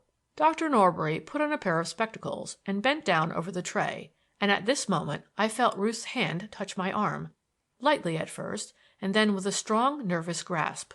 And I could feel that her hand was trembling. I looked round at her anxiously and saw that she had turned deathly pale. "Would you rather go out into the gallery?" I asked, for the room with its tightly shut windows was close and hot. "No," she replied quietly. "I will stay here. I am quite well." But still she kept hold of my arm. Thorndyke glanced at her keenly, and then looked away as Dr. Norbury turned to ask him a question. "Why is it, think you, that some of the teeth show so much whiter than the others?" "I think the whiteness of the shadows is due to the presence of metal," Thorndyke replied. "Do you mean that the teeth have metal fillings?" asked Dr. Norbury. "Yes." "Really, this is very interesting. The use of gold stoppings, and artificial teeth, too, by the ancient Egyptians is well known. But we have no examples in this museum. This mummy ought to be unrolled. Do you think all those teeth are filled with the same metal? They are not equally white." "No," replied Thorndyke. "Those teeth that are perfectly white are undoubtedly filled with gold, but that grayish one is probably filled with tin." "Very interesting," said Dr. Norbury. "Very interesting. And what do you make of that faint mark across the chest, near the top of the sternum?" It was Ruth who answered his question. "It is the Eye of Osiris," she exclaimed in a hushed voice. "Dear me!" exclaimed Dr. Norbury. "So it is. You are quite right. It is the Achat, the Eye of Horus, or Osiris, if you prefer to call it so. That, I presume, will be a gilded device on some of the wrappings." "No, I should say it is a tattoo mark. It is too indefinite for a gilded device, and I should say further that the tattooing is done in vermilion, as carbon tattooing would cast no visible shadow." "I think you must be mistaken about that," said Dr. Norbury. "But we shall see, if the director allows us to unroll the mummy. By the way, those little objects in front of the knees are metallic, I suppose?" "Yes, they are metallic. But they are not in front of the knees, they are in the knees. They are pieces of silver wire that have been used to repair fractured kneecaps." "Are you sure of that?" exclaimed Dr. Norbury, peering at the little white marks with ecstasy. "Because if you are, and if these objects are what you say they are, the mummy of Sebek-hotep is an absolutely unique specimen." "I am quite certain of it," said Thorndyke. "Then," said Dr. Norbury, "we have made a discovery, thanks to your inquiring spirit. Poor John Bellingham! He little knew what a treasure he was giving us. How I wish he could have known! How I wish he could have been here with us tonight!" He paused once more to gaze in rapture at the photograph, and then Thorndyke, in his quiet, impassive way, said, "John Bellingham is here, Dr. Norbury. This is John Bellingham." Dr. Norbury started back and stared at Thorndyke in speechless amazement. "You don't mean," he exclaimed after a long pause, "that this mummy is the body of John Bellingham?" "I do indeed. There is no doubt of it." "But it is impossible. The mummy was here in the gallery a full 3 weeks before he disappeared." "Not so," said Thorndyke. "John Bellingham was last seen alive by you and Mr. Jellicoe on the 14th of October, more than 3 weeks before the mummy left Queen Square. After that date he was never seen alive or dead by any person who knew him and could identify him." Dr. Norbury reflected a while in silence. Then, in a faint voice, he asked, "How do you suggest that John Bellingham's body came to be inside that cartonnage?" "I think Mr. Jellicoe is the most likely person to be able to answer that question," Thorndyke replied dryly. There was another interval of silence, and then Dr. Norbury asked suddenly, "But what do you suppose has become of Sebek-hotep? The real Sebek-hotep, I mean." "I take it," said Thorndyke, "that the remains of Sebek-hotep, or at least a portion of them, are at present lying in the Woodford mortuary, awaiting an adjourned inquest." As Thorndyke made this statement, a flash of belated intelligence, mingled with self-contempt, fell on me. Now that the explanation was given, how obvious it was! And yet I, a competent anatomist and physiologist, and actually a pupil of Thorndyke's, had mistaken those ancient bones for the remains of a recent body. Dr. Norbury considered the last statement for some time in evident perplexity. "It is all consistent enough, I must admit," said he at length. "And yet, are you quite sure there is no mistake? It seems so incredible." "There is no mistake, I assure you," Thorndyke answered. "To convince you, I will give you the facts in detail. First, as to the teeth. I have seen John Bellingham's dentist and obtained particulars from his case book. There were in all 5 teeth that had been filled: the right upper wisdom tooth, the molar next to it, and the second lower molar on the right side. All had extensive gold fillings. You can see them all quite plainly in the skiograph. The lower left lateral incisor had a very small gold filling, which you can see as a nearly circular white dot. In addition to these, a filling of tin amalgam had been inserted while the deceased was abroad, in the second left upper bicuspid, the rather gray spot that we have already noticed. These would, by themselves, furnish ample means of identification, but in addition, there is the tattooed device of the Eye of Osiris." "Horus," murmured Dr. Norbury. "Horus, then, in the exact locality in which it was borne by the deceased and tattooed, apparently, with the same pigment. There are, further, the suture wires in the kneecaps. Sir Morgan Bennett, having looked up the notes of the operation, informs me that he introduced 3 suture wires into the left patella and 2 into the right, which is what the skiograph shows. Lastly, the deceased had an old Pott's fracture on the left side. It is not very apparent now, but I saw it quite distinctly just now, when the shadows of the bones were whiter. I think that you may take it that the identification is beyond all doubt of question." "Yes," agreed Dr. Norbury with gloomy resignation. "It sounds, as you say, quite conclusive. Well, well, it is a most horrible affair. Poor old John Bellingham! It looks uncommonly as if he had met with foul play. Don't you think so?" "I do," replied Thorndyke. There was a mark on the right side of the skull that looked rather like a fracture. It was not very clear, being at the side, but we must develop the negative to show it." Dr. Norbury drew his breath in sharply through his teeth. "This is a gruesome business, Doctor," said he. "A terrible business. Awkward for our people, too. By the way, what is our position in the matter? What steps ought we to take?"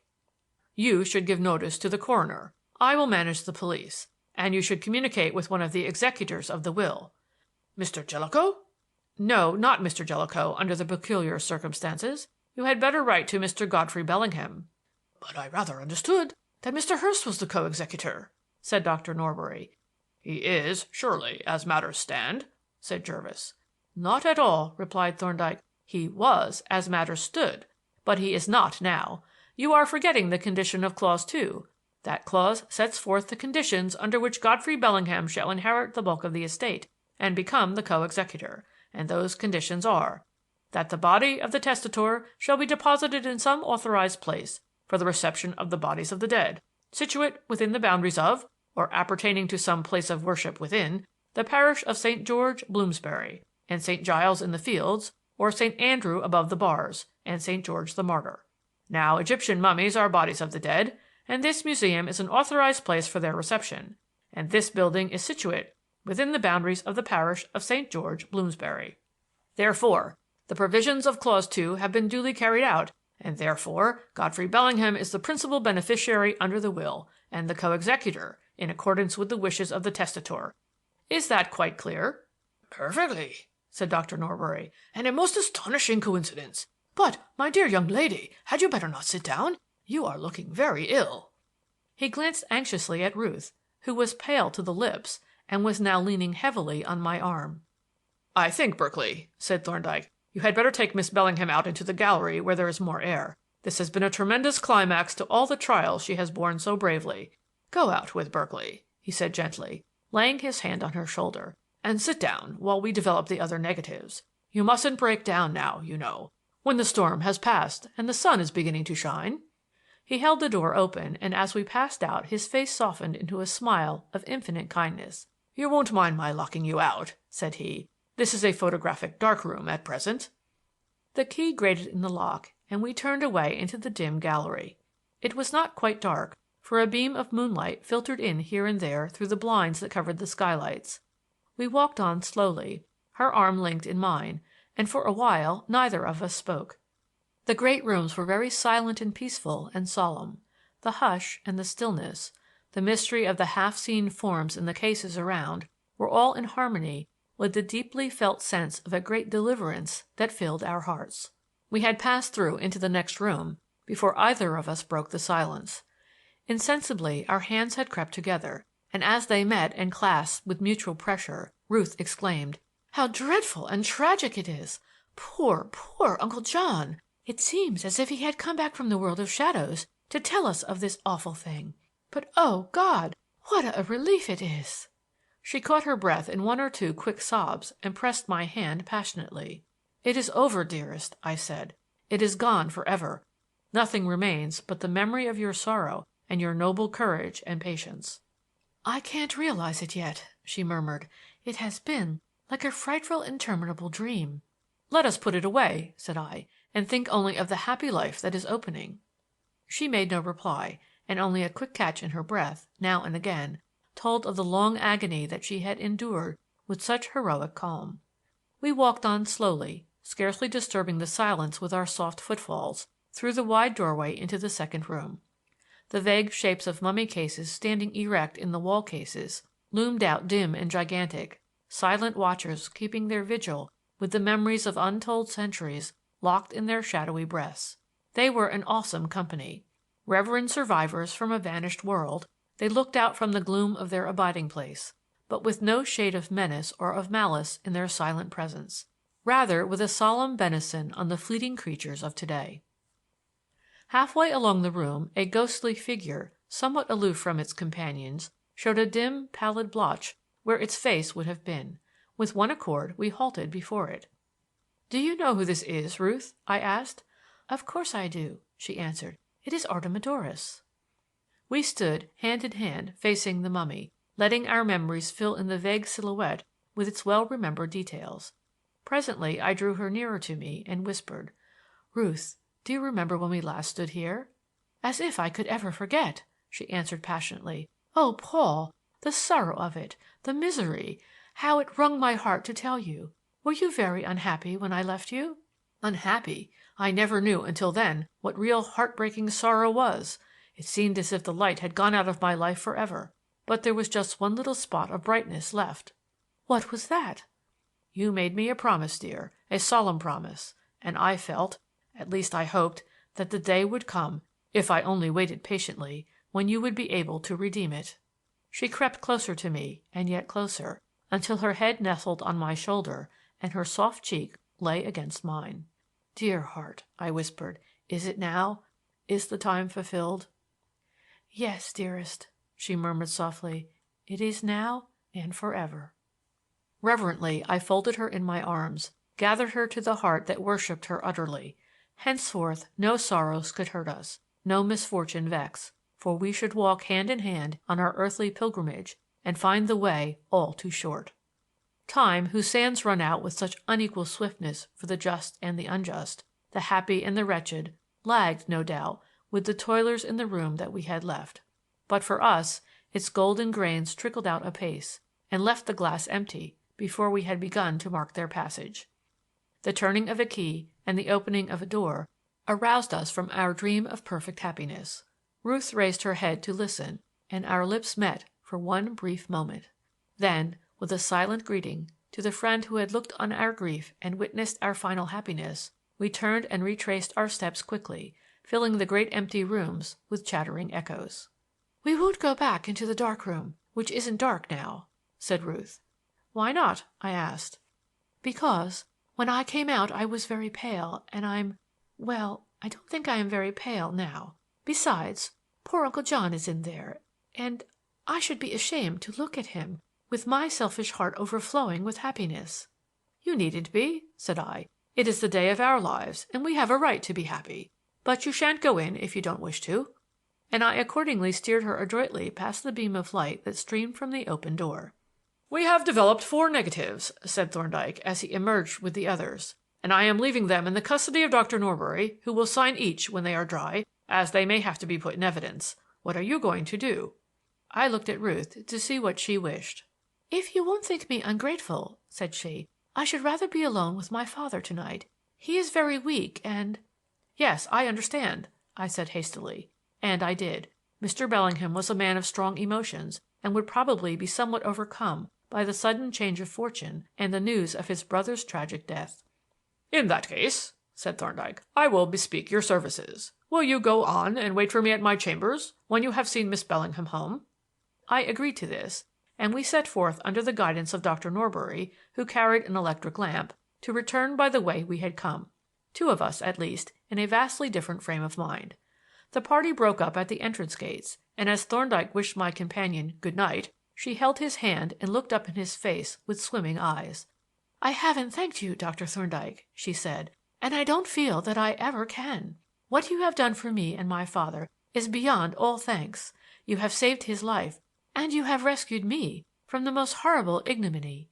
Good-bye, and God bless you."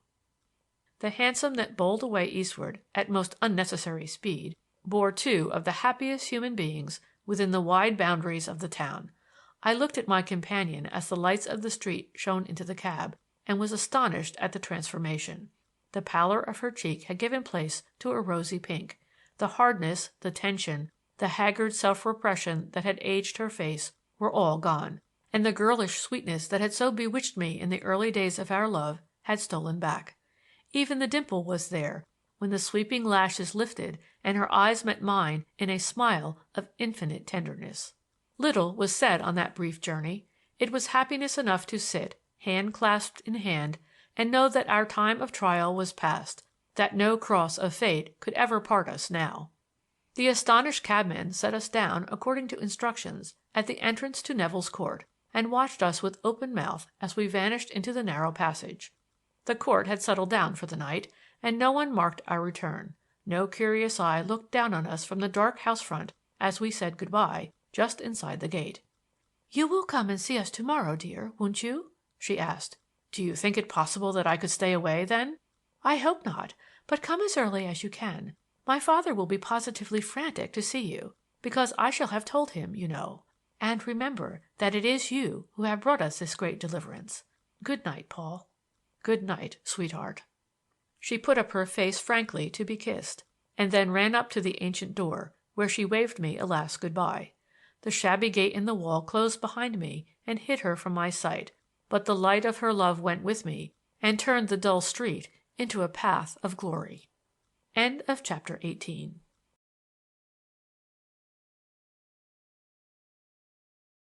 Chapter 19.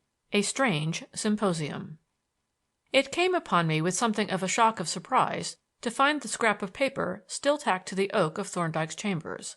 So much had happened since I had last looked on it that it seemed to belong to another epoch of my life. I removed it thoughtfully and picked out the tack before entering, and then, closing the inner door, but leaving the oak open, I lit the gas and fell to pacing the room. What a wonderful episode it had been! How the whole aspect of the world had been changed in a moment by Thorndyke's revelation! At another time, curiosity would have led me to endeavor to trace back the train of reasoning by which the subtle brain of my teacher had attained this astonishing conclusion. But now my own happiness held exclusive possession of my thoughts. The image of Ruth filled the field of my mental vision. I saw her again as I had seen her in the cab, with her sweet, pensive face and downcast eyes. I felt again the touch of her soft cheek and the parting kiss by the gate, so frank and simple, so intimate and final. I must have waited quite a long time, though the golden minutes sped unreckoned, for when my two colleagues arrived, they tendered needless apologies. "And I suppose," said Thorndyke, "you have been wondering what I wanted you for." I had not, as a matter of fact, given the matter a moment's consideration. "We are going to call on Mr. Jellicoe," Thorndyke explained. "There is something behind this affair, and until I have ascertained what it is, the case is not complete from my point of view." "Wouldn't it have done as well to-morrow?" I asked. "It might, and then it might not. There is an old saying as to catching a weasel asleep. Mr. Jellicoe is a somewhat wide-awake person, and I think it best to introduce him to Inspector Badger at the earliest possible moment." "The meeting of a weasel and a badger suggests a sporting interview," remarked Jervis. "But you don't expect Jellicoe to give himself away, do you?" "He can hardly do that, seeing that there is nothing to give away, but I think he may make a statement. There were some exceptional circumstances, I feel sure." "How long have you known that the body was in the museum?" I asked. "About 30 or 40 seconds longer than you have, I should say." "Do you mean," I exclaimed, "that you did not know until the negative was developed?" "My dear fellow," he replied, "do you suppose that, if I had had certain knowledge where the body was, I should have allowed that noble girl to go on dragging on a lingering agony of suspense that I could have cut short in a moment, or that I should have made these humbugging pretenses of scientific experiments if a more dignified course had been open to me?" "As to the experiments," said Jervis, "Norbury could hardly have refused if you had taken him into your confidence." "Indeed he could, and probably would. My 'confidence' would have involved a charge of murder against a highly respectable gentleman who was well known to him. He would probably have referred me to the police, and then what could I have done? I had plenty of suspicions, but not a single solid fact." Our discussion was here interrupted by hurried footsteps on the stairs and a thundering rat-tat on our knocker. As Jervis opened the door, Inspector Badger burst into the room in a highly excited state. "What is this all about, Dr. Thorndyke?" he asked. "I see you've sworn an information against Mr. Jellicoe, and I have a warrant to arrest him. But before anything else is done, I think it right to tell you that we have more evidence than is generally known, pointing to quite a different quarter." "Derived from Mr. Jellicoe's information," said Thorndyke. "But the fact is that I have just examined and identified the body at the British Museum, where it was deposited by Mr. Jellicoe. I don't say that he murdered John Bellingham, though that is what appearances suggest, but I do say that he will have to account for his secret disposal of the body." Inspector Badger was thunderstruck. Also he was visibly annoyed. The salt which Mr. Jellicoe had so adroitly sprinkled on the constabulary tale appeared to develop irritating properties, for when Thorndyke had given him a brief outline of the facts, he stuck his hands in his pockets and exclaimed gloomily, "Well, I'm hanged! And to think of all the time and trouble I've spent on those damned bones! I suppose they were just a plant?" "Don't let us disparage them," said Thorndyke. "They have played a useful part. They represent the inevitable mistake that every criminal makes sooner or later. The murderer will always do a little too much. If he would only lie low and let well alone, the detectives might whistle for a clue. But it is time we are starting." "Are we all going?" asked the inspector, looking at me in particular, with no very gracious recognition. "We will all come with you," said Thorndyke, "but you will, naturally, make the arrest in the way that seems best to you." "It's a regular procession," grumbled the inspector, but he made no more definite objection, and we started forth on our quest. The distance from the Temple to Lincoln's Inn is not great. In 5 minutes we were at the gateway in Chancery Lane, and a couple of minutes later saw us gathered round the threshold of the stately old house in New Square. "Seems to be a light in the first floor front," said Badger. "You'd better move away before I ring the bell." But the precaution was unnecessary. As the inspector advanced to the bell pull, a head was thrust out of the open window immediately above the street door. "Who are you?" inquired the owner of the head in a voice which I recognized as that of Mr. Jellicoe. "I am Inspector Badger of the Criminal Investigation Department. I wish to see Mr. Arthur Jellicoe." "Then look at me. I am Mr. Arthur Jellicoe." "I hold a warrant for your arrest, Mr. Jellicoe. You are charged with the murder of Mr. John Bellingham, whose body has been discovered in the British Museum." "By whom?" "By Dr. Thorndyke." "Indeed," said Mr. Jellicoe. "Is he here?" "Yes." "Ha! And you wish to arrest me, I presume?" "Yes, that is what I am here for." "Well, I will agree to surrender myself, subject to certain conditions." "I can't make any conditions, Mr. Jellicoe." "No, I will make them, and you will accept them. Otherwise, you will not arrest me." "It's no use for you to talk like that," said Badger. "If you don't let me in, I shall have to break in. And I may as well tell you," he added mendaciously, "that the house is surrounded." "You may accept my assurance," Mr. Jellicoe replied calmly, "that you will not arrest me if you do not accept my conditions." "Well, what are your conditions?" demanded Badger. "I desire to make a statement," said Mr. Jellicoe. "You can do that, but I must caution you that anything you say may be used in evidence against you." "Naturally. But I wish to make the statement in the presence of Dr. Thorndyke, and I desire to hear a statement from him of the method of investigation by which he discovered the whereabouts of the body. That is to say, if he is willing." "If you mean that we should mutually enlighten one another, I am very willing indeed," said Thorndyke. "Very well. Then my conditions, Inspector, are that I shall hear Dr. Thorndyke's statement, and that I shall be permitted to make a statement myself, and that until those statements are completed, with any necessary interrogation and discussion, I shall remain at liberty, and shall suffer no molestation or interferences of any kind. And I agree that, on the conclusion of said proceedings, I will submit without resistance to any course that you may adopt." "I can't agree to that," said Badger. "Can't you?" said Mr. Jellicoe coldly, and after a pause he added, "Don't be hasty. I have given you warning." There was something in Mr. Jellicoe's passionless tone that disturbed the inspector exceedingly, for he turned to Thorndyke and said in a low tone, "I wonder what his game is. He can't get away, you know." "There are several possibilities," said Thorndyke. Yes," said Badger, stroking his chin perplexedly. "After all, is there any objection? His statement might save trouble, and you'd be on the safe side. It would take you some time to break in." "Well," said Mr. Jellicoe, with his hand on the window, "do you agree? Yes or no?" "All right," said Badger sulkily. "I agree." "You promise not to molest me in any way until I have quite finished?" "I promise."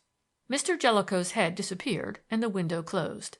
After a short pause we heard the jar of massive bolts and the clank of a chain, and as the heavy door swung open, Mr. Jellicoe stood revealed, calm and impassive, with an old-fashioned office candlestick in his hand. "Who are the others?" he inquired, peering out sharply through his spectacles. "Oh, they are nothing to do with me," replied Badger. "They are Dr. Berkeley and Dr. Jervis," said Thorndyke. "Ha!" said Mr. Jellicoe. "Very kind and attentive of them to call. Pray come in, gentlemen. I am sure you will be interested to hear our little discussion." He held the door open with a certain stiff courtesy, and we all entered the hall led by Inspector Badger. He closed the door softly and preceded us up the stairs and into the apartment from the window of which he had dictated the terms of surrender. It was a fine old room, spacious, lofty, and dignified, with paneled walls and a carved mantelpiece, the central escutcheon of which bore the initials J.W.P. with the date 1671. A large writing table stood at the farther end, and behind it was an iron safe. "I have been expecting this visit," Mr. Jellicoe remarked tranquilly, as he placed 4 chairs opposite the table. "Since when?" asked Thorndyke. "Since last Monday evening, when I had the pleasure of seeing you conversing with my friend Dr. Berkeley at the Inner Temple Gate, and then inferred that you were retained in the case. That was a circumstance that had not been fully provided for. May I offer you gentlemen a glass of sherry?" As he spoke he placed on the table a decanter and a tray of glasses, and looked at us interrogatively, with his hand on the stopper. "Well, I don't mind if I do, Mr. Jellicoe," said Badger, on whom the lawyer's glance had finally settled. Mr. Jellicoe filled a glass and handed it to him with a stiff bow. Then, with the decanter still in his hand, he said persuasively, "Dr. Thorndyke, pray allow me to fill you a glass?" "No, thank you," said Thorndyke, in a tone so decided that the inspector looked round at him quickly, and as Badger caught his eye, the glass which he was about to raise to his lips suddenly became arrested and was slowly returned to the table untasted. "I don't want to hurry you, Mr. Jellicoe," said the inspector, "but it's rather late, and I should like to get this business settled. What is it that you wish to do?" "I desire," replied Mr. Jellicoe, "to make a detailed statement of the events that have happened, and I wish to hear from Dr. Thorndyke precisely how he arrived at his very remarkable conclusion. When this has been done, I shall be entirely at your service, and I suggest that it would be more interesting if Dr. Thorndyke would give us his statement before I furnish you with the actual facts." "I am entirely of your opinion," said Thorndyke. "Then, in that case," said Mr. Jellicoe, "I suggest that you disregard me and address your remarks to your friends as if I were not present." Thorndyke acquiesced with a bow, and Mr. Jellicoe, having seated himself in his elbow chair behind the table, poured himself out a glass of water, selected a cigarette from a neat silver case, lighted it deliberately, and leaned back to listen at his ease. "My first acquaintance with this case," Thorndyke began without preamble, "was made through the medium of the daily papers about 2 years ago, and I may say that, although I had no interest in it beyond the purely academic interest of a specialist in a case that lies in his particular specialty, I considered it with deep attention. The newspaper reports contain no particulars of the relations of the parties that could furnish any hints as to motives on the part of any of them, but merely a bare statement of the events, and this was a distinct advantage, inasmuch as it left one to consider the facts of the case without regard to motive, to balance the prima facie probabilities with an open mind. And it may surprise you to learn that those prima facie probabilities pointed from the very first to that solution which has been put to the test of experiment this evening. Hence it will be well for me to begin by giving the conclusions that I reached by reasoning from the facts set forth in the newspapers before any of the further facts came to my knowledge. From the facts stated in the newspaper reports, it is obvious that there were 4 possible explanations of the disappearance. 1. The man might be alive and in hiding. This was highly improbable, for the reasons that were stated by Mr. Loram at the late hearing for the application, and for a further reason that I shall mention presently. 2. He may have died by accident or disease, and his body failed to be identified. This was even more improbable, seeing that he carried on his person abundant means of identification, including visiting cards. 3. He might have been murdered by some stranger for the sake of his portable property. This was highly improbable for the same reason. His body could hardly have failed to be identified. These 3 explanations are what we may call the outside explanations. They touched none of the parties mentioned. They were all obviously improbable on general grounds, and to all of them there was one conclusive answer: the scarab which was found in Godfrey Bellingham's garden. Hence I put them aside, and gave my attention to the 4th explanation. This was that the missing man had been made away with by one of the parties mentioned in the report. But since the reports mentioned 3 parties, it was evident that there was a choice of 3 hypotheses, namely, A. That John Bellingham had been made away by Hurst, or B. by the Bellinghams, or C. by Mr. Jellicoe. Now, I have constantly impressed on my pupils that the indispensable question that must be asked at the outset of such an inquiry as this is, when was the missing person last undoubtedly seen or known to be alive? That is the question that I asked myself after reading the newspaper report, and the answer was that he was last certainly seen alive on the 14th of October, 1902, at 141 Queen Square, Bloomsbury. Of the fact that he was alive at that time and place, there could be no doubt whatever, for he was seen at the same moment by two persons, both of whom were intimately acquainted with him, and one of whom, Dr. Norbury, was apparently a disinterested witness. After that date he was never seen, alive or dead, by any person who knew him and was able to identify him. It was stated that he had been seen on the 23rd of November following by the housemaid of Mr. Hurst, but as this person was unacquainted with him, it was uncertain whether the person whom she saw was or was not John Bellingham. Hence the disappearance dated not from the 23rd of November, as everyone seems to have assumed, but from the 14th of October, and the question was not what became of John Bellingham after he entered Mr. Hurst's house, but what became of him after his interview in Queen Square. But as soon as I had decided that the interview must form the real starting point of the inquiry, a most striking set of circumstances came into view. It became obvious that if Mr. Jellicoe had had any reason for wishing to make away with John Bellingham, he had such an opportunity as seldom falls to the lot of an intending murderer. Just consider the conditions. John Bellingham was known to be setting out alone upon a journey beyond the sea. His exact destination was not stated. He was to be absent for an undetermined period, but at least 3 weeks. His disappearance would occasion no comment. His absence would lead to no inquiries, at least for several weeks, during which the murderer would have leisure quietly to dispose of the body and conceal all traces of the crime. The conditions were, from a murderer's point of view, ideal. But that was not all. During that very period of John Bellingham's absence, Mr. Jellicoe was engaged to deliver to the British Museum what was admittedly a dead human body, and that body was to be enclosed in a sealed case. Could any more perfect or secure method of disposing of a body be devised by the most ingenious murderer? The plan would have had only one weak point. The mummy would be known to have left Queen Square after the disappearance of John Bellingham, and suspicion might in the end have arisen. To this point I shall return presently. Meanwhile we will consider the second hypothesis, that the missing man was made away with by Mr. Hurst. Now, there seems to be no doubt that some person, purporting to be John Bellingham, did actually visit Mr. Hurst's house, and he must either have left the house or remained in it. If he left, he did so surreptitiously. If he remained, there could be no reasonable doubt that he had been murdered, and that his body had been concealed. Let us consider the probabilities in each case. Assuming, as everyone seems to have done, that the visitor was really John Bellingham, we are dealing with a responsible, middle-aged gentleman, and the idea that such a person would enter a house, announce his intention of staying, and then steal away unobserved is very difficult to accept. Moreover, he would appear to have come down to Eltham by rail immediately on landing in England, leaving his luggage in the cloakroom at Charing Cross. This pointed to a definiteness of purpose quite inconsistent with his casual disappearance from the house. On the other hand, the idea that he might have been murdered by Hurst was not inconceivable. The thing was physically possible.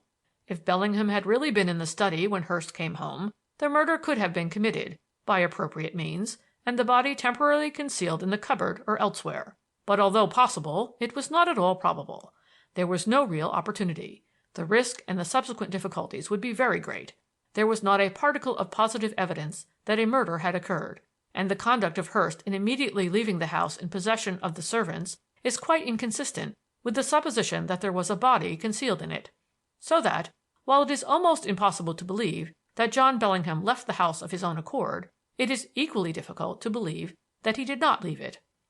But there is a third possibility, which, strange to say, no one seems to have suggested. Supposing that the visitor was not John Bellingham at all, but someone who was impersonating him. That would dispose of the difficulties completely. The strange disappearance ceases to be strange, for a personator would necessarily make off before Mr. Hurst should arrive and discover the imposture. But if we accept this supposition, we raise two further questions. Who was the personator, and what was the object of the personation? Now, the personator was clearly not Hurst himself, for he would have been recognized by his housemaid. He was therefore either Godfrey Bellingham or Mr. Jellicoe, or some other person. And as no other person was mentioned in the newspaper reports, I confined my speculations to these two. And first, as to Godfrey Bellingham. It did not appear whether he was or was not known to the housemaid, so I assumed, wrongly, as it turns out, that he was not. Then he might have been the personator. But why should he have personated his brother? He could not have already committed the murder. There had not been time enough. He would have had to leave Woodford before John Bellingham had set out for Charing Cross, and even if he had committed the murder, he would have no object in raising this commotion. His cue would have been to remain quiet and know nothing. The probabilities were all against the personator being Godfrey Bellingham. Then could it be Mr. Jellicoe? The answer to this question is contained in the answer to the further question. What could have been the object of the personation? What motive could this unknown person have had in appearing, announcing himself as John Bellingham, and forthwith vanishing? There could only have been one motive, that, namely, of fixing the date of John Bellingham's disappearance, of furnishing a definite moment at which he was last seen alive. But who was likely to have had such a motive? Let us see. I said just now that if Mr. Jellicoe had murdered John Bellingham and disposed of the body in the mummy case, he would have been absolutely safe for the time being. But there would be a weak spot in his armor. For a month or more, the disappearance of his client would occasion no remark, but presently, when he failed to return, inquiries would be set on foot, and then it would appear that no one had seen him since he left Queen Square. Then it would be noted that the last person with whom he was seen was Mr. Jellicoe. It might further be remembered that the mummy had been delivered to the museum some time after the missing man was last seen alive, and so suspicion might arise and be followed by disastrous investigations. But supposing it should be made to appear that John Bellingham had been seen alive more than a month after his interview with Mr. Jellicoe, and some weeks after the mummy had been deposited in the museum. Then Mr. Jellicoe would cease to be in any way connected with the disappearance, and henceforth would be absolutely safe.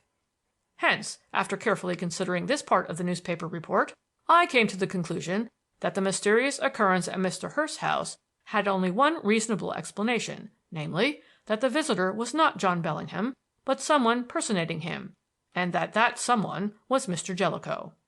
It remains to consider the case of Godfrey Bellingham and his daughter, though I cannot understand how any sane person can have seriously suspected either. Here Inspector Badger smiled a sour smile. The evidence against them was negligible, for there was nothing to connect them with the affair save the finding of the scarab on their premises, and that event, which might have been highly suspicious under other circumstances, was robbed of any significance by the fact that the scarab was found on a spot which had been passed a few minutes previously by the other suspected party, Hurst. The finding of the scarab did, however, establish two important conclusions, namely, that John Bellingham had probably met with foul play, and that of the 4 persons present when it was found, one at least had had possession of the body. As to which of the 4 was the one, the circumstances furnished only a hint, which was this: if the scarab had been purposely dropped, the most likely person to find it was the one who dropped it, and the person who discovered it was Mr. Jellicoe. Following up this hint, if we ask ourselves what motive Mr. Jellicoe could have had for dropping it, assuming him to be the murderer, the answer is obvious.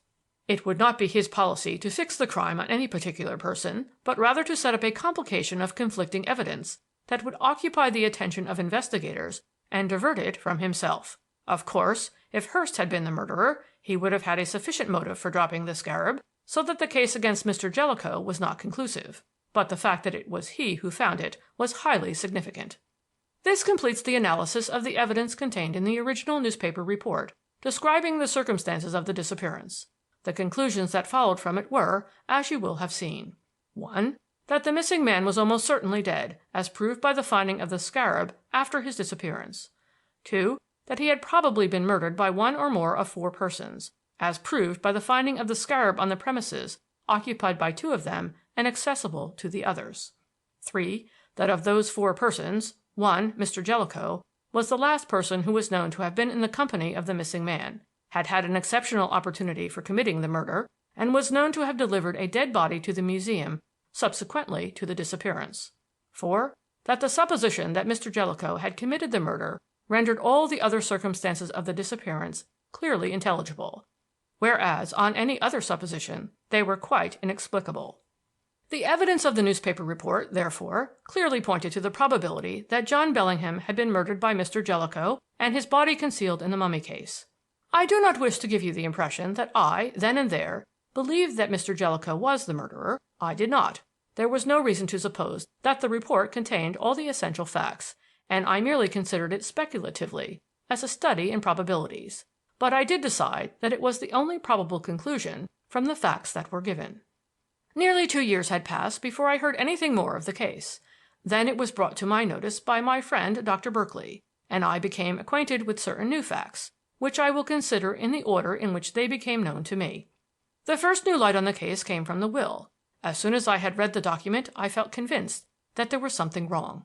The testator's evident intention was that his brother should inherit the property, whereas the construction of the will was such as almost certainly to defeat that intention. The devolution of the property depended on the burial clause, clause 2, but the burial arrangement would ordinarily be decided by the executor, who happened to be Mr. Jellicoe. Thus the will left the disposition of the party under the control of Mr. Jellicoe, though his action could have been contested.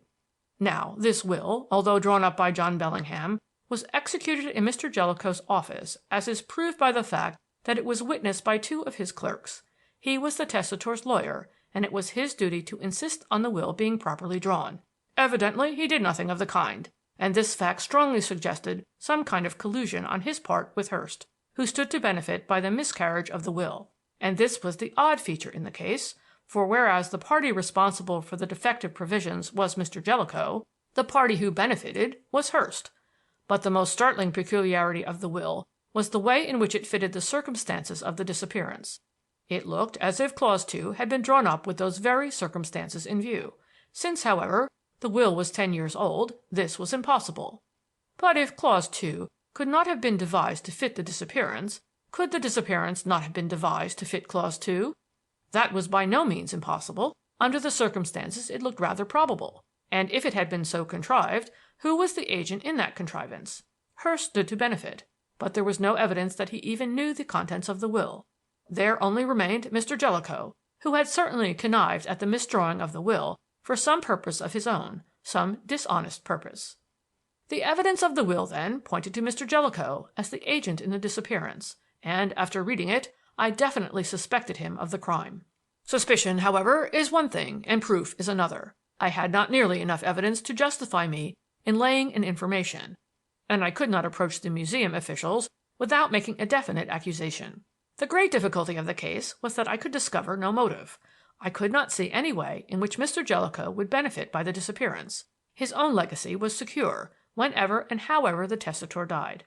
The murder and concealment apparently benefited Hurst alone, and in the absence of any plausible motive, the facts required to be much more conclusive than they were. "Did you form absolutely no opinion as to motive?" asked Mr. Jellicoe. He put the question in a quiet, passionless tone, as if he were discussing some cause célèbre, in which he had nothing more than a professional interest. Indeed, the calm, impersonal interest that he displayed in Thorndyke's analysis, his unmoved attention, punctuated by little nods of approval at each telling point in the argument, were the most surprising features of this astounding interview. "I did form an opinion," replied Thorndyke, "but it was merely speculative, and I was never able to confirm it. I discovered that about 10 years ago Mr. Hurst had been in difficulties, and that he had suddenly raised a considerable sum of money. No one knew how or on what security. I observed that this even coincided with the execution of the will, and I surmised that there might be some connection between them. But that was only a surmise, and as the proverb has it, he discovers who proves. I could prove nothing, so I never discovered Mr. Jellicoe's motive, and I don't know it now." "Don't you, really?" said Mr. Jellicoe, in something approaching a tone of animation. He laid down the end of his cigarette, and as he selected another from the silver case, he continued, "I think that it is the most interesting feature of your really remarkable analysis. It does you great credit. The absence of motive would have appeared to most persons a fatal objection to the theory of what I may call the prosecution.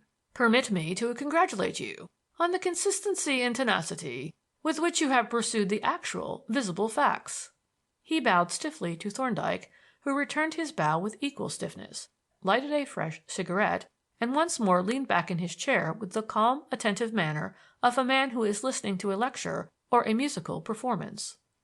"The evidence, then, being insufficient to act on," Thorndyke resumed, "there was nothing for it but to wait for some new facts.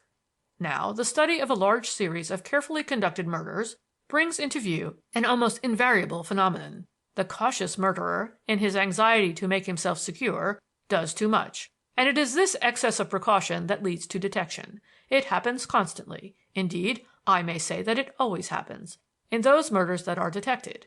Of those that are not, we say nothing, and I had strong hopes that it would happen in this case, and it did. At the very moment when my client's case seemed almost hopeless, some human remains were discovered at Sidcup.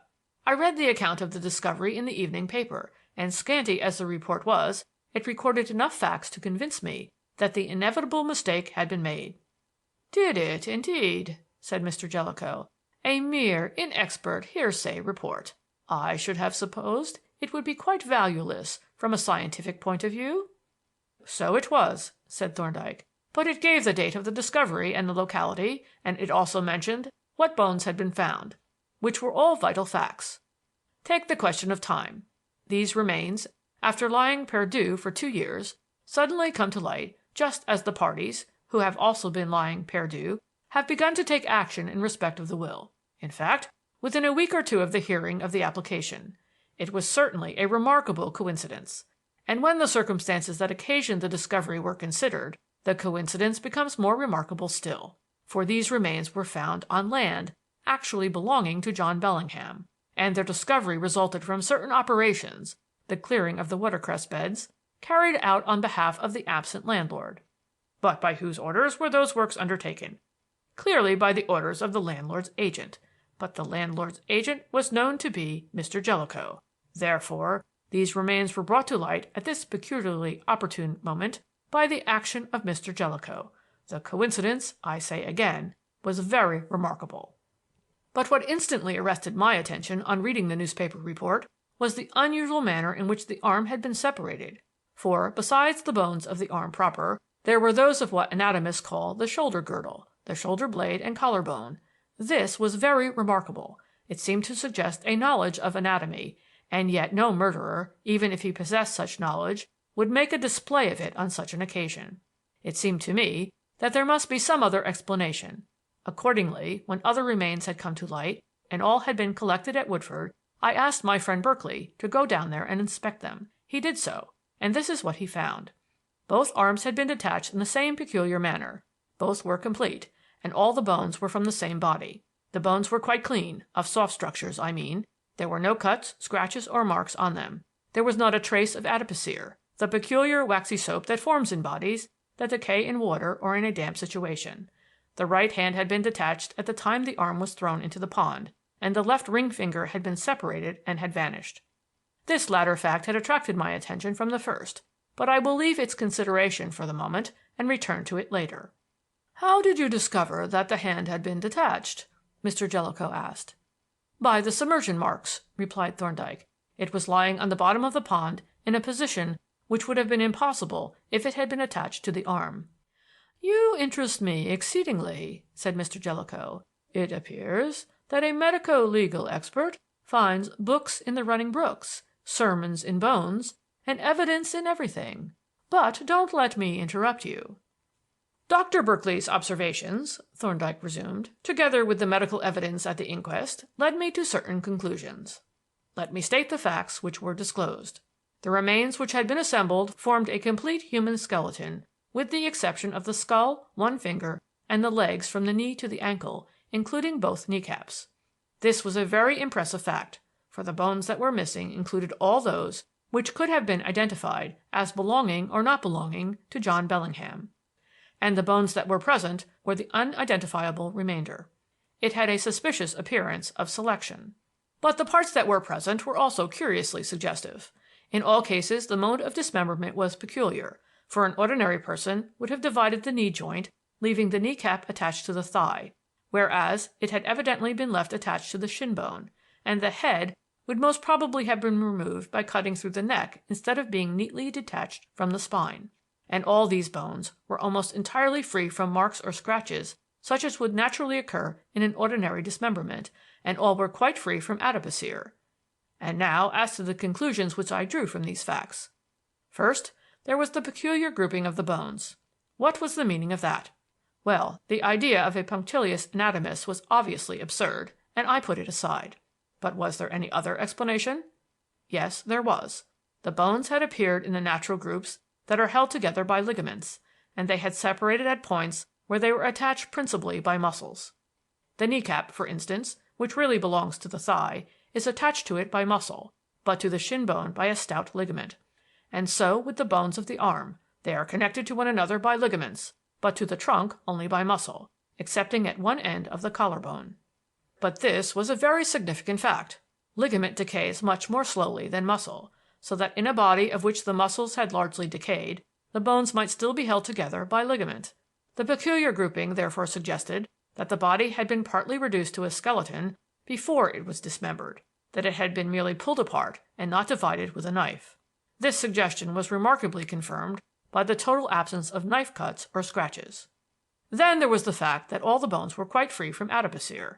Now, if an arm or a thigh should be deposited in water and left undisturbed to decay, it is certain that large masses of adipocere would be formed. Probably more than half of the flesh would be converted into this substance. The absence of adipocere therefore proved that the bulk of the flesh had disappeared or had been removed from the bones before they were deposited in the pond.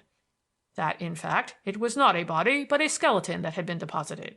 But what kind of skeleton? If it was the recent skeleton of a murdered man, then the bones had been carefully stripped of flesh so as to leave the ligaments intact.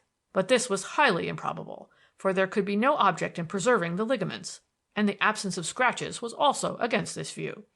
Then they did not appear to be graveyard bones. The collection was too complete. It is very rare to find a graveyard skeleton of which many of the small bones are not missing, and such bones are usually more or less weathered and friable.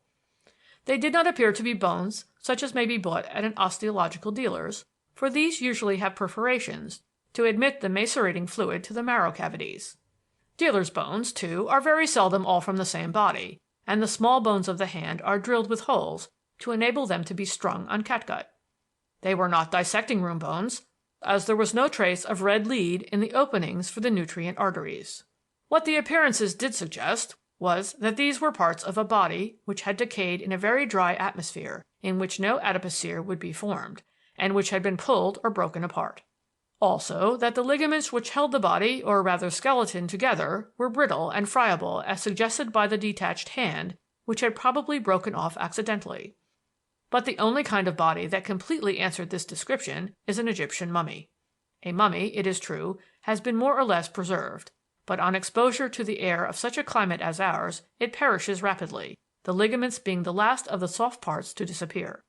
The hypothesis that these bones were parts of a mummy naturally suggested Mr. Jellicoe. If he had murdered John Bellingham and concealed his body in the mummy case, he would have had a spare mummy on his hands, and that mummy would have been exposed to the air and to somewhat rough handling.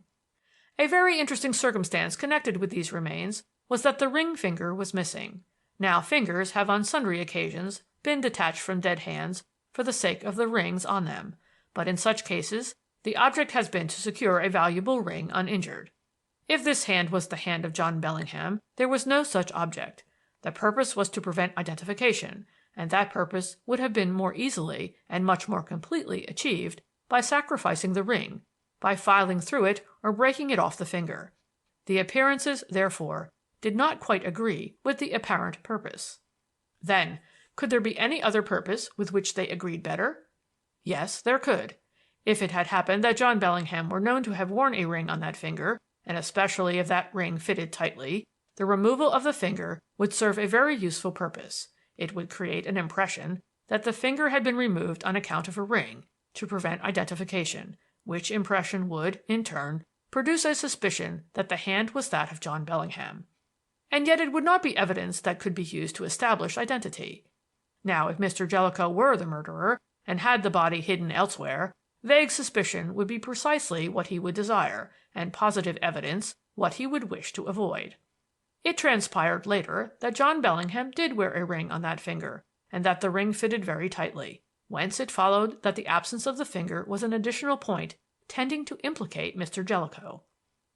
And now, let us briefly review this mass of evidence. You will see that it consists of a multitude of items, each either trivial or speculative. Up to the time of the actual discovery, I had not a single crucial fact, nor any clue as to motive. But, slight as the individual points of evidence were, they pointed with impressive unanimity to one person, Mr. Jellicoe. Thus, the person who had the opportunity to commit murder and dispose of the body was Mr. Jellicoe. The deceased was last certainly seen alive with Mr. Jellicoe. An unidentified human body was delivered to the museum by Mr. Jellicoe. The only person who could have a motive for personating the deceased was Mr. Jellicoe. The only person who could possibly have done so was Mr. Jellicoe. One of the two persons who could have had a motive for dropping the scarab was Mr. Jellicoe. The person who found that scarab was Mr. Jellicoe, although, owing to his defective eyesight and his spectacles, he was the most unlikely person of those present to find it. The person who was responsible for the execution of the defective will was Mr. Jellicoe. Then, as to the remains, they were apparently not those of John Bellingham, but parts of a particular kind of body. But the only person who was known to have had such a body in his possession was Mr. Jellicoe. The only person who could have had any motive for substituting those remains for the remains of the deceased was Mr. Jellicoe. Finally, the person who caused the discovery of those remains at that singularly opportune moment was Mr. Jellicoe. This was the sum of the evidence that was in my possession up to the time of the hearing, and, indeed, for some time after, and it was not enough to act upon. But when the case had been heard in court, it was evident either that the proceedings would be abandoned, which was unlikely, or that there would be new developments. I watched the progress of events with profound interest. An attempt had been made, by Mr. Jellicoe or some other person, to get the will administered without producing the body of John Bellingham, and that attempt had failed. The coroner's jury had refused to identify the remains. The probate court had refused to presume the death of the testator. As affairs stood, the will could not be administered. What would be the next move? It was virtually certain that it would consist in the production of something that would identify the unrecognized remains as those of the testator. But what would that something be? The answer to that question would contain the answer to another question. Was my solution of the mystery the true solution? If I was wrong, it was possible that some of the undoubtedly genuine bones of John Bellingham might presently be discovered. For instance, the skull, the kneecap, or the left fibula, by any of which the remains would be positively identified. If I was right, only one thing could possibly happen. Mr. Jellicoe would have to play the trump card that he had been holding back in case the court should refuse the application, a card that he was evidently reluctant to play. He would have to produce the bones of the mummy's finger, together with John Bellingham's ring. No other course was possible. But not only would the bones and the ring have to be found together, they would have to be found in a place which was accessible to Mr. Jellicoe, and so far under his control that he could determine the exact time when the discovery should be made. I waited patiently for the answer to my question. Was I right or was I wrong? And, in due course, the answer came. The bones and the ring were discovered in the well in the grounds of Godfrey Bellingham's late house. That house was the property of John Bellingham. Mr. Jellicoe was John Bellingham's agent. Hence, it was practically certain that the date on which the well was emptied was settled by Mr. Jellicoe. The oracle had spoken. The discovery proved conclusively that the bones were not those of John Bellingham, for if they had been, the ring would have been unnecessary for identification. But if the bones were not John Bellingham's, the ring was, from which followed the important corollary that whoever had deposited those bones in the well had had possession of the body of John Bellingham, and there could be no doubt that that person was Mr. Jellicoe. On receiving this final confirmation of my conclusions, I applied forthwith to Dr. Norbury for permission to examine the mummy of Sepik Hotep, with the result that you are already acquainted with. As Thorndyke concluded, Mr. Jellicoe regarded him thoughtfully for a moment and then said, "You have given us a most complete and lucid exposition of your method of investigation, sir. I have enjoyed it exceedingly, and should have profited by it hereafter, under other circumstances. Are you sure you won't allow me to fill your glass?" He touched the stopper of the decanter, and Inspector Badger ostentatiously consulted his watch. "Time is running on, I fear," said Mr. Jellicoe. "It is, indeed," Badger assented emphatically. "Well, I need not detain you long," said the lawyer. My statement is a narration of events, but I desire to make it, and you, no doubt, will be interested to hear it." He opened the silver case and selected a fresh cigarette, which, however, he did not light. Inspector Badger produced a funereal notebook, which he laid open on his knee, and the rest of us settled ourselves in our chairs with no little curiosity to hear Mr. Jellicoe's statement. End of chapter 19.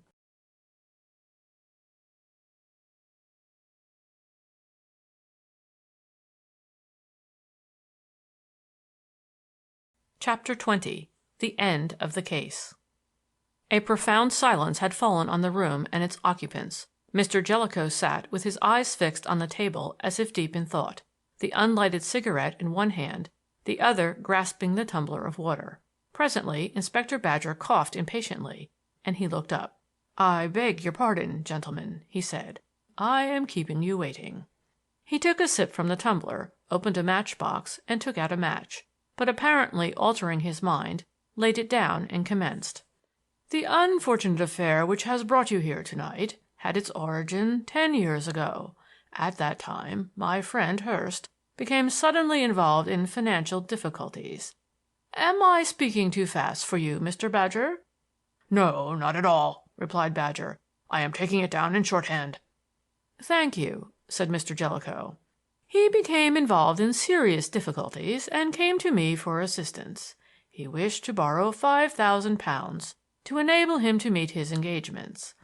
I had a certain amount of money at my disposal, but I did not consider Hurst's security satisfactory. Accordingly, I felt compelled to refuse. But on the very next day, John Bellingham called on me with a draft of his will, which he wished me to look over before it was executed. It was an absurd will, and I nearly told him so. But then an idea occurred to me in connection with Hurst.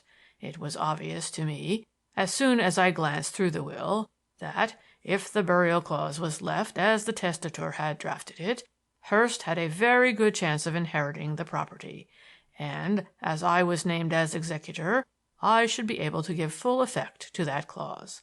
Accordingly, I asked for a few days to consider the will, and then I called upon Hurst and made a proposal to him, which was this: that I should advance him £5,000 without security, that I should ask for no repayment, but that he should assign to me any interest that he might have or acquire in the estate of John Bellingham up to £10,000, or 2/3 of any sum that he might inherit if over that amount. He asked if John had yet made any will, and I replied, quite correctly, that he had not. He inquired if I knew what testamentary arrangements John intended to make, and again I answered, quite correctly, that I believed John proposed to devise the bulk of his property to his brother Godfrey.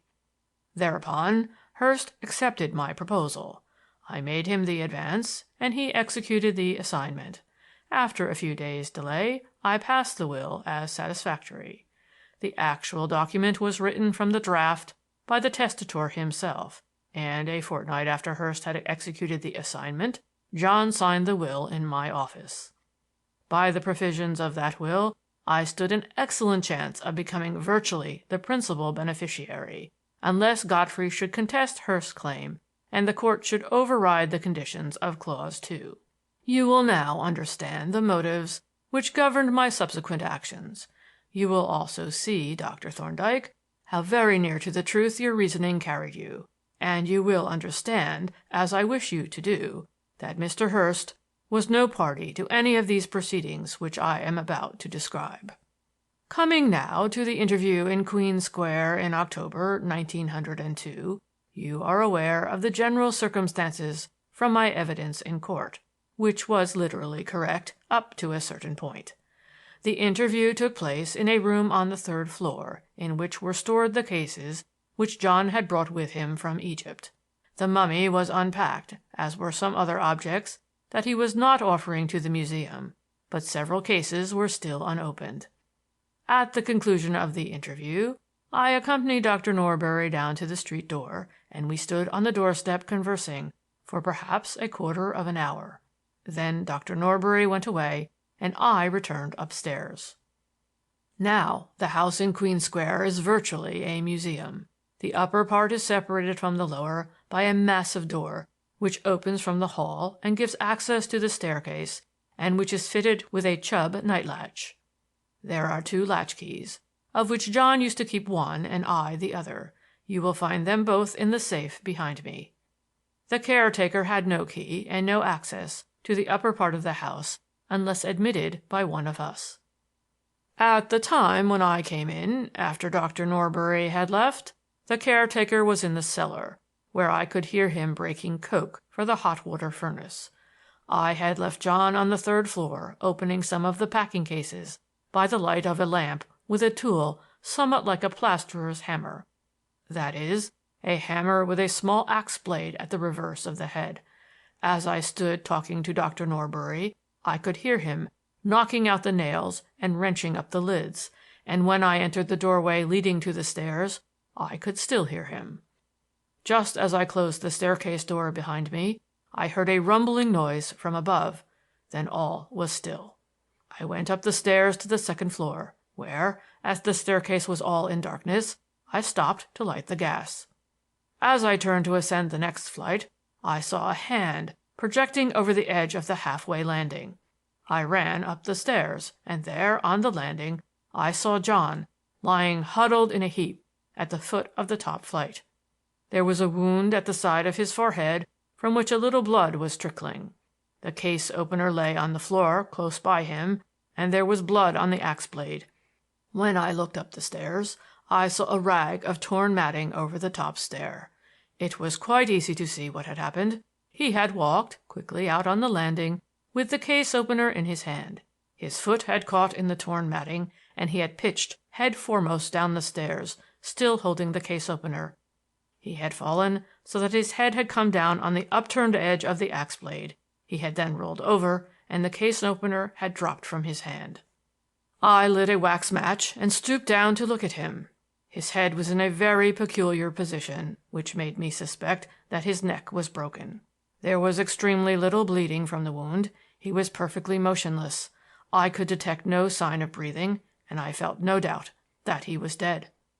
It was an exceedingly regrettable affair, and it placed me, as I perceived at once, in an extremely awkward position. My first impulse was to send the caretaker for a doctor and a policeman, but a moment's reflection convinced me that there were serious objections to this course. There was nothing to show that I had not myself knocked him down with the case opener. Of course, there was nothing to show that I had, but we were alone in the house, with the exception of the caretaker, who was down in the basement out of earshot. There would be an inquest. At the inquest, inquiries would be made as to the will, which was known to exist. But as soon as the will was produced, Hurst would become suspicious. He would probably make a statement to the coroner, and I should be charged with the murder. Or, even if I were not charged, Hurst would suspect me and would probably repudiate the assignment, and under the circumstances, it would be practically impossible for me to enforce it. He would refuse to pay, and I could not make any claim into court.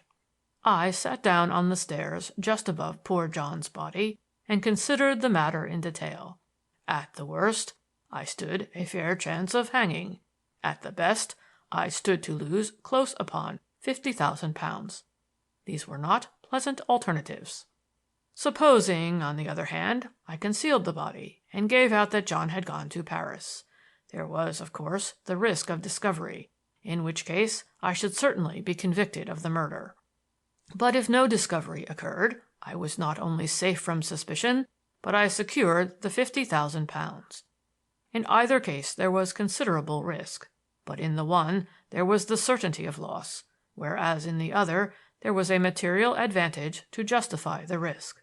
The question was whether it would be possible to conceal the body. If it were, then the contingent profit was worth the slight additional risk. But a human body is a very difficult thing to dispose of, especially by a person of so little scientific culture as myself. It is curious that I considered this question for quite considerable time before the obvious solution presented itself. I turned over at least a dozen methods of disposing of the body and rejected them all as impracticable. Then, suddenly, I remembered the mummy upstairs. At first it only occurred to me as a fantastic possibility that I could conceal the body in the mummy case. But as I turned over the idea, I began to see that it was really practicable, and not only practicable, but easy, and not only easy, but eminently safe. If once the mummy case was in the museum, I was rid of it forever. The circumstances were, as you, sir, have justly observed, singularly favorable. There would be no hue and cry, no hurry, no anxiety, but ample time for all the necessary preparations. Then the mummy case itself was curiously suitable. Its length was ample, as I knew from having measured it. It was a cartonnage of rather flexible material, and had an opening behind, secured with a lacing so that it could be opened without injury. Nothing need be cut but the lacing, which could be replaced. A little damage might be done in extracting the mummy and in introducing the deceased, but such cracks as might occur would be of no importance, for here again fortune favored me. The whole of the back of the mummy case was coated with bitumen, and it would be easy, when once the deceased was safely inside, to apply a fresh coat, which would cover up not only the cracks, but also the new lacing. After careful consideration, I decided to adopt the plan.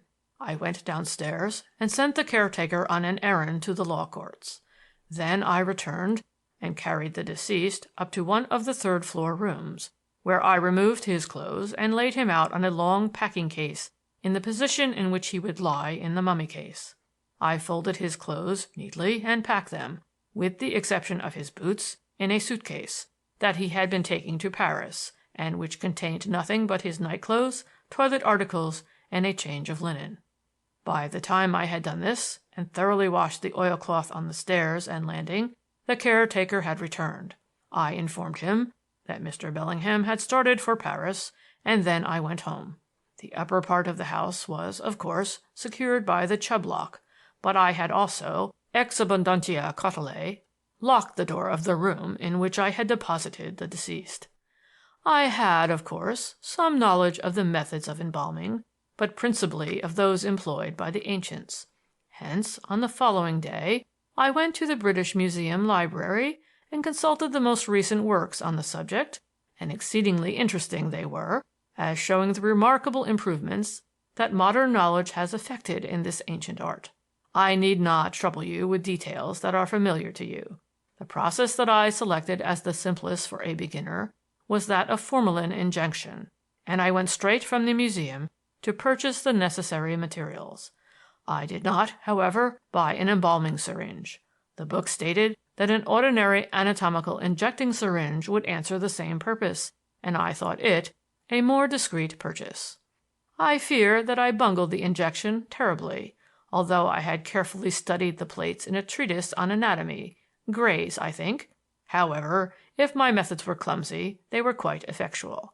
I carried out the process on the evening of the third day, and when I locked up the house that night, I had the satisfaction of knowing that poor John's remains were secure from corruption and decay. But this was not enough.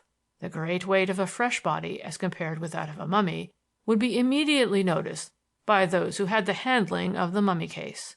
Moreover, the damp from the body would quickly ruin the cartonnage and would cause a steamy film on the inside of the glass case in which it would be exhibited, and this would probably lead to an examination. Clearly, then, it was necessary that the remains of the deceased should be thoroughly dried before they were enclosed in the cartonnage. Here my unfortunate deficiency in scientific knowledge was a great drawback. I had no idea how this result should be achieved, and in the end was compelled to consult a taxidermist, to whom I represented that I wished to collect some small animals and reptiles and rapidly dry them for convenience of transport. By this person I was advised to immerse the dead animals in a jar of methylated spirit for a week, and then expose them in a current of warm, dry air. But the plan of immersing the remains of the deceased in a jar of methylated spirit was obviously impracticable. However, I bethought me that we had in our collection a porphyry sarcophagus, the cavity of which had been shaped to receive a small mummy in its case. I tried the deceased in the sarcophagus and found that he just fitted the cavity loosely. I obtained a few gallons of methylated spirit, which I poured into the cavity, just covering the body, and then I put on the lid and luted it down airtight with putty. I trust I do not weary you with these particulars?" "I'll ask you to cut it as short as you can, Mr. Jellicoe," said Badger. "It has been a long yarn, and time is running on." "For my part," said Thorndyke, "I find these details deeply interesting and instructive. They fill in the outline that I had drawn by inference."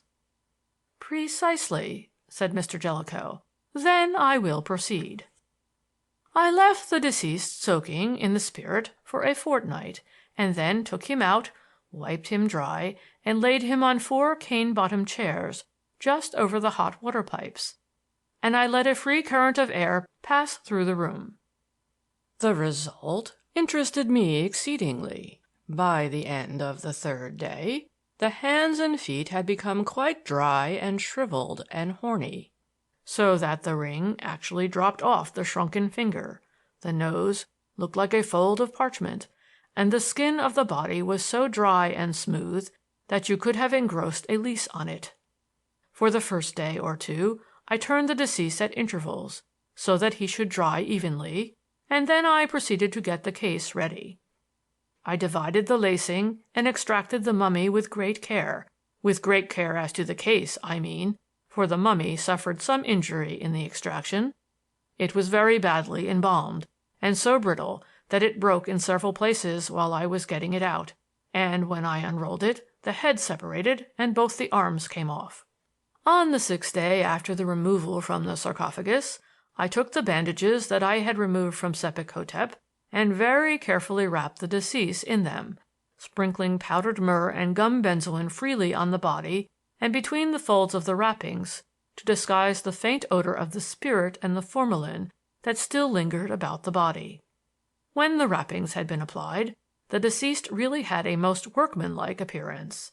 He would have looked quite well in a glass case, even without the cartonnage, and I felt almost regretful at having to put him out of sight forever. It was a difficult business getting him back into the case without assistance, and I cracked the cartonnage badly in several places before he was safely enclosed.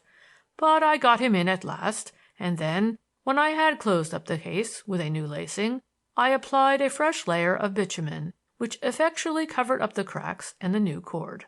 A dusty cloth dabbed over the bitumen when it was dry disguised its newness, and the cartonnage with its tenant was ready for delivery. I notified Dr. Norbury of the fact, and 5 days later he came and removed it to the museum.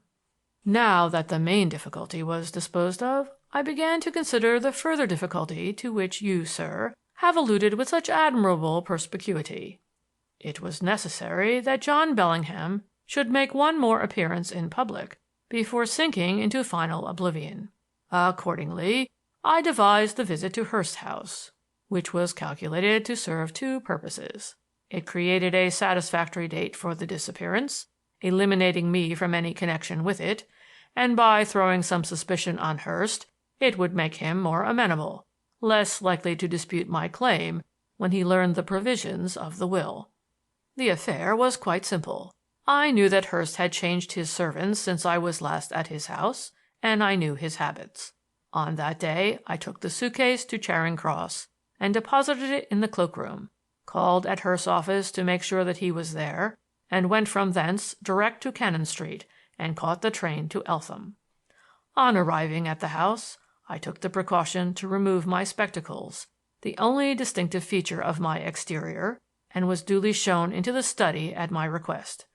As soon as the housemaid had left the room, I quietly let myself out by the French window, which I closed behind me but could not fasten, went out at the side gate, and closed that also behind me, holding the bolt of the latch back with my pocket-knife so that I need not slam the gate to shut it. The other events of that day, including the dropping of the scarab, I need not describe, as they are known to you, but I may fitly make a few remarks on the unfortunate tactical error into which I fell in respect of the bones.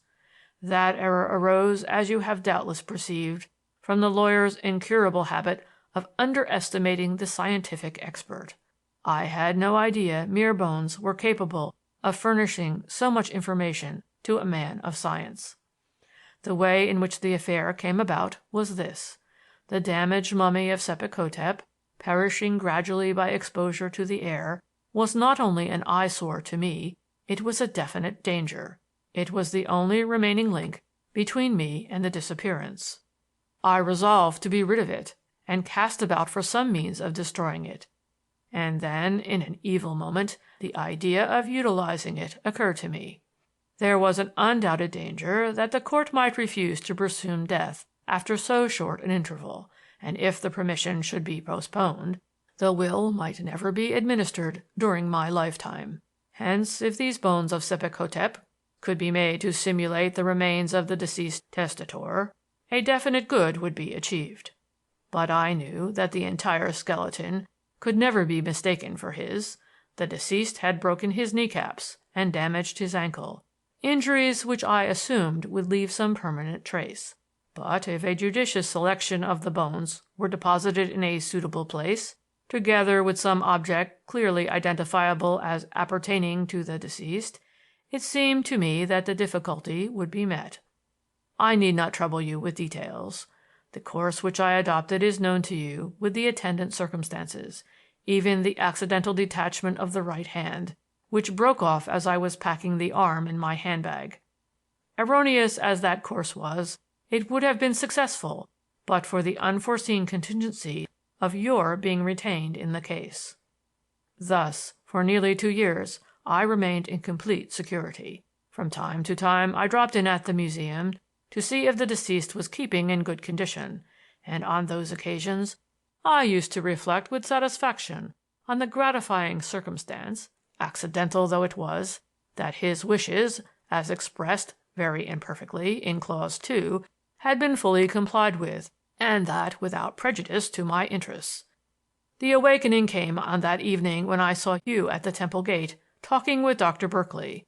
I suspected immediately that something was gone amiss, and that it was too late to take any useful action.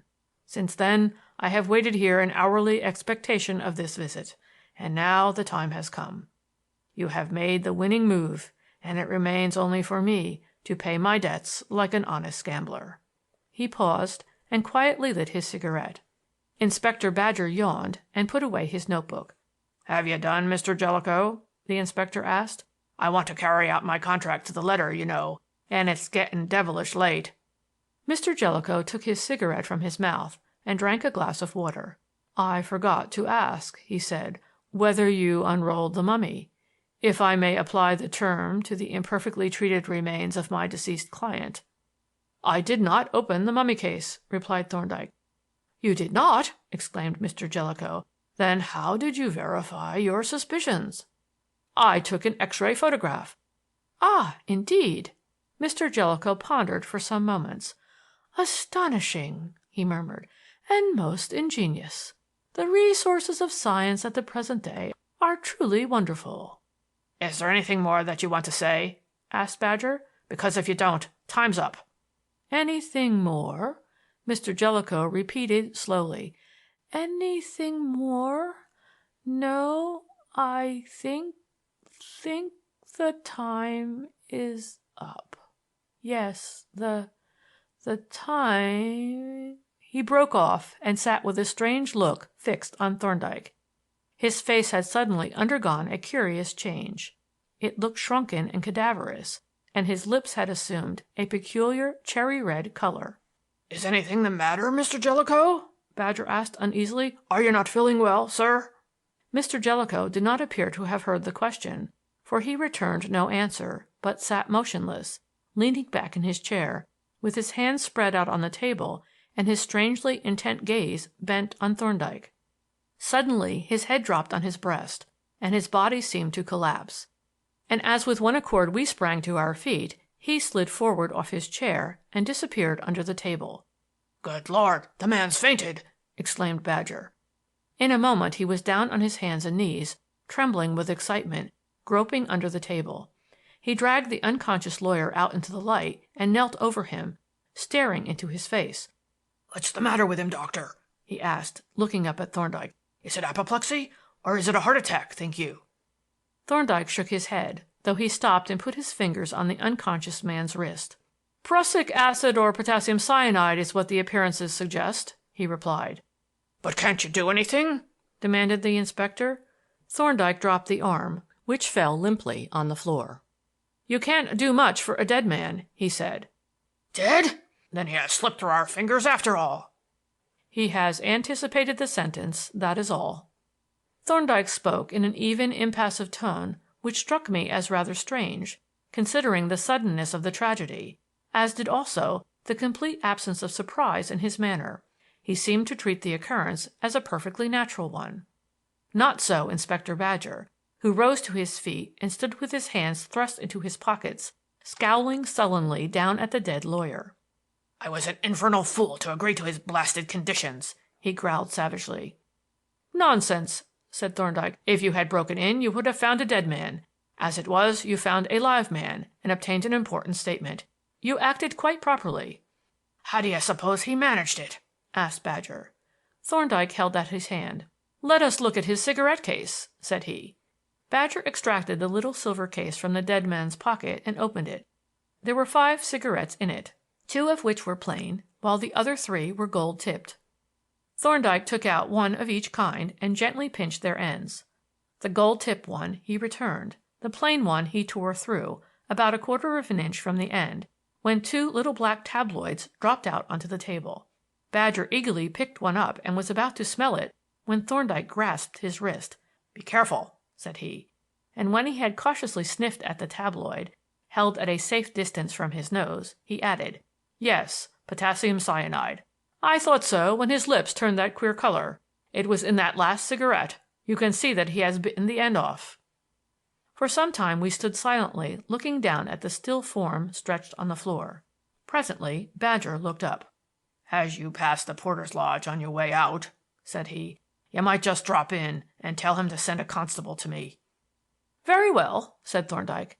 "And by the way, Badger, you had better tip that sherry back into the decanter and put it under lock and key, or else pour it out of the window." "Gad, yes!" exclaimed the inspector.